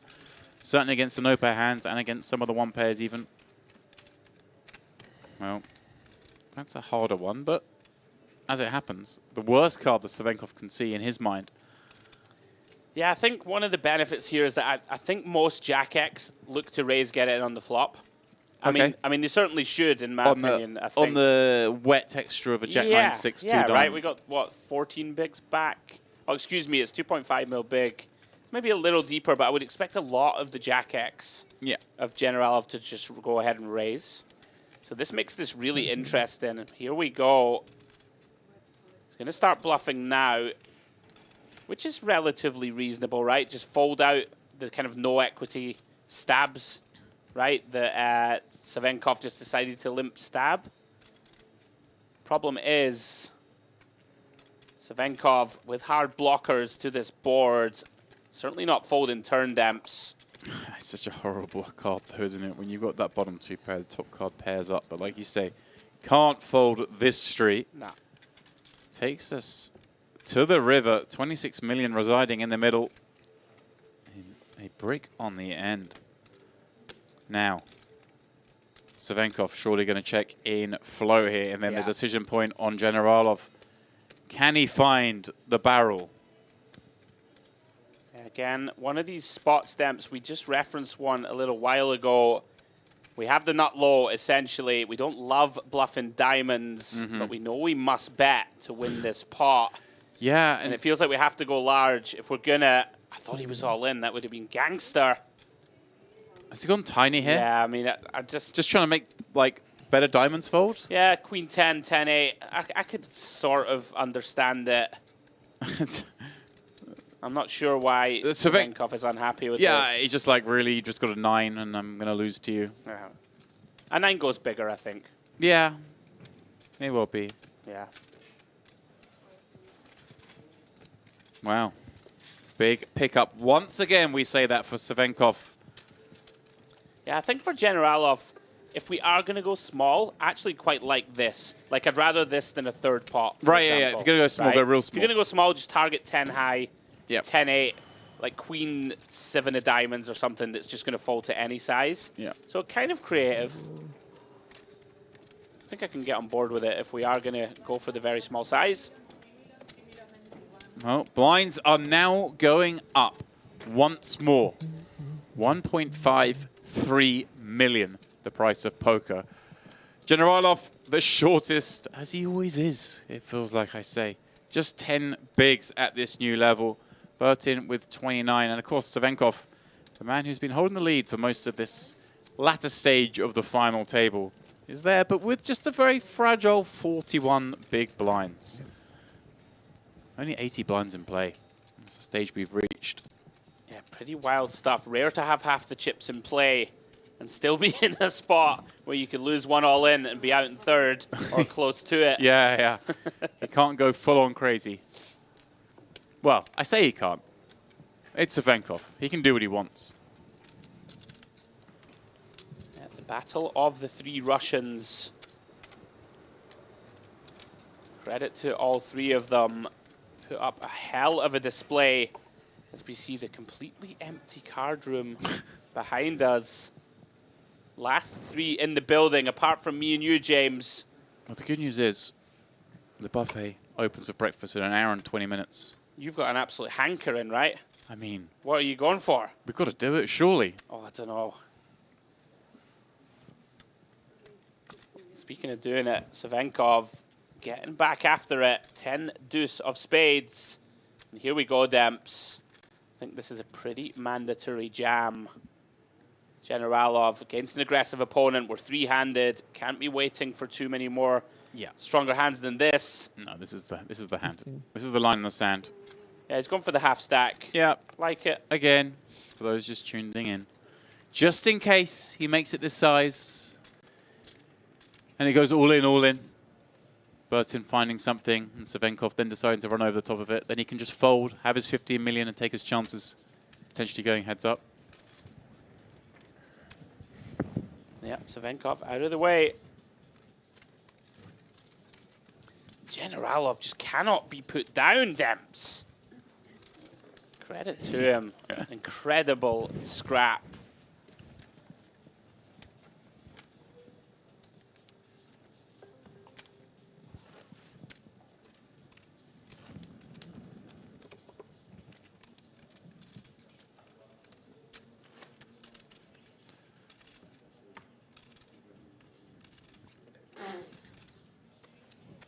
This is, of course, the Luxon Pay Mystery Bounty.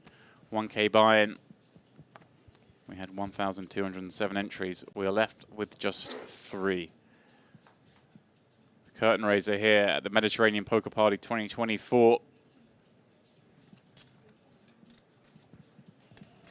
Yeah, big fan of this limp. Just with the way the stacks are distributed, Generalov being on 14 blinds, you can expect Savenkov to go fairly ballistic here against second and chips. Does check back this one though. Suited 9-4. Typically see this a lot. Suited hands like to realize equity. Off to the king 6-7 rainbow. Ace-jack still best.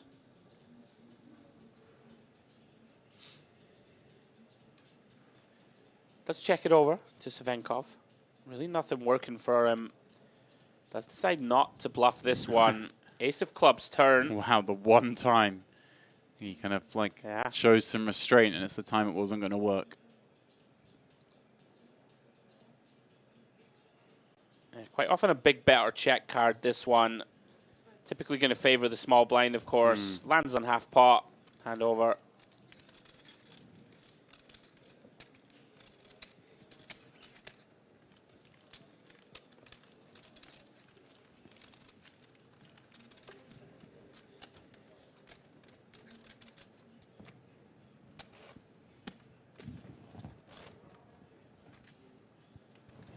First signs of tiredness, to be fair, on Burton. He looked very fresh, right? Even just 90 minutes ago or so. I saw like one little motion he made when there were like 5 left. I was like, okay, he's showing like the first, but not in his play, just in his demeanor, and his body language. Unsurprising. Oh, absolutely. You know, easy for us to have minor criticisms and the like. These guys have been going at it for 2 days straight in some cases. So based on that alone, fabulous level of play from all three.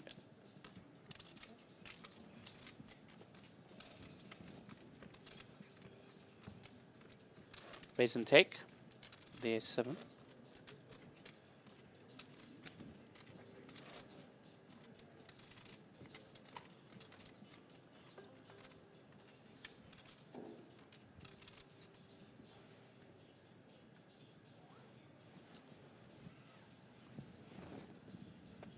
Action back on Savenkov.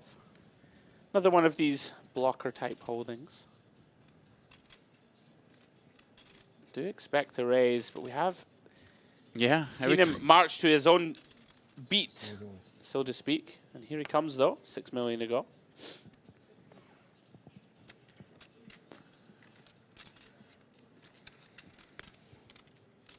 Round 2 at Burton. Does decide just to call. I think I like this Demps with Generalov, you know, very much cut adrift. Bit of a disaster to pile 5s here and run into it. As things stand, outflopped.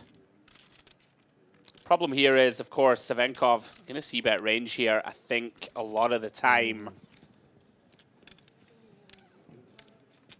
Looks like a min bet. Probably going to have to take one off. Just gets it through. Wow. Fold. Very good. For one blind. Yeah, I'm not finding that fold. I'm donating 3K. No, but yeah, I'm with you. Yeah. That's surprised me a lot.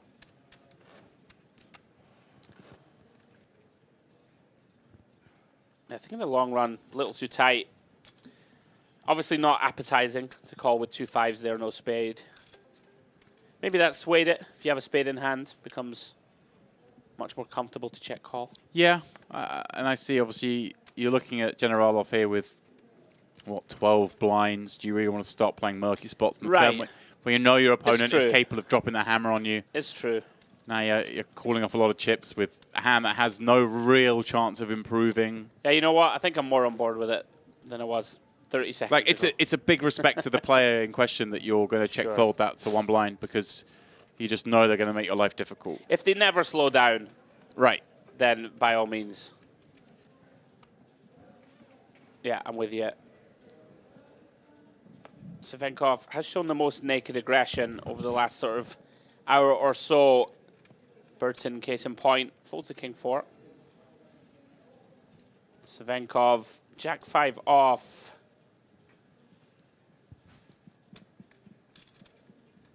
You can go a few ways with this Demps. All seem pretty viable.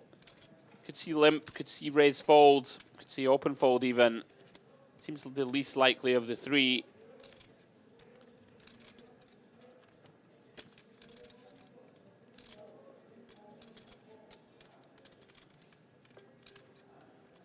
Longest we have seen him take for quite some time in a pre-flop spot. Lands on call. Generalov been more than happy to take a free one. 2 cards that would have found the bin. Had there been any elevation, all diamond board. It's the one suit that nobody has. Yeah, both players with the pure whiff. I'd be surprised if Savenkov doesn't stab one. Oh, he doesn't? Okay. He's shown this first sign of restraint against Generalov post-flop. 4 million. Yeah, it seems just like delayed. He just loves it delayed. That's all it is. Seems like a pretty reasonable one. Yeah. To just check. Not much going on for it. You're not going to dislodge really too many hands that are, you know, of course, no better hand will fold. There'll be a bunch of diamond draws out there that will call. Delay seems decent. One of those, the old rampantly over-bluffed turn bet, but it doesn't really matter when your opponents check flop. Yeah. You know, like most of our ace-X are all in pre already. In any case, gets the job done. Yeah, I feel like he was betting any turn card. Seems pretty reasonable. Credit to him, really putting the hammer down. Does have another potential open here. Just so tough for second and chips to do anything here. And here it comes again. Yeah, he just keeps flummoxing us with these limps. Generalov, how does he want to approach this? Decides he wants to take a hand 3-way, a hand like King 3-0. And just the fact this is a three-way pot, Savenkov has the button, Generalov is off 9 bigs, just makes it so hard for Burton to ever win this hand, it feels like. Very interesting. Everyone bricks. 4 million. Now, this is one of these spots that's like just incredibly... Like, I'm giving this no credit whatsoever, of course. But like, what can you do? Yeah, you can't do anything if you have no piece. It really is that simple. I can't really think of any. Although, we say that, he limped ace-8. Yeah. So maybe he does cover this board, okay, with this strategy. Yeah. So, fair play. Very tricky customer. It can be, and you know, easy to critique some of these things, but when you see things that you don't quite understand in poker or things that are new, things you don't see too often, very easy to be dismissive of them. But, you know, if it's working and printing money for you, then by all means, continue. Yeah. Generalov, here we go. 9 blinds, ace-10. Yeah, they haven't seemed to sort of come up with any kind of strategy over that. Obviously, I mean, there's going to be a time where they limp and he limps and they have a hand that kind of wants to go with it. As it is, though, for now, you mentioned Generalov sliding in some tokens. Ace-10, good enough to take it down. Big blind ante at this point when you're playing three-handed makes the game so big. Yeah, all 3 players, a couple of hands only away from elimination at all times.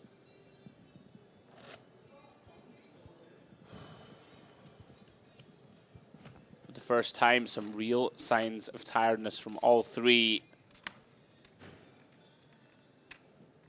Savenkov looks shattered, and he's leading. It's tough to win every hand. It is tough. I mean, it takes a big level of focus, right? Under the lights, Demps, right out there. It's hot. Well, you know, we mentioned it the other day. You and I were part of a test stream here in this table. Like a lot of stream tables is kind of awkward to play at. The high rail, you're reaching down, the ring light around the table, the ring light above. It does drain you a little bit. I think a cap's always wise in these situations to kind of shield some of that light. All 3 of these players are doing that. Yeah. Savenkov turns down a hand that many would shove pre. Yeah. For 10 effective. Wonder if Generalov can find any non-all-in raises. Here we go. To see it. There's the first deviation we mentioned. No one had put it on Savenkov. Really like this. Up to now. He'd been allowed to employ this strategy with no pushback. Yeah, once again. Sorry, James. I would say we like this hand selection, don't we, that Generalov's taken here. The kind of big-ish, just pure little dust. cards. Very little chance of making a good hand post-flop. Yeah, always interesting in these spots, because Generalov himself shouldn't have that many hands. Oh, Savenkov. Yeah, I mean, he shouldn't have that many hands that want to induce, like, raise call for 9 blinds, right? So he's repping a very strong range of hands. And, of course, Generalov has gone for it because Savenkov should have open-shoved a bunch of hands himself. You get this kind of guessing game going on. But now, I mean, we're going to have to call here with King High if he bets 1 big. Right. You're just going to have to, right? And at the same time, like, surely Generalov's looking at this board. I going, like this. Savenkov can't have any of this. Surely he can't have an ace. Surely he's limp raising his ace. Yeah, he doesn't have an ace. But we don't either is the problem. Not that many. Right. But we can have some. We can have some. Like an ace-10 suited plus, I think. Right, could definitely raise call. Right. Actually really like this from Generalov. He's going for the delay river bluff. Which makes loads of sense with some like kings, queens. Right. Right. But going straight into the king high holding, he kind of doesn't want to be up against if he bluffs this river. 10 million. Gonna have to go, you know, reasonably large-ish to represent value bet. 3.5. He's going for the min. He's going for the very small again and got snapped. Yeah, I mean, of course. How disheartening is that when you haven't even finished putting the chips in and your man just snaps off your bluff?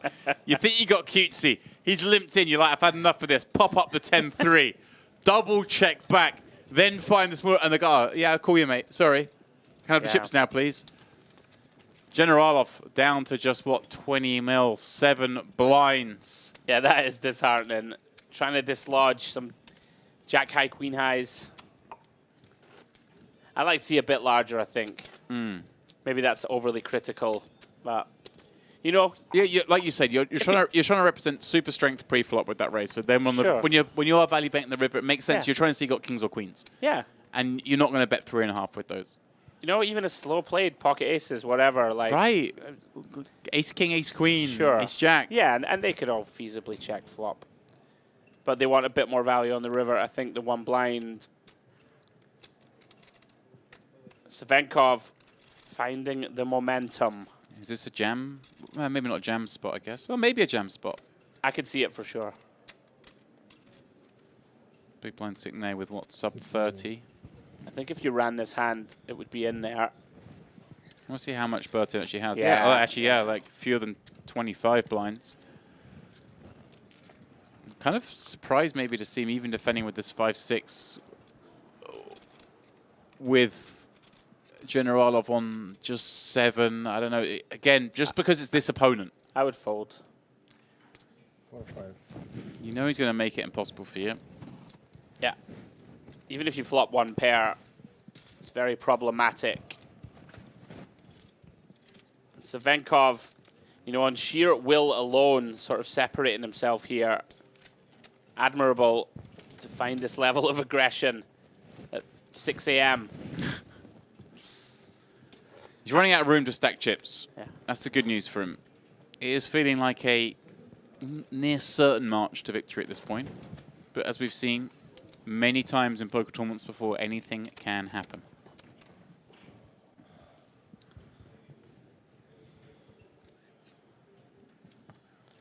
Here we go, Demps. King 8 suited, 7 bigs. Yeah. He's been here many times before. Can he do it again? This has to be a jam, surely.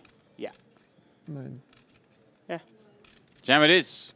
The old half stack of root.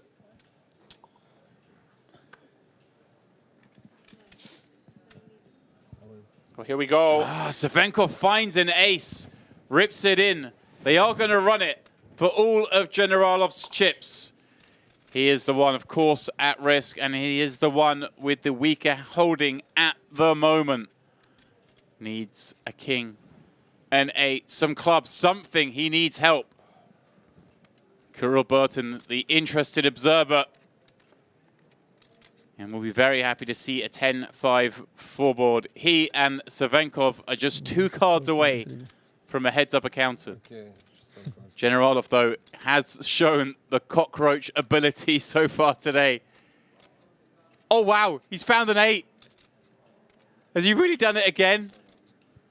Has he really done it again? He may well have done so, James. No way. One to come. Just needs to fade an ace or a 7. And he'll be back in the game. Oh, no. They teased him. They gave him an 8 on the turn, but it is the ace on the river that will send Generalov off to the rail. $41,210 to the good. But that is where his incredible survival run ends. Okay. With that, we have now reached heads up. And perhaps not surprising the way we've seen this final table go, that it is these two who are going to do battle. Yeah. As we see the trophy on the table, that awaits one of these two. They are going to take a very brief break before we get this heads up underway. But that's how play will start. 175 million plays 66. It's 58 bigs v 22, and it's still anybody's game. So guys, please don't go too far. Myself and Andrew will be back in a little over 5 minutes for the heads up portion of this, the curtain raiser at the Mediterranean Poker Party.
Your unique journey starts now.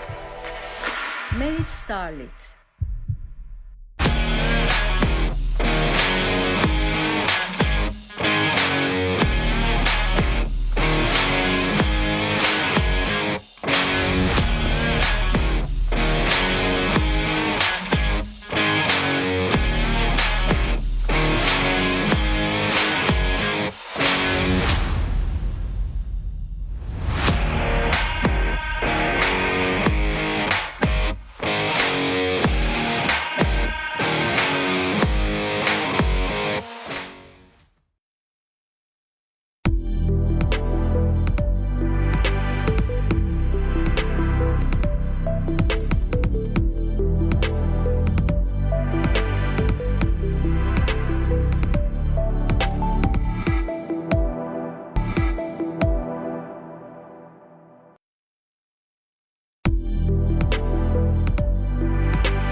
Action back round to Burton. Yeah, loving it, isn't he? Very much involved.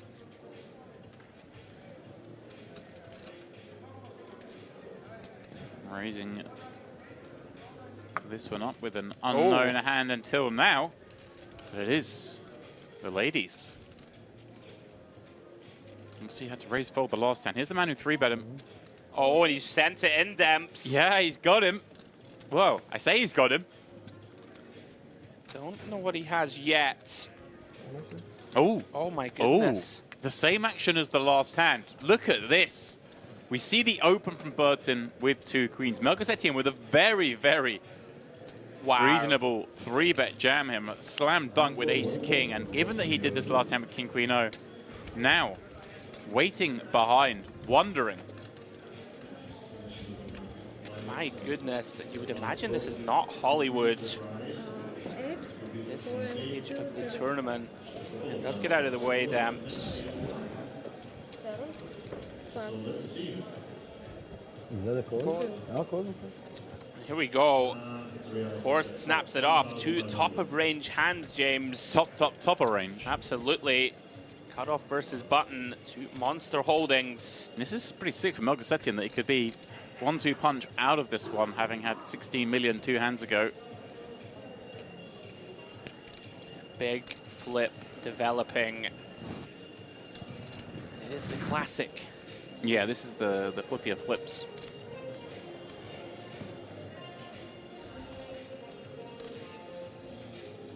King 6 straight. There it is. Finds a partner. No diamond. Backdoor joy for Burton. Just the queen will do it. With 1 pull to come. Just thinking, Andreas. We hear the music. I know, I'm jiving in the background. Like, if you're the one all in there with 2 outs to come, and everyone's silent, and you just got this like happy, cheery tune going. I don't know. That might put you on tilt. That might send me over the edge. Like, no one's ever hit a 2-outer to that music.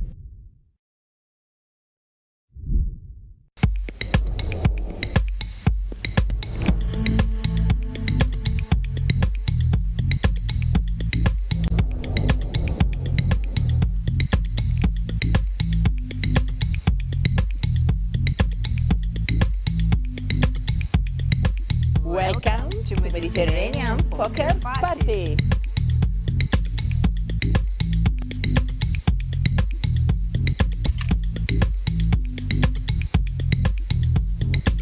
Whoop whoop, what a tremendous beginning of Mediterranean Poker Party. The brand new, huge poker stage was built. It's TV time.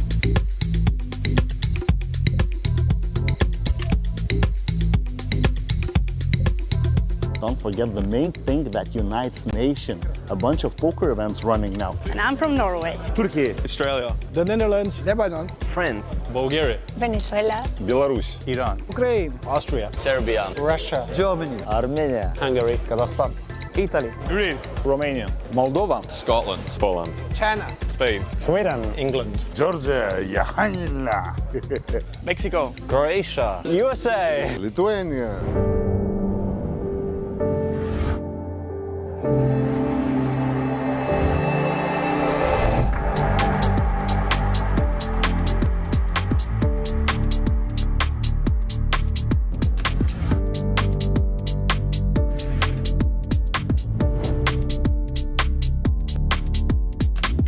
I know, guys, you play hard and work hard. The only thing you miss is the party time. And we have it for you here in Versace Garden and Merit Royal Diamond tonight.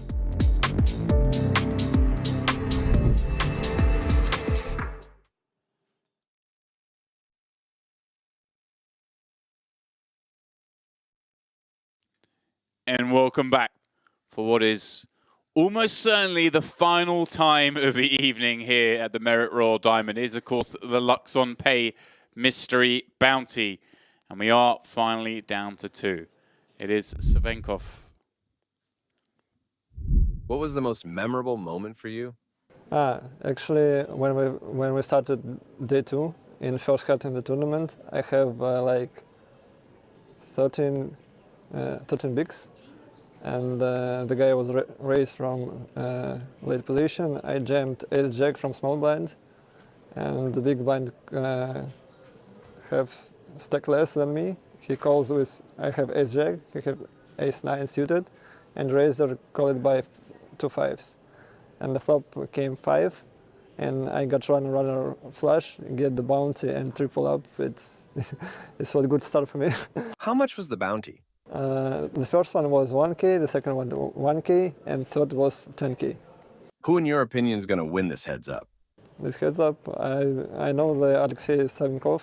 I believe in him. He's a very strong player, so I believe he will win it. Thank you very much. Thank you. All right, there we go. Hearing from our third place finisher. 12K in bounties to go with what the 41K cashed for, so not too shabby. But as I was just saying before we went to that interview, it's Savenkov, of course, starting this match off with that big lead. Can he drive it home? And right off the bat, James, potential all in here. Basically 20 effective if my math is correct. You know, you can go either way. You can open shove here, it'll be absolutely fine. You could limp jam. Decides to limp. Burton gets a free one, and what a free one it is. Yeah, that's a nice one to see. And it really is. Burton was the man kind of doing the front running with the final 2 tables and the start of this final table, and now we've got Savenkov, the man who's been doing the front running in the back end of the final table. It kind of makes sense that it's these two battling it out at the end of the day. Yep. Does land on check call. We are going to have some worse hands than ace high, right? Going to have some queen highs in there. Problem with check raise, Demps, of course, is that Savenkov going to wildly over limp stab 1 big blind, you know, with all sorts of hands that won't continue to barrel. Right. Ace high can still be good. We can have some check raises, you know, that wrap around the 3, 4, 5 suited and stuff like this. But typically hard to get your opponent to continue. Just really difficult to get more money in this pot unless your opponent has a more substantial piece. You hope he turned a jack, right? Something like this. Can potentially get paid on the river. Yeah, he does call. And first step in the right direction for Burton. Savenkov there, just keeping his opponent honest, I guess. You know, try and beat some floats. First blood.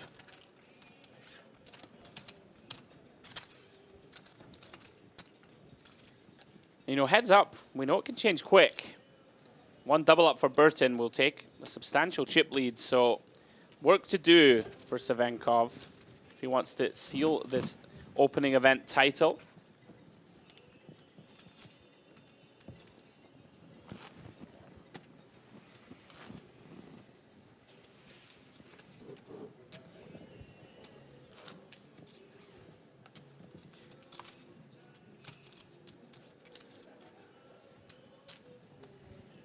Really important Demps at this stage, of course. 28k ladder between second and first. This is where you make your money, right, as a professional poker player. Right. And there's so much fatigue. Yeah. But you need to be sharp here. Like, this is the real... Yeah, we're playing the highest stakes. This is what you train for, right? This exact moment.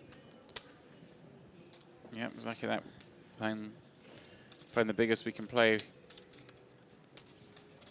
We're playing a 40 big blind average heads-up match for... Yeah, for like 28k plus bounties, there might still be a 15k. So in yeah, there. we're looking at over 30k if you include the bounties in terms of equity. But we don't know exactly where that equity line's at the moment, but at least 30k. So yeah, playing some high stakes poker in effect. Absolutely. I'd be intrigued to see what the pace of play is like. I guess we're playing like, if it is about 30k and assuming the stacks equal, you're playing like kind of 200, 400 cash game almost at that point, right? Yeah. That's big. Savenkov here, changing tack. Deciding not to limp on this occasion. But yeah, playing that shallow stacked, and as you say, like, what are we now? 18 hours into the day. Yeah. Grueling. Defend from Burton. Both flop a piece. 9-7-6. Quite a likely board to go check, I think. 4 or 5. No. Savenkov deciding 7 with a king kicker, strong enough to seek immediate value. Just faintly gross if you get check raised, but does get value from a worse hand. And a big turn incoming. This one should freeze the action. Interesting river coming Demps if this goes check. Yeah. Because Burton basically got to the river with one of the worst hands we can have, right? With just the 6. You'd expect your opponent to bet straight on the turn, right? Straight on board now. Perhaps change things a little bit. Yeah. Pretty interesting. Don't expect Savenkov to check the turn with a 10 or not too many flushes, right? He's going to try and stack a 10, right? For the most part. I think I like this. We, on balance, probably... Like, we certainly have more flushes. And likely have more Jack X. Like, Jack 10, we have them all. Savenkov probably going to bet the turn with Jack 10, right? Seems pretty likely. Yep. He is, of course, Savenkov going to have hand like pocket jacks, Jack 9, Jack 7, but they can check a bunch. Seems pretty good. Like this bluff. Earns the pot. It's a test for us too, James. It's late. Have to try and rationalize these spots. Hopefully doing a decent job. It's not that I'm counting down to it, but we are only 47 minutes from breakfast. It could be a record-breaking stream. It goes through the buffet opening. Imagine if we miss breakfast. Don't worry. Imagine if it goes on. You're going to be okay. Well, then there's always late breakfast and then lunch. We could be here at 4 p.m. when lunch closes.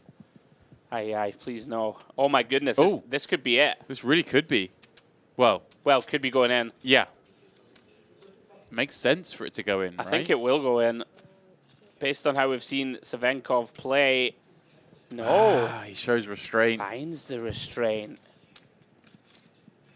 Suppose it's 29 bigs, which is not insubstantial. And a board that should slow both players down. Neither like seeing this ace, deuce, 8 board.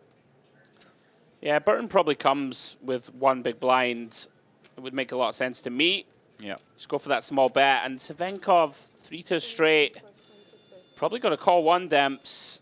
Heads up. Very difficult to make a pair. I think this would be an overfold if he makes it.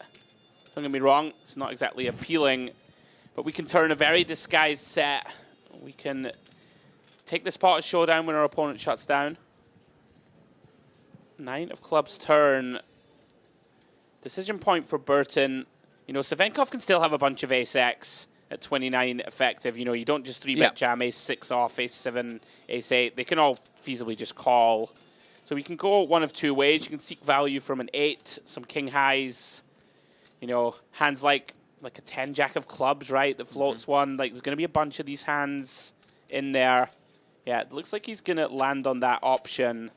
Right, bet now, make life easier on Sure, the river. Sure. Get some value. Yeah, it looks like half pot. Protect his bluff range as well, of course, by widening it up here with some other value combos. I like it. Yeah, very interesting this, because it is a spot where, of course, Savenkov is going to be aware. It doesn't look like he has many ace-X. Wow, look at this. Yeah, so feels compelled to get sticky. I can kind of see it.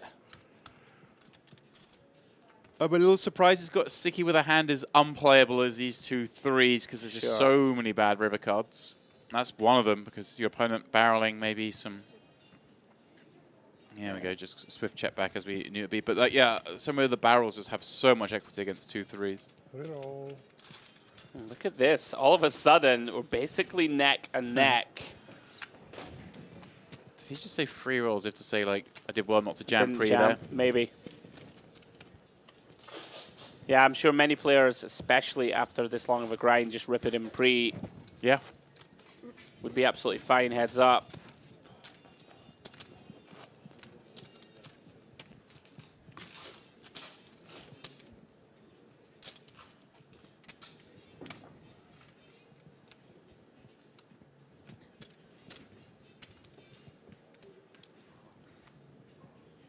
If Savenkov thought he was just going to run this over, think again. Burton, 2 for 2. First couple of hands. With one of these junky hands that does have the option. You will see the old 3.5 big blind raise here often. I wonder if he wants to see the sort of flow of this now. Feels like he's suddenly the one in control. Yeah. Here we Yes, go. There we go. 11. Very nice. There it is, Demps. Said 3.5 blinds, shade over. And they're almost parity here. It's so close now. 117 plays 125. I'm in a good spot here, Demps, having played infinite spinning goes. Heads up. You're in this sort of 40 bigs. 20 to 30 big blind, heads up. Very nice from Burton there. You know, continuing that momentum, like you said. It's really big in heads up, right? Like, if you win the first 3 in a row, you can start to sow the seeds of doubt. Taking down another earned pot with the 8 deuce off. So we see Burton, ace 6-0. 40 bigs. See a bunch of limping. There will be some raising too. Does land on limp.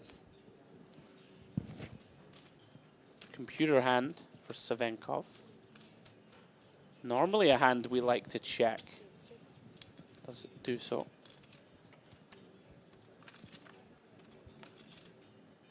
Flops best. Jack 8-7, 2 hearts. Burton, backdoor dusty-ish, straight draw, but backdoor not flush draw too. Turn is a 9. Does turn 4 to a straight. Savenkov here. Fourth pair, excuse me. Check, check again. This one probably goes check, check, Demps. Looks like they're both willing to get it to showdown. Maybe some universe where we bet 1 big, but seems probably a little wide. Value time yourself a fair amount of the time against an 8 or a 9. Savenkov takes down a small one.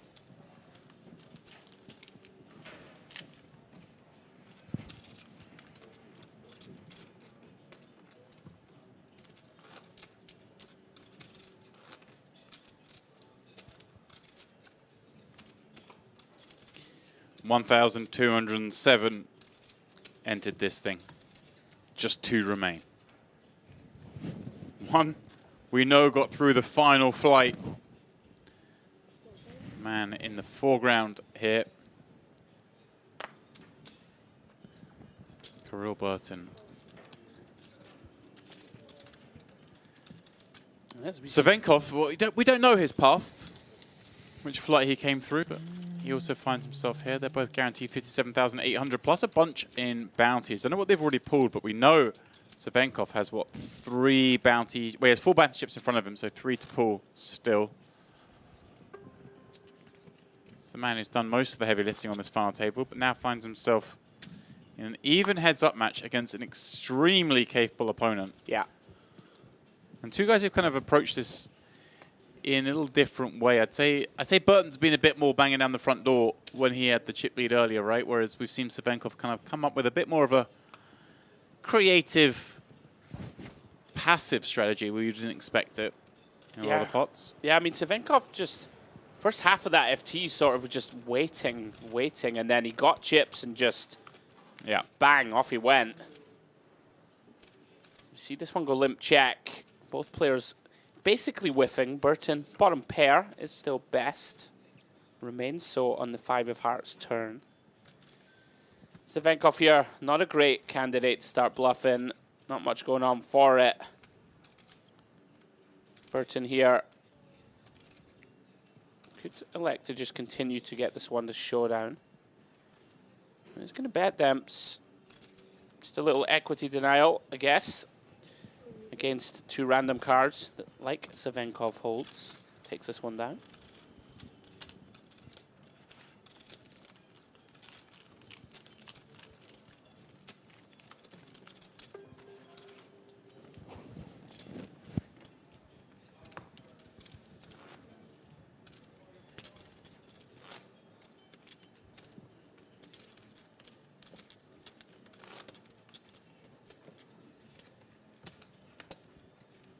Petanque and poker. What a combo. I mean, if we don't have a Petanque little round in our... We're going to have to now. In our competition, then what are we even doing? I think we're going to have to. Also, as I previously mentioned, I'm sometimes caught not playing Petanque, but just sweating it from the rail. Oh. At the Petanque court. Is that right? When I'm just wandering by on the beach and I have a little look and I sweat it for a bit, see what's going on. And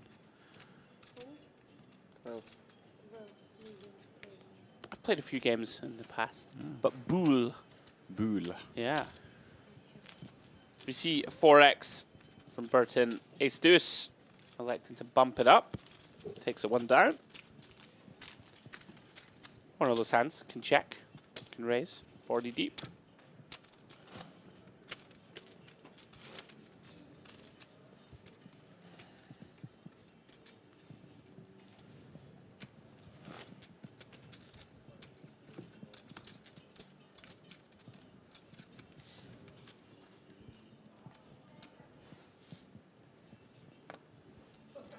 Burton, the 7 deuce off.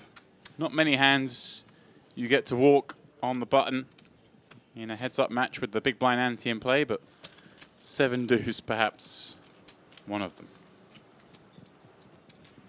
Andrew's looking at me like I never give walks heads up. Nah, can't do it. Can he do it? You got to keep the pressure on non-stop. Don't give them their freedom. Nah, it's one of the greatest forms of poker, really is. You got to be in there.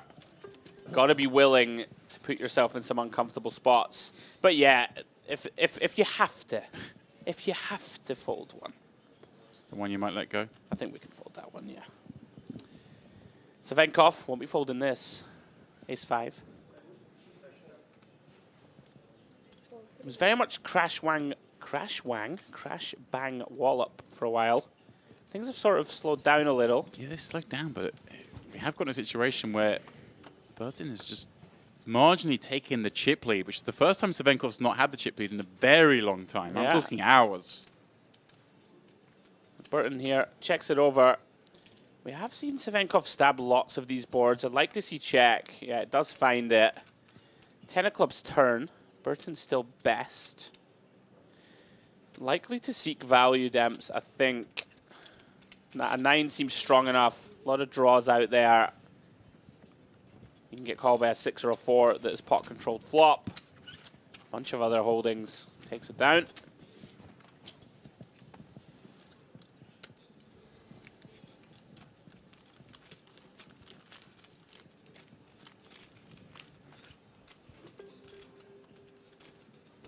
We are just 2.5 minutes away from incredibly increasing these blinds once more.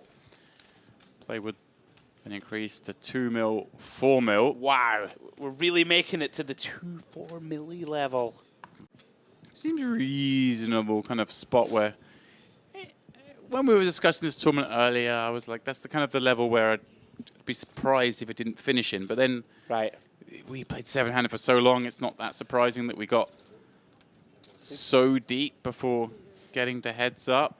But eventually the blinds catch up. And these two, okay, we haven't seen a big clash yet, but they're clearly the kind of guys who are willing to put it in. There was potential with the 3s v queens, but it wasn't a slam dunk and wasn't taken. Yeah, going to be a clash of sorts here. I like this from Savenkov. You know, sort of, it's been that very awkward 35 big blinds realm or so. It feels like too much to jam. You don't want a 3-bet call ace-8 off. Get some deception in there by just calling pre. Induce some c-bets on a board like King 8-3. Yeah. Pretty easy continue, of course, for Savenkov. Goes with call. Always very tricky boards, these, for a hand like Queen 9. Because you just end up barreling off into a king, right, on a lot of the time, or mate. Especially this card. Savenkov could lead here, Demps. You do see it a lot on this middle card pair. And that's what he's done. You've called it. I like it. I like it too. You know, you're still going to get value from pocket pairs. Even some ace highs can still get curious. Hands like 3x, pocket 4s all the way up through the realm of pairs. King X, never going to fold. Don't allow it to check back. Yeah. Looks good. I think we got to give this one up. You know, like hands that continue flop that we can beat are going to be hands like Queen High, right? Queen High with backdoors, like Jack 9 of Hearts or something like this, wrapping around the 8 and the King. We block it. Hello. Yeah, this is spice. Oh my goodness, he's raising. Wow. And for the second time, Savenkov is sitting there with 3 8s and an ace kicker and being raised. This time, he has the old 100%. Yeah, I mean, this shocked me, won't lie, Demps. Struggling to see the rationale behind this one. Right. You know, I just don't really know what we're achieving. And like Savenkov is playing this one a beaut, throws in the time extension, genuinely looks pained at this one. And to be fair, he genuinely is pained because he's thinking, wait, what hand are you raising with here? How much? He gets to like tap into the sort of true emotions of being perplexed by the raise. And by doing so, kind of portray a little weakness. Yeah, such a strange decision to raise here from Burton in terms of, I think when we're raising here, Demps, like we're mega polar now to like trips and bluffs almost, it feels like. Like I just don't see a king raising turn really ever. Right. Unless it wants to set its own price, like king queen or something. Or it's just, you know, these guys have shown creativity. Maybe he is doing it because we don't expect to see it. So it's levels upon levels. Well, Burton is going to need to level himself off the cliff's edge and does manage to find a way to do so. Yeah. That was... he found the brakes a little late, but... he did. Yeah, they worked just in time. All right, look at this. Blinds are going up. I heard the heels approach the table. We are going to 2 mil, change. 4 mil. As we do so, Savenkov takes a big lead, the biggest of the heads-up match so far. 151 plays 90. Such is the situation. That's just 37 bigs v 22. Of course, Generalov came third. Godzanka came fourth. That's how we got to this final two. Seems like a long time ago that we lost Maxim Brovko in ninth because, Andrew, it was a long time ago. I think there was still a buffet open when he busted, and the next buffet is going to open in precisely 30 minutes, 30 seconds. Not that I'm counting. Okay.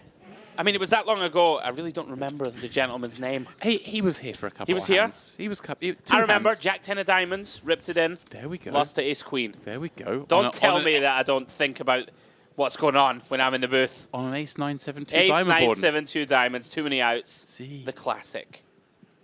We lost him too soon. You're in the zone. I know. Speaking of in the zone, Savenkov. All right, let's see if this is a walk. Again. Yeah, there we go. We find the occasional walks. You can walk this one. The deuce trays, the 7 deuces. Begrudgingly. Yeah, we don't have to be happy about it. Yeah.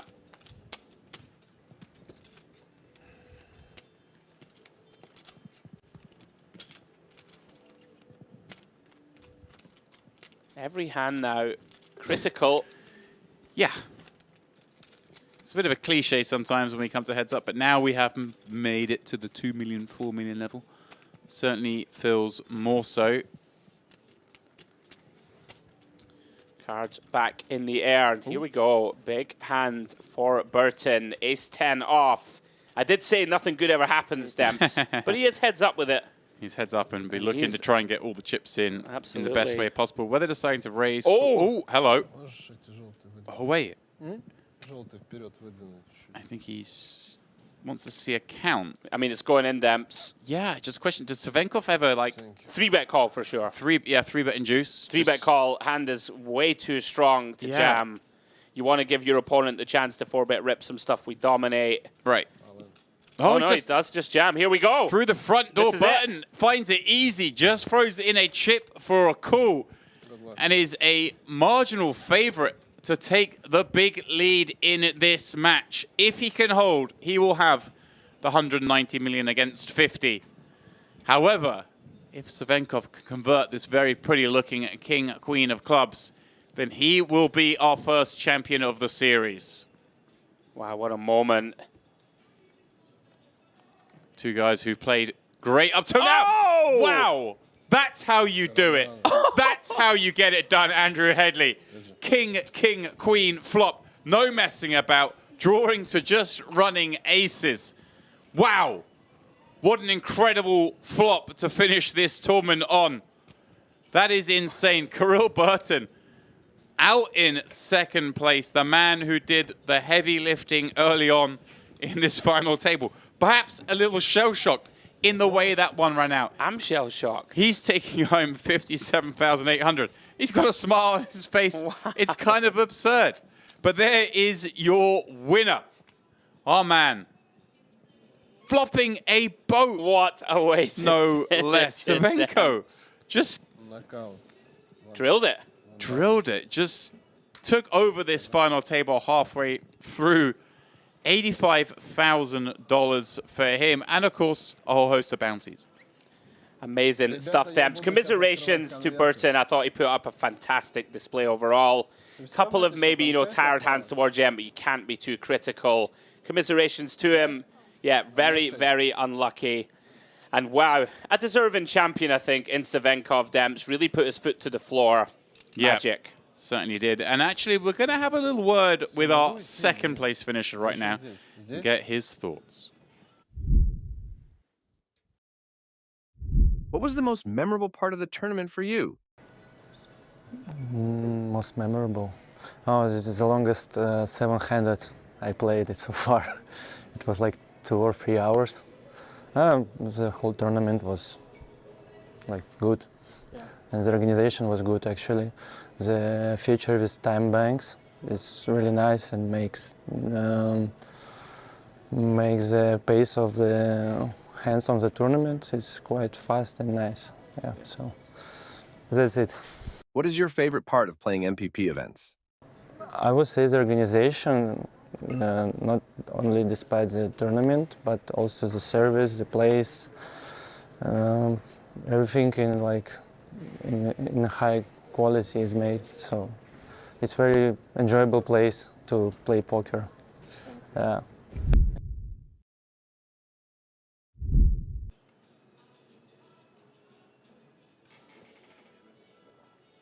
Well, there we have it, Andrew, our first champion crown. Just waiting to go through the motions, collect his trophy and the money. He and the others, I'm sure, will be back tomorrow for the EAPT main event, as we know you are, but we're reducing your sleep a little bit. Oh, of course, once you've played that, we do have a dark day tomorrow for the stream, which is probably a good thing given the time we finish. But you'll see the next stream we have is our 10K PLO final day. That'll be a Monday, 1 p.m. start here at Merit. And then, of course, you see the rest of the schedule there. EAPT Grand Final Day. Maybe we see you there. Get me there. That's where you'll be on the stream.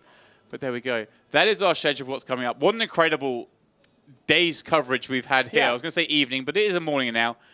And, well, that's where we're going to leave things. We have our first champion of the Mediterranean Poker Party. Please do, guys, join us on, what day are we on? Sunday today. On Monday for that 10K PLO.